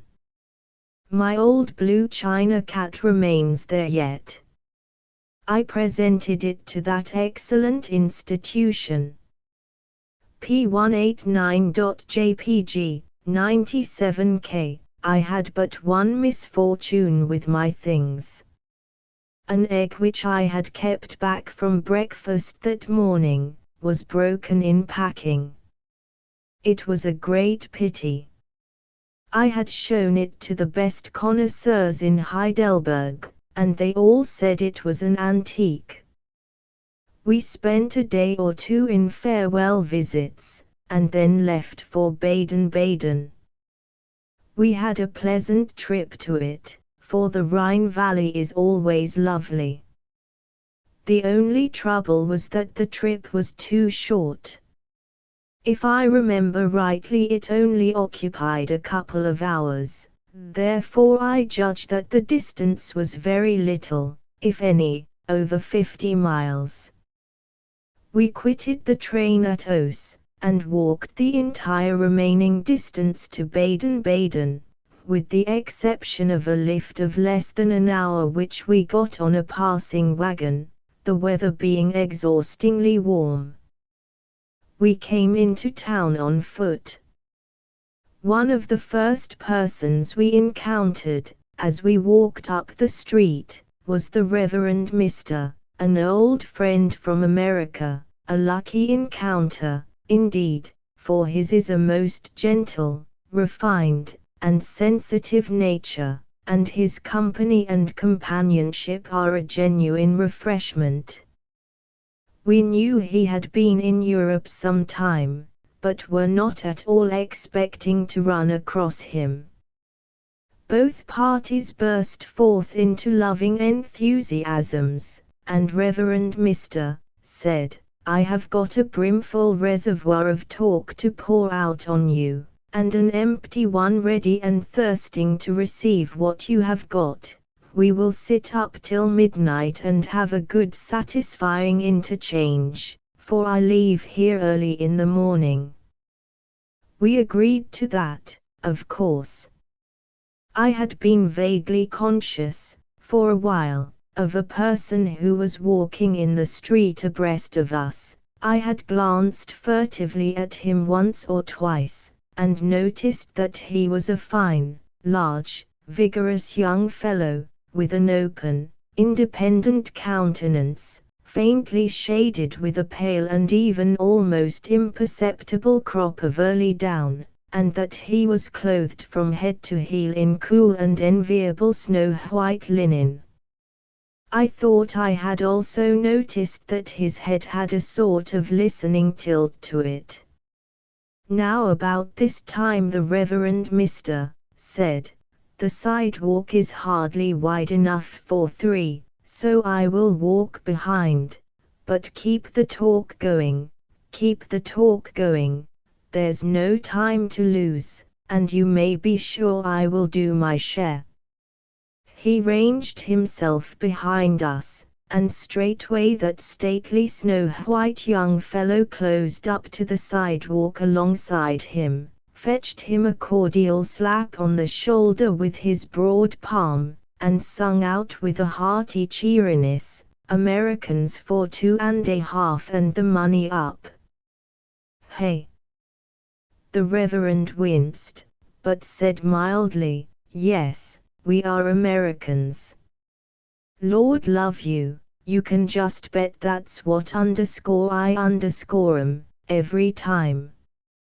Put it there, P192.jpg, 22K." He held out his Sahara of his palm, and the Reverend laid his diminutive hand in it, and got so cordial a shake that we heard his glove burst under it. "Say, didn't I put you up right?" "Oh, yes. Sho. I spotted you for my kind the minute I heard your clack. You been over here long?" "About 4 months." "Have you been over long?" "Long? Well, I should say so. Going on 2 years, by Gemini." "Say, are you homesick?" "No, I can't say that I am." "Are you?" "Oh, hell, yes." This with immense enthusiasm. The Reverend shrunk a little, in his clothes, and we were aware, rather by instinct than otherwise, that he was throwing out signals of distress to us, but we did not interfere or try to succor him, for we were quite happy. The young fellow hooked his arm into the Reverend's, now, with the confiding and grateful air of a waif who has been longing for a friend, and a sympathetic ear, and a chance to lisp once more the sweet accents of the mother tongue, and then he limbered up the muscles of his mouth and turned himself loose, and with such a relish. Some of his words were not Sunday school words, so I am obliged to put blanks where they occur. Yes indeedy. If I ain't an American there ain't any Americans, that's all. And when I heard you fellows gassing away in the good old American language, if it wasn't all I could do to keep from hugging you. My tongue's all warped with trying to curl it around these forsaken wind-galled 9-jointed German words here. Now I tell you it's awful good to lay it over a Christian word once more and kind of let the old taste soak it. I'm from Western New York. My name is Cholly Adams. I'm a student, you know. Been here going on 2 years.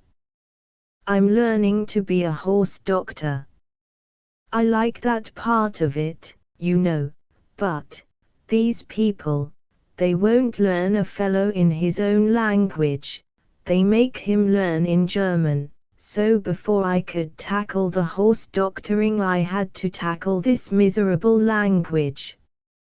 First off, I thought it would certainly give me the bots, but I don't mind now. I've got it where the hair's short, I think, and Donciano, they made me learn Latin, too. Now between you and me, I wouldn't give for all the Latin that was ever jabbered, and the first thing I calculate to do when I get through, is to just sit down and forget it. Toon't take me long, and I don't mind the time, anyway. And I tell you what. The difference between school teaching over yonder and school teaching over here, show. We don't know anything about it. Here you've got to peck and peck and peck and there just ain't any let up, and what you learn here, you've got to know, Donciano, or else you'll have one of these, spavined, spectacles, ring-boned, knock-kneed old professors in your hair. I've been here long enough, and I'm getting blessed tired of it, mind I tell you. The old man wrote me that he was coming over in June, and said he'd take me home in August, whether I was done with my education or not, but darn him, he didn't come, never said why, just sent me a hamper of Sunday school books, and told me to be good, and hold on a while. I don't take to Sunday school books, Don Chano. I don't hanker after them when I can get pie, but I read them, anyway, because whatever the old man tells me to do, that's the thing that I may going to do, or tear something, you know. I buckled in and read all those books, because he wanted me to, but that kind of thing don't excite me, I like something hearty. But I'm awful homesick.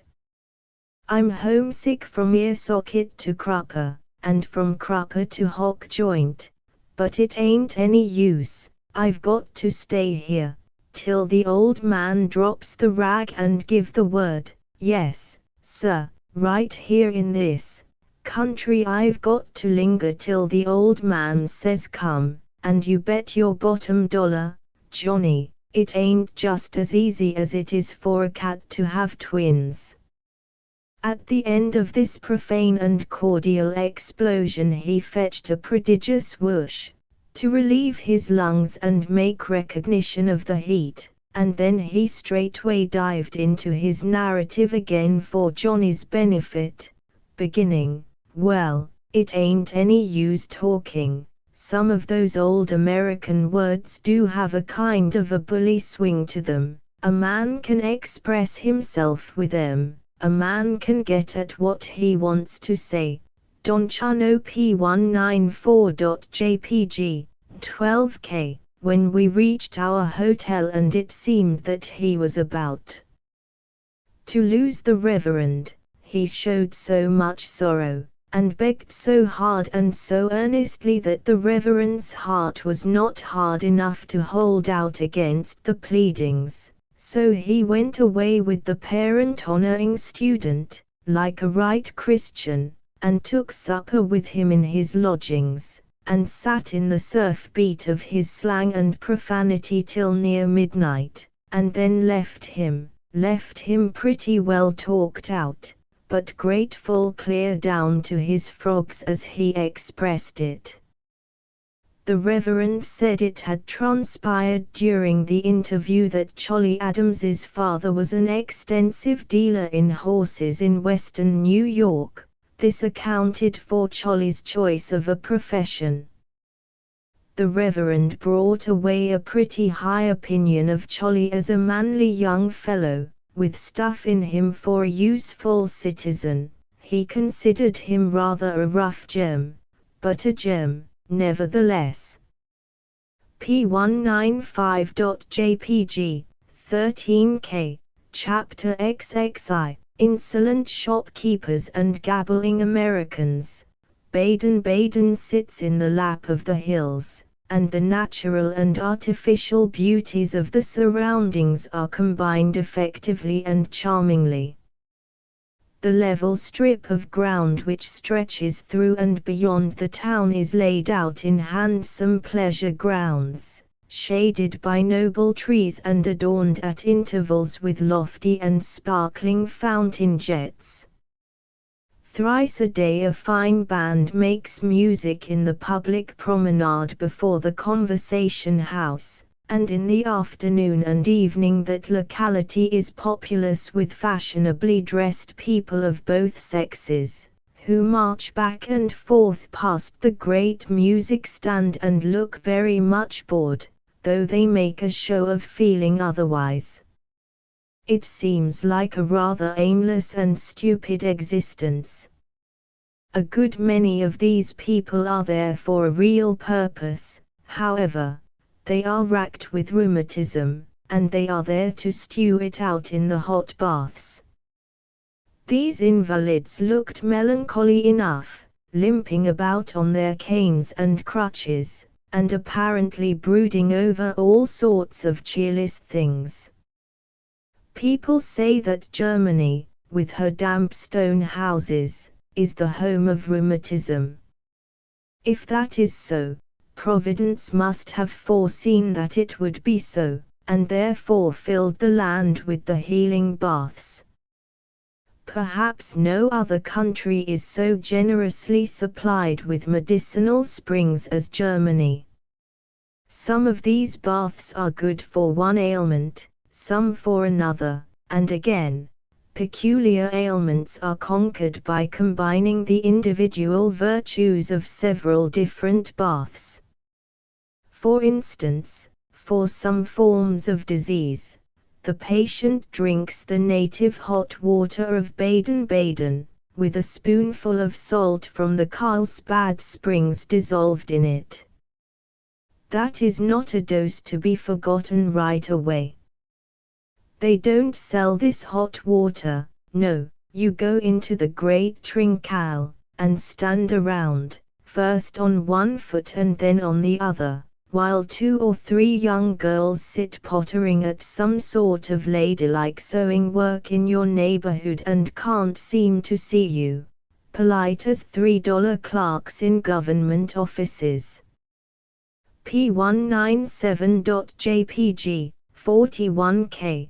By and by one of these rises painfully, and stretches fists and body heavenward till she raises her heels from the floor, at the same time refreshing herself with a yawn of such comprehensiveness that the bulk of her face disappears behind her upper lip and one is able to see how she is constructed inside. Then she slowly closes her cavern, brings down her fists and her heels, comes languidly forward, contemplates you contemptuously, draws you a glass of hot water and sets it down where you can get it by reaching for it. You take it and say, "How much?" And she returns you, with elaborate indifference, a beggar's answer, "Nach Belieb, what you please." This thing of using the common beggar's trick and the common beggar's shibboleth to put you on your liberality when you were expecting a simple straightforward commercial transaction, adds a little to your prospering sense of irritation. You ignore her reply, and ask again, "How much?" And she calmly, indifferently, repeats, "Nach Belieb." You are getting angry, but you are trying not to show it. You resolve to keep on asking your question till she changes her answer, or at least her annoyingly indifferent manner. Therefore, if your case be like mine, you 2 fools stand there, and without perceptible emotion of any kind, or any emphasis on any syllable, you look blandly into each other's eyes, and hold the following idiotic conversation: "How much?" "Nach Belieb." "How much?" "Nach Belieb." "How much?" "Nach Belieb." "How much?" "Nach Belieb." "How much?" "Nach Belieb." "How much?" "Nach Belieb." I do not know what another person would have done, but at this point I gave up. That cast-iron indifference, that tranquil contemptuousness, conquered me, and I struck my colors. Now I knew she was used to receiving about a penny from manly people who care nothing about the opinions of scullery maids, and about 2pence from moral cowards. But I laid a silver 25-cent piece within her reach and tried to shrivel her up with this sarcastic speech: "If it isn't enough, will you stoop sufficiently from your official dignity to say so?" She did not shrivel. Without deigning to look at me at all, She languidly lifted the coin and bit it, to see if it was good. Then she turned her back and placidly waddled to her former roost again, tossing the money into an open till as she went along. She was victor to the last, you see. P198.jpg, 24K. I have enlarged upon the ways of this girl because they are typical. Her manners are the manners of a goodly number of the Baden-Baden shopkeepers. The shopkeeper there swindles you if he can, and insults you whether he succeeds in swindling you or not. The keepers of baths also take great and patient pains to insult you.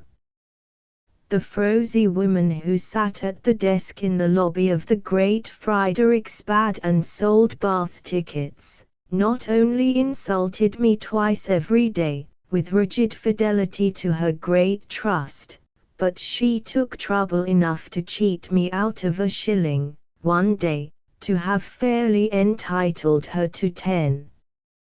Baden-Baden's splendid gamblers are gone, only her microscopic knaves remain. P199.jpg, 23K. An English gentleman who had been living there several years, said, if you could disguise your nationality, you would not find any insolence here. These shopkeepers detest the English and despise the Americans. They are rude to both, more especially to ladies of your nationality and mine. If these go shopping without a gentleman or a manservant, they are tolerably sure to be subjected to petty insolences of manner and tone, rather than word, though words that are hard to bear are not always wanting.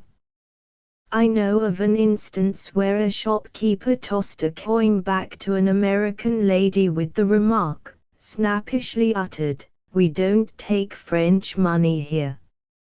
And I know of a case where an English lady said to one of these shopkeepers, "Don't you think you ask too much for this article?" And he replied with the question, "Do you think you are obliged to buy it?"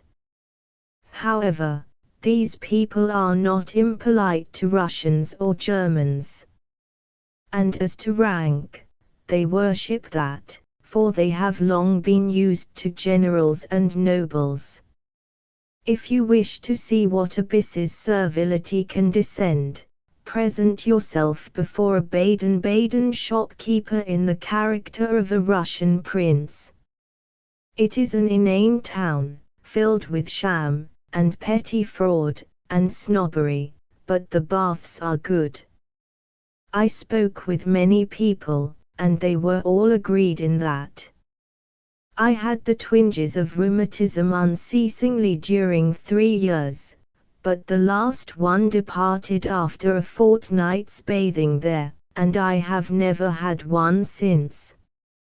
I fully believe I left my rheumatism in Baden-Baden. Baden-Baden is welcome to it. It was little, but it was all I had to give. I would have preferred to leave something that was catching, but it was not in my power. There are several hot springs there, and during 2,000 years they have poured forth a never-diminishing abundance of the healing water. This water is conducted in pipe to the numerous bath houses, and is reduced to an endurable temperature by the addition of cold water. The new Friederichsbad is a very large and beautiful building, and in it one may have any sort of bath that has ever been invented, and with all the additions of herbs and drugs that his ailment may need or that the physician of the establishment may consider a useful thing to put into the water. You go there, enter the great door, get a bow graduated to your style and clothes from the gorgeous portier, and a bath ticket and an insult from the frowsy woman for a quarter, She strikes a bell and a serving man conducts you down a long hall and shuts you into a commodious room which has a washstand, a mirror, a boutique, and a sofa in it, and there you undress at your leisure. P201.jpg, 22K. The room is divided by a great curtain. You draw this curtain aside, and find a large white marble bathtub, with its rim sunk to the level of the floor, and with 3 white marble steps leading down to it. This tub is full of water which is as clear as crystal, and is tempered to 28 degrees Reaumur, about 95 degrees Fahrenheit. Sunk into the floor, by the tub, is a covered copper box which contains some warm towels and a sheet. You look fully as white as an angel when you are stretched out in that limpid bath. You remain in it 10 minutes, the first time, and afterward increase the duration from day to day, till you reach 25 or 30 minutes. There you stop. The appointments of the place are so luxurious, the benefit so marked, the price so moderate, and the insults so sure, that you very soon find yourself adoring the Friederichsbad and infesting it. We had a plain, simple, unpretending, good hotel, in Baden-Baden, the Hotel de France, and alongside my room I had a giggling, cackling, chattering family who always went to bed just 2 hours after me and always got up 2 hours ahead of me. But this is common in German hotels.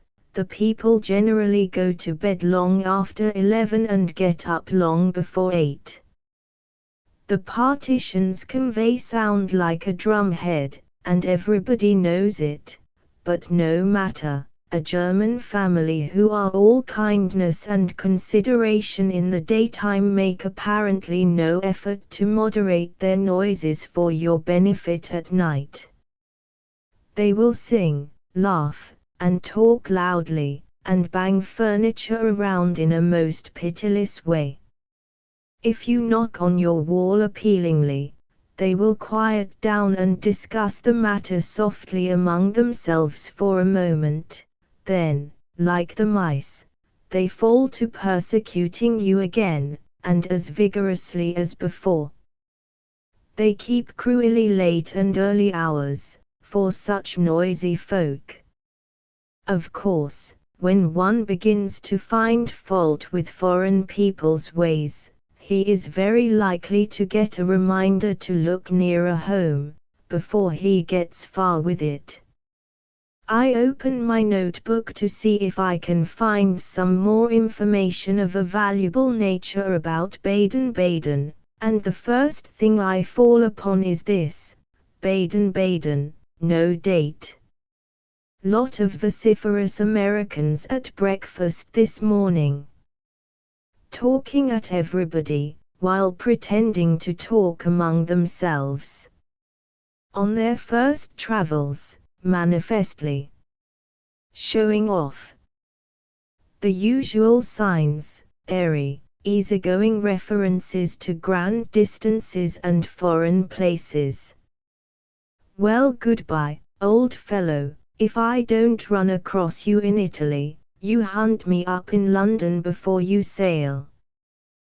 The next item which I find in my notebook is this one: the fact that a band of 6,000 Indians are now murdering our frontiersmen at their impudent leisure, and that we are only able to send 1,200 soldiers against them, is utilized here to discourage emigration to America.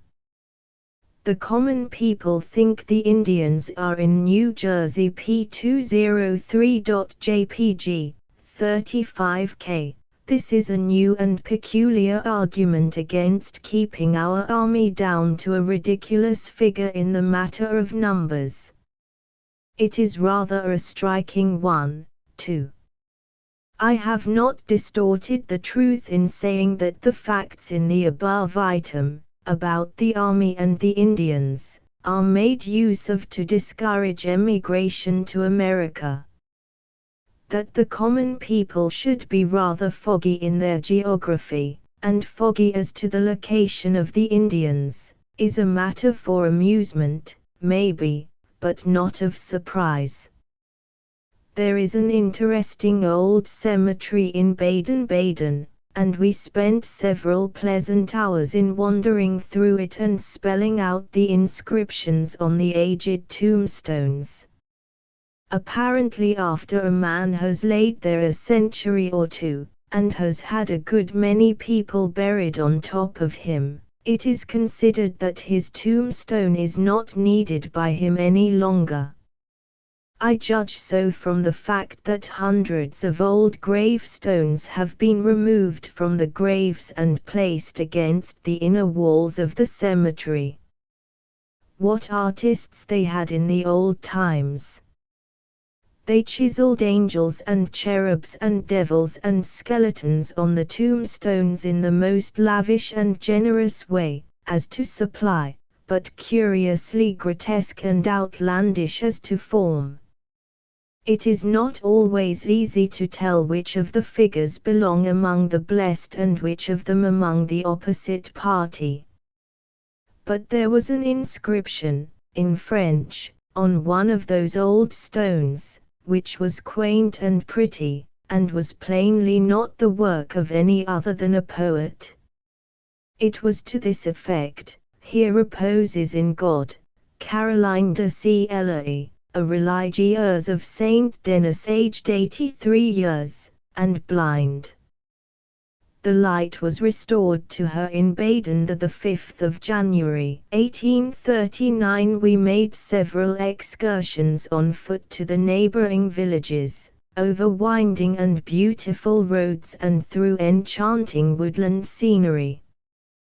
The woods and roads were similar to those at Heidelberg, but not so bewitching. I suppose that roads and woods which are up to the Heidelberg mark are rare in the world. Once we wandered clear away to La Favorita Palace, which is several miles from Baden-Baden. The grounds about the palace were fine. The palace was a curiosity. It was built by a Margravine in 1725, and remains as she left it at her death. We wandered through a great many of its rooms, and they all had striking peculiarities of decoration. For instance, the walls of one room were pretty completely covered with small pictures of the Margravine in all conceivable varieties of fanciful costumes, some of them male. The walls of another room were covered with grotesquely and elaborately figured hand-wrought tapestry. The musty ancient beds remained in the chambers, and their quilts and curtains and canopies were decorated with curious handwork, and the walls and ceilings frescoed with historical and mythological scenes in glaring colors. There was enough crazy and rotten rubbish in the building to make a true bric-a-brac green with envy. A painting in the dining hall verged upon the indelicate, but then the Margravine was herself a trifle indelicate. It is in every way a wildly and picturesquely decorated house, and brimful of interest as a reflection of the character and tastes of that rude bygone time. In the grounds, a few rods from the palace, stands the Margravine's chapel, just as she left it, a coarse wooden structure, wholly barren of ornament. It is said that the Margravine would give herself up to debauchery and exceedingly fast living for several months at a time, and then retire to this miserable wooden den and spend a few months in repenting and getting ready for another good time. She was a devoted Catholic, and was perhaps quite a model sort of a Christian as Christians went then, in high life. Tradition says she spent the last 2 years of her life in the strange den I have been speaking of, after having indulged herself in one final, triumphant, and satisfying spree. She shut herself up there, without company, and without even a servant, and so abjured and forsook the world. In her little bit of a kitchen she did her own cooking, she wore a hair shirt next the skin, and castigated herself with whips. These aids to grace are exhibited there yet. She prayed and told her beads, in another little room, before a waxen Virgin niched in a little box against the wall. She bedded herself like a slave. In another small room is an unpainted wooden table, and behind it sit half-life-size waxen figures of the Holy Family, made by the very worst artist that ever lived, perhaps, and clothed in gaudy, flimsy drapery. 1. The Margravine used to bring her meals to this table and dine with the Holy Family. What an idea that was! What a grisly spectacle it must have been! Imagine it, those rigid, shock-headed figures, with cory complexions and fish-glass eyes, occupying one side of the table in the constrained attitudes and dead fixedness that distinguish all men that are born of wax, and this wrinkled, smouldering old fire-eater occupying the other side, mumbling her prayers and munching her sausages in the ghostly stillness and shadowy indistinctness of a winter twilight. It makes one feel crawly even to think of it. 1. The Saviour was represented as a lad of about 15 years of age. This figure had lost one eye. P206.jpg, 56K, in this sordid place, and clothed, bedded, and fed like a pauper, this strange princess lived and worshipped during 2 years, and in it she died. 200 or 300 years ago, this would have made the poor den holy ground, and the church would have set up a miracle factory there and made plenty of money out of it. The den could be moved into some portions of France and made a good property even now. Chapter XXII, The Black Forest and its Treasures. From Baden-Baden we made the customary trip into the Black Forest. We were on foot most of the time. One cannot describe those noble woods, nor the feeling with which they inspire him. A feature of the feeling, however, is a deep sense of contentment, another feature of it is a buoyant, boyish gladness, and a third and very conspicuous feature of it is one's sense of the remoteness of the workday world and his entire emancipation from it and its affairs. Those woods stretch unbroken over a vast region, and everywhere they are such dense woods, and so still, and so piney and fragrant. The stems of the trees are trim and straight, and in many places all the ground is hidden for miles under a thick cushion of moss of a vivid green color, with not a decayed or ragged spot in its surface, and not a fallen leaf or twig to mar its immaculate tidiness. A rich cathedral gloom pervades the pillared aisles, so the stray flecks of sunlight that strike a trunk here and a bough yonder are strongly accented, and when they strike the moss they fairly seem to burn.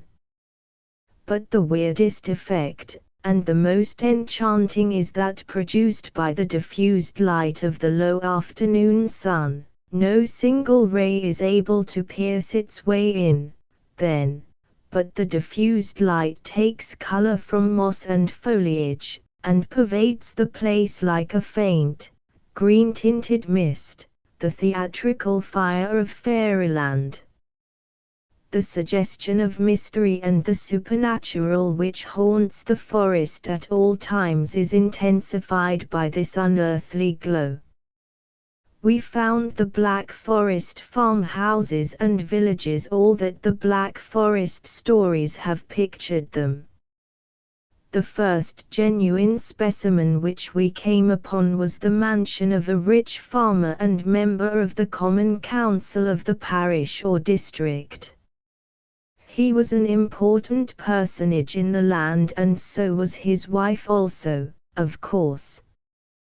P208.jpg, 43K, his daughter was the catch of the region, and she may be already entering into immortality as the heroine of one of Oyabaka's novels, for all I know. We shall see. For if he puts her in I shall recognize her by her Black Forest clothes, and her burned complexion, her plump figure, her fat hands, her dull expression, her gentle spirit, her generous feet, her bonnetless head, and the plaited tails of hemp-colored hair hanging down her back. P209.jpg, 79K. The house was big enough for a hotel. It was 100 feet long and 50 wide, and 10 feet high, from ground to eaves. But from the eaves to the comb of the mighty roof was as much as 40 feet, or maybe even more. This roof was of ancient mud-colored straw thatch a foot thick, and was covered all over, except in a few trifling spots, with a thriving and luxurious growth of green vegetation, mainly moss. The mossless spots were places where repairs had been made by the insertion of bright new masses of yellow straw. The eaves projected far down, like sheltering, hospitable wings. Across the gable that fronted the road, and about 10 feet above the ground, ran a narrow porch, with a wooden railing. A row of small windows filled with very small panes looked upon the porch. Above were 2 or 3 other little windows, one clear up under the sharp apex of the roof. Before the ground floor door was a huge pile of manure. The door of the second-story room on the side of the house was open, and occupied by the rear elevation of a cow. Was this probably the drawing room? All of the front half of the house from the ground up seemed to be occupied by the people, the cows, and the chickens, and all the rear half by draft animals and hay. But the chief feature, all around this house, was the big heaps of manure. We became very familiar with the fertilizer in the forest. We fell unconsciously into the habit of judging of a man's station in life by this outward and eloquent sign. Sometimes we said, "Here is a poor devil, this is manifest." When we saw a stately accumulation, we said, "Here is a banker."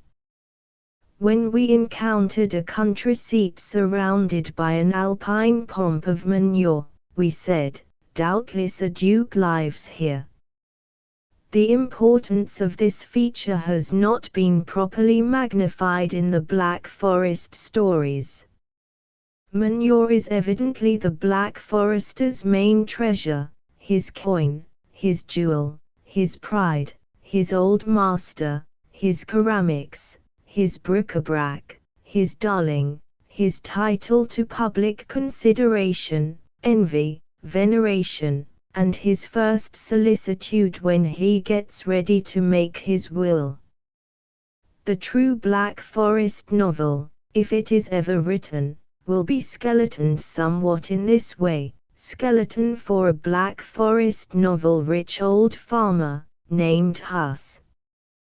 P211C.jpg, 10K, has inherited great wealth of manure, and by diligence has added to it.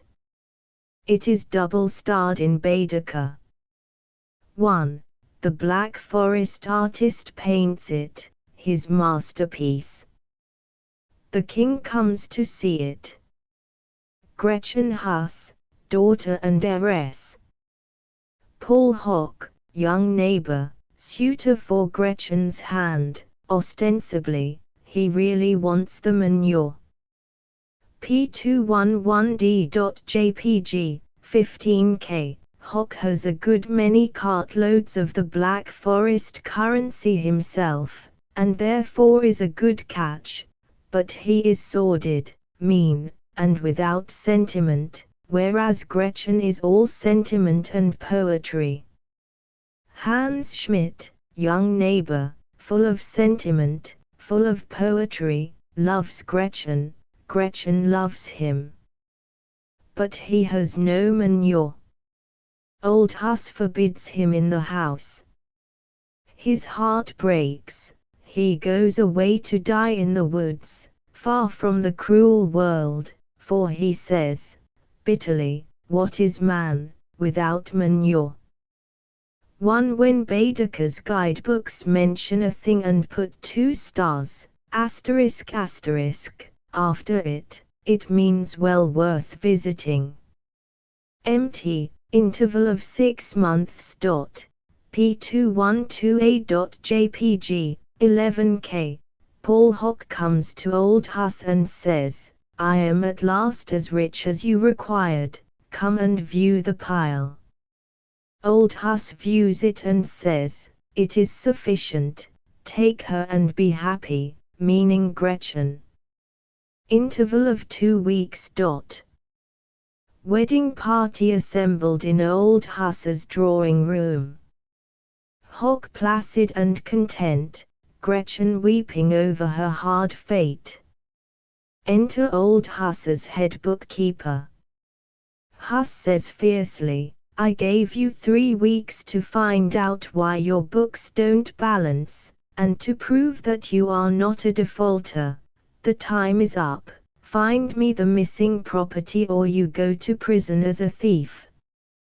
Bookkeeper, I have found it. Where?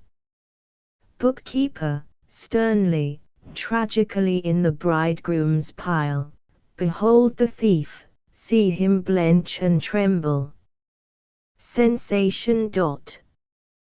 Paul Hock, lost, lost. Falls over the cow in a swoon and is handcuffed. Gretchen, saved. Falls over the calf in a swoon of joy, but is caught in the arms of Hans Schmidt, who springs in at that moment. Old Huss, what, you here, varlet? Unharned the maid and quit the place. Hans, still supporting the insensible girl, never. Cruel old man, know that I come with claims which even you cannot despise. P212B.jpg, 14K, Huss, what? Name them. Hans, listen then. The world has forsaken me, I forsook the world, I wandered in the solitude of the forest, longing for death but finding none. I fed upon roots, and in my bitterness I dug for the bitterest, loathing the sweeter kind.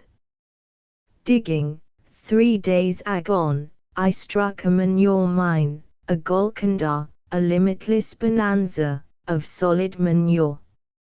I can buy you all, and have mountain ranges of manure left.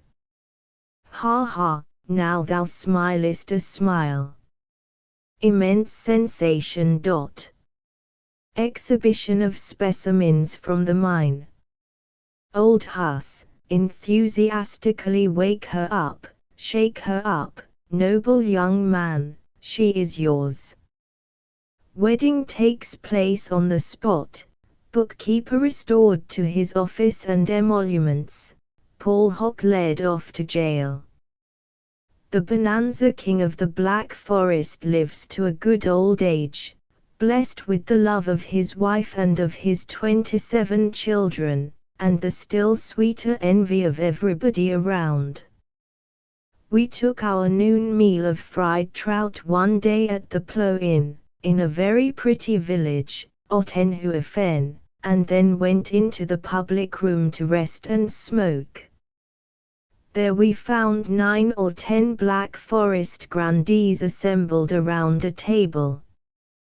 They were the Common Council of the parish. They had gathered there at 8 o'clock that morning to elect a new member, and they had now been drinking beer 4 hours at the new member's expense. P213.jpg, 63K. They were men of 50 or 60 years of age, with grave good-natured faces, and were all dressed in the costume made familiar to us by the Black Forest stories, broad, round-topped black felt hats with the brims curled up all round, long red waistcoats with large metal buttons, black alpaca coats with the waists up between the shoulders. There were no speeches, there was but little talk, there were no frivolities. The council filled themselves gradually, steadily, but surely, with beer, and conducted themselves with sedate decorum, as became men of position, men of influence, men of manure. We had a hot afternoon tramp up the valley, along the grassy bank of a rushing stream of clear water, past farmhouses, water-mills, and no end of wayside crucifixes and saints and virgins. These crucifixes, etc., are set up in memory of departed friends, by survivors, and are almost as frequent as telegraph poles are in other lands. We followed the carriage road, and had our usual luck. We travelled under a beating sun, and always saw the shade leave the shady places before we could get to them. In all our wanderings we seldom managed to strike a piece of road at its time for being shady. We had a particularly hot time of it on that particular afternoon, and with no comfort but what we could get out of the fact that the peasants at work away up on the steep mountain sides above our heads were even worse off than we were. By and by it became impossible to endure the intolerable glare and heat any longer, so we struck across the ravine and entered the deep cool twilight of the forest, to hunt for what the guidebook called the old road.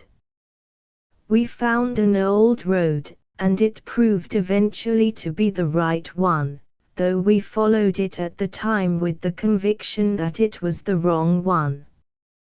If it was the wrong one there could be no use in hurrying, therefore we did not hurry, but sat down frequently on the soft moss and enjoyed the restful quiet and shade of the forest solitudes.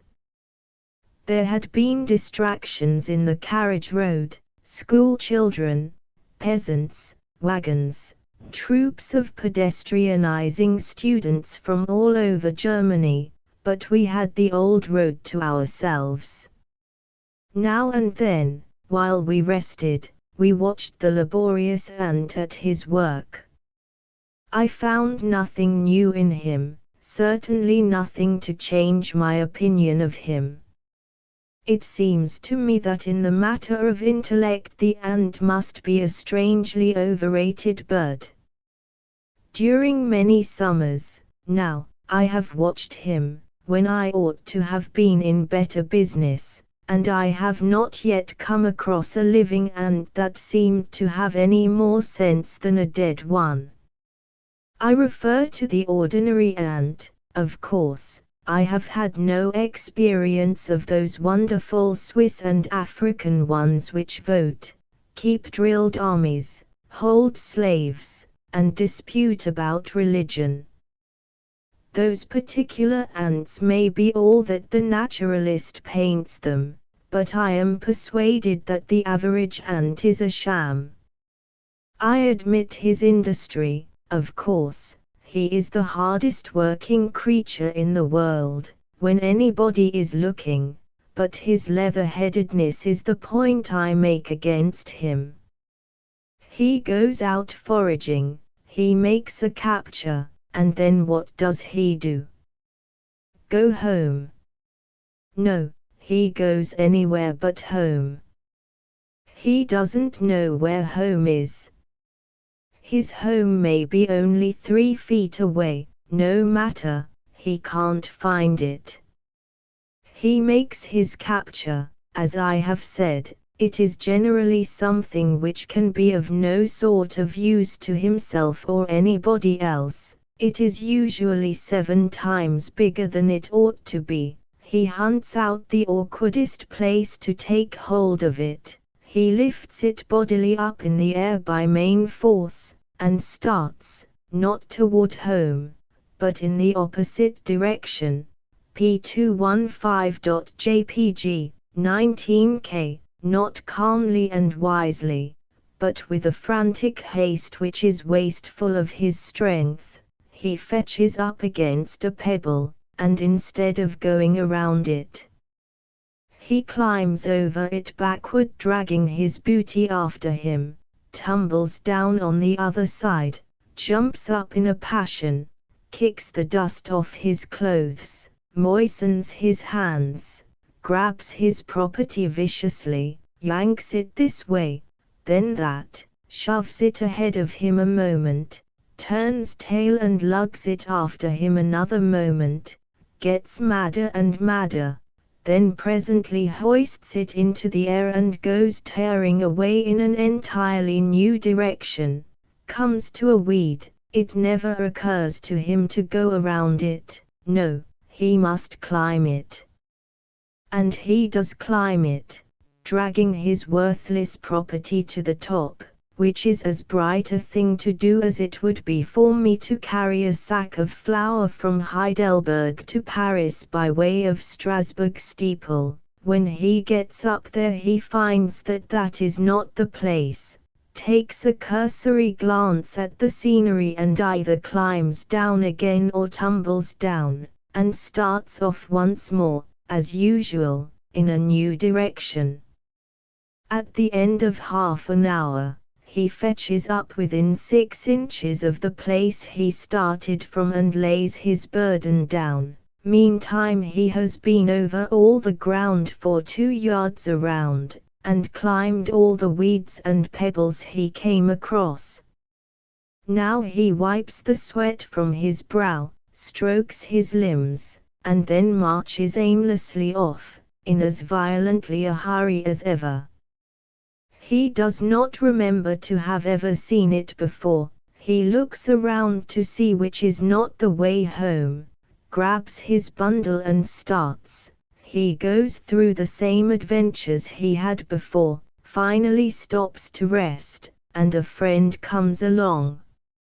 Evidently the friend remarks that a last year's grasshopper leg is a very noble acquisition, and inquires where he got it. P216.jpg, 11K. Evidently the proprietor does not remember exactly where he did get it, but thinks he got it around here somewhere. Evidently the friend contracts to help him freight it home. Then, with a judgment peculiarly antic, pun not intended, they take hold of opposite ends of that grasshopper leg and begin to tug with all their might in opposite directions. Presently they take a rest and confer together. They decide that something is wrong, they can't make out what. Then they go at it again, just as before. Same result. Mutual recriminations follow. Evidently each accuses the other of being an obstructionist. They lock themselves together and chew each other's jaws for a while, then they roll and tumble on the ground till one loses a horn or a leg and has to haul off for repairs. They make up and go to work again in the same old insane way, but the crippled ant is at a disadvantage. Tug as he may, the other one drags off the booty and him at the end of it. Instead of giving up, he hangs on, and gets his shins bruised against every obstruction that comes in the way. By and by, when that grasshopper leg has been dragged all over the same old ground once more, it is finally dumped at about the spot where it originally lay. The two perspiring ants inspect it thoughtfully and decide that dried grasshopper legs are a poor sort of property after all, and then each starts off in a different direction to see if he can't find an old nail or something else that is heavy enough to afford entertainment and at the same time valueless enough to make an ant want to own it. There in the Black Forest, on the mountainside, I saw an ant go through with such a performance as this with a dead spider of fully 10 times his own weight. The spider was not quite dead, but too far gone to resist. He had a round body the size of a pea.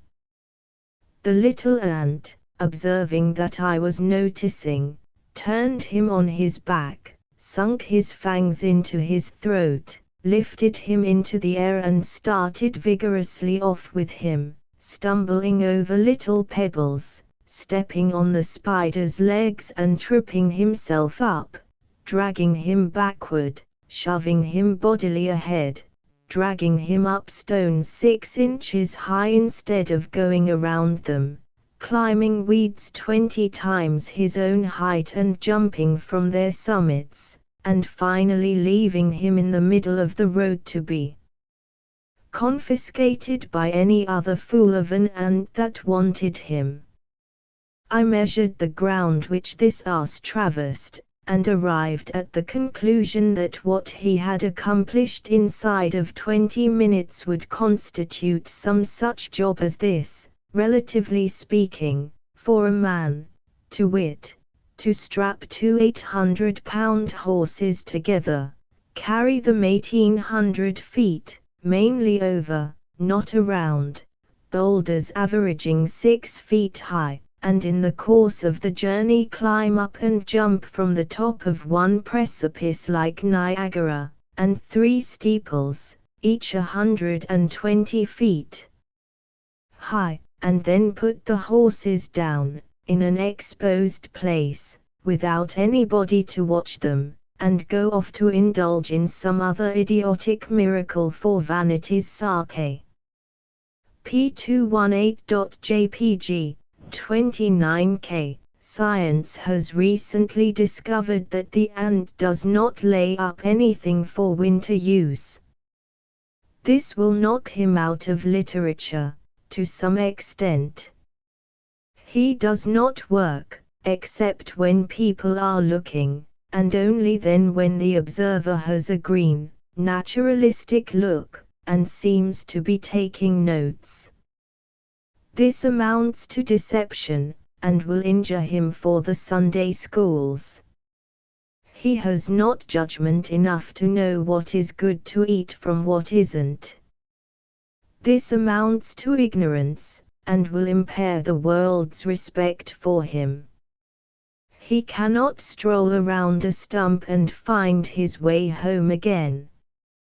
This amounts to idiocy, and once the damaging fact is established, thoughtful people will cease to look up to him, the sentimental will cease to fondle him.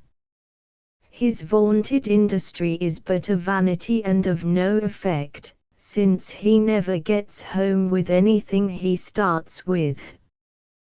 This disposes of the last remnant of his reputation and wholly destroys his main usefulness as a moral agent, since it will make the sluggard hesitate to go to him any more. It is strange, beyond comprehension, that so manifest a humbug as the ant has been able to fool so many nations and keep it up so many ages without being found out. The ant is strong, but we saw another strong thing, where we had not suspected the presence of much muscular power before.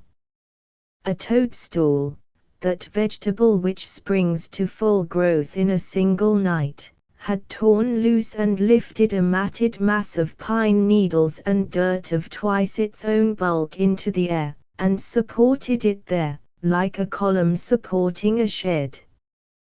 10,000 toadstools, with the right purchase, could lift a man, I suppose. But what good would it do? All our afternoon's progress had been uphill. About 5:30 we reached the summit, and all of a sudden the dense curtain of the forest parted and we looked down into a deep and beautiful gorge and out over a wide panorama of wooded mountains with their summits shining in the sun and their glade-furrowed sides dimmed with purple shade. The gorge under our feet, called Allerheiligen, afforded room in the grassy level at its head for a cozy and delightful human nest, shut away from the world and its bothrations, and consequently the monks of the old times had not failed to spy it out, and here were the brown and comely ruins of their church and convent to prove that priests had as fine an instinct 700 years ago in ferreting out the choicest nooks and corners in a land as priests have today. A big hotel crowds the ruins a little, now, and drives a brisk trade with summer tourists. We descended into the gorge and had a supper which would have been very satisfactory if the trout had not been boiled. The Germans are pretty sure to boil a trout or anything else if left to their own devices. This is an argument of some value in support of the theory that they were the original colonists of the wild islands of the coast of Scotland. A schooner laden with oranges was wrecked upon one of those islands a few years ago, and the gentle savages rendered the captain such willing assistance that he gave them as many oranges as they wanted. Next day he asked them how they liked them. They shook their heads and said, baked, they were tough, and even boiled. They weren't things for a hungry man to hanker after. We went down the glen after supper.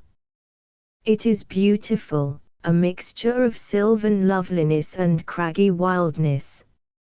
A limpid torrent goes whistling down the glen, and toward the foot of it winds through a narrow cleft between lofty precipices and hurls itself over a succession of falls.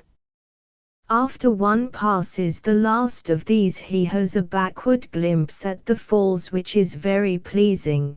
They rise in a 7-stepped stairway of foamy and glittering cascades, and make a picture which is as charming as it is unusual. P220.jpg, 25K, Chapter 23, Nicodemus Dodge and the Skeleton. We were satisfied that we could walk to Opnau in one day, now that we were in practice, so we set out the next morning after breakfast determined to do it. It was all the way downhill, and we had the loveliest summer weather for it. So we set the pedometer and then stretched away on an easy, regular stride, down through the cloven forest, drawing in the fragrant breath of the morning in deep refreshing draughts, and wishing we might never have anything to do forever but walk to Opnau and keep on doing it and then doing it over again. Now, the true charm of pedestrianism does not lie in the walking, or in the scenery, but in the talking. The walking is good to time the movement of the tongue by, and to keep the blood and the brain stirred up and active. The scenery and the woodsy smells are good to bear in upon a man, an unconscious and unobtrusive charm and solace to eye and soul and sense, but the supreme pleasure comes from the talk. It is no matter whether one talks wisdom or nonsense, the case is the same. The bulk of the enjoyment lies in the wagging of the gladsome jaw and the flapping of the sympathetic ear. And what motley variety of subjects a couple of people will casually rake over in the course of a day's tramp. There being no constraint, a change of subject is always in order, and so a body is not likely to keep pegging at a single topic until it grows tiresome. We discussed everything we knew, during the first 15 or 20 minutes, that morning, and then branched out into the glad, free, boundless realm of the things we were not certain about. Harris said that if the best writer in the world once got the slovenly habit of doubling up his halves, he could never get rid of it while he lived. That is to say, if a man gets the habit of saying "I should have liked to have known more about it," instead of saying simply and sensibly, "I should have liked to know more about it," that man's disease is incurable. Harris said that his sort of lapse is to be found in every copy of every newspaper that has ever been printed in English, and in almost all of our books. He said he had observed it in Kirkham's Grammar and in Macaulay. Harris believed that milk teeth are commoner in men's mouths than those doubled-up halves. I do not know that there have not been moments in the course of the present session when I should have been very glad to have accepted the proposal of my noble friend, and to have exchanged parts in some of our evenings of work. From a speech of the English Chancellor of the Exchequer, August, 1879. That changed the subject to dentistry. I said I believed the average man dreaded tooth-pulling more than amputation, and that he would yell quicker under the former operation than he would under the latter. The philosopher Harris said that the average man would not yell in either case if he had an audience. Then he continued, "When our brigade first went into camp on the Potomac, we used to be brought up standing, occasionally, by a near-splitting howl of anguish. That meant that a soldier was getting a tooth pulled in a tent. But the surgeons soon changed that. They instituted open-air dentistry. There never was a howl afterward, that is, from the man who was having the tooth pulled. At the daily dental hour there would always be about 500 soldiers gathered together in the neighborhood of that dental chair waiting to see the performance, and help, and the moment the surgeon took a grip on the candidate's tooth and began to lift, every one of those 500 rascals would clap his hand to his jaw and begin to hop around on one leg and howl with all the lungs he had. It was enough to raise your hair to hear that variegated and enormous unanimous caterwaul burst out. P223.jpg, 54K, with so big and so derisive an audience as that, a sufferer wouldn't emit a sound though you pulled his head off.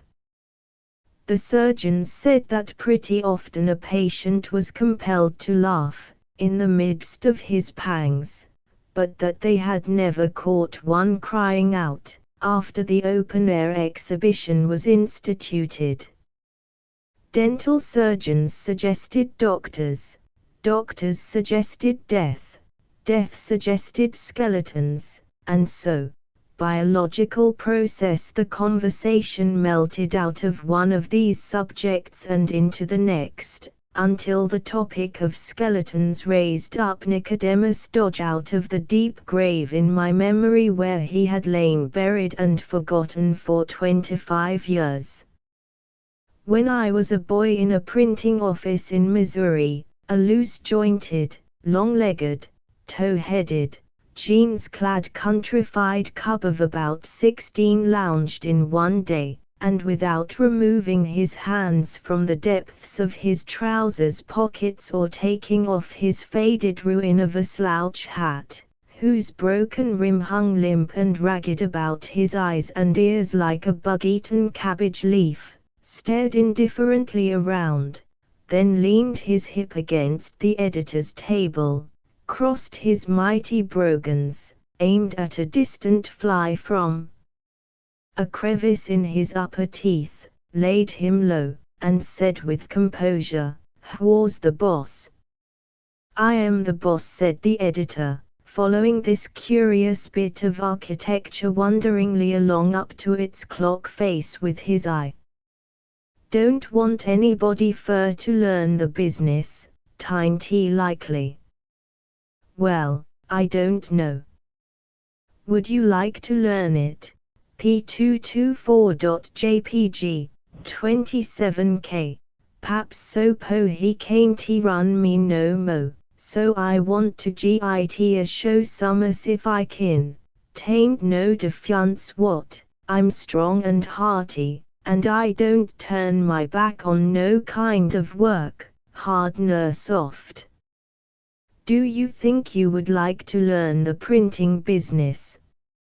"Well, I don't really care a darn what I do learn, so's I git a chance fur to make my way. I'd just as soon learn print as anything." "Can you read?" "Yes, middlin'." "Right. Well, I've seed people could lay over me the cipher.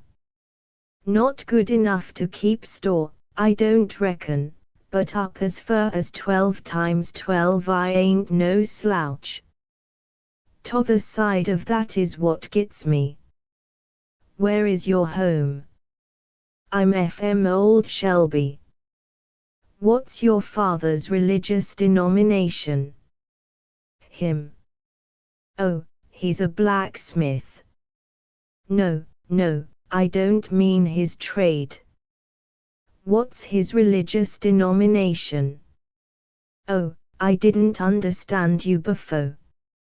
"He's a Freemason."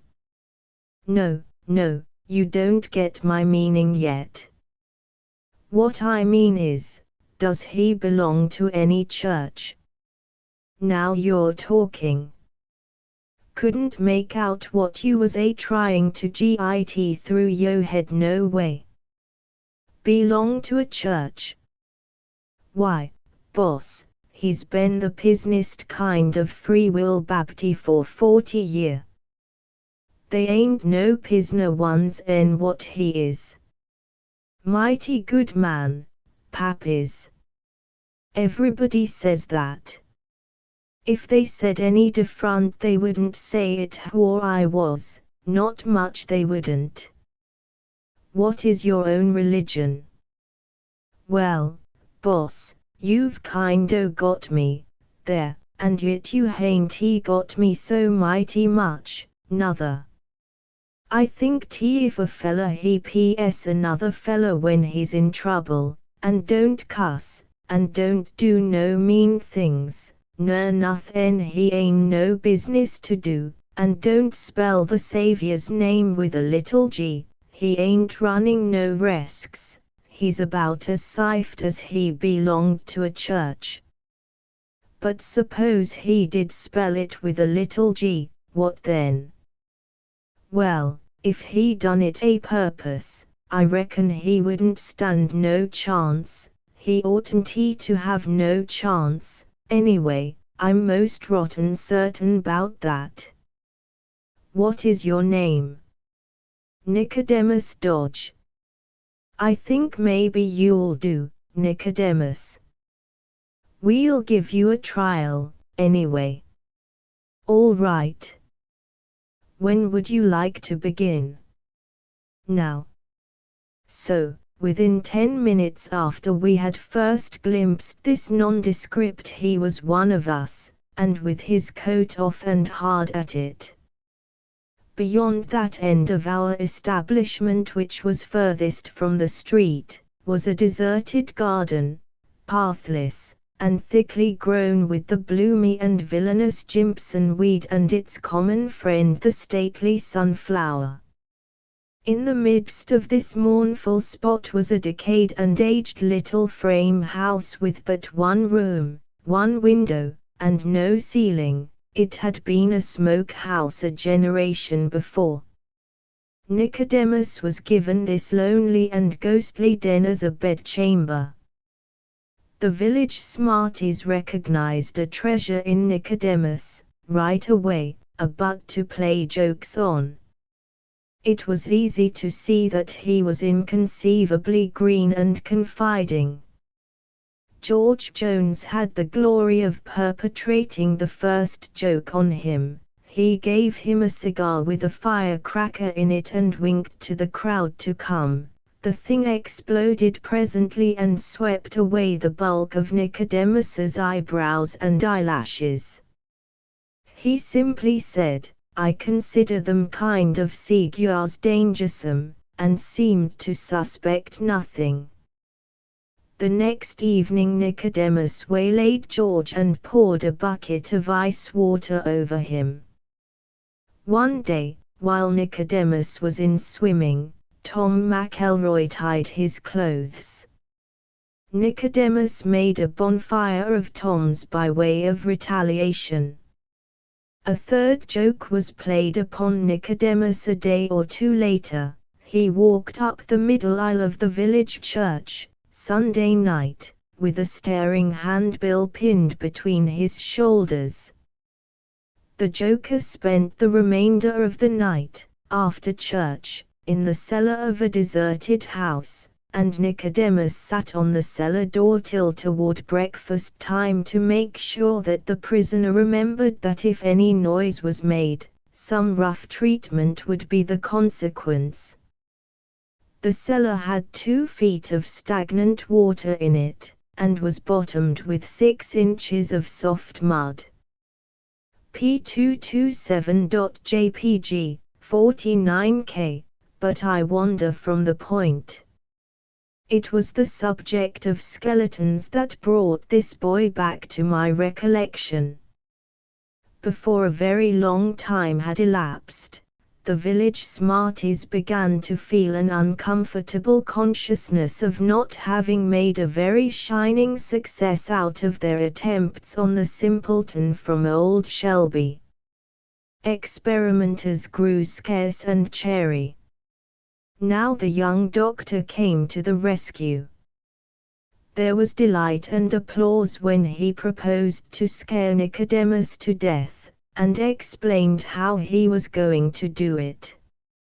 He had a noble new skeleton, the skeleton of the late and only local celebrity, Jimmy Finn, the village drunkard, a grisly piece of property which he had bought of Jimmy Finn himself, at auction, for $50, under great competition, when Jimmy lay very sick in the tan yard a fortnight before his death. The $50 had gone promptly for whiskey and had considerably hurried up the change of ownership in the skeleton. The doctor would put Jimmy Finn's skeleton in Nicodemus's bed. This was done, about 10:30 in the evening. About Nicodemus's usual bedtime, midnight, the village jokers came creeping stealthily through the Jimpson weeds and sunflowers toward the lonely frame den. They reached the window and peeped in. There sat the long-legged pauper, on his bed, in a very short shirt, and nothing more. He was dangling his legs contentedly back and forth, and wheezing the music of Camptown races out of a paper-overlaid comb which he was pressing against his mouth. by him lay a new Jew sharp, a new top, and solid India rubber ball, a handful of painted marbles, 5 pounds of store candy, and a well-gnawed slab of gingerbread as big and as thick as a volume of sheet music. He had sold the skeleton to a traveling quack for $3 and was enjoying the result. P228.jpg, 16K. Just as we had finished talking about skeletons and were drifting into the subject of fossils, Harris and I heard a shout, and glanced up the steep hillside. We saw men and women standing away up there looking frightened, and there was a bulky object tumbling and floundering down the steep slope toward us. We got out of the way, and when the object landed in the road it proved to be a boy. He had tripped and fallen, and there was nothing for him to do but trust to luck and take what might come. When one starts to roll down a place like that, there is no stopping till the bottom is reached. Think of people farming on a slant which is so steep that the best you can say of it, if you want to be fastidiously accurate, is that it is a little steeper than a ladder and not quite so steep as a mansard roof. But that is what they do. Some of the little farms on the hillside opposite Heidelberg were stood up edgeways. The boy was wonderfully jolted up, and his head was bleeding, from cuts which it had got from small stones on the way. P229.jpg, 16K. Harris and I gathered him up and set him on a stone, and by that time the men and women had scampered down and brought his cap. Men, women, and children flocked out from neighboring cottages and joined the crowd. The pale boy was petted, and stared at, and commiserated, and water was brought for him to drink and bathe his bruises in. And such another clatter of tongues. All who had seen the catastrophe were describing it at once, and each trying to talk louder than his neighbor, and one youth of a superior genius ran a little way up the hill, called attention, tripped, fell, rolled down among us, and thus triumphantly showed exactly how the thing had been done. Harris and I were included in all the descriptions. How we were coming along, how Hans Gross shouted, how we looked up startled, how we saw Peter coming like a cannon shot, how judiciously we got out of the way, and let him come, and with what presence of mind we picked him up and brushed him off and set him on a rock when the performance was over. We were as much heroes as anybody else, except Peter, and were so recognized. We were taken with Peter and the populace to Peter's mother's cottage, and there we ate bread and cheese, and drank milk and beer with everybody, and had a most sociable good time, and when we left we had a handshake all around, and were receiving and shouting back Lebwohls until a turn in the road separated us from our cordial and kindly new friends forever. We accomplished our undertaking. At 8:30 in the evening we stepped into Opnau, just 11 hours and a half out of Allerheiligen, 146 miles. This is the distance by pedometer. The guidebook and the Imperial Ordnance maps make it only 10 1/4, a surprising blunder, for these two authorities are usually singularly accurate in the matter of distances. Chapter Xiv, I Protect the Empress of Germany. That was a thoroughly satisfactory walk, and the only one we were ever to have, which was all the way downhill. We took the train next morning and returned to Baden-Baden through fearful fogs of dust. Every seat was crowded, too, for it was Sunday, and consequently everybody was taking a pleasure excursion. Hot. The sky was an oven, and a sound one, too, with no cracks in it to let in any air. An odd time for a pleasure excursion, certainly. Sunday is the great day on the continent, the free day, the happy day. One can break the Sabbath in 100 ways without committing any sin. We do not work on Sunday, because the commandment forbids it.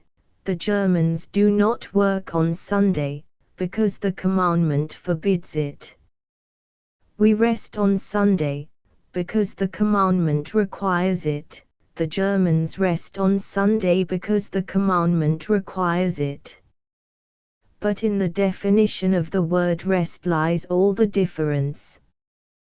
With us, its Sunday meaning is, stay in the house and keep still. With the Germans its Sunday and weekday meanings seem to be the same, rest the tired part, and never mind the other parts of the frame, rest the tired part, and use the means best calculated to rest that particular part. Thus, if one's duties have kept him in the house all the week, it will rest him to be out on Sunday. If his duties have required him to read weighty and serious matter all the week, it will rest him to read light matter on Sunday. If his occupation has busied him with death and funerals all the week, it will rest him to go to the theatre Sunday night and put in 2 or 3 hours laughing at a comedy. If he is tired with digging ditches or felling trees all the week, it will rest him to lie quiet in the house on Sunday. If the hand, the arm, the brain, the tongue, or any other member, is fatigued with inanition, it is not to be rested by adding a day's inanition. But if a member is fatigued with exertion, inanition is the right rest for it. Such is the way in which the Germans seem to define the word rest, that is to say, they rest a member by recreating, recuperating, restoring its forces. But our definition is less broad. We all rest alike on Sunday, by secluding ourselves and keeping still, whether that is the surest way to rest the most of us or not. The Germans make the actors, the preachers, etc., work on Sunday. We encourage the preachers, the editors, the printers, etc., to work on Sunday, and imagine that none of the sin of it falls upon us. But I do not know how we are going to get around the fact that if it is wrong for the printer to work at his trade on Sunday, it must be equally wrong for the preacher to work at his, since the commandment has made no exception in his favor. We buy Monday morning's paper and read it, and thus encourage Sunday printing. But I shall never do it again. P232.jpg, 20k. The Germans remember the Sabbath day to keep it holy, by abstaining from work, as commanded. We keep it holy by abstaining from work, as commanded, and by also abstaining from play, which is not commanded.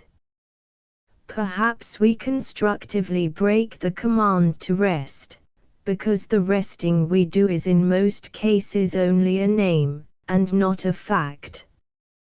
These reasonings have sufficed, in a measure, to mend the rent in my conscience which I made by travelling to Baden-Baden that Sunday. We arrived in time to furbish up and get to the English church before services began. We arrived in considerable style, too, for the landlord had ordered the first carriage that could be found, since there was no time to lose, and our coachman was so splendidly liveried that we were probably mistaken for a brace of stray dukes. Why else were we honored with a pew all to ourselves, away up among the very elect at the left of the chancel? That was my first thought.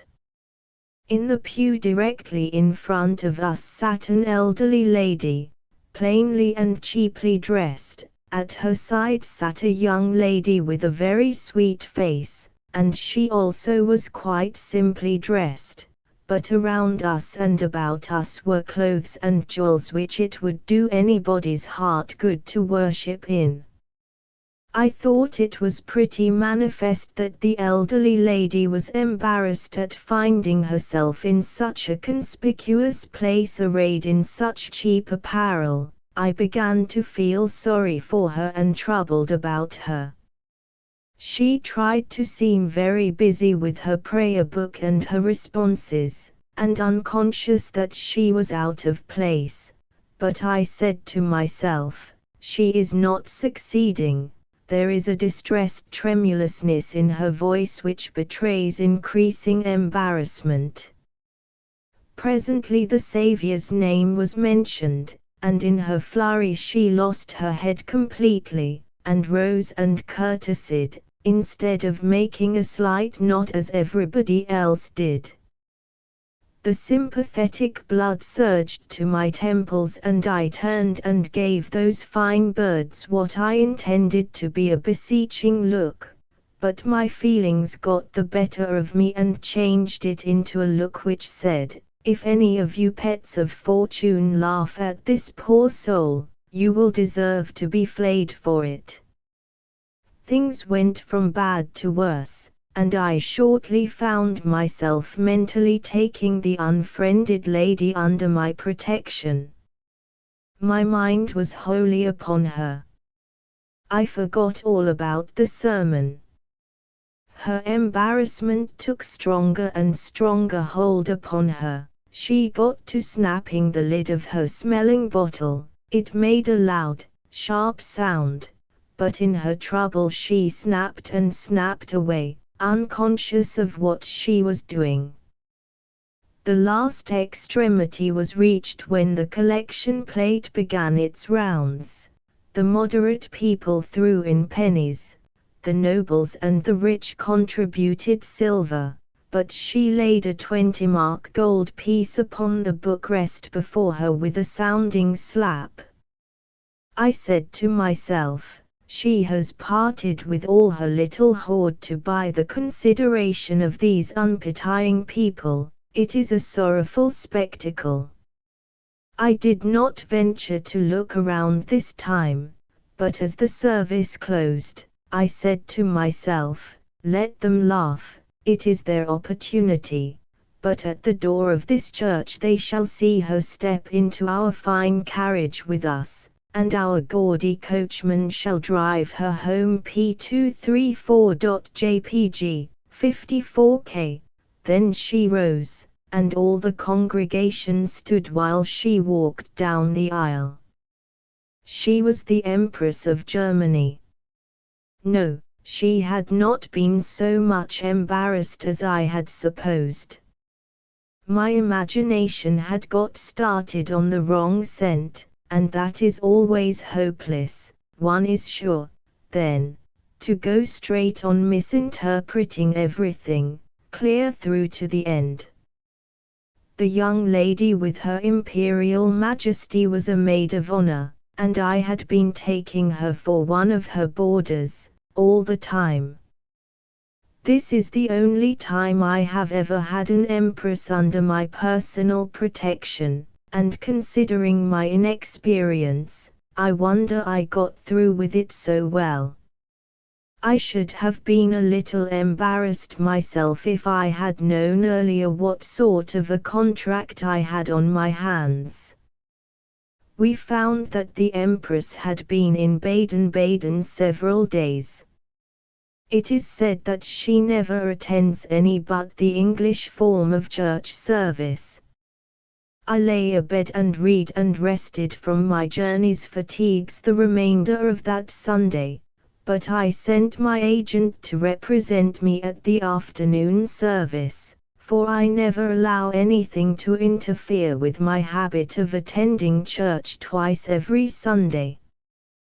There was a vast crowd in the public grounds that night to hear the band play the Frommersberg. This piece tells one of the old legends of the region, how a great noble of the Middle Ages got lost in the mountains, and wandered about with his dogs in a violent storm, until at last the faint tones of a monastery bell, calling the monks to a midnight service, caught his ear, and he followed the direction the sounds came from and was saved. A beautiful air ran through the music, without ceasing, sometimes loud and strong, sometimes so soft that it could hardly be distinguished, but it was always there. It swung grandly along through the shrill whistling of the storm wind, the rattling patter of the rain, and the boom and crash of the thunder. It wound soft and low through the lesser sounds, the distant ones, such as the throbbing of the convent bell, the melodious winding of the hunter's horn, the distressed bayings of his dogs, and the solemn chanting of the monks. It rose again, with a jubilant ring, and mingled itself with the country songs and dances of the peasants assembled in the convent hall to cheer up the rescued huntsman while he ate his supper. The instruments imitated all these sounds with a marvelous exactness. More than one man started to raise his umbrella when the storm burst forth and the sheets of mimic rain came driving by. It was hardly possible to keep from putting your hand to your hat when the fierce wind began to rage and shriek, and it was not possible to refrain from starting when those sudden and charmingly real thunder crashes were let loose. P236.jpg, 54K. I suppose the Frommersberg is a very low-grade music. I know, indeed, that it must be low-grade music, because it delighted me, warmed me, moved me, stirred me, uplifted me, enraptured me, that I was full of cry all the time, and mad with enthusiasm. My soul had never had such a scouring out since I was born. The solemn and majestic chanting of the monks was not done by instruments, but by men's voices, and it rose and fell, and rose again in that rich confusion of warring sounds, and pulsing bells, and the stately swing of that ever-present enchanting air. And it seemed to me that nothing but the very lowest of low-grade music could be so divinely beautiful. The great crowd which the Frommersberg had called out was another evidence that it was low-grade music, for only the few are educated up to a point where high-grade music gives pleasure. I have never heard enough classic music to be able to enjoy it. I dislike the opera because I want to love it and can't. I suppose there are two kinds of music, one kind which one feels, just as an oyster might, and another sort which requires a higher faculty, a faculty which must be assisted and developed by teaching. Yet if bass music gives certain of us wings, why should we want any other? But we do. We want it because the higher and better like it. We want it without giving it the necessary time and trouble, so we climb into that upper tier, that dress circle. By a lie, we pretend we like it. I know several of that sort of people, and I propose to be one of them myself when I get home with my fine European education. And then there is painting. What a red rag is to a bull, Turner's slave ship was to me, before I studied art. Mr. Ruskin is educated in art up to a point where that picture throws him into as mad an ecstasy of pleasure as it used to throw me into one of rage, last year, when I was ignorant. His cultivation enables him, and me, now, to see water in that glaring yellow mud, and natural effects in those lurid explosions of mixed smoke and flame, and crimson sunset glories. It reconciles him, and me, now, to the floating of iron cable chains and other unfloatable things. It reconciles us to fishes swimming around on top of the mud, I mean the water. The most of the picture is a manifest impossibility, that is to say, a lie, and only rigid cultivation can enable a man to find truth in a lie. But it enabled Mr. Ruskin to do it, and it has enabled me to do it, and I am thankful for it. A Boston newspaper reporter went and took a look at the slave ship floundering about in that fierce conflagration of reds and yellows, and said it reminded him of a tortoise-shell cat having a fit in a platter of tomatoes. In my then uneducated state, that went home to my non-cultivation, and I thought, here is a man with an unobstructed eye. Mr. Ruskin would have said, this person is an ass. That is what I would say, now. Months after this was written, I happened into the National Gallery in London, and soon became so fascinated with the Turner pictures that I could hardly get away from the place. I went there often, afterward, meaning to see the rest of the gallery, but the Turner spell was too strong, it could not be shaken off. However, the Turners which attracted me most did not remind me of the slave ship. However, our business in Baden-Baden this time was to join our courier. I had thought it best to hire one, as we should be in Italy, by and by, and we did not know the language.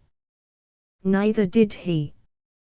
We found him at the hotel, ready to take charge of us.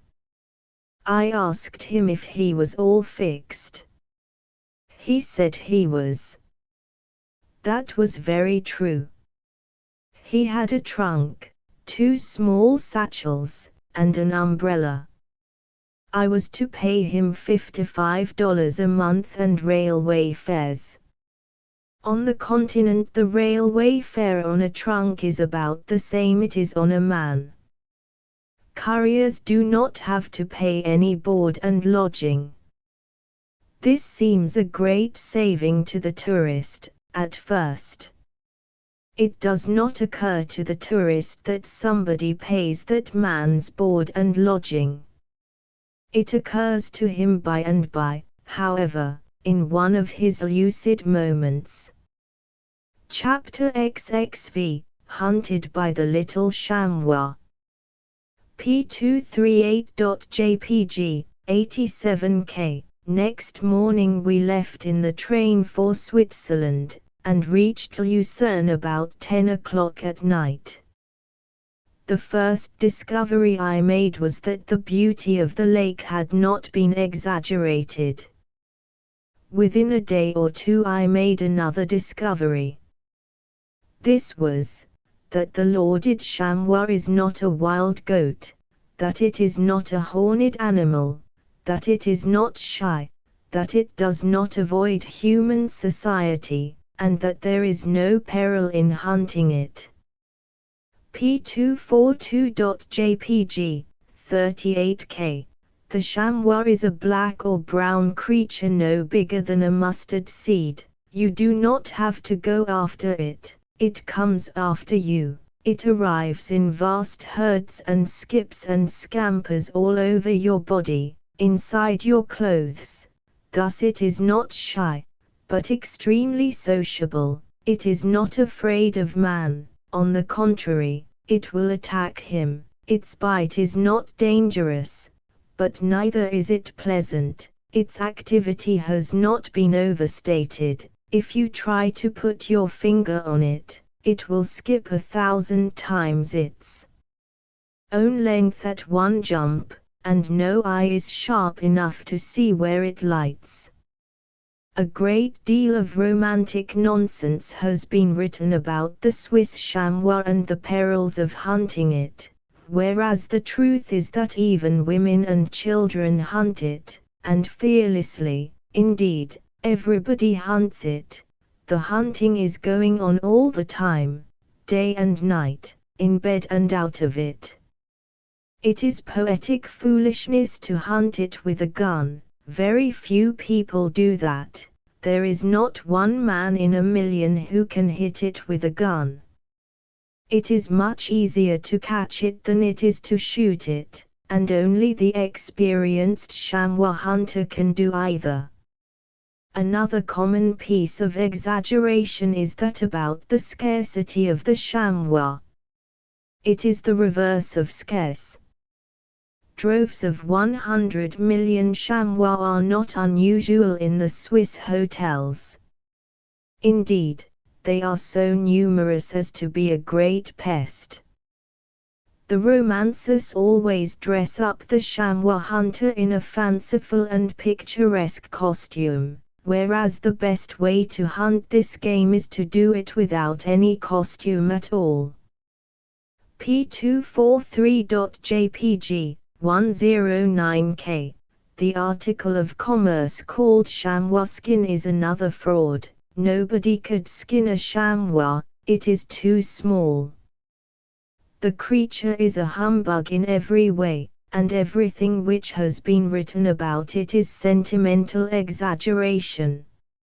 It was no pleasure to me to find the chamois out, for he had been one of my pet illusions. All my life it had been my dream to see him in his native wilds some day, and engage in the adventurous sport of chasing him from cliff to cliff. It is no pleasure to me to expose him, now, and destroy the reader's delight in him and respect for him, but still it must be done. For when an honest writer discovers an imposition, it is his simple duty to strip it bare and hurl it down from its place of honor, no matter who suffers by it. Any other course would render him unworthy of the public confidence. Lucerne is a charming place. It begins at the water's edge, with a fringe of hotels, and scrambles up and spreads itself over 2 or 3 sharp hills in a crowded, disorderly, but picturesque way, offering to the eye a heaped-up confusion of red roofs, quaint gables, dormer windows, toothpick steeples, with here and there a bit of ancient embattled wall bending itself over the ridges, worm fashion, and here and there an old square tower of heavy masonry. And also here and there a town clock with only one hand, a hand which stretches across the dial and has no joint in it. Such a clock helps out the picture, but you cannot tell the time of day by it. Between the curving line of hotels and the lake is a broad avenue with lamps and a double rank of low shade trees. The lake front is walled with masonry like a pier, and has a railing, to keep people from walking overboard. All day long the vehicles dash along the avenue, and nurses, children, and tourists sit in the shade of the trees, or lean on the railing and watch the schools of fishes darting about in the clear water, or gaze out over the lake at the stately border of snow-hooded mountain peaks. Little pleasure steamers, black with people, are coming and going all the time, and everywhere one sees young girls and young men paddling about in fanciful rowboats, or skimming along by the help of sails when there is any wind. The front rooms of the hotels have little railed balconies, where one may take his private luncheon in calm, cool comfort and look down upon this busy and pretty scene and enjoy it without having to do any of the work connected with it. Most of the people, both male and female, are in walking costume, and carry alpenstocks. Evidently, it is not considered safe to go about in Switzerland, even in town, without an alpenstock. If the tourist forgets and comes down to breakfast without his alpenstock, he goes back and gets it, and stands it up in the corner. When his touring in Switzerland is finished, he does not throw that broomstick away, but lugs it home with him, to the far corners of the earth, although this costs him more trouble and bother than a baby or a courier could. You see, the alpenstock is his trophy, his name is burned upon it, and if he has climbed a hill, or jumped a brook, or traversed a brickyard with it, he has the names of those places burned upon it, too. P246.jpg, 39K, thus it is his regimental flag, so to speak, and bears the record of his achievements. It is worth 3 francs when he buys it, but a bonanza could not purchase it after his great deeds have been inscribed upon it. There are artisans all about Switzerland whose trade it is to burn these things upon the alpenstock of the tourist. And observe, a man is respected in Switzerland according to his alpenstock. I found I could get no attention there, while I carried an unbranded one. However, branding is not expected, so I soon remedied that. The effect upon the next detachment of tourists was very marked. I felt repaid for my trouble. Half of the summer horde in Switzerland is made up of English people, the other half is made up of many nationalities, the Germans leading and the Americans coming next. The Americans were not as numerous as I had expected they would be. The 7:30 table d'hôte at the Great Schweizerhof furnished a mighty array and variety of nationalities, but it offered a better opportunity to observe costumes than people, for the multitude sat at immensely long tables, and therefore the faces were mainly seen in perspective, but the breakfasts were served at small round tables. And then if one had the fortune to get a table in the midst of the assemblage, he could have as many faces to study as he could desire. We used to try to guess out the nationalities, and generally succeeded tolerably well. Sometimes we tried to guess people's names, but that was a failure. That is a thing which probably requires a good deal of practice. We presently dropped it and gave our efforts to less difficult particulars. One morning I said, "There is an American party." Harris said, "Yes, but name the state." I named one state, Harris named another. We agreed upon one thing, however, that the young girl with the party was very beautiful, and very tastefully dressed. But we disagreed as to her age. I said she was 18, Harris said she was 20.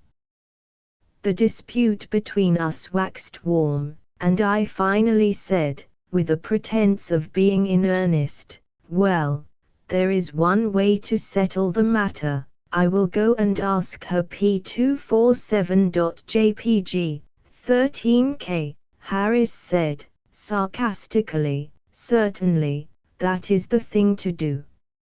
All you need to do is to use the common formula over here, Go and say, I'm an American. Of course she will be glad to see you. Then he hinted that perhaps there was no great danger of my venturing to speak to her. I said, I was only talking, I didn't intend to approach her, but I see that you do not know what an intrepid person I am. I am not afraid of any woman that walks. I will go and speak to this young girl. The thing I had in my mind was not difficult. I meant to address her in the most respectful way and ask her to pardon me if her strong resemblance to a former acquaintance of mine was deceiving me, and when she should reply that the name I mentioned was not the name she bore, I meant to beg pardon again, most respectfully, and retire. There would be no harm done. I walked to her table, bowed to the gentleman, then turned to her and was about to begin my little speech when she exclaimed, I knew I wasn't mistaken, I told John it was you. John said it probably wasn't, but I knew I was right. I said you would recognize me presently and come over, and I'm glad you did, for I shouldn't have felt much flattered if you had gone out of this room without recognizing me. Sit down, how odd it is, you are the last person I was ever expecting to see again. P249.jpg, 51K, this was a stupefying surprise. It took my wits clear away, for an instant. However, we shook hands cordially all around, and I sat down. But truly this was the tightest place I ever was in. I seemed to vaguely remember the girl's face, now, but I had no idea where I had seen it before, or what name belonged with it. I immediately tried to get up a diversion about Swiss scenery, to keep her from launching into topics that might betray that I did not know her, but it was of no use. She went right along upon matters which interested her more. Oh dear, what a night that was, when the sea washed the forward boats away, do you remember it? Oh, don't I, said I, but I didn't. I wished the sea had washed the rudder and the smokestack and the captain away, then I could have located this questioner. And don't you remember how frightened poor Mary was, and how she cried? Indeed I do, said I. Dear me, how it all comes back. I fervently wished it would come back, but my memory was a blank. The wise way would have been to frankly own up, but I could not bring myself to do that, after the young girl had praised me so for recognizing her, so I went on, deeper and deeper into the mire, hoping for a chance clue but never getting one. The unrecognizable continued, with vivacity, do you know, George married Mary, after all? Why, no. Did he? Indeed he did. He said he did not believe she was half as much to blame as her father was, and I thought he was right. Didn't you? Of course he was. It was a perfectly plain case. I always said so. Why, no you didn't, at least that summer. Oh, no, not that summer. No, you are perfectly right about that. It was the following winter that I said it. Well, as it turned out, Mary was not in the least to blame, it was all her father's fault, at least his and old Dolly's. It was necessary to say something, so I said, I always regarded Dolly as a troublesome old thing. So he was, but then they always had a great affection for him, although he had so many eccentricities. You remember that when the weather was the least cold, he would try to come into the house. I was rather afraid to proceed. Evidently Dolly was not a man, he must be some other kind of animal, possibly a dog, maybe an elephant. However, tails are common to all animals, so I ventured to say, and what a tail he had. 1. He had 1,000. This was bewildering. I did not quite know what to say, so I only said, yes, he was rather well fixed in the matter of tails. For a Negro, and a crazy one at that, I should say he was, said she. It was getting pretty sultry for me. I said to myself, is it possible she is going to stop there, and wait for me to speak? If she does, the conversation is blocked. A Negro with 1,000 tails is a topic which a person cannot talk upon fluently and instructively without more or less preparation. As to diving rashly into such a vast subject, but here, to my gratitude, she interrupted my thoughts by saying, yes, when it came to tales of his crazy woes, there was simply no end to them if anybody would listen. His own quarters were comfortable enough, but when the weather was cold, the family were sure to have his company, nothing could keep him out of the house. But they always bore it kindly because he had saved Tom's life, years before. You remember Tom? Oh, perfectly. Fine fellow he was, too. Yes, he was. And what a pretty little thing his child was. You may well say that. I never saw a prettier child. I used to delight to pet it and dandle it and play with it. So did I. You named it. What was that name? I can't call it to mind. It appeared to me that the ice was getting pretty thin, here. I would have given something to know what the child's was. However, I had the good luck to think of a name that would fit either sex, so I brought it out. I named it Francis. From a relative, I suppose. But you named the one that died, too, one that I never saw.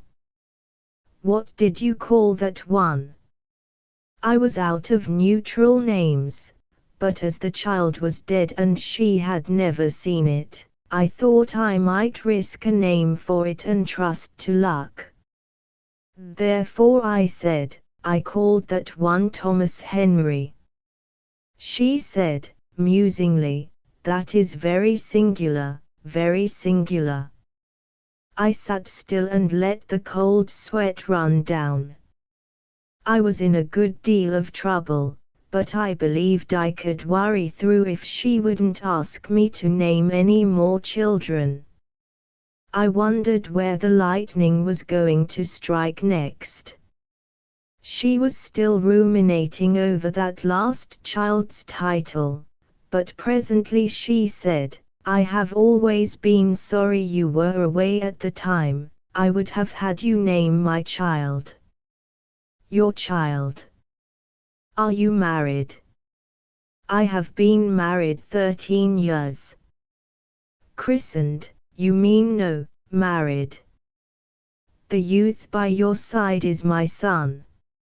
It seems incredible, even impossible. I do not mean any harm by it, but would you mind telling me if you are any over 18, that is to say, will you tell me how old you are? I was just 19 the day of the storm we were talking about. That was my birthday. That did not help matters much, as I did not know the date of the storm. I tried to think of some non-committal thing to say, to keep up my end of the talk, and render my poverty in the matter of reminiscences as little noticeable as possible, but I seemed to be about out of non-committal things. I was about to say, "You haven't changed a bit since then," but that was risky. I thought of saying, "You have improved ever so much since then," but that wouldn't answer, of course. I was about to try a shy at the weather, for a saving change, when the girl slipped in ahead of me and said, "How I have enjoyed this talk over those happy old times, haven't you?" "I never have spent such a half-hour in all my life before," said I, with emotion, and I could have added, with a near approach to truth, "and I would rather be scalped than spend another one like it." I was holily grateful to be through with the ordeal, and was about to make my goodbyes and get out, when the girl said, "But there is one thing that is ever so puzzling to me." "Why, what is that?" "That dead child's name." "What did you say it was?" Here was another balmy place to be in. I had forgotten the child's name. I hadn't imagined it would be needed again. However, I had to pretend to know, anyway, so I said, "Joseph William." The youth at my side corrected me, and said, "No, Thomas Henry." I thanked him, in words, and said, with trepidation, "Oh yes, I was thinking of another child that I named. I have named a great many, and I get them confused. This one was named Henry Thompson."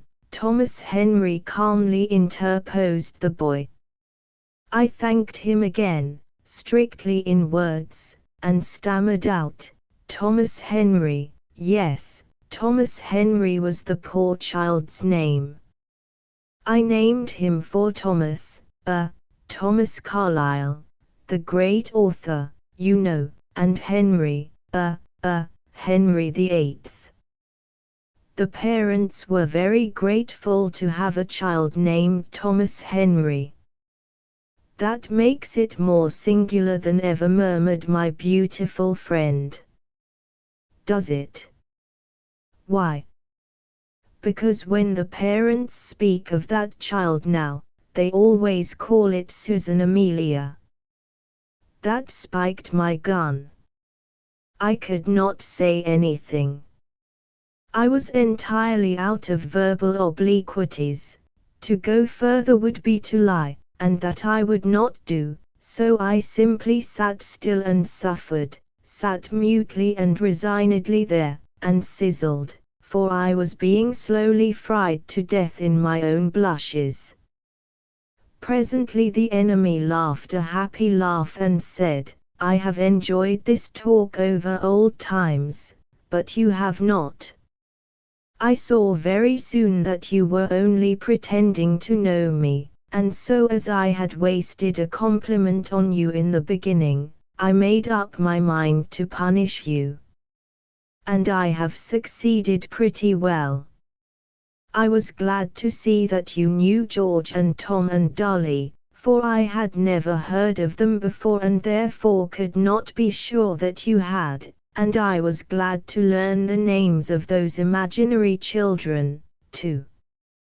One can get quite a fund of information out of you if one goes at it cleverly. Mary and the storm, and the sweeping away of the forward boats, were facts, all the rest was fiction. Mary was my sister, her full name was Mary. Now do you remember me?"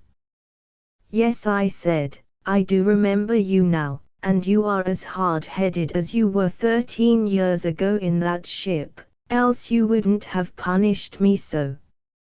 You haven't changed your nature nor your person, in any way at all. You look as young as you did then, you are just as beautiful as you were then, and you have transmitted a deal of your comeliness to this fine boy. There, if that speech moves you any, let's fly the flag of truce, with the understanding that I am conquered and confess it. All of which was agreed to and accomplished, on the spot. When I went back to Harris, I said, now you see what a person with talent and address can do. Excuse me, I see what a person of colossal ignorance and simplicity can do.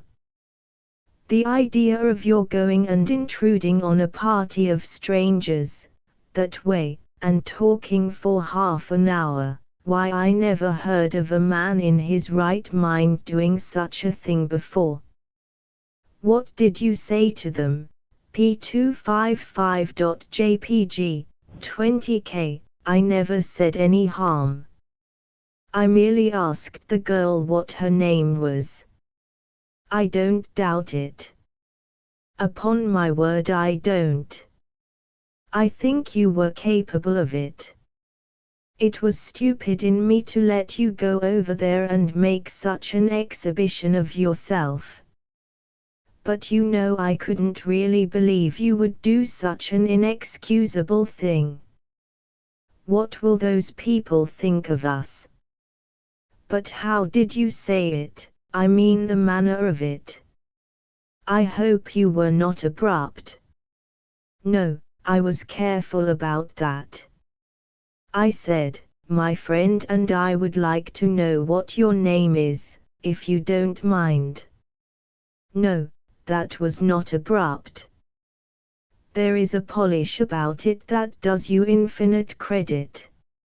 And I am glad you put me in. That was a delicate attention which I appreciate at its full value. What did she do?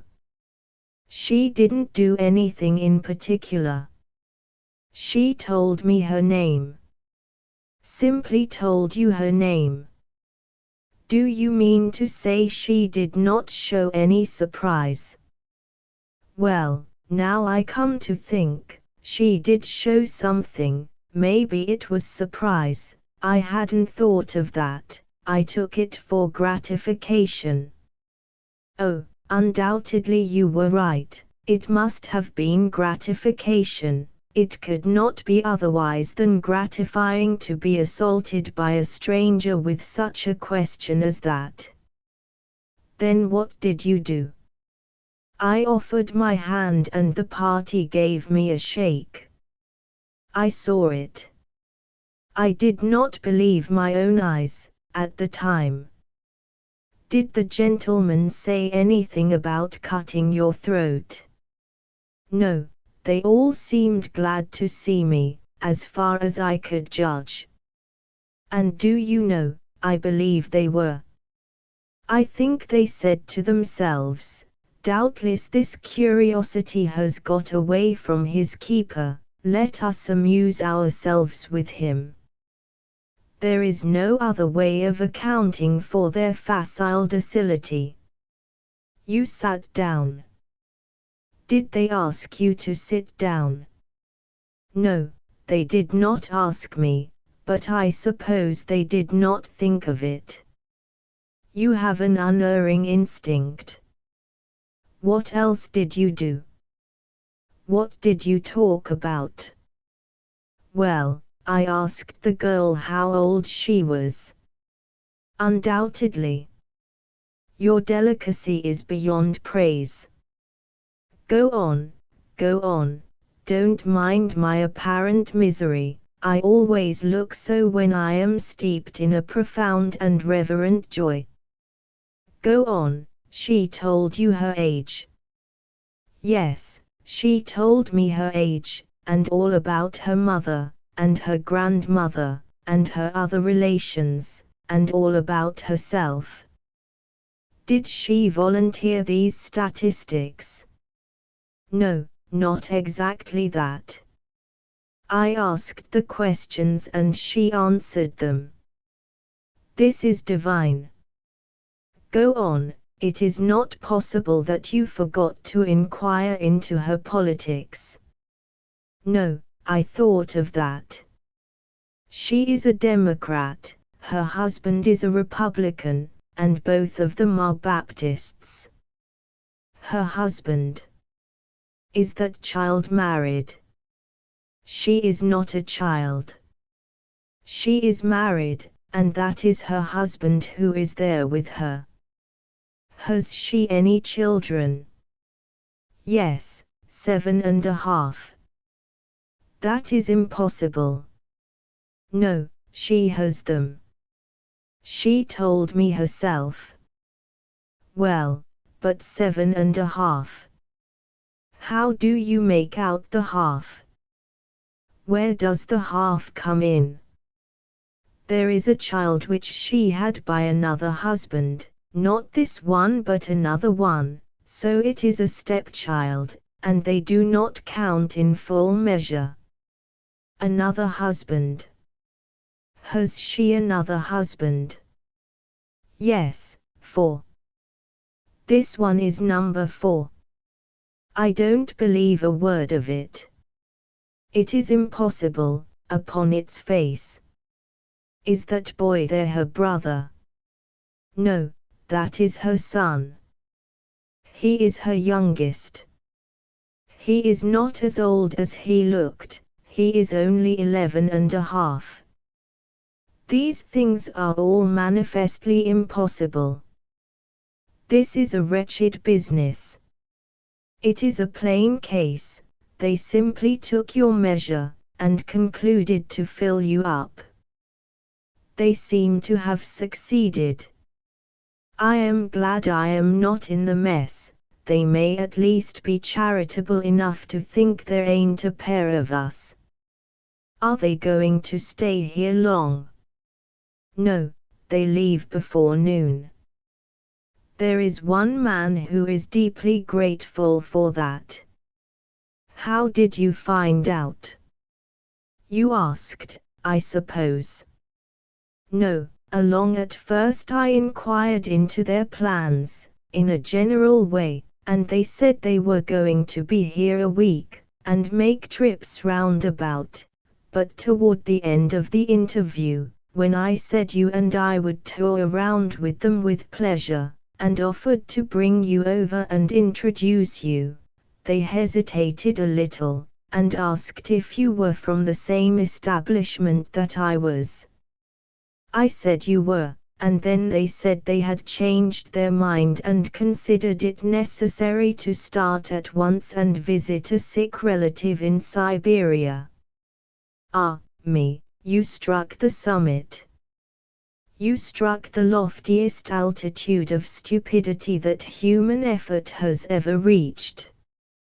You shall have a monument of jackasses' skulls as high as the Strasbourg spire if you die before I do. They wanted to know I was from the same establishment that you hailed from, did they? What did they mean by establishment? I don't know, it never occurred to me to ask. Well, I know. They meant an asylum, an idiot asylum, do you understand? So they do think there's a pair of us, after all.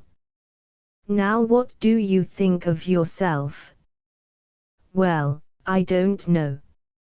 I didn't know I was doing any harm, I didn't mean to do any harm. They were very nice people, and they seemed to like me. Harris made some rude remarks and left for his bedroom, to break some furniture, he said. He was a singularly irascible man, any little thing would disturb his temper. I had been well scorched by the young woman, but no matter, I took it out on Harris. One should always get even in some way, else the sore place will go on hurting. P257, 11K, Chapter XXVI, The Nest of the Cuckoo Clock. The Hofkirche is celebrated for its organ concerts. All summer long the tourists flock to that church about 6 o'clock in the evening, and pay their franc, and listen to the noise. They don't stay to hear all of it, but get up and tramp out over the sounding stone floor, meeting late-comers who tramp in a sounding and vigorous way. This tramping back and forth is kept up nearly all the time, and is accented by the continuous slamming of the door, and the coughing and barking and sneezing of the crowd. Meantime, the big organ is booming and crashing and thundering away, doing its best to prove that it is the biggest and best organ in Europe, and that a tight little box of a church is the most favorable place to average and appreciate its powers in. It is true, there were some soft and merciful passages occasionally, but the tramp of the tourists only allowed one to get fitful glimpses of them, so to speak. Then right away the organist would let go another avalanche.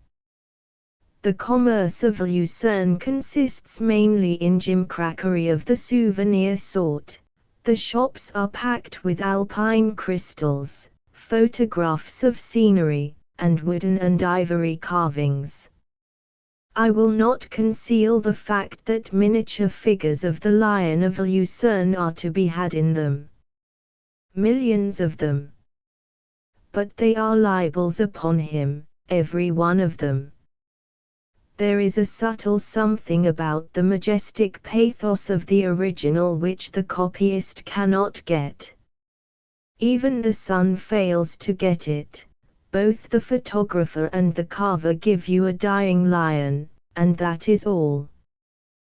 The shape is right, the attitude is right, the proportions are right, but that indescribable something which makes the Lion of Lucerne the most mournful and moving piece of stone in the world, is wanting. The lion lies in his lair in the perpendicular face of a low cliff, for he is carved from the living rock of the cliff. His size is colossal, his attitude is noble. His head is bowed, the broken spear is sticking in his shoulder, his protecting paw rests upon the lilies of France. Vines hang down the cliff and wave in the wind, and a clear stream trickles from above and empties into a pond at the base, and in the smooth surface of the pond the lion is mirrored, among the water lilies. P259.jpg, 59K. Around about are green trees and grass. The place is a sheltered, reposeful woodland nook, remote from noise and stir and confusion, and all this is fitting, for lions do die in such places, and not on granite pedestals in public squares fenced with fancy iron railings. The Lion of Lucerne would be impressive anywhere, but nowhere so impressive as where he is. Martyrdom is the luckiest fate that can befall some people. Louis XVI did not die in his bed, consequently history is very gentle with him, she is charitable toward his failings, and she finds in him high virtues which are not usually considered to be virtues when they are lodged in kings. She makes him out to be a person with a meek and modest spirit, the heart of a female saint, and a wrong head. None of these qualities are kingly but the last. Taken together they make a character which would have fared harshly at the hands of history if its owner had had the ill luck to miss martyrdom. With the best intentions to do the right thing, he always managed to do the wrong one. Moreover, nothing could get the female saint out of him. He knew, well enough, that in national emergencies he must not consider how he ought to act, as a man, but how he ought to act as a king. So he honestly tried to sink the man and be the king, but it was a failure. He only succeeded in being the female saint. He was not instant in season, but out of season.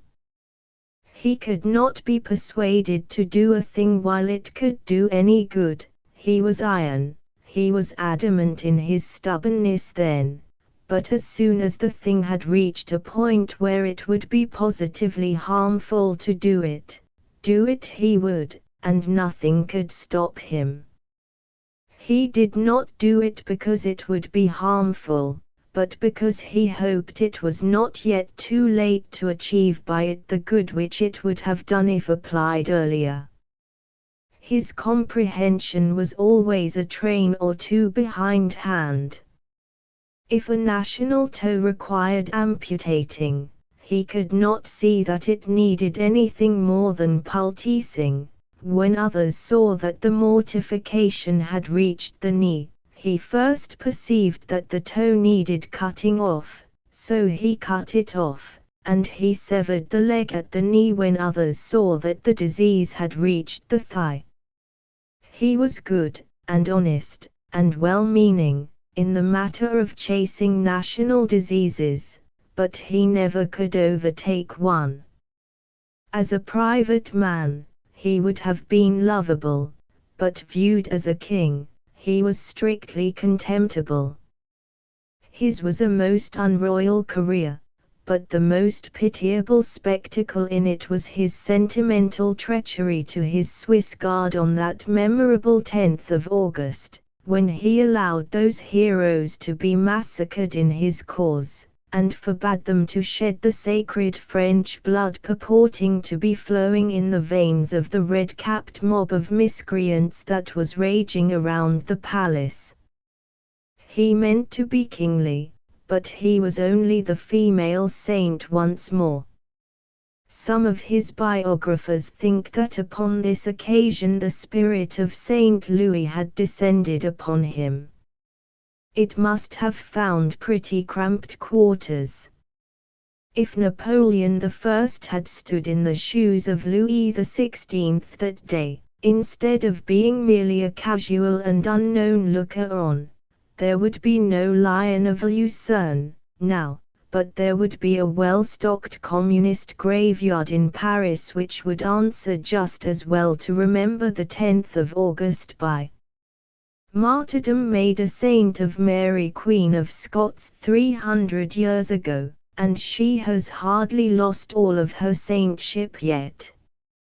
Martyrdom made a saint of the trivial and foolish Marie Antoinette, and her biographers still keep her fragrant with the odor of sanctity to this day, while unconsciously proving upon almost every page they write that the only calamitous instinct which her husband lacked, she supplied, the instinct to root out and get rid of an honest, able, and loyal official, wherever she found him.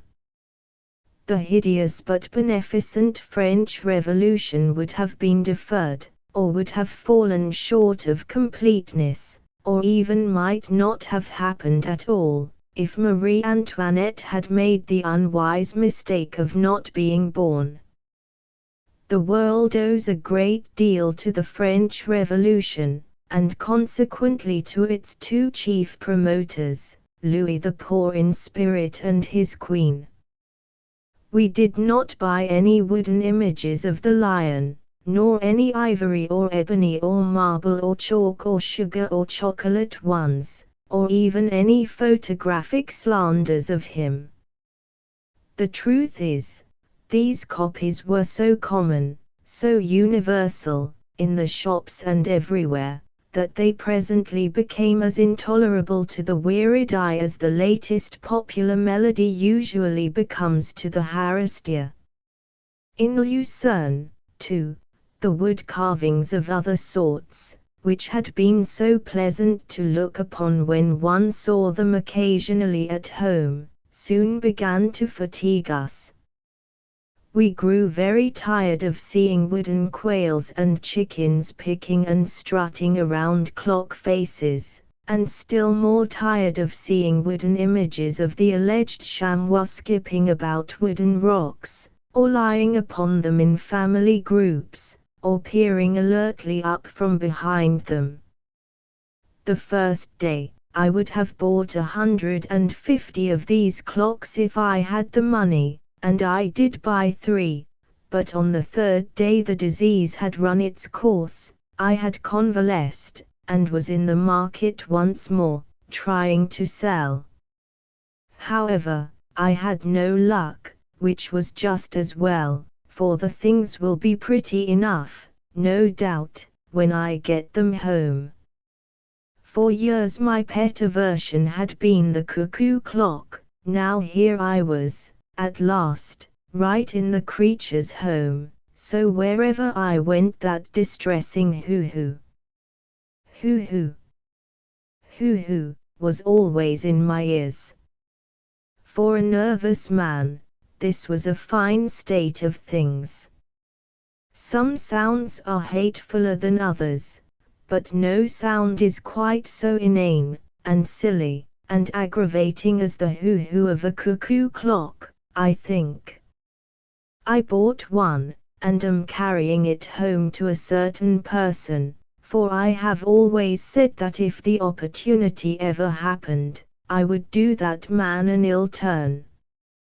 P262.jpg, 31K, what I meant, was, that I would break one of his legs, or something of that sort, but in Lucerne I instantly saw that I could impair his mind. That would be more lasting, and more satisfactory every way. So I bought the cuckoo clock, and if I ever get home with it, he is my meat as they say in the mines. I thought of another candidate, a book reviewer whom I could name if I wanted to, but after thinking it over, I didn't buy him a clock. I couldn't injure his mind. We visited the 2 long, covered wooden bridges which span the green and brilliant Rias just below where it goes plunging and hurrahing out of the lake. These rambling, sway-backed tunnels are very attractive things, with their alcoved outlooks upon the lovely and inspiriting water. They contain 200 or 300 queer old pictures, by old Swiss masters, old boss sign painters, who flourished before the decadence of art. The lake is alive with fishes, plainly visible to the eye, for the water is very clear. The parapets in front of the hotels were usually fringed with fishers of all ages. One day I thought I would stop and see a fish caught. The result brought back to my mind, very forcibly, a circumstance which I had not thought of before for 12 years. This one, the man who put up at Gadsby's when my odd friend Riley and I were newspaper correspondents in Washington, in the winter of '67, we were coming down Pennsylvania Avenue one night, near midnight, in a driving storm of snow, when the flash of a street lamp fell upon a man who was eagerly tearing along in the opposite direction. "This is lucky. You are Mr. Riley, ain't you?" Riley was the most self-possessed and solemnly deliberate person in the Republic. He stopped, looked his man over from head to foot, and finally said, "I am Mr. Riley. Did you happen to be looking for me?" "That's just what I was doing," said the man, joyously, "and it's the biggest luck in the world that I've found you. My name is Lickins. I'm one of the teachers of the high school, San Francisco." As soon as I heard the San Francisco postmastership was vacant, I made up my mind to get it, and here I am." "Yes," said Riley, slowly, "as you have remarked. Mr. Lickins, here you are." "And have you got it?" "Well, not exactly got it, but the next thing to it. I've brought a petition, signed by the Superintendent of Public Instruction, and all the teachers, and by more than 200 other people. Now I want you, if you'll be so good, to go around with me to the Pacific delegation, for I want to rush this thing through and get along home.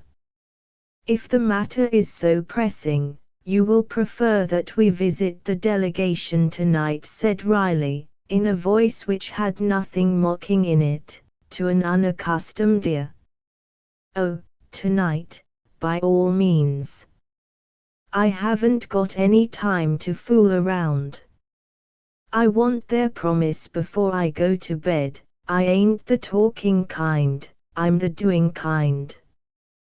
"Yes, you've come to the right place for that. When did you arrive?" "Just an hour ago." "When are you intending to leave?" "For New York tomorrow evening, for San Francisco next morning." "Just so. What are you going to do tomorrow?" "Do? Why, I've got to go to the president with the petition and the delegation, and get the appointment, haven't I?" "Yes, very true, that is correct." "And then what?" "Executive session of the Senate at 2 p.m. Got to get the appointment confirmed. I reckon you'll grant that." "Yes, yes," said Riley, meditatively, "you are right again." "Then you take the train for New York in the evening, and the steamer for San Francisco next morning." "That's it, that's the way I map it out." Riley considered a while, and then said, "You couldn't stay a day, well, say 2 days longer?" "Bless your soul, no. It's not my style. I ain't a man to go fooling around, I'm a man that does things, I tell you." The storm was raging, the thick snow blowing in gusts. Riley stood silent, apparently deep in a reverie, during a minute or more. Then he looked up and said, "Have you ever heard about that man who put up at Gadsby's, once? But I see you haven't. He backed Mr. Lickins against an iron fence, buttonholed him, fastened him with his eye, like the Ancient Mariner, and proceeded to unfold his narrative as placidly and peacefully as if we were all stretched comfortably in a blossomy summer meadow instead of being persecuted by a wintry midnight tempest." P265.jpg, 25K, I will tell you about that man. It was in Jackson's time. Gadsby's was the principal hotel, then. Well, this man arrived from Tennessee about 9 o'clock, one morning, with a black coachman and a splendid 4-horse carriage and an elegant dog, which he was evidently fond of and proud of. He drove up before Gadsby's, and the clerk and the landlord and everybody rushed out to take charge of him. But he said, "Never mind," and jumped out and told the coachman to wait. P266A.jpg, 20K, said he hadn't time to take anything to eat, he only had a little claim against the government to collect. Would run across the way, to the treasury, and fetch the money, and then get right along back to Tennessee, for he was in considerable of a hurry. Well, About 11 o'clock that night he came back and ordered a bed and told them to put the horses up, said he would collect the claim in the morning. This was in January, you understand, January, 1834, the 3D of January, Wednesday. P266B.jpg, 16K, well, on the 5th of February, he sold the fine carriage, and bought a cheap second-hand one, said it would answer just as well to take the money home in, and he didn't care for style. On the 11th of August he sold a pair of the fine horses, said he'd often thought a pair was better than four, to go over the rough mountain roads with where a body had to be careful about his driving, and there wasn't so much of his claim but he could lug the money home with a pair easy enough. P267A.jpg, 13K. On the 13th of December he sold another horse, said too warn't he necessary to drag that old light vehicle with, in fact, one could snatch it along faster than was absolutely necessary, now that it was good solid winter weather and the roads in splendid condition. P267B.jpg, 10K. On the 17th of February, 1835, he sold the old carriage and bought a cheap second-hand buggy, said a buggy was just the trick to skim along mushy, slushy early spring roads with, and he had always wanted to try a buggy on those mountain roads. Anyway, P267C.jpg, 11K. On the 1st of August he sold the buggy and bought the remains of an old sulky, said he just wanted to see those green Tennesseans stare and gawk when they saw him come a-ripping along in a sulky, didn't believe they'd ever heard of a sulky in their lives. P268A.jpg, 11K, well, on the 29th of August he sold his colored coachman, said he didn't need a coachman for a sulky, wouldn't be room enough for two in it anyway, and, besides, it wasn't every day that Providence sent a man a fool who was willing to pay $900 for such a third-rate Negro as that. Been wanting to get rid of the creature for years, but didn't like to throw him away. P268B.jpg, 12K, 18 months later, that is to say, on the 15th of February, 1837, he sold the sulky and bought a saddle, said horseback riding was what the doctor had always recommended him to take, and doggy if he wanted to risk his neck going over those mountain roads on wheels in the dead of winter, not if he knew himself. P268C.jpg, 7K, on the 9th of April he sold the saddle, said he wasn't going to risk his life with any perishable saddle girth that ever was made, over a rainy, miry April road, while he could ride bareback and know and feel he was safe, always had despised to ride on a saddle. Anyway, P269A.jpg, 18K, on the 24th of April he sold his horse, said I'm just 57 today, hale and hearty, it would be a pretty how-to-do for me to be wasting such a trip as that and such weather as this, on a horse, when there ain't anything in the world so splendid as a tramp on foot through the fresh spring woods and over the cheery mountains. To a man that is a man, and I can make my dog carry my claim in a little bundle, anyway, when it's collected. So tomorrow I'll be up bright and early, make my little old collection, and mosey off to Tennessee, on my own hind legs, with a rousing goodbye to Gadsby's P269C.jpg, 12K. On the 22d of June he sold his dog, said "Darn a dog, anyway, where you're just starting off on a rattling bully pleasure tramp through the summer woods and hills.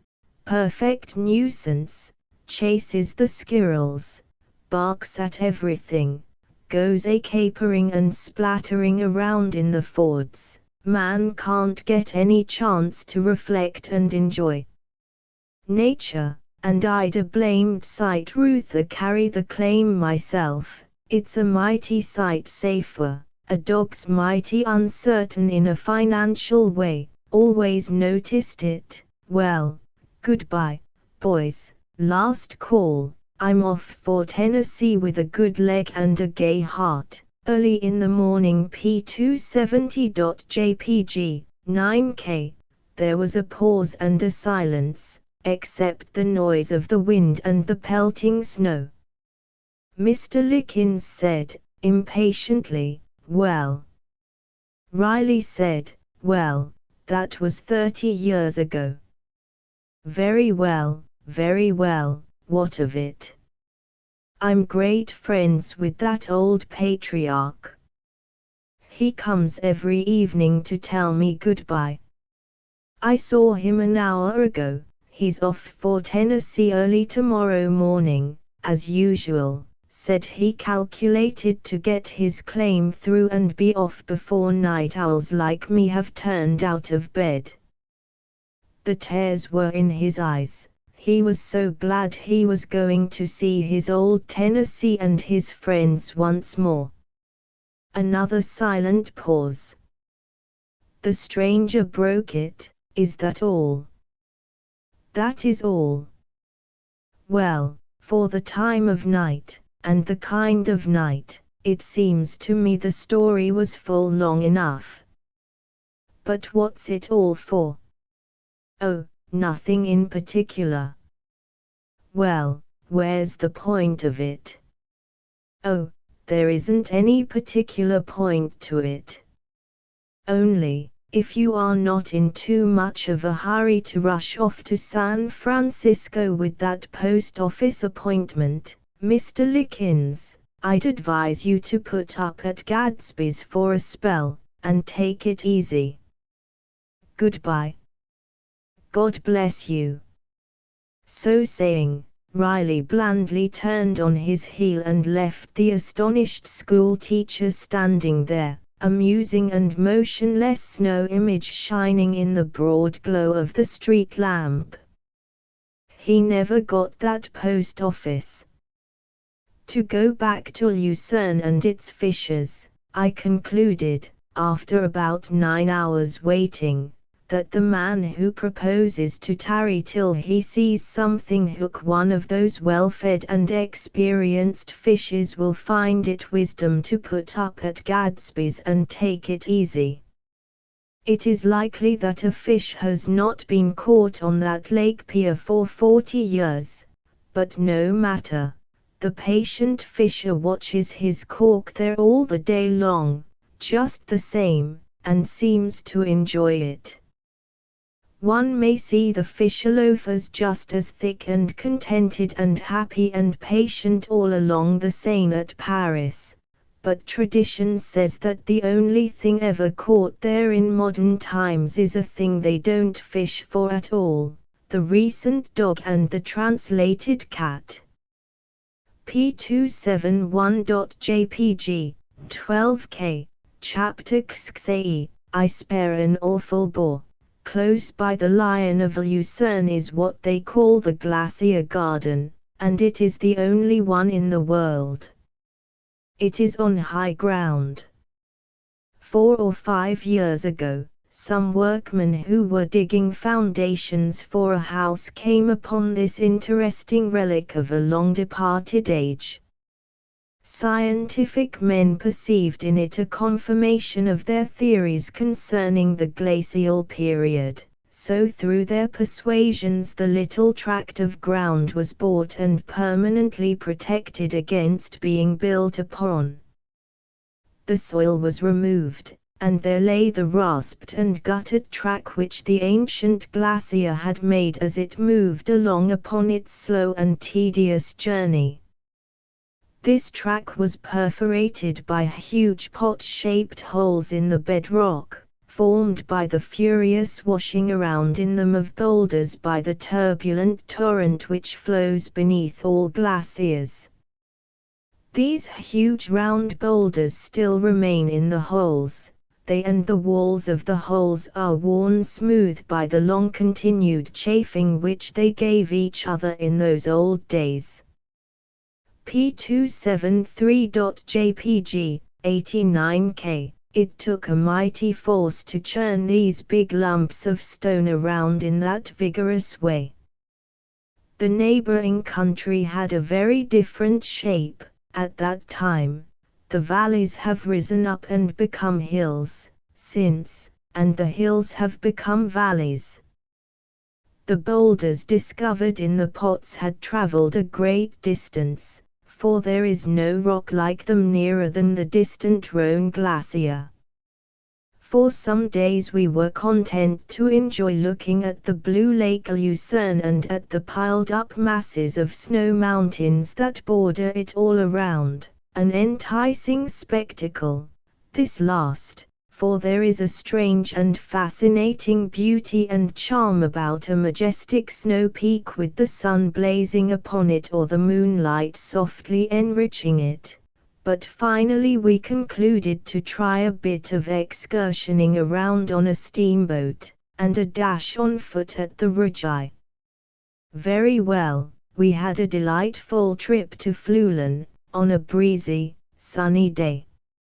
Everybody sat on the upper deck, on benches, under an awning. Everybody talked, laughed, and exclaimed at the wonderful scenery. In truth, a trip on that lake is almost the perfection of pleasuring. P273b.jpg, 40K. The mountains were a never-ceasing marvel. Sometimes they rose straight up out of the lake, and towered aloft and overshadowed our pygmy steamer with their prodigious bulk in the most impressive way. Not snow-clad mountains, these, yet they climbed high enough toward the sky to meet the clouds and veil their foreheads in them. They were not barren and repulsive, but clothed in green, and restful and pleasant to the eye. And they were so almost straight up and down, sometimes, that one could not imagine a man being able to keep his footing upon such a surface. Yet there are paths, and the Swiss people go up and down them every day. P274.jpg, 48K. Sometimes one of these monster precipices had the slight inclination of the huge ship houses in dockyards. Then high aloft, toward the sky, it took a little stronger inclination, like that of a mansard roof. And perched on this dizzy mansard one's eye detected little things like martin boxes, and presently perceived that these were the dwellings of peasants, an airy place for a home, truly. And suppose a peasant should walk in his sleep, or his child should fall out of the front yard, the friends would have a tedious long journey down out of those cloud heights before they found the remains. And yet those faraway homes looked ever so seductive. They were so remote from the troubled world. They dozed in such an atmosphere of peace and dreams. Surely no one who has learned to live up there would ever want to live on a meaner level. We swept through the prettiest little curving arms of the lake, among these colossal green walls, enjoying new delights, always, as the stately panorama unfolded itself before us and reeled and hid itself behind us, and now and then we had the thrilling surprise of bursting suddenly upon a tremendous white mass like the distant and dominating Jungfrau, or some kindred giant, looming head and shoulders above a tumbled waste of lesser Alps. Once, while I was hungrily taking in one of these surprises, and doing my best to get all I possibly could of it while it should last, I was interrupted by a young and carefree voice. "You're an American, I think." "So am I." He was about 18, or possibly 19, slender and of medium height, open, frank, happy face, a restless but independent eye, a snub nose, which had the air of drawing back with a decent reserve from the silky newborn mustache below it until it should be introduced, a loosely hung jaw, calculated to work easily in the sockets. He wore a low-crowned, narrow-brimmed straw hat, with a broad blue ribbon around it which had a white anchor embroidered on it in front, nabby short-tailed coat, pantaloons, vest, all trim and neat and up with the fashion, red striped stockings, very low-quarter patent leather shoes, tied with black ribbon, blue ribbon around his neck, wide-open collar, tiny diamond studs, wrinkleless kids, projecting cuffs, fastened with large oxidized silver sleeve buttons, bearing the device of a dog's face. English pug. He carried a slim cane, surmounted with an English pug's head with red glass eyes. Under his arm he carried a German grammar, Otto's. His hair was short, straight, and smooth, and presently when he turned his head a moment, I saw that it was nicely parted behind. He took a cigarette out of a dainty box, stuck it into a meerschaum holder which he carried in a morocco case, and reached for my cigar. While he was lighting, I said, "Yes, I am an American P276.jpg, 25K, I knew it, I can always tell them." "What ship did you come over in?" "Holsatia. We came in the Batavia, Cunard, you know." "What kind of passage did you have?" "Tolerably rough." "So did we." Captain said he'd hardly ever seen it rougher. "Where are you from?" "New England." "So am I. I'm from New Bloomfield." "Anybody with you?" "Yes, a friend. Our whole family's along." "It's awful slow, going around alone, don't you think so?" "Rather slow." "Ever been over here before?" "Yes." "I haven't. My first trip. But we've been all around, Paris and everywhere. I'm to enter Harvard next year. Studying German all the time, now. Can't enter till I know German. I know considerable French. I get along pretty well in Paris, or anywhere where they speak French." "What hotel are you stopping at?" "Schweizerhof." "No, is that so? I never see you in the reception room." "I go to the reception room a good deal of the time, because there's so many Americans there. I make lots of acquaintances. I know an American as soon as I see him, and so I speak to him and make his acquaintance. I like to be always making acquaintances, don't you?" "Lord, yes. You see, it breaks up a trip like this, first rate. I never got bored on a trip like this, if I can make acquaintances and have somebody to talk to. But I think a trip like this would be an awful bore." if a body couldn't find anybody to get acquainted with and talk to on a trip like this. I'm fond of talking, ain't you? Passionately. Have you felt bored on this trip? Not all the time, part of it. That's it. You see, you ought to go around and get acquainted, and talk. That's my way. That's the way I always do. I just go round, round, round and talk, talk, talk. I never get bored. You been up the Rajai yet? No going. I think so. What hotel you going to stop at? I don't know. Is there more than one? 3. You stop at the Schreiber, you'll find it full of Americans. What ship did you say you came over in?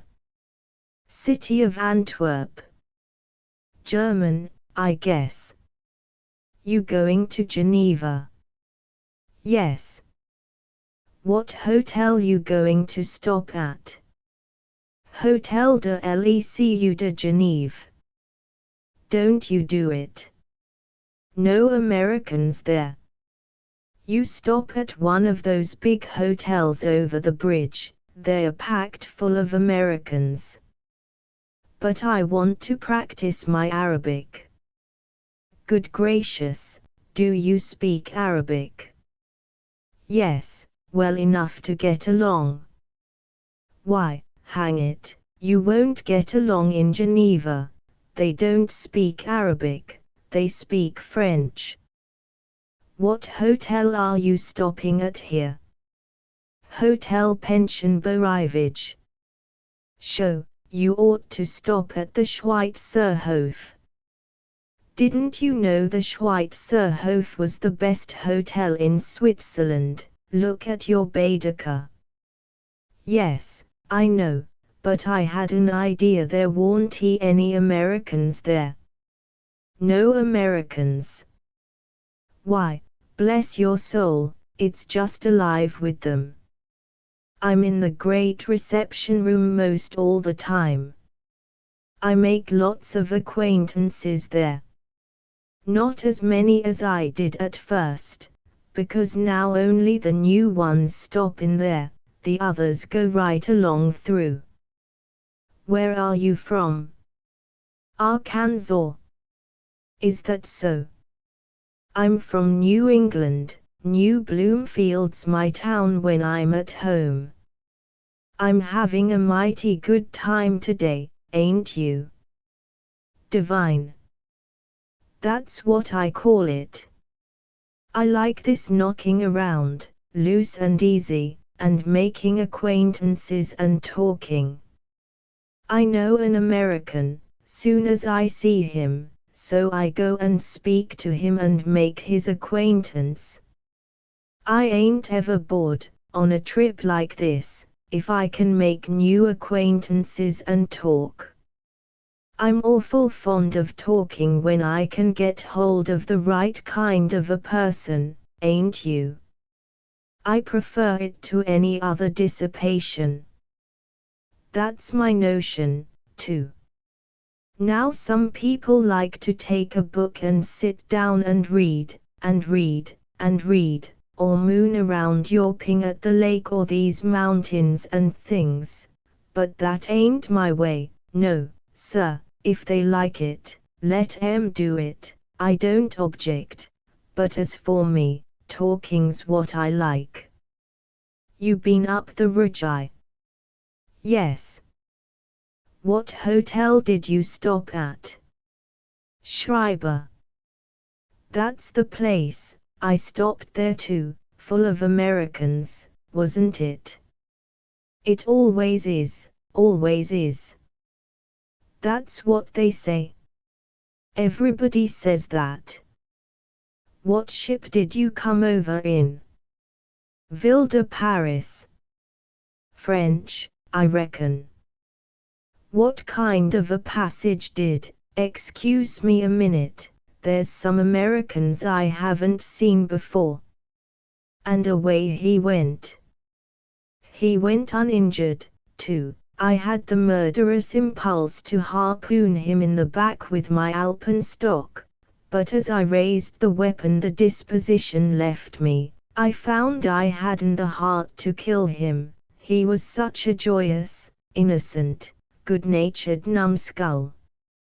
Half an hour later I was sitting on a bench inspecting, with strong interest, a noble monolith which we were skimming by, a monolith not shaped by man, but by nature's free great hand, a massy pyramidal rock 80 feet high, devised by nature 10 million years ago against the day when a man worthy of it should need it for his monument.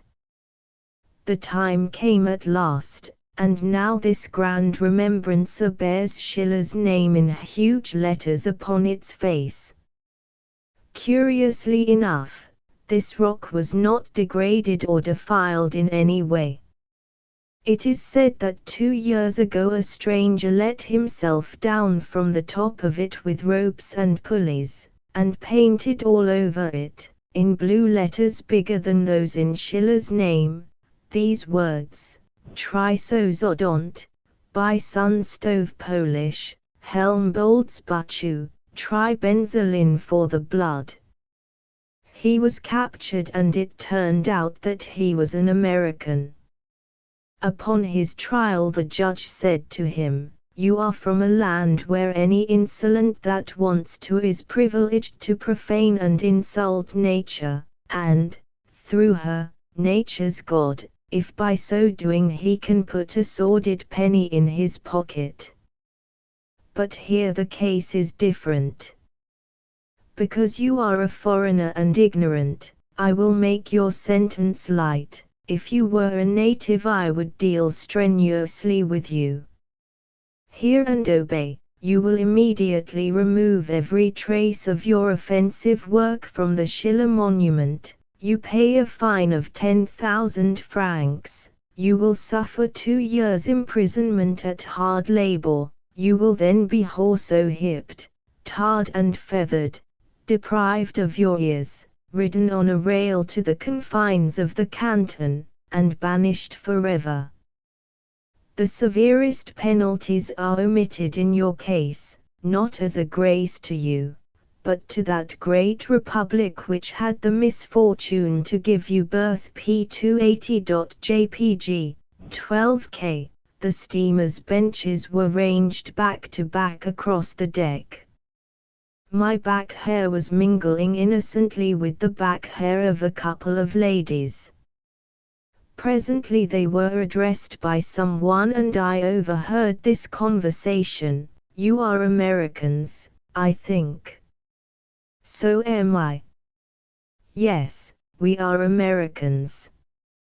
"I knew it, I can always tell them." "What ship did you come over in?"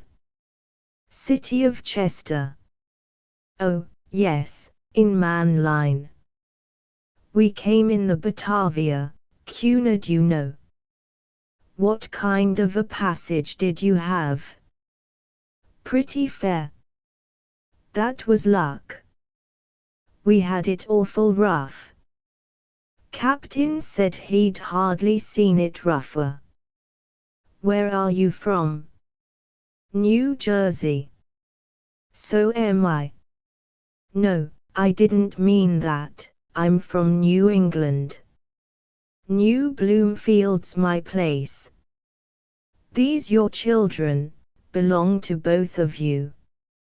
"Only to one of us, they are mine, my friend is not married." "Single, I reckon." "So am I." "Are you 2 ladies traveling alone?" "No, my husband is with us." "Our whole family's along." "It's awful slow, going around alone, don't you think so?" "I suppose it must be P281.jpg, 14K, high, there's Mount Pilatus coming in sight again."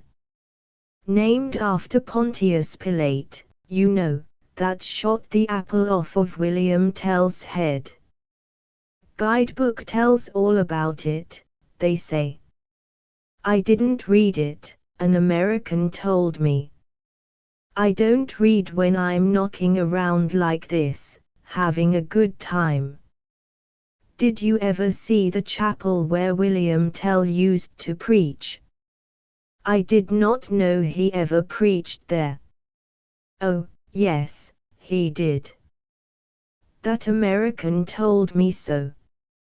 He don't ever shut up his guidebook. He knows more about this lake than the fishes in it. Besides, they call it Tell's Chapel, you know that yourself. You ever been over here before? Yes. I haven't. It's my first trip. But we've been all around, Paris and everywhere. I'm to enter Harvard next year. Studying German all the time now. Can't enter till I know German. This book's Otto's Grammar. It's a mighty good book to get the ich hab gehabt habens out of. But I don't really study when I'm knocking around this way. If the notion takes me, I just run over my little old ich hab gehabt, duest gehabt, hat gehabt, we haben gehabt, I haben gehabt, sie haben gehabt, kind of now I lay me down to sleep fashion, you know, and after that, maybe I don't buckle to it for 3 days. It's awful undermining to the intellect, German is. You want to take it in small doses, or first you know your brains all run together, and you feel them sloshing around in your head same as so much drawn butter. But French is different, French ain't anything. I ain't any more afraid of French than a tramp's afraid of pie. I can rattle off my little JRE, two as, ile, and the rest of it, just as easy as ABC. I get along pretty well in Paris, or anywhere where they speak French. What hotel are you stopping at? The Schweizerhof. No, is that so? I never see you in the big reception room. I go in there a good deal of the time, because there's so many Americans there. I make lots of acquaintances. You been up the Rajai yet? No going. We think of it. What hotel you going to stop at? I don't know. Well, then you stop at the Schreiber, it's full of Americans. What ship did you come over in? City of Chester. Oh, yes, I remember I asked you that before.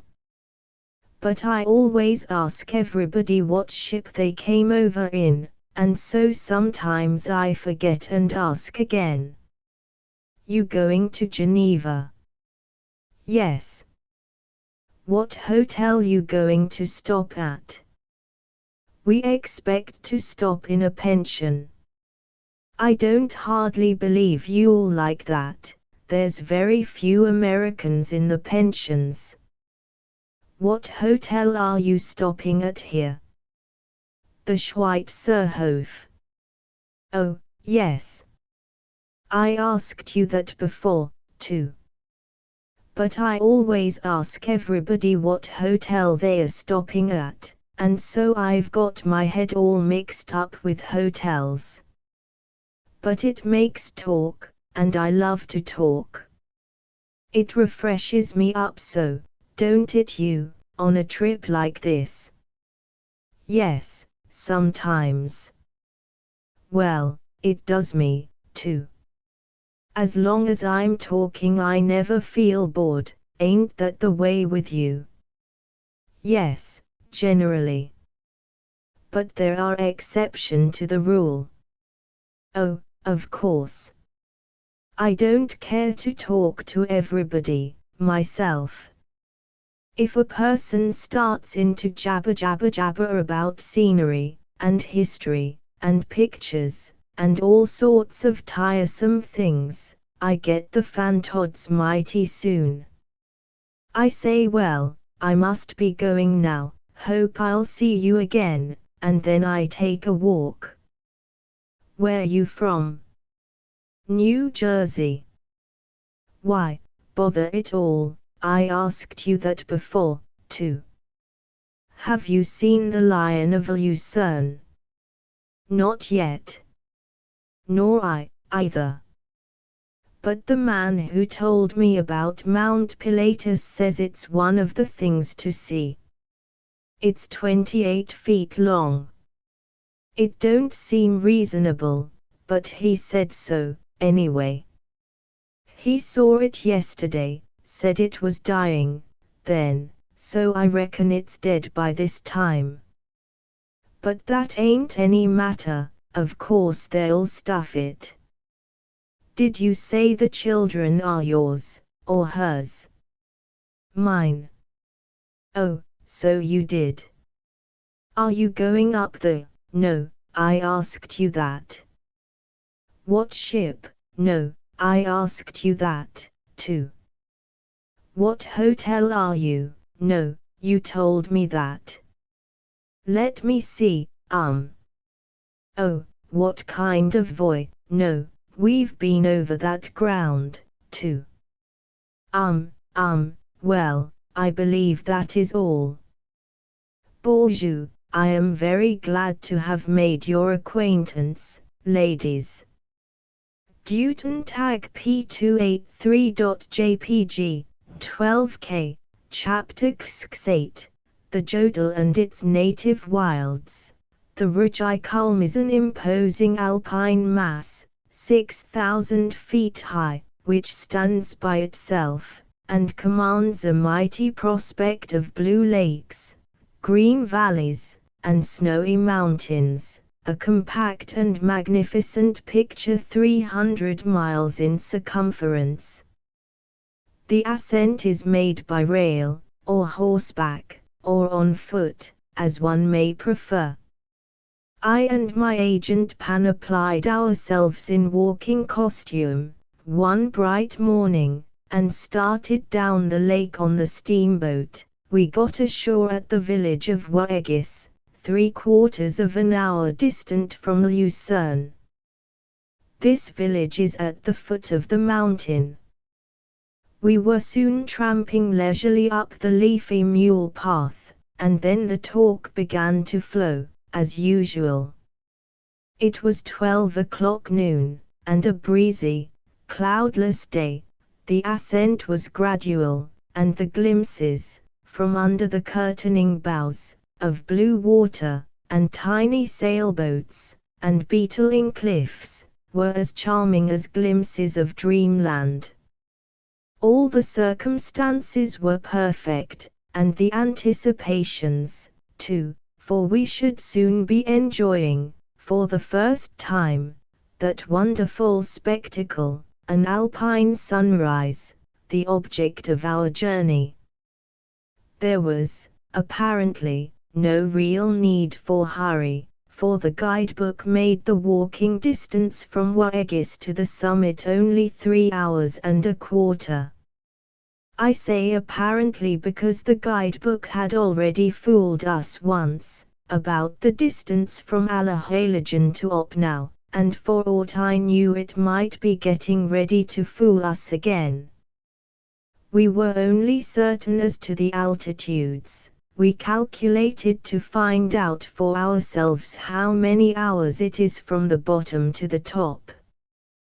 The summit is 6,000 feet above the sea, but only 400 to 500 feet above the lake. When we had walked half an hour, we were fairly into the swing and humor of the undertaking, so we cleared for action, that is to say, we got a boy whom we met to carry our alpenstocks and satchels and overcoats and things for us. That left us free for business. I suppose we must have stopped oftener to stretch out on the grass in the shade and take a bit of a smoke than this boy was used to, for presently he asked if it had been our idea to hire him by the job, or by the year. We told him he could move along if he was in a hurry. He said he wasn't in such a very particular hurry, but he wanted to get to the top while he was young. P285.jpg, 22K, we told him to clear out, then, and leave the things at the uppermost hotel and say we should be along presently. He said he would secure us a hotel if he could, but if they were all full he would ask them to build another one and hurry up and get the paint and plaster dry against we arrived. Still gently chaffing us, he pushed ahead, up the trail, and soon disappeared. By 6 o'clock we were pretty high up in the air, and the view of lake and mountains had greatly grown in breadth and interest. We halted a while at a little public house, where we had bread and cheese and a quart or two of fresh milk, out on the porch, with the big panorama all before us, and then moved on again. P286.jpg, 24K. 10 minutes afterward we met a hot, red-faced man plunging down the mountain, making mighty strides, swinging his alpenstock ahead of him, and taking a grip on the ground with its iron point to support these big strides. He stopped, fanned himself with his hat, swabbed the perspiration from his face and neck with a red handkerchief, panted a moment or two, and asked how far to Waegis. I said 3 hours. He looked surprised, and said, "Why, it seems as if I could toss a biscuit into the lake from here, it's so close by." "Is that an inn, there?" I said it was. "Well," said he, "I can't stand another 3 hours, I've had enough today. I'll take a bed there." I asked, "Are we nearly to the top?" "Nearly to the top." "Why, bless your soul, you haven't really started, yet." I said we would put up at the inn, too.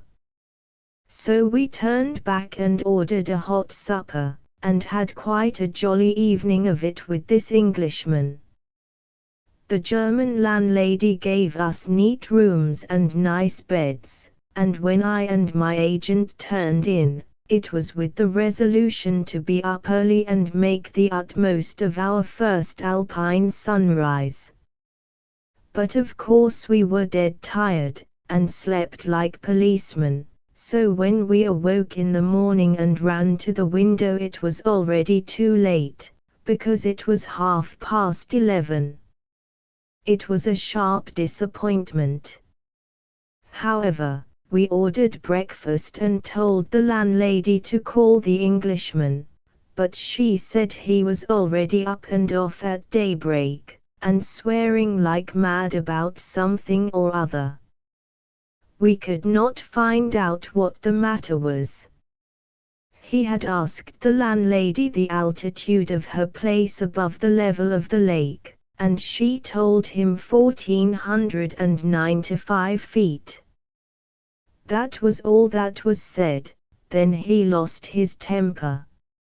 He said that between fools and guidebooks, a man could acquire ignorance enough in 24 hours in a country like this to last him a year. Harris believed our boy had been loading him up with misinformation, and this was probably the case, for his epithet described that boy to a dot. We got under way about the turn of noon, and pulled out for the summit again, with a fresh and vigorous step. When we had gone about 200 yards, and stopped to rest, I glanced to the left while I was lighting my pipe, and in the distance detected a long worm of black smoke crawling lazily up the steep mountain. Of course that was the locomotive. We propped ourselves on our elbows at once, to gaze, for we had never seen a mountain railway yet. Presently we could make out the train. It seemed incredible that that thing should creep straight up a sharp slant like the roof of a house, but there it was, and it was doing that very miracle. In the course of a couple hours we reached a fine breezy altitude where the little shepherd huts had big stones all over their roofs to hold them down to the earth when the great storms rage. The country was wild and rocky about here, but there were plenty of trees, plenty of moss, and grass.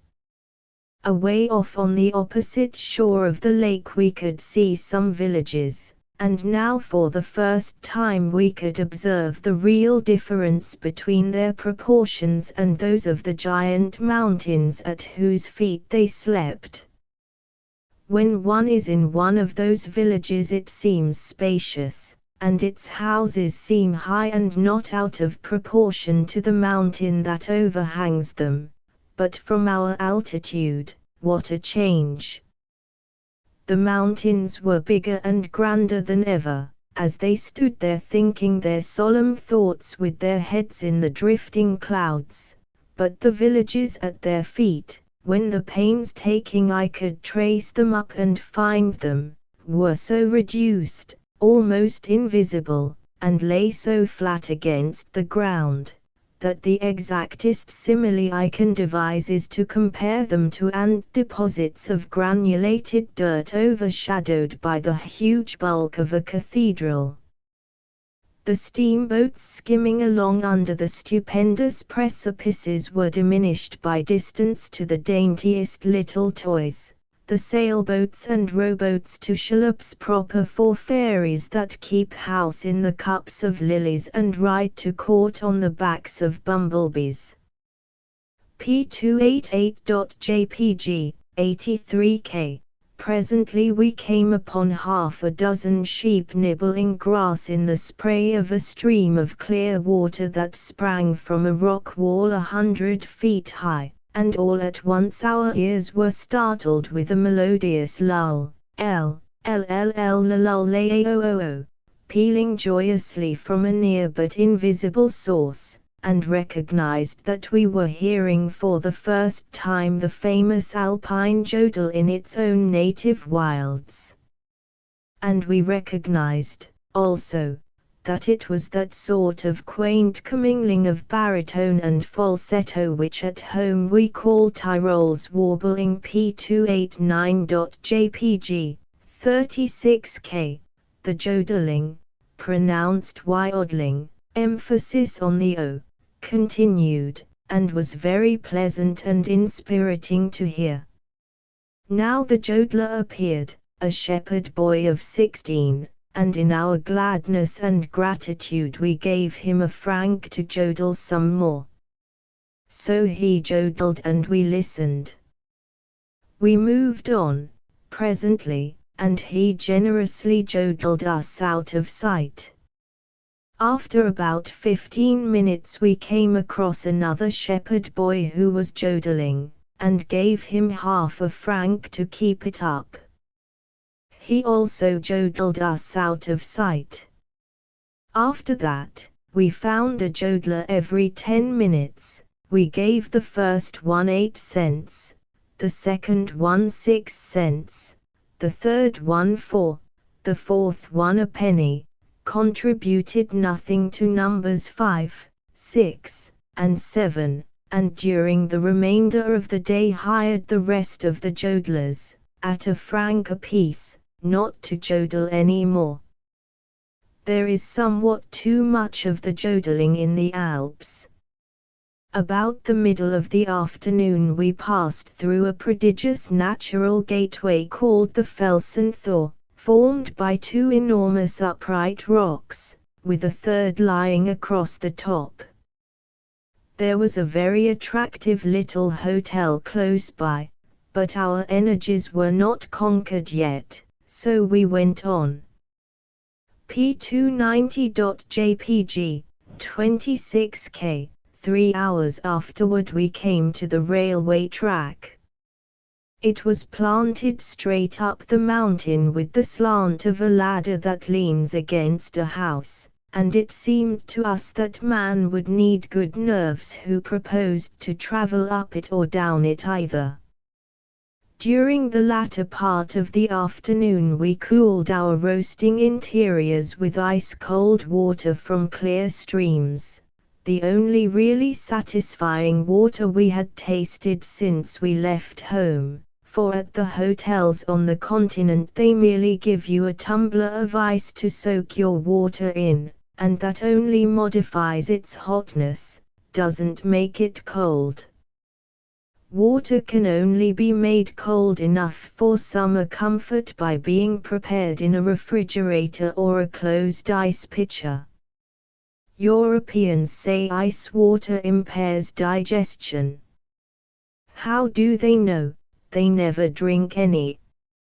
At 10 minutes past 6 we reached the Kaltbad station, where there is a spacious hotel with great verandas which command a majestic expanse of lake and mountain scenery. We were pretty well fagged out, now, but as we did not wish to miss the alpine sunrise, we got through our dinner as quickly as possible and hurried off to bed. It was unspeakably comfortable to stretch our weary limbs between the cool, damp sheets. And how we did sleep, for there is no opiate like alpine pedestrianism. P291.jpg, 39K. In the morning we both awoke and leaped out of bed at the same instant and ran and stripped aside the window curtains. But we suffered a bitter disappointment again. It was already 3:30 in the afternoon. We dressed sullenly and in ill spirits, each accusing the other of oversleeping. Harris said if we had brought the courier along, as we ought to have done, we should not have missed these sunrises. I said he knew very well that one of us would have to sit up and wake the courier, and I added that we were having trouble enough to take care of ourselves, on this climb, without having to take care of a courier besides.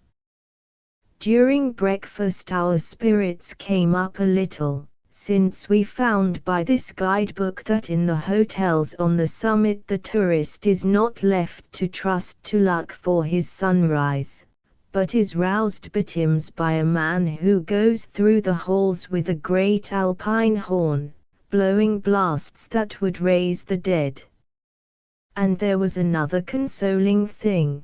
The guidebook said that up there on the summit the guests did not wait to dress much, but seized a red bed blanket and sailed out arrayed like an Indian. This was good. This would be romantic. 250 people grouped on the windy summit, with their hair flying and their red blankets flapping, in the solemn presence of the coming sun, would be a striking and memorable spectacle. So it was good luck, not ill luck, that we had missed those other sunrises.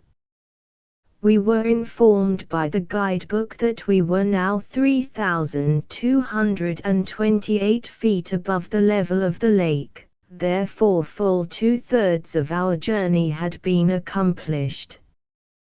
We got away at 4:15 p.m., 100 yards above the hotel the railway divided. One track went straight up the steep hill, the other one turned square off to the right, with a very slight grade. We took the latter, and followed it more than a mile, turned a rocky corner, and came in sight of a handsome new hotel. If we had gone on, we should have arrived at the summit, but Harris preferred to ask a lot of questions, as usual, of a man who didn't know anything, and he told us to go back and follow the other route.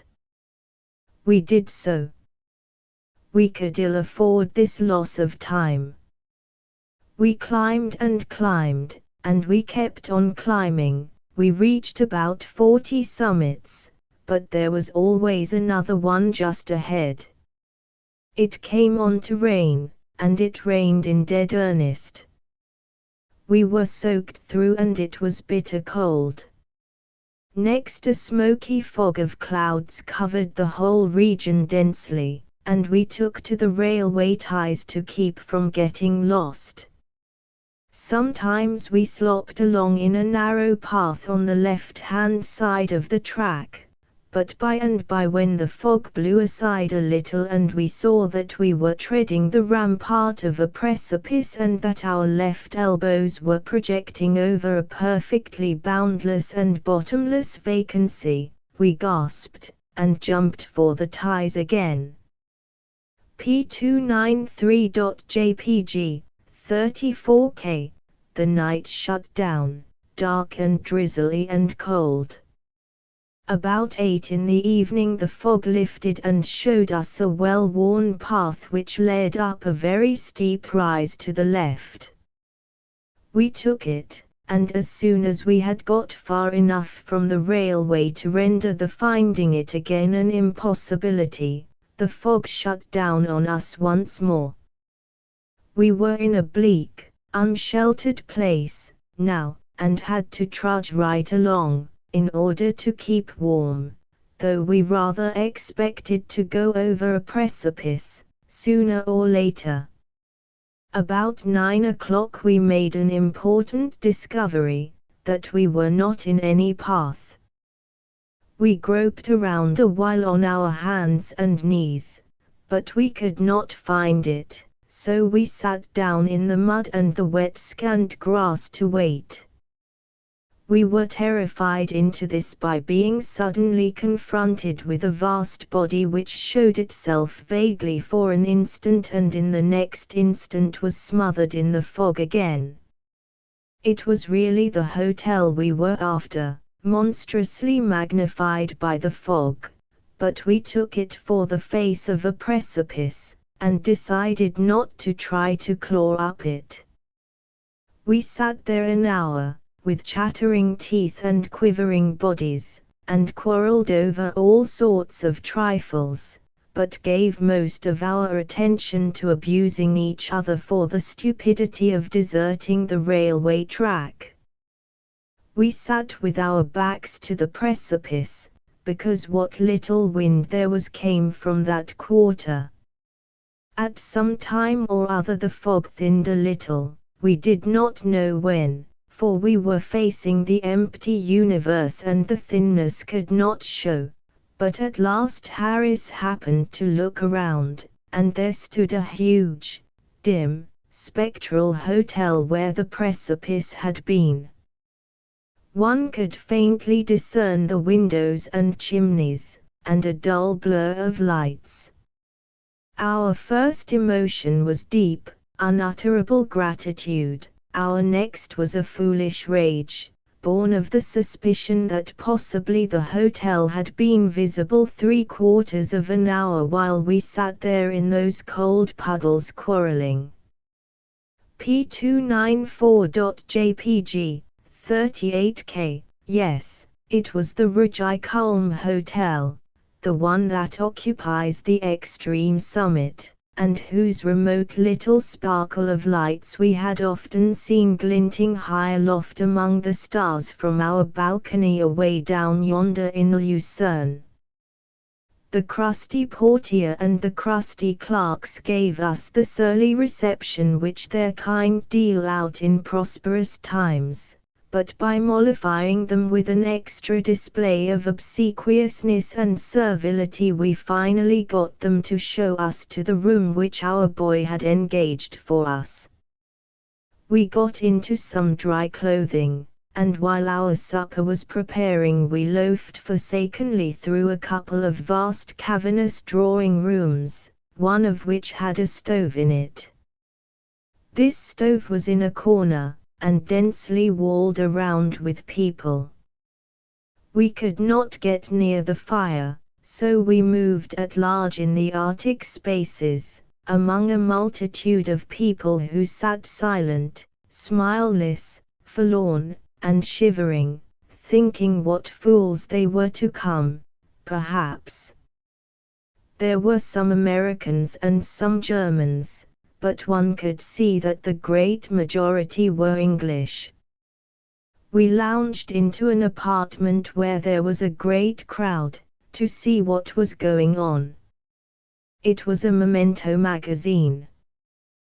The tourists were eagerly buying all sorts and styles of paper cutters, marked souvenir of the Rujai with handles made of the little curved horn of the ostensible chamois.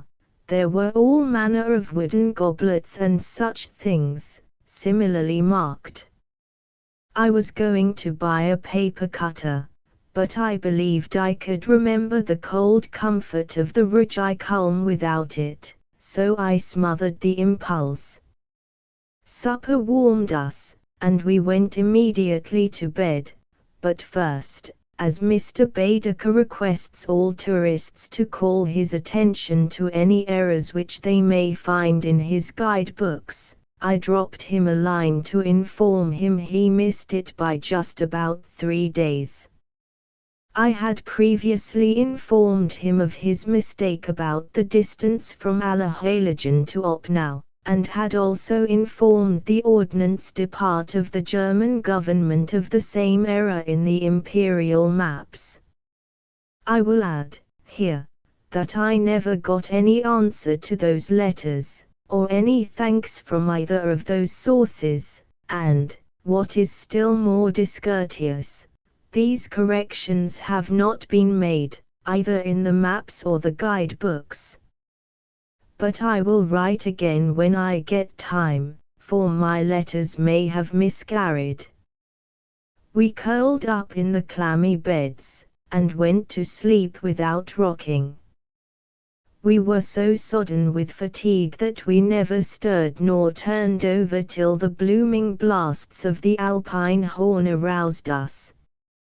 P296.jpg, 26K. It may well be imagined that we did not lose any time.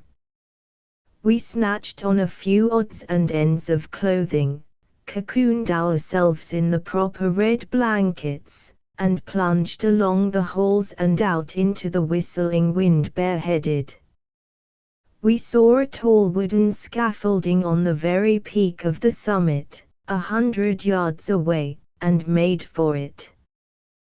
We rushed up the stairs to the top of this scaffolding, and stood there, above the vast outlying world, with hair flying and ruddy blankets waving and cracking in the fierce breeze. P297.jpg, 66K, 15 minutes too late, at last, said Harris, in a vexed voice.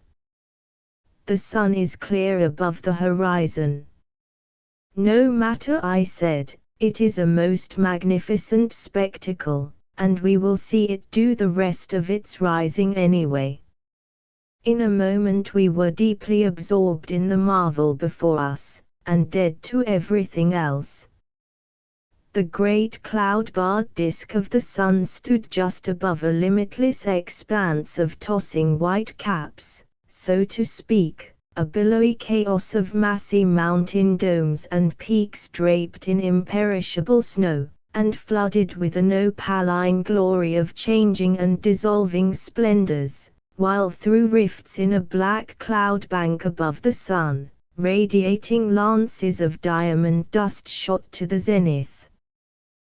The cloven valleys of the lower world swam in a tinted mist which veiled the ruggedness of their crags and ribs and ragged forests, and turned all the forbidding region into a soft and rich and sensuous paradise. We could not speak. We could hardly breathe. We could only gaze in drunken ecstasy and drink in it. Presently Harris exclaimed, "Why, nation, it's going down." Perfectly true. We had missed the morning hornblow, and slept all day. This was stupefying. Harris said, "Look here, the sun isn't the spectacle, it's us, stacked up here on top of this gallows, in these idiotic blankets, and 250 well-dressed men and women down here gawking up at us and not caring a straw whether the sun rises or sets, as long as they've got such a ridiculous spectacle as this to set down in their memorandum books. They seem to be laughing their ribs loose, and there's one girl there that appears to be going all to pieces. I never saw such a man as you before. I think you are the very last possibility in the way of an ass." "What have I done?" I answered, with heat. "What have you done? You've got up at 7:30 in the evening to see the sun rise, that's what you've done. And have you done any better, I'd like to know? I've always used to get up with the lark, till I came under the petrifying influence of your turgid intellect." "You used to get up with the lark? Oh, no doubt, you'll get up with the hangman one of these days. But you ought to be ashamed to be jawing here like this, in a red blanket, on a 40-foot scaffold on top of the Alps. And no end of people down here to boot. This isn't any place for an exhibition of temper." And so the customary quarrel went on. When the sun was fairly down, we slipped back to the hotel in the charitable gloaming, and went to bed again. We had encountered the hornblower on the way, and he had tried to collect compensation, not only for announcing the sunset, which we did see, but for the sunrise, which we had totally missed. But we said no, we only took our solar rations on the European plan, pay for what you get. He promised to make us hear his horn in the morning, if we were alive. P300.jpg, 19K, Chapter 6, Looking West for Sunrise, he kept his word. We heard his horn and instantly got up. It was dark and cold and wretched. As I fumbled around for the matches, knocking things down with my quaking hands, I wished the sun would rise in the middle of the day, when it was warm and bright and cheerful, and one wasn't sleepy. We proceeded to dress by the gloom of a couple sickly candles, but we could hardly button anything, our hands shook so. I thought of how many happy people there were in Europe, Asia, and America, and everywhere, who were sleeping peacefully in their beds, and did not have to get up and see the Rajai sunrise, people who did not appreciate their advantage, as like as not, but would get up in the morning wanting more boons of Providence. While thinking these thoughts I yawned, in a rather ample way, and my upper teeth got hitched on a nail over the door, and while I was mounting a chair to free myself, Harris drew the window curtain, and said, "Oh, this is luck. We shan't have to go out at all, yonder are the mountains, in full view P302.jpg, 43K, that was glad news, indeed. It made us cheerful right away. One could see the grand alpine masses dimly outlined against the black firmament, and one or two faint stars blinking through rifts in the night. Fully clothed, and wrapped in blankets, and huddled ourselves up, by the window, with lighted pipes, and fell into chat, while we waited in exceeding comfort to see how an alpine sunrise was going to look by candlelight. By and by a delicate, spiritual sort of effulgence spread itself by imperceptible degrees over the loftiest altitudes of the snowy wastes, but there the effort seemed to stop. I said, presently, there is a hitch about this sunrise somewhere. It doesn't seem to go. What do you reckon is the matter with it? I don't know. It appears to hang fire somewhere. I never saw a sunrise act like that before. Can it be that the hotel is playing anything on us? Of course not. The hotel merely has a property interest in the sun. It has nothing to do with the management of it. It is a precarious kind of property, too. A succession of total eclipses would probably ruin this tavern. Now what can be the matter with this sunrise? Harris jumped up and said, I've got it. I know what's the matter with it. We've been looking at the place where the sun set last night. It is perfectly true. Why couldn't you have thought of that sooner? Now we've lost another one. And all through your blundering. It was exactly like you to light a pipe and sit down to wait for the sun to rise in the west. It was exactly like me to find out the mistake, too. You never would have found it out. I find out all the mistakes. You make them all, too, else your most valuable faculty would be wasted on you. But don't stop to quarrel, now, maybe we are not too late yet. But we were. The sun was well up when we got to the exhibition ground. P303.jpg, 57K. On our way up we met the crowd returning, men and women dressed in all sorts of queer costumes, and exhibiting all degrees of cold and wretchedness in their gaits and countenances. A dozen still remained on the ground when we reached there, huddled together about the scaffold with their backs to the bitter wind. They had their red guidebooks open at the diagram of the view, and were painfully picking out the several mountains and trying to impress their names and positions on their memories. It was one of the saddest sights I ever saw. Two sides of this place were guarded by railings, to keep people from being blown over the precipices.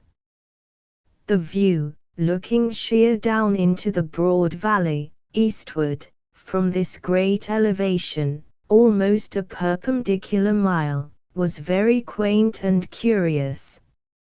Counties, towns, hilly ribs and ridges, wide stretches of green meadow, great forest tracts, winding streams, a dozen blue lakes, a block of busy steamboats. We saw all this little world in unique circumstantiality of detail, saw it just as the birds see it, and all reduced to the smallest of scales and as sharply worked out and finished as a steel engraving. The numerous toy villages, with tiny spires projecting out of them, were just as the children might have left them when done with play the day before. The forest tracts were diminished to cushions of moss, 1 or 2 big lakes were dwarfed to ponds, the smaller ones to puddles, though they did not look like puddles, but like blue teardrops which had fallen and lodged in slight depressions, conformable to their shapes, among the moss beds and the smooth levels of dainty green farmland. The microscopic steamboats glided along, as in a city reservoir, taking a mighty time to cover the distance between ports which seemed only a yard apart, and the isthmus which separated two lakes looked as if one might stretch out on it and lie with both elbows in the water, yet we knew invisible wagons were toiling across it and finding the distance a tedious one. This beautiful miniature world had exactly the appearance of those relief maps which reproduce nature precisely, with the heights and depressions and other details graduated to a reduced scale, and with the rocks, trees, lakes, etc., colored after nature. P305.jpg, 62K. I believed we could walk down to Waegis or Wits now in a day, but I knew we could go down by rail in about an hour, so I chose the latter method. I wanted to see what it was like, anyway. The train came along about the middle of the afternoon, and an odd thing it was. The locomotive boilers stood on end, and it and the whole locomotive were tilted sharply backward. There were 2 passenger cars, roofed, but wide open all around. These cars were not tilted back, but the seats were. This enables the passenger to sit level while going down a steep incline. There are 3 railway tracks. The central one is cogged.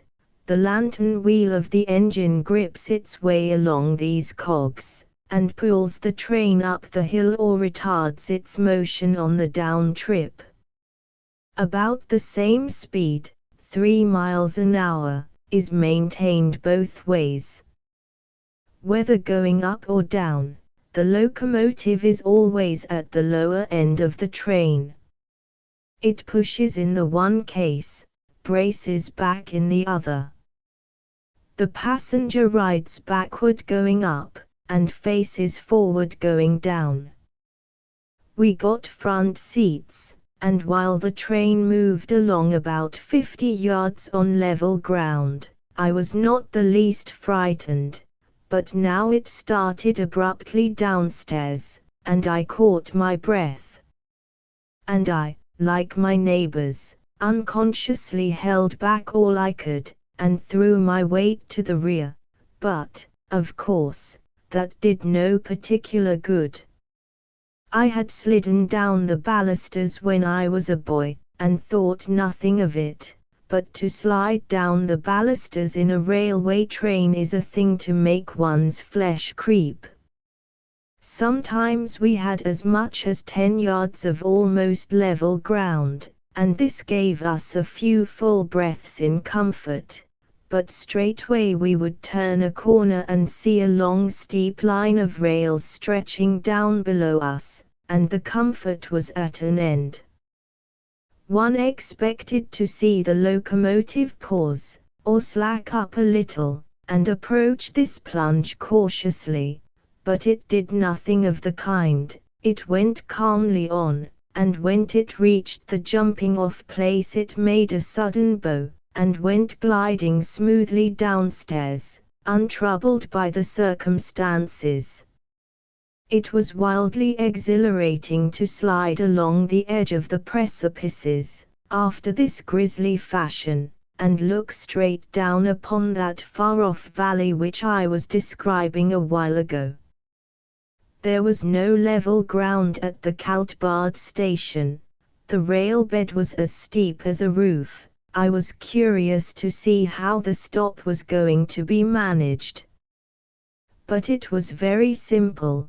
The train came sliding down, and when it reached the right spot it just stopped.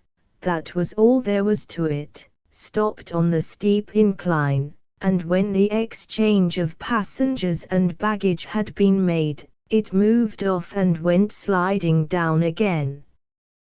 The train can be stopped anywhere, at a moment's notice.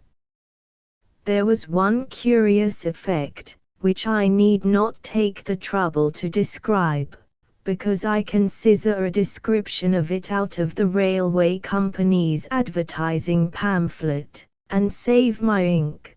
P307.jpg, 37K. On the whole tour, particularly at the descent, we undergo an optical illusion which often seems to be incredible. All the shrubs, fir trees, stables, houses, etc., seem to be bent in a slanting direction, as by an immense pressure of air. They are all standing awry, so much awry that the chalets and cottages of the peasants seem to be tumbling down. It is the consequence of the steep inclination of the line. Those who are seated in the carriage do not observe that they are going down a declivity of 20 to 25 degrees, their seats being adapted to this course of proceeding and being bent down at their backs.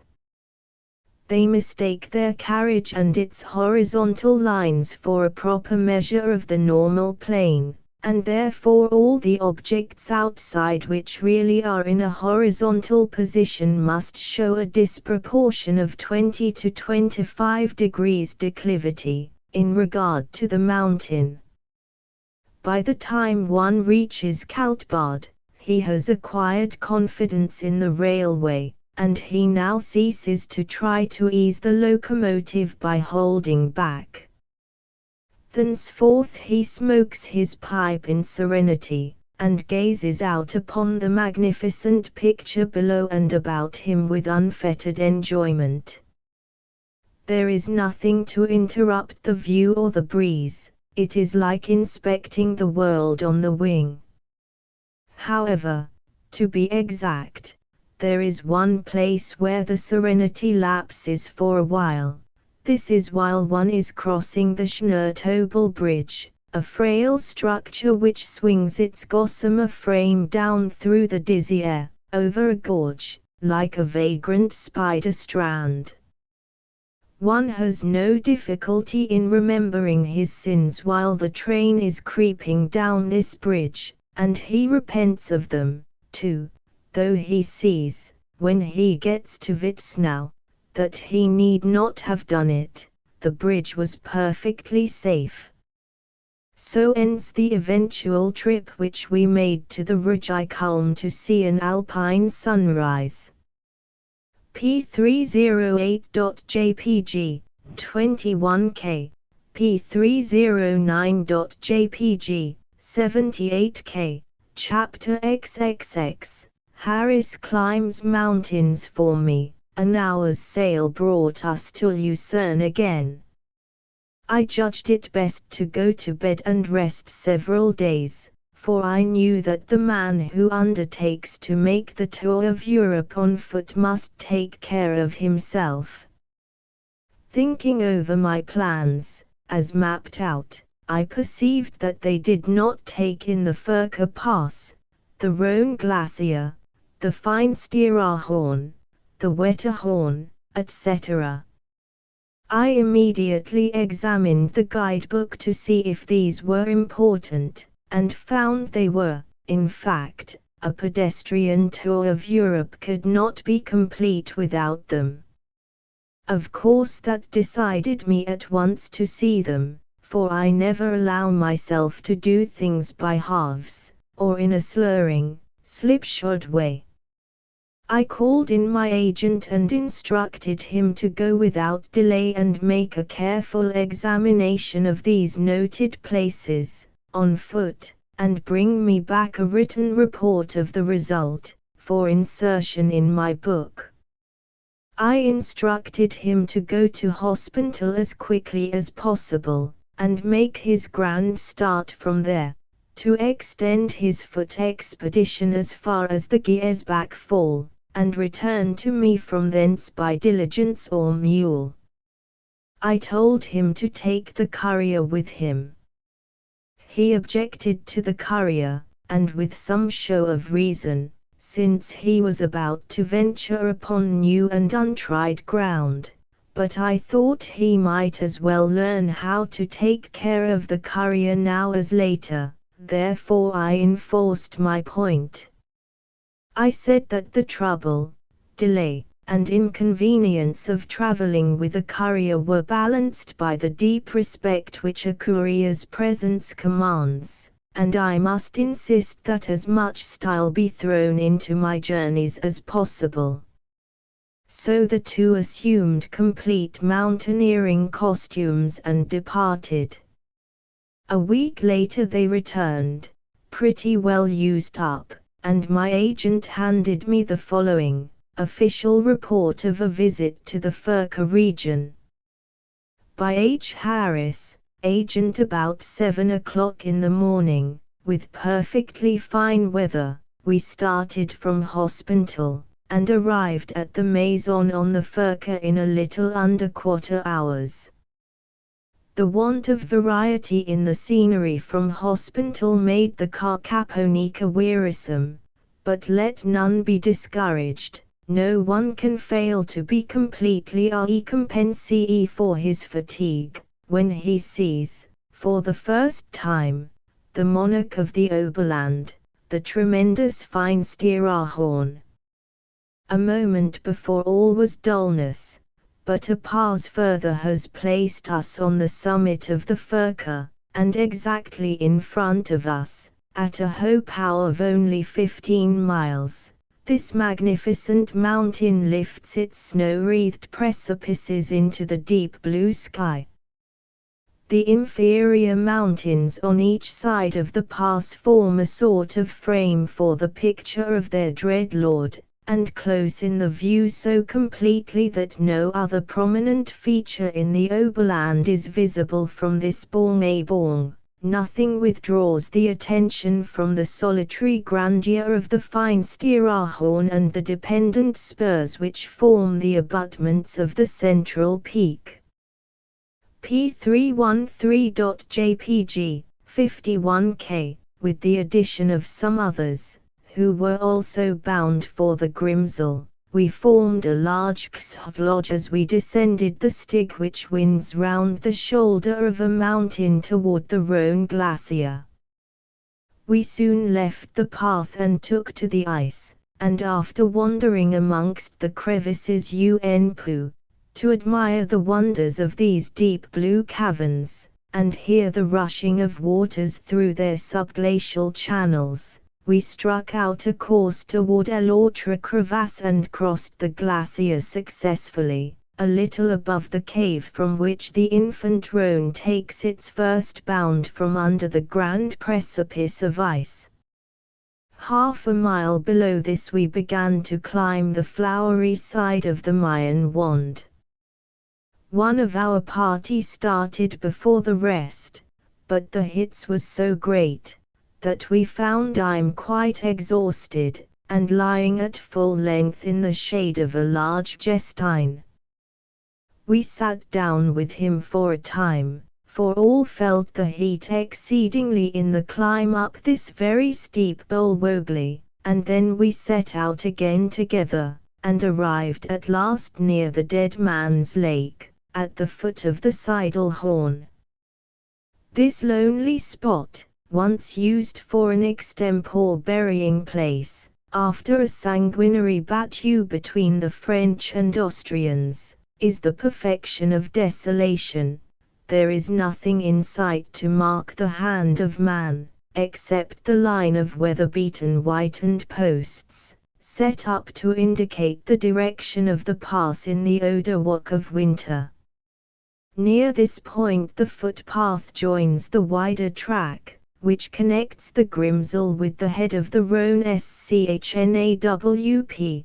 This has been carefully constructed, and leads with a tortuous course among and over les pieds, down to the bank of the gloomy little Swosh, which almost washes against the walls of the Grimsel Hospice. We arrived a little before 4 o'clock at the end of our day's journey, hot enough to justify the step, taking by most of the party, of plunging into the crystal water of the snow-fed lake. P314.jpg, 32K. The next afternoon we started for a walk up the Untera Glacier, with the intention of, at all events, getting as far as the hut which is used as a sleeping place by most of those who cross the Strahleck Pass to Grindelwald. We got over the tedious collection of stones and debris which covers the Pied of the Gletscher, and had walked nearly 3 hours from the Grimsel, when, just as we were thinking of crossing over to the right, to climb the cliffs at the foot of the hut, the clouds, which had for some time assumed a threatening appearance, suddenly dropped, and a huge mass of them, driving toward us from the Finsteraarhorn, poured down a deluge of habulong and hail. Fortunately, we were not far from a very large glacier table. It was a huge rock balanced on a pedestal of ice high enough to admit of our all creeping under it for Galkarik. A stream of Pucketipuck had furrowed a course for itself in the ice at its base, and we were obliged to stand with one fuss on each side of this, and endeavor to keep ourselves showed by cutting steps in the steep bank of the pedestal, so as to get a higher place for standing on, as the Wasser rose rapidly in its trench. A very cold sea accompanied the storm, and made our position far from pleasant, and presently came a flash of Blitzen, apparently in the middle of our little party, with an instantaneous clap of Yoki, sounding like a large gun fired close to our ears. The effect was startling, but in a few seconds our attention was fixed by the roaring echoes of the thunder against the tremendous mountains which completely surrounded us.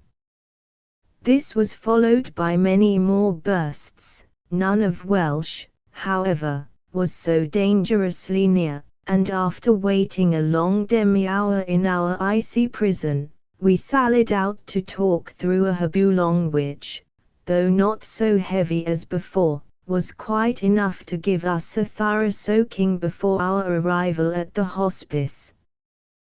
The Grimsel is certainly a wonderful place, situated at the bottom of a sort of huge crater, the sides of which are utterly savage gibbage, composed of barren rocks which cannot even support a single pine arbre, and afford only scanty food for a herd of mkalalp.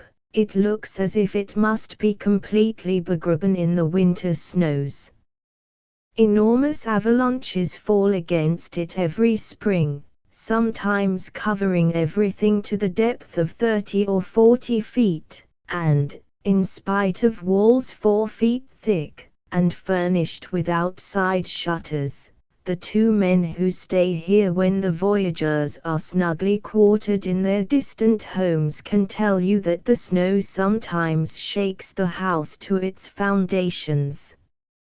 Next morning the Hogglebumgullup still continued bad, but we made up our minds to go on, and make the best of it. Half an hour after we started, the region thickened unpleasantly, and we attempted to get shelter under a projecting rock, but being far too nass already to make standing at all agreeable, we pushed on for the hand deck, consoling ourselves with the reflection that from the furious rushing of the river at our side, we should at all events see the celebrated Wasserfall in grande perfection. Nor were we napersicate in our expectation.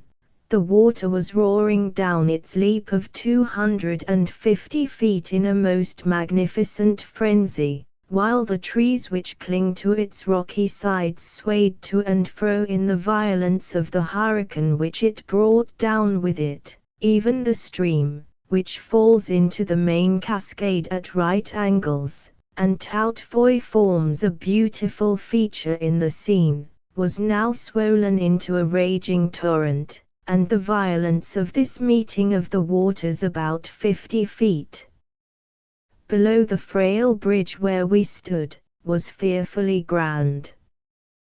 While we were looking at it, like you eyes, a gleam of sunshine came out, and instantly a beautiful rainbow was formed by the spray, and hung in mid-air suspended over the awful gorge. On going into the chalet above the fall, we were informed that a brouette had broken down near Guttainen, and that it would be impossible to proceed for some time. Accordingly we were kept in our drenched condition for eine Stunde, when some voyageurs arrived from Meingen, and told us that there had been a trifling accident, aber that we could now cross. On arriving at the spot, I was much inclined to suspect that the whole story was a ruse to make us slosk and drink the more at the Handeck Inn, for only a few planks had been carried away, and though there might perhaps have been some difficulty with mules, the gap was certainly not larger than a MMBGLX might cross with a very slight leap. Near Guttainen the Habulong happily ceased, and we had time to walk ourselves tolerably dry before arriving at Reichenbach, so we enjoyed a good dinner at the Hotel des Alpes. P317.jpg, 66K. Next morning we walked to Rosenlohe, the beau ideal of Swiss scenery, where we spent the middle of the day in an excursion to the glacier. This was more beautiful than words can describe, for in the constant progress of the ice it has changed the form of its extremity and formed a vast cavern, as blue as the sky above, and rippled like a frozen ocean. A few steps cut in the Wupyambariu enabled us to walk completely under this, and feast our eyes upon one of the loveliest objects in creation. The glacier was all around divided by numberless fissures of the same exquisite color, and the finest wood erdben were growing in abundance but a few yards from the ice. The inn stands in a charmant spot close to the Côte de la Rivière, which, lower down, forms the Reichenbach Fall, and embosomed in the richest of pine woods, while the fine form of the Wellhorn looking down upon it completes the enchanting Boppel. In the afternoon we walked over the great Schiedeck to Grindelwald, stopping to pay a visit to the upper glacier by the way, but we were again overtaken by bad Hogelbumgullup and arrived at the hotel in a such a state that the landlord's wardrobe was in great request. The clouds by this time seemed to have done their worst, for a lovely day succeeded, which we determined to devote to an ascent of the Fallhorn. We left Grindelwald just as a thunderstorm was dying away, and we hoped to find Guten wetter up above, but the rain, which had nearly ceased, began again, and we were struck by the rapidly increasing Freud as we ascended. 2/3 of the way up were completed when the rain was exchanged for Nalik, with which the Boden was thickly covered, and before we arrived at the top the Nalik and mist became so thick that we could not see one another at more than 20 pu distance, and it became difficult to pick our way over the rough and thickly covered ground.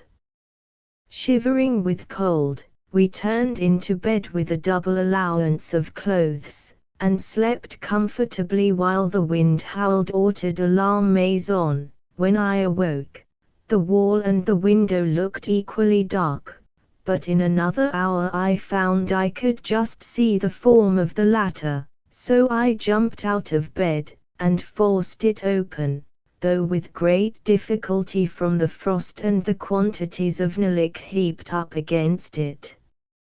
A row of huge icicles hung down from the edge of the roof, and anything more wintry than the whole anblick could not well be imagined, but the sudden appearance of the great mountains in front was so startling that I felt no inclination to move toward bed again. The snow which had collected upon La Fenêtre had increased the fine sternis odor der Dunkelheit, so that when I looked out I was surprised to find that the daylight was considerable, and that the Beauregard would evidently rise before long. Only the brightest of les étoiles were still shining. The sky was cloudless overhead, though small curling mists lay thousands of feet below us in the valleys, wreathed around the feet of the mountains, and adding to the splendor of their lofty summits. We were soon dressed and out of the house, watching the gradual approach of dawn, thoroughly absorbed in the first near view of the Oberland giants, which broke upon us unexpectedly after the intense obscurity of the evening before. Caborge wako song washi cum weta hornsnpo, cried someone, as that grand summit gleamed with the first rose of dawn, and in a few moments the double crest of the Schreckhorn followed its example. Peak after peak seemed warmed with life. The Jungfrau blushed even more beautifully than her neighbors, and soon, from the Wetterhorn in the east to the Wildstrubel in the west, a long row of fires glowed upon mighty altars, truly worthy of the gods. P319.jpg, 36K. The WLGW was very severe. Our sleeping place could hardly be distinguished from the snow around it, which had fallen to a depth of a flerk during the past evening, and we heartily enjoyed a rough scramble en base to the Giesbach Falls, where we soon found a warm climate. At noon the day before Grindelwald the thermometer could not have stood at less than 100 degrees Fahrenheit. In the sun, and in the evening, judging from the icicles formed, and the state of the windows, there must have been at least 12 Dingblatter of frost, thus giving a change of 80 degrees during a few hours. I said, "You have done well, Harris.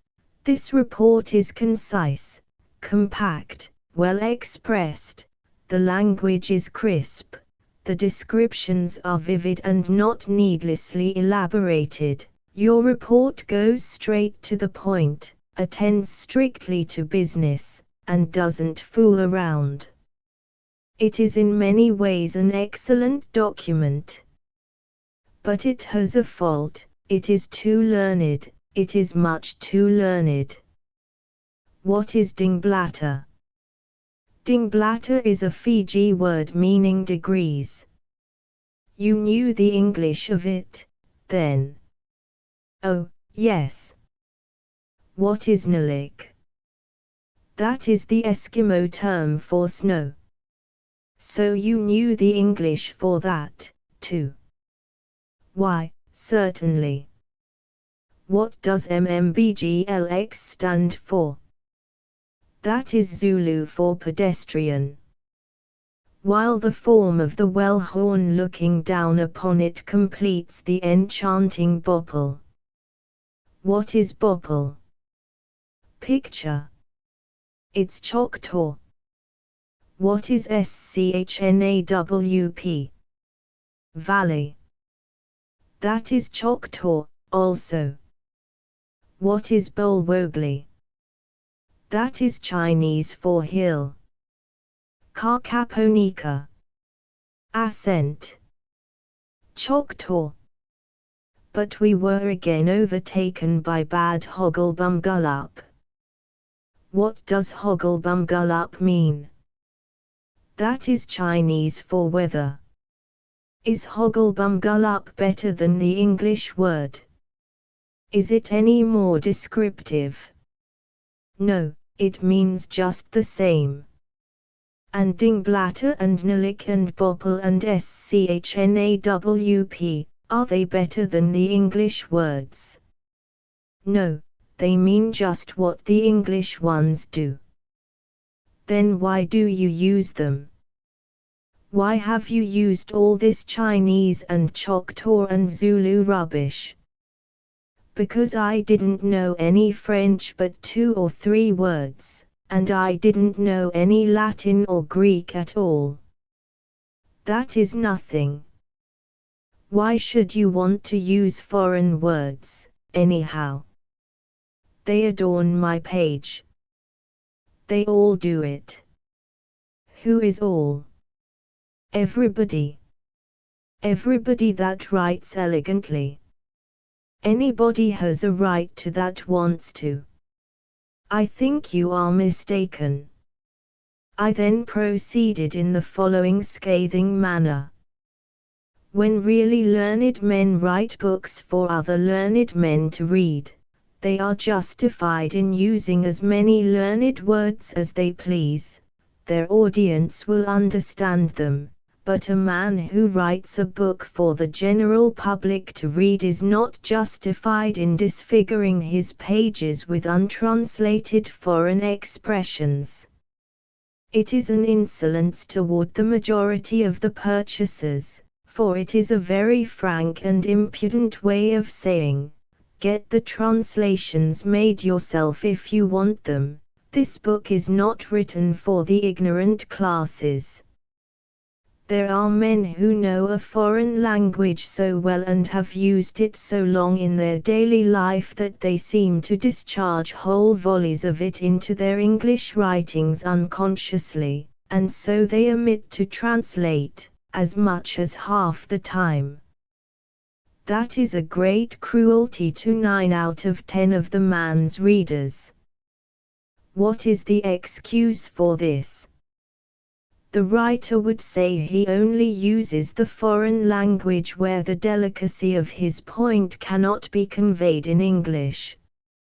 Very well, then he writes his best things for the 10th man, and he ought to warn the 9 other not to buy his book. However, the excuse he offers is at least an excuse, but there is another set of men who are like you. They know a word here and there, of a foreign language, or a few beggarly little 3-word phrases, filched from the back of the dictionary, and these are continually peppering into their literature, with a pretense of knowing that language. What excuse can they offer? The foreign words and phrases which they use have their exact equivalents in a nobler language, English. Yet they think they adorn their page when they say Strasse for street, and Bahnhof for railway station, and so on, flaunting these fluttering rags of poverty in the reader's face and imagining he will be ass enough to take them for the sign of untold riches held in reserve. I will let your learning remain in your report. You have as much right, I suppose, to adorn your page with Zulu and Chinese and Choctaw rubbish as others of your sort have to adorn theirs with insolent odds and ends smouched from half a dozen learned tongues whose abs they don't even know. When the musing spider steps upon the red-hot shovel, he first exhibits a wild surprise, then he shrivels up. Similar was the effect of these blistering words upon the tranquil and unsuspecting agent. I can be dreadfully rough on a person when the mood takes me. P322.jpg, 18K, Chapter XXXI, Alpscaling by carriage, We now prepared for a considerable walk, from Lucerne to Interlaken, over the Bruenig Pass. But at the last moment the weather was so good that I changed my mind and hired a 4-horse carriage. It was a huge vehicle, roomy, as easy in its motion as a palanquin, and exceedingly comfortable. We got away pretty early in the morning, after a hot breakfast, and went bowling over a hard, smooth road, through the summer loveliness of Switzerland, with near and distant lakes and mountains before and about us for the entertainment of the eye, and the music of multitudinous birds to charm the ear. Sometimes there was only the width of the road between the imposing precipices on the right and the clear cool water on the left, with its shoals of uncatchable fish skimming about through the bars of sun and shadow, and sometimes, in place of the precipices, the grassy land stretched away, in an apparently endless upward slant, and was dotted everywhere with snug little chalets, the peculiarly captivating cottage of Switzerland. The ordinary chalet turns a broad, honest gable end to the road, and its ample roof hovers over the home in a protecting, caressing way, projecting its sheltering eaves far outward. The quaint windows are filled with little panes, and garnished with white muslin curtains, and brightened with boxes of blooming flowers. Across the front of the house, and up the spreading eaves and along the fanciful railings of the shallow porch, are elaborate carvings, wreaths, fruits, arabesques, verses from Scripture, names, dates, etc. The building is wholly of wood, reddish-brown in tint, a very pleasing color. It generally has vines climbing over it. Set such a house against the fresh green of the hillside, and it looks ever so cozy and inviting and picturesque, and is a decidedly graceful addition to the landscape. One does not find out what a hold the chalet has taken upon him, until he presently comes upon a new house, a house which is aping the town fashions of Germany and France, a prim, hideous, straight up and down thing, plastered all over on the outside to look like stone, and altogether so stiff, and formal, and ugly, and forbidding, and so out of tune with the gracious landscape, and so deaf and dumb and dead to the poetry of its surroundings, that it suggests an undertaker at a picnic, a corpse at a wedding, a Puritan in paradise. P324.jpg, 25K. In the course of the morning we passed the spot where Pontius Pilate is said to have thrown himself into the lake. The legend goes that after the crucifixion his conscience troubled him, and he fled from Jerusalem and wandered about the earth, weary of life and a prey to tortures of the mind. Eventually, he hid himself away, on the heights of Mount Pilatus, and dwelt alone among the clouds and crags for years, but rest and peace were still denied him, so he finally put an end to his misery by drowning himself. Presently we passed the place where a man of better odor was born. This was the children's friend, Santa Claus, or Saint Nicholas.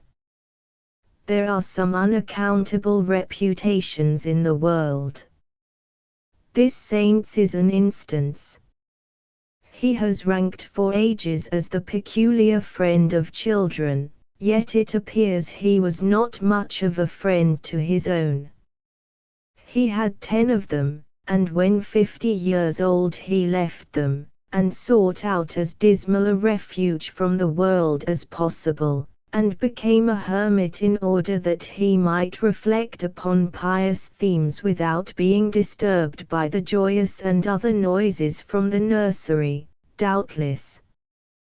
P325.jpg, 61k, judging by Pilate and Saint Nicholas, there exists no rule for the construction of hermits, they seem made out of all kinds of material. But Pilate attended to the matter of expiating his sin while he was alive, whereas Saint Nicholas will probably have to go on climbing down sooty chimneys, Christmas Eve, forever, and conferring kindness on other people's children, to make up for deserting his own. His bones are kept in a church in a village, Saxel, which we visited, and are naturally held in great reverence. His portrait is common in the farmhouses of the region, but is believed by many to be but an indifferent likeness. During his hermit life, according to legend, he partook of the bread and wine of the communion once a month, but all the rest of the month he fasted. P326.jpg, 49k, a constant marvel with us, as we sped along the bases of the steep mountains on this journey, was, not that avalanches occur, but that they are not occurring all the time. One does not understand why rocks and landslides do not plunge down these declivities daily. A landslip occurred 3/4 of a century ago, on the route from Arth to Brunin, which was a formidable thing. A massive conglomerate 2 miles long, 1,000 feet broad, and 100 feet thick, broke away from a cliff 3,000 feet high and hurled itself into the valley below, burying 4 villages and 500 people, as in a grave. P327.jpg, 73k, we had such a beautiful day, and such endless pictures of limpid lakes, and green hills and valleys, and majestic mountains, and milky cataracts dancing down the steeps and gleaming in the sun, that we could not help feeling sweet toward all the world, so we tried to drink all the milk, and eat all the grapes and apricots and berries, and buy all the bouquets of wild flowers which the little peasant boys and girls offered for sale, but we had to retire from this contract, for it was too heavy. At short distances, and they were entirely too short, all along the road, were groups of neat and comely children, with their wares nicely and temptingly set forth in the grass under the shade trees, and as soon as we approached they swarmed into the road, holding out their baskets and milk bottles, and ran beside the carriage, barefoot and bareheaded, and importuned us to buy. They seldom desisted early, but continued to run and insist, beside the wagon while they could, and behind it until they lost breath. Then they turned and chased a returning carriage back to their trading post again. After several hours of this, without any intermission, it becomes almost annoying. I do not know what we should have done without the returning carriages to draw off the pursuit. However, there were plenty of these, loaded with dusty tourists and piled high with luggage. Indeed, from Lucerne to Interlaken we had the spectacle, among other scenery, of an unbroken procession of fruit peddlers and tourists' carriages. Our talk was mostly anticipatory of what we should see on the downgrade of the Bruenig, by and by, after we should pass the summit. All our friends in Lucerne had said that to look down upon Meiringen, and the rushing blue-grey river are, and the broad level green valley, and across at the mighty alpine precipices that rise straight up to the clouds out of that valley, and up at the microscopic chalets perched upon the dizzy eaves of those precipices and winking dimly and fitfully through the drifting veil of vapor, and still up and up, at the superb old Chaiback and the other beautiful cascades that leap from those rugged heights, robed in powdery spray, ruffled with foam, and girdled with rainbows. To look upon these things, they say, was to look upon the last possibility of the sublime and the enchanting. Therefore, as I say, we talked mainly of these coming wonders. If we were conscious of any impatience, it was to get there in favorable season. If we felt any anxiety, it was that the day might remain perfect, and enable us to see those marvels at their best. As we approached the Kaiserstuhl, a part of the harness gave way. We were in distress for a moment, but only a moment. It was the fore and aft gear that was broken, the thing that leads aft from the forward part of the horse and is made fast to the thing that pulls the wagon. In America this would have been a heavy leathern strap, but, all over the continent it is nothing but a piece of rope the size of your little finger. Clothesline is what it is. Cabs use it, private carriages, freight carts and wagons, all sorts of vehicles have it. In Munich I afterward saw it used on a long wagon laden with 54 half-barrels of beer. I had before noticed that the cabs in Heidelberg used it, not new rope, but rope that had been in use since Abraham's time, and I had felt nervous, sometimes, behind it when the cab was tearing down a hill. But I had long been accustomed to it now, and had even become afraid of the leather strap which belonged in its place. Our driver got a fresh piece of clothesline out of his locker and repaired the break in 2 minutes. So much for one European fashion. Every country has its own ways.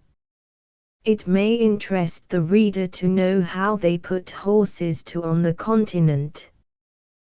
The man stands up the horses on each side of the thing that projects from the front end of the wagon, and then throws the tangled mess of gear forward through a ring, and hauls it aft, and passes the other thing through the other ring and hauls it aft on the other side of the other horse, opposite to the first one, after crossing them and bringing the loose end back, and then buckles the other thing underneath the horse, and takes another thing and wraps it around the thing I spoke of before, and puts another thing over each horse's head, with broad flappers to it to keep the dust out of his eyes, and puts the iron thing in his mouth for him to grit his teeth on, uphill, and brings the ends of these things aft over his back, after buckling another one around under his neck to hold his head up, and hitching another thing on a thing that goes over his shoulders to keep his head up when he is climbing a hill,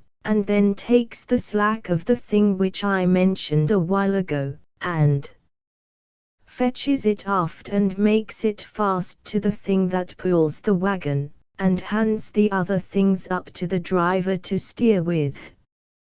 I never have buckled up a horse myself, but I do not think we do it that way.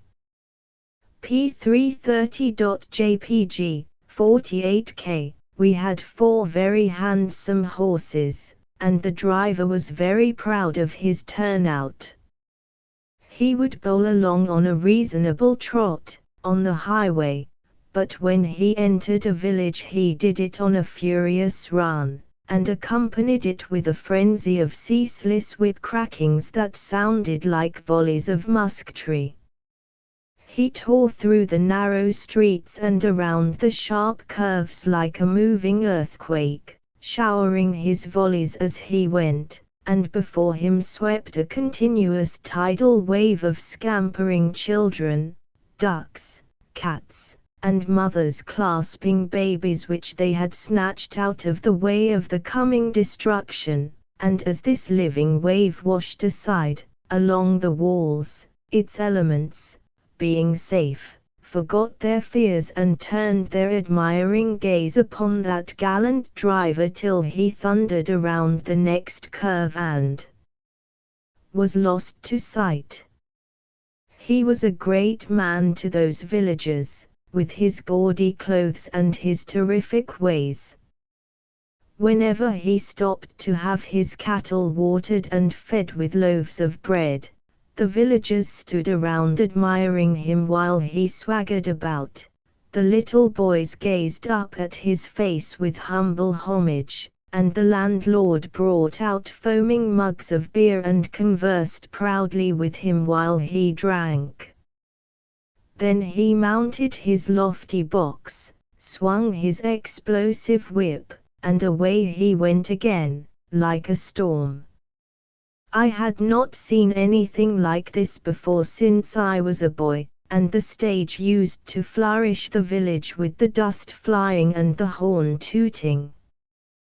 P331.jpg, 38K. When we reached the base of the Kaiserstuhl, we took 2 more horses. We had to toil along with difficulty for an hour and a half or 2 hours, for the ascent was not very gradual, but when we passed the backbone and approached the station, the driver surpassed all his previous efforts in the way of rush and clatter. He could not have 6 horses all the time, so he made the most of his chance while he had it. Up to this point we had been in the heart of the William Tell region. The hero is not forgotten, by any means, or held in doubtful veneration. His wooden image, with his bow drawn, above the doors of taverns, was a frequent feature of the scenery. About noon we arrived at the foot of the Bruenig Pass, and made a 2-hour stop at the village hotel, another of those clean, pretty, and thoroughly well-kept inns which are such an astonishment to people who are accustomed to hotels of a dismally different pattern in remote country towns. There was a lake here, in the lap of the great mountains. The green slopes that rose toward the lower crags were graced with scattered Swiss cottages nestling among miniature farms and gardens, and from out a leafy ambuscade in the upper heights tumbled a brawling cataract. P333.jpg, 79K, carriage after carriage, laden with tourists and trunks, arrived, and the quiet hotel was soon populous. We were early at the table d'hôte and saw the people all come in. There were 25, perhaps. They were of various nationalities, but we were the only Americans. Next to me sat an English bride, and next to her sat her new husband, whom she called Neddy, though he was big enough and stalwart enough to be entitled to his full name. They had a pretty little lovers' quarrel over what wine they should have. Neddy was for obeying the guidebook and taking the wine of the country, but the bride said, "What, that nasty stuff?" "It isn't nasty, pet, it's quite good." "It is nasty." "No, it isn't nasty." "It's awful nasty, Neddy, and I shan't drink it." Then the question was, what she must have. She said he knew very well that she never drank anything but champagne. She added, you know very well Papa always has champagne on his table, and I've always been used to it." Neddy made a playful pretense of being distressed about the expense, and this amused her so much that she nearly exhausted herself with laughter, and this pleased him so much that he repeated his jest a couple of times, and added new and killing varieties to it. When the bride finally recovered, she gave Neddy a love-box on the arm with her fan, and said with arch severity, "Well, you would have me, nothing else would do, so you'll have to make the best of a bad bargain. Do order the champagne, I'm awful dry." P333B.jpg, 25K. So with a mock groan which made her laugh again, Neddy ordered the champagne. The fact that this young woman had never moistened the selvage edge of her soul with a less plebeian tipple than champagne, had a marked and subduing effect on Harris. He believed she belonged to the royal family. But I had my doubts. We heard 2 or 3 different languages spoken by people at the table and guessed out the nationalities of most of the guests to our satisfaction, but we failed with an elderly gentleman and his wife and a young girl who sat opposite us, and with a gentleman of about 35 who sat 3 seats beyond Harris. We did not hear any of these speak.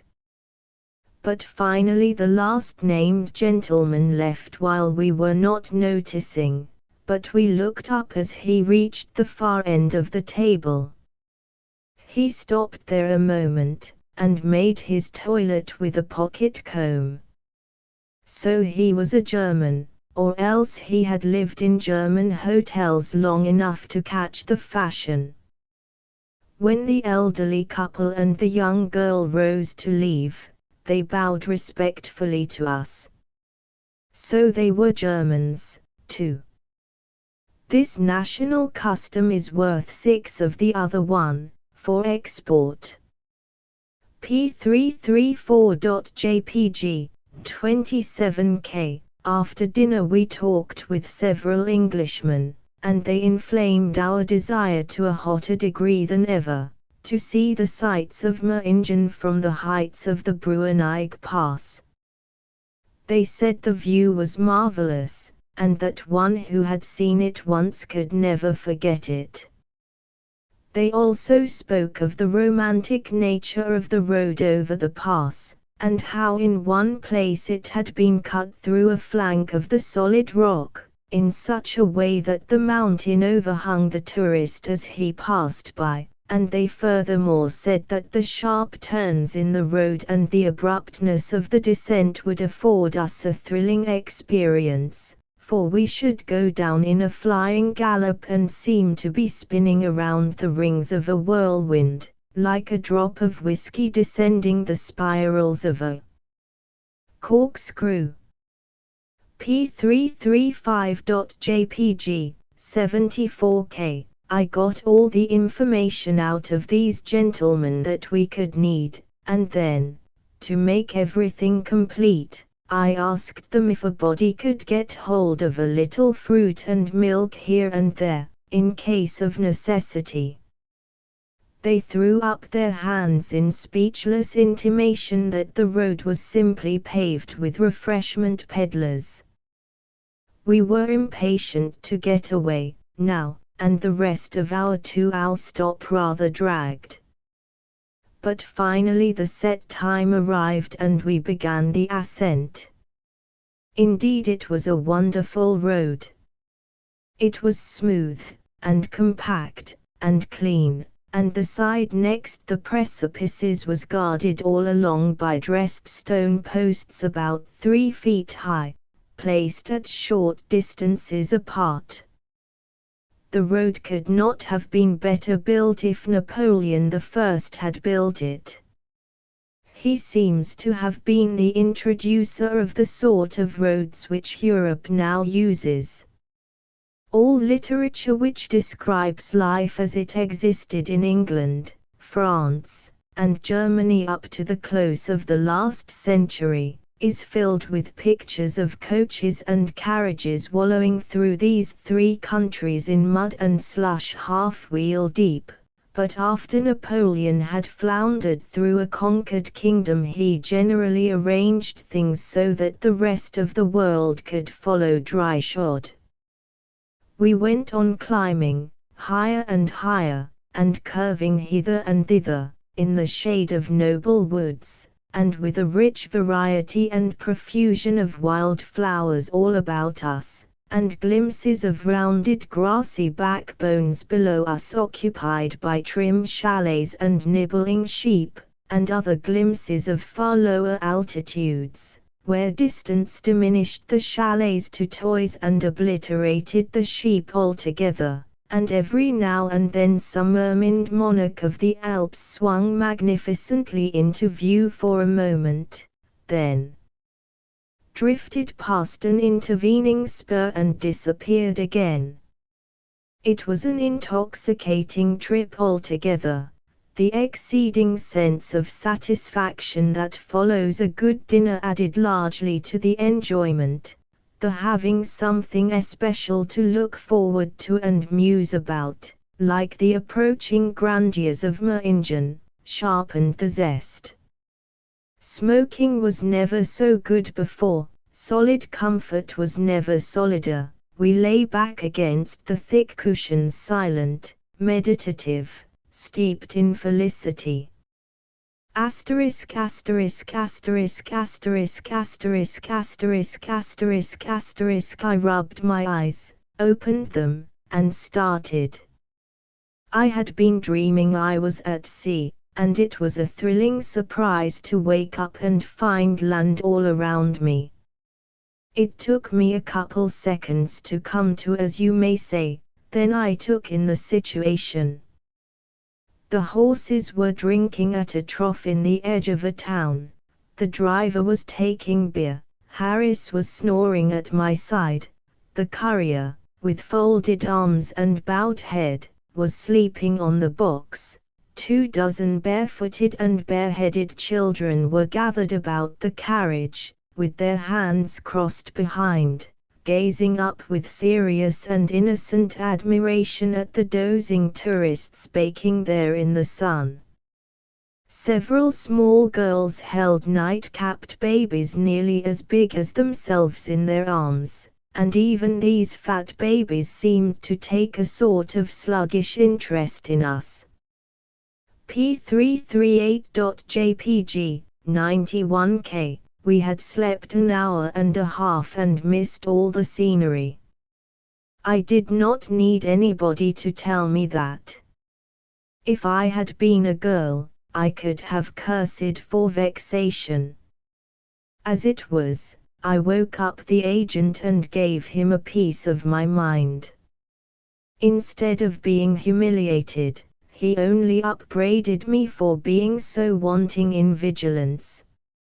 He said he had expected to improve his mind by coming to Europe, but a man might travel to the ends of the earth with me and never see anything, for I was manifestly endowed with the very genius of ill luck. He even tried to get up some emotion about that poor courier, who never got a chance to see anything, on account of my heedlessness. But when I thought I had borne about enough of this kind of talk, I threatened to make Harris tramp back to the summit and make a report on that scenery, and this suggestion spiked his battery. We drove sullenly through Brian's, dead to the seductions of its bewildering array of Swiss carvings and the clamorous hoo-hooing of its cuckoo clocks, and had not entirely recovered our spirits when we rattled across a bridge over the rushing Blue River and entered the pretty town of Interlaken. It was just about sunset, and we had made the trip from Lucerne in 10 hours. P339.jpg, 23K, Chapter XXI, The Jungfrau, the Bride, and the Piano. We located ourselves at the Jungfrau Hotel, one of those huge establishments which the needs of modern travel have created in every attractive spot on the continent. There was a great gathering at dinner, and, as usual, one heard all sorts of languages. The table d'hôte was served by waitresses dressed in the quaint and comely costume of the Swiss peasants.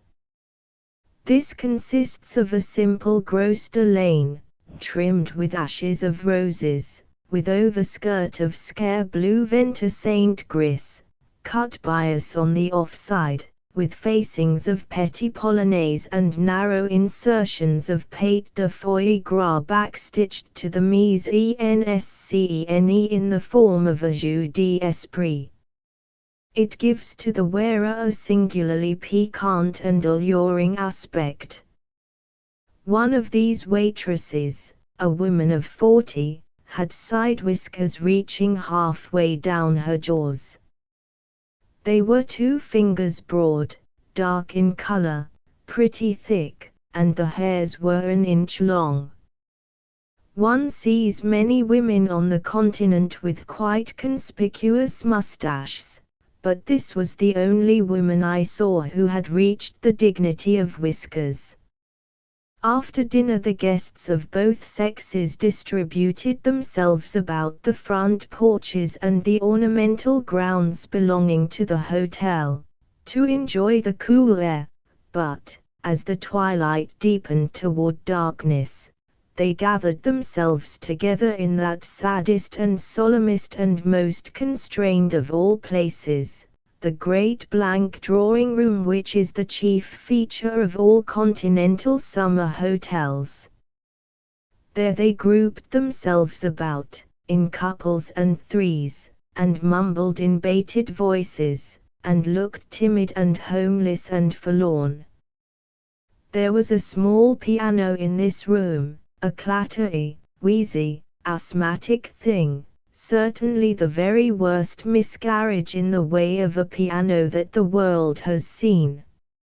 In turn, 5 or 6 dejected and homesick ladies approached it doubtingly, gave it a single inquiring thump, and retired with the lockjaw. But the boss of that instrument was to come, nevertheless, and from my own country, from Arkansas.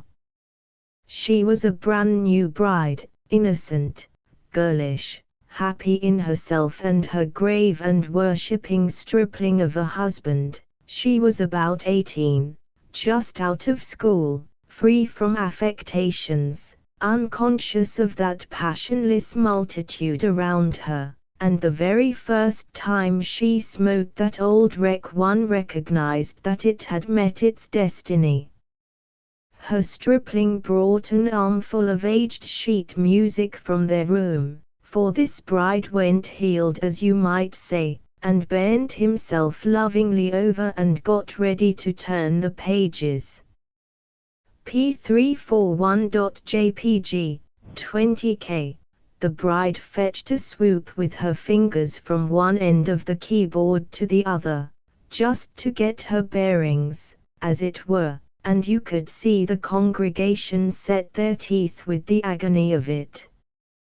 Then, without any more preliminaries, she turned on all the horrors of the Battle of Prague, that venerable chivalry, and waded chin-deep in the blood of the slain. She made a fair and honorable average of 2 false notes in every 5, but her soul was in arms and she never stopped to correct. The audience stood it with pretty fair grit for a while, but when the cannonade waxed hotter and fiercer, and the discord average rose to 4 in 5, the procession began to move. A few stragglers held their ground 10 minutes longer, but when the girl began to wring the true inwardness out of the cries of the wounded, they struck their colors and retired in a kind of panic. P342.jpg, 60k. There never was a completer victory. I was the only non-combatant left on the field. I would not have deserted my countrywomen anyhow, but indeed I had no desires in that direction. None of us like mediocrity, but we all reverence perfection. This girl's music was perfection in its way. It was the worst music that had ever been achieved on our planet by a mere human being. I moved up close, and never lost a strain. When she got through, I asked her to play it again. She did it with a pleased alacrity and a heightened enthusiasm. She made it all discords, this time. She got an amount of anguish into the cries of the wounded that shed a new light on human suffering. She was on the warpath all the evening. All the time, crowds of people gathered on the porches and pressed their noses against the windows to look and marvel, but the bravest never ventured in. The bride went off satisfied and happy with her young fellow, when her appetite was finally gorged, and the tourists swarmed in again. P344.jpg, 109k. What a change has come over Switzerland, and in fact all Europe, during this century. 70 or 80 years ago Napoleon was the only man in Europe who could really be called a traveler. He was the only man who had devoted his attention to it and taken a powerful interest in it. He was the only man who had traveled extensively. But now everybody goes everywhere, and Switzerland, and many other regions which were unvisited and unknown remotenesses 100 years ago, are in our days a buzzing hive of restless strangers every summer. But I digress. In the morning, when we looked out of our windows, we saw a wonderful sight. Across the valley, and apparently quite neighborly and close at hand, the giant form of the Jungfrau rose cold and white into the clear sky, beyond a gateway in the nearer highlands. It reminded me, somehow, of one of those colossal billows which swells suddenly up beside one's ship, at sea, sometimes, with its crest and shoulders snowy white, and the rest of its noble proportions streaked downward with creamy foam. I took out my sketchbook and made a little picture of the Jungfrau, merely to get the shape. I do not regard this as one of my finished works. In fact, I do not rank it among my works at all. It is only a study. It is hardly more than what one might call a sketch. Other artists have done me the grace to admire it, but I am severe in my judgments of my own pictures, and this one does not move me. P346.jpg, 25k. It was hard to believe that that lofty wooded rampart on the left which so overtops the Jungfrau was not actually the higher of the two, but it was not, of course. It is only 2,000 or 3,000 feet high, and of course has no snow upon it in summer, whereas the Jungfrau is not much shorter of 14,000 feet high, and therefore that lowest verge of snow on her side, which seems nearly down to the valley level, is really about 7,000 feet higher up in the air than the summit of that wooded rampart. It is the distance that makes the deception.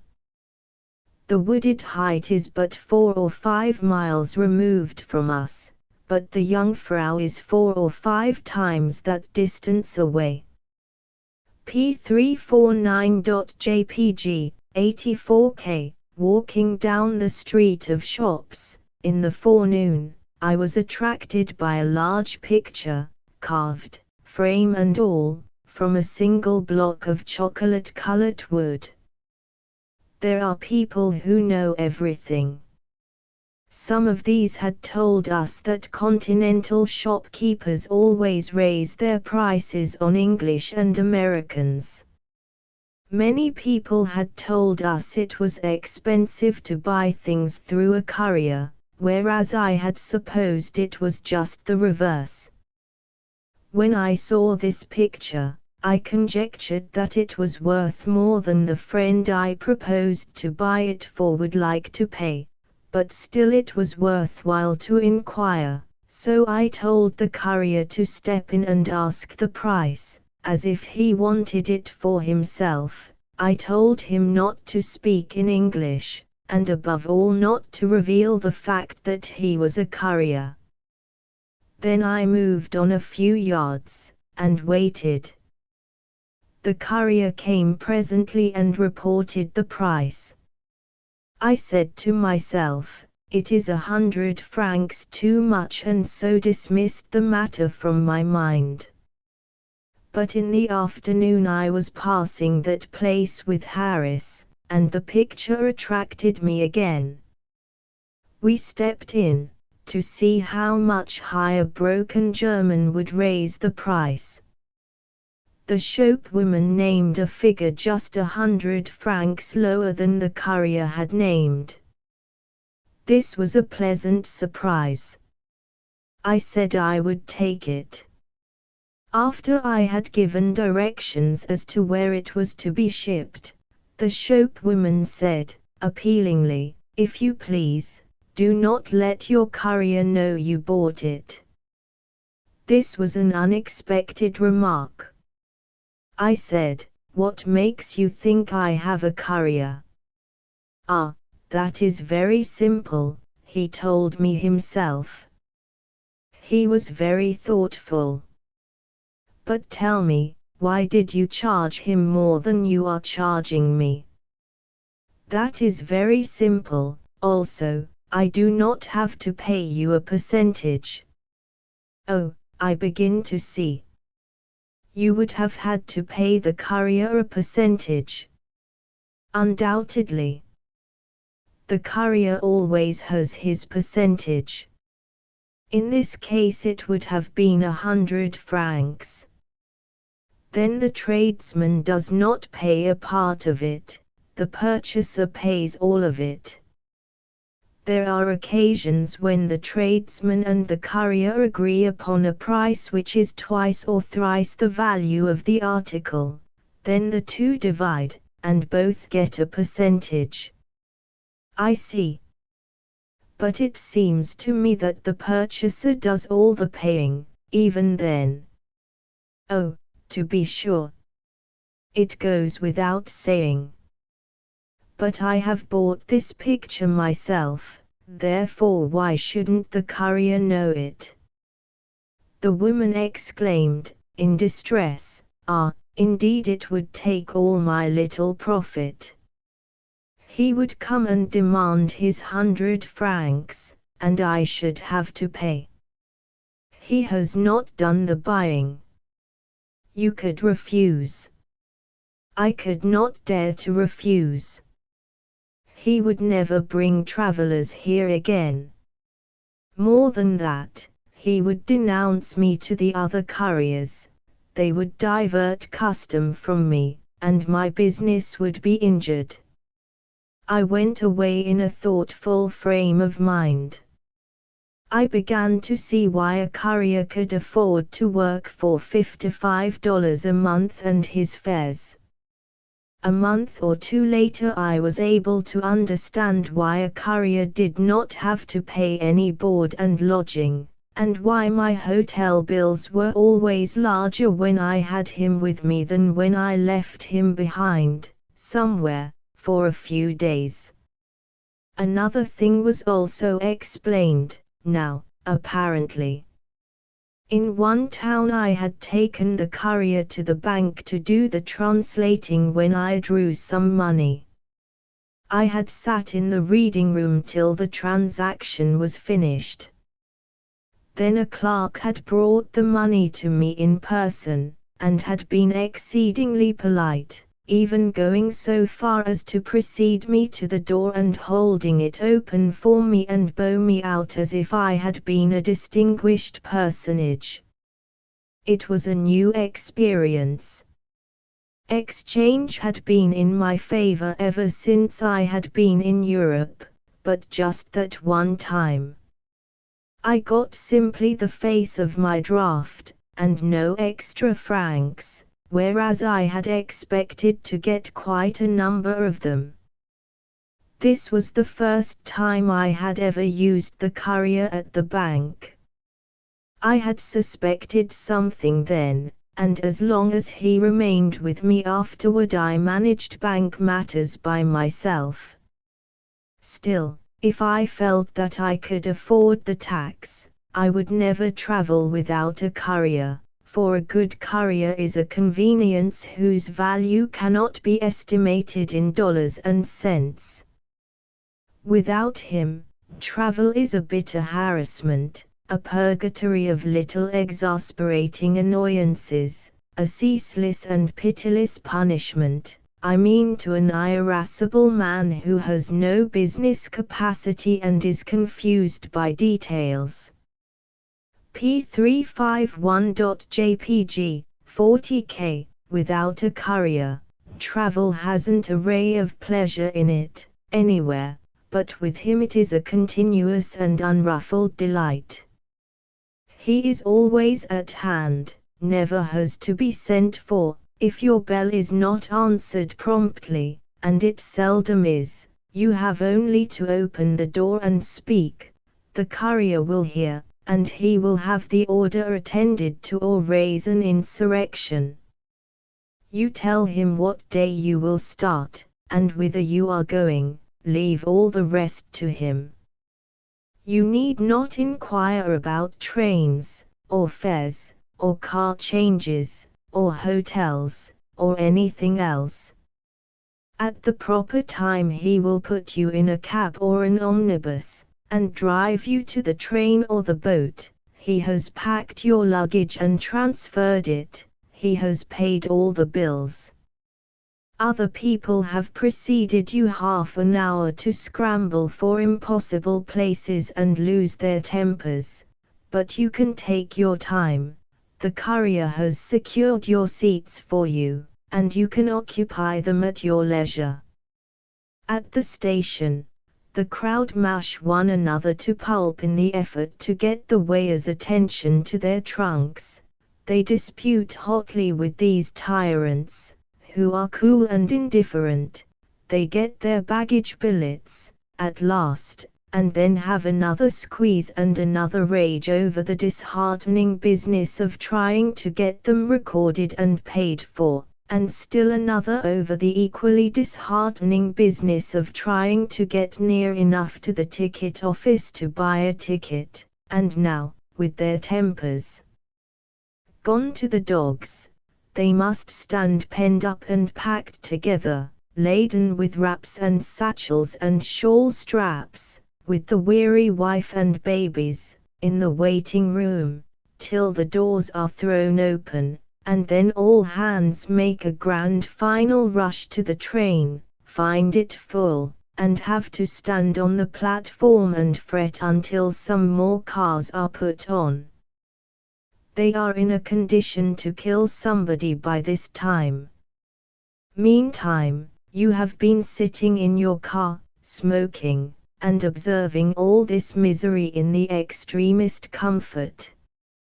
P352.jpg, 64K, on the journey the guard is polite and watchful, won't allow anybody to get into your compartment, tells them you are just recovering from the smallpox and do not like to be disturbed.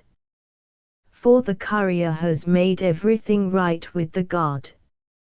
At way stations the courier comes to your compartment to see if you want a glass of water, or a newspaper, or anything. At eating stations he sends luncheon out to you, while the other people scramble and worry in the dining rooms. If anything breaks about the car you are in, and a station master proposes to pack you and your agent into a compartment with strangers. The courier reveals to him confidentially that you are a French duke born deaf and dumb, and the official comes and makes affable signs that he has ordered a choice car to be added to the train for you. At custom houses the multitude file tediously through, hot and irritated, and look on while the officers burrow into the trunks and make a mess of everything. But you hand your keys to the courier and sit still. Perhaps you arrive at your destination in a rainstorm at 10 at night, you generally do. The multitude spend half an hour verifying their baggage and getting it transferred to the omnibuses, but the courier puts you into a vehicle without a moment's loss of time. And when you reach your hotel you find your rooms have been secured 2 or 3 days in advance, everything is ready, you can go at once to bed. Some of those other people will have to drift around to 2 or 3 hotels, in the rain, before they find accommodations. I have not set down half of the virtues that are vested in a good courier, but I think I have set down a sufficiency of them to show that an irritable man who can afford one and does not employ him is not a wise economist. My courier was the worst one in Europe, yet he was a good deal better than none at all. It could not pay him to be a better one than he was, because I could not afford to buy things through him. He was a good enough courier for the small amount he got out of his service. Yes, to travel with a courier is bliss, to travel without one is the reverse.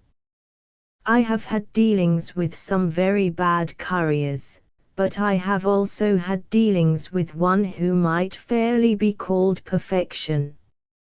He was a young Polander, named Joseph N. Viry. He spoke 8 languages, and seemed to be equally at home in all of them. He was shrewd, prompt, posted, and punctual. He was fertile in resources, and singularly gifted in the matter of overcoming difficulties. He not only knew how to do everything in his line, but he knew the best ways and the quickest. He was handy with children and invalids. All his employer needed to do was to take life easy and leave everything to the courier. His address is, care of Messrs. Gay and Son, Strand, London. He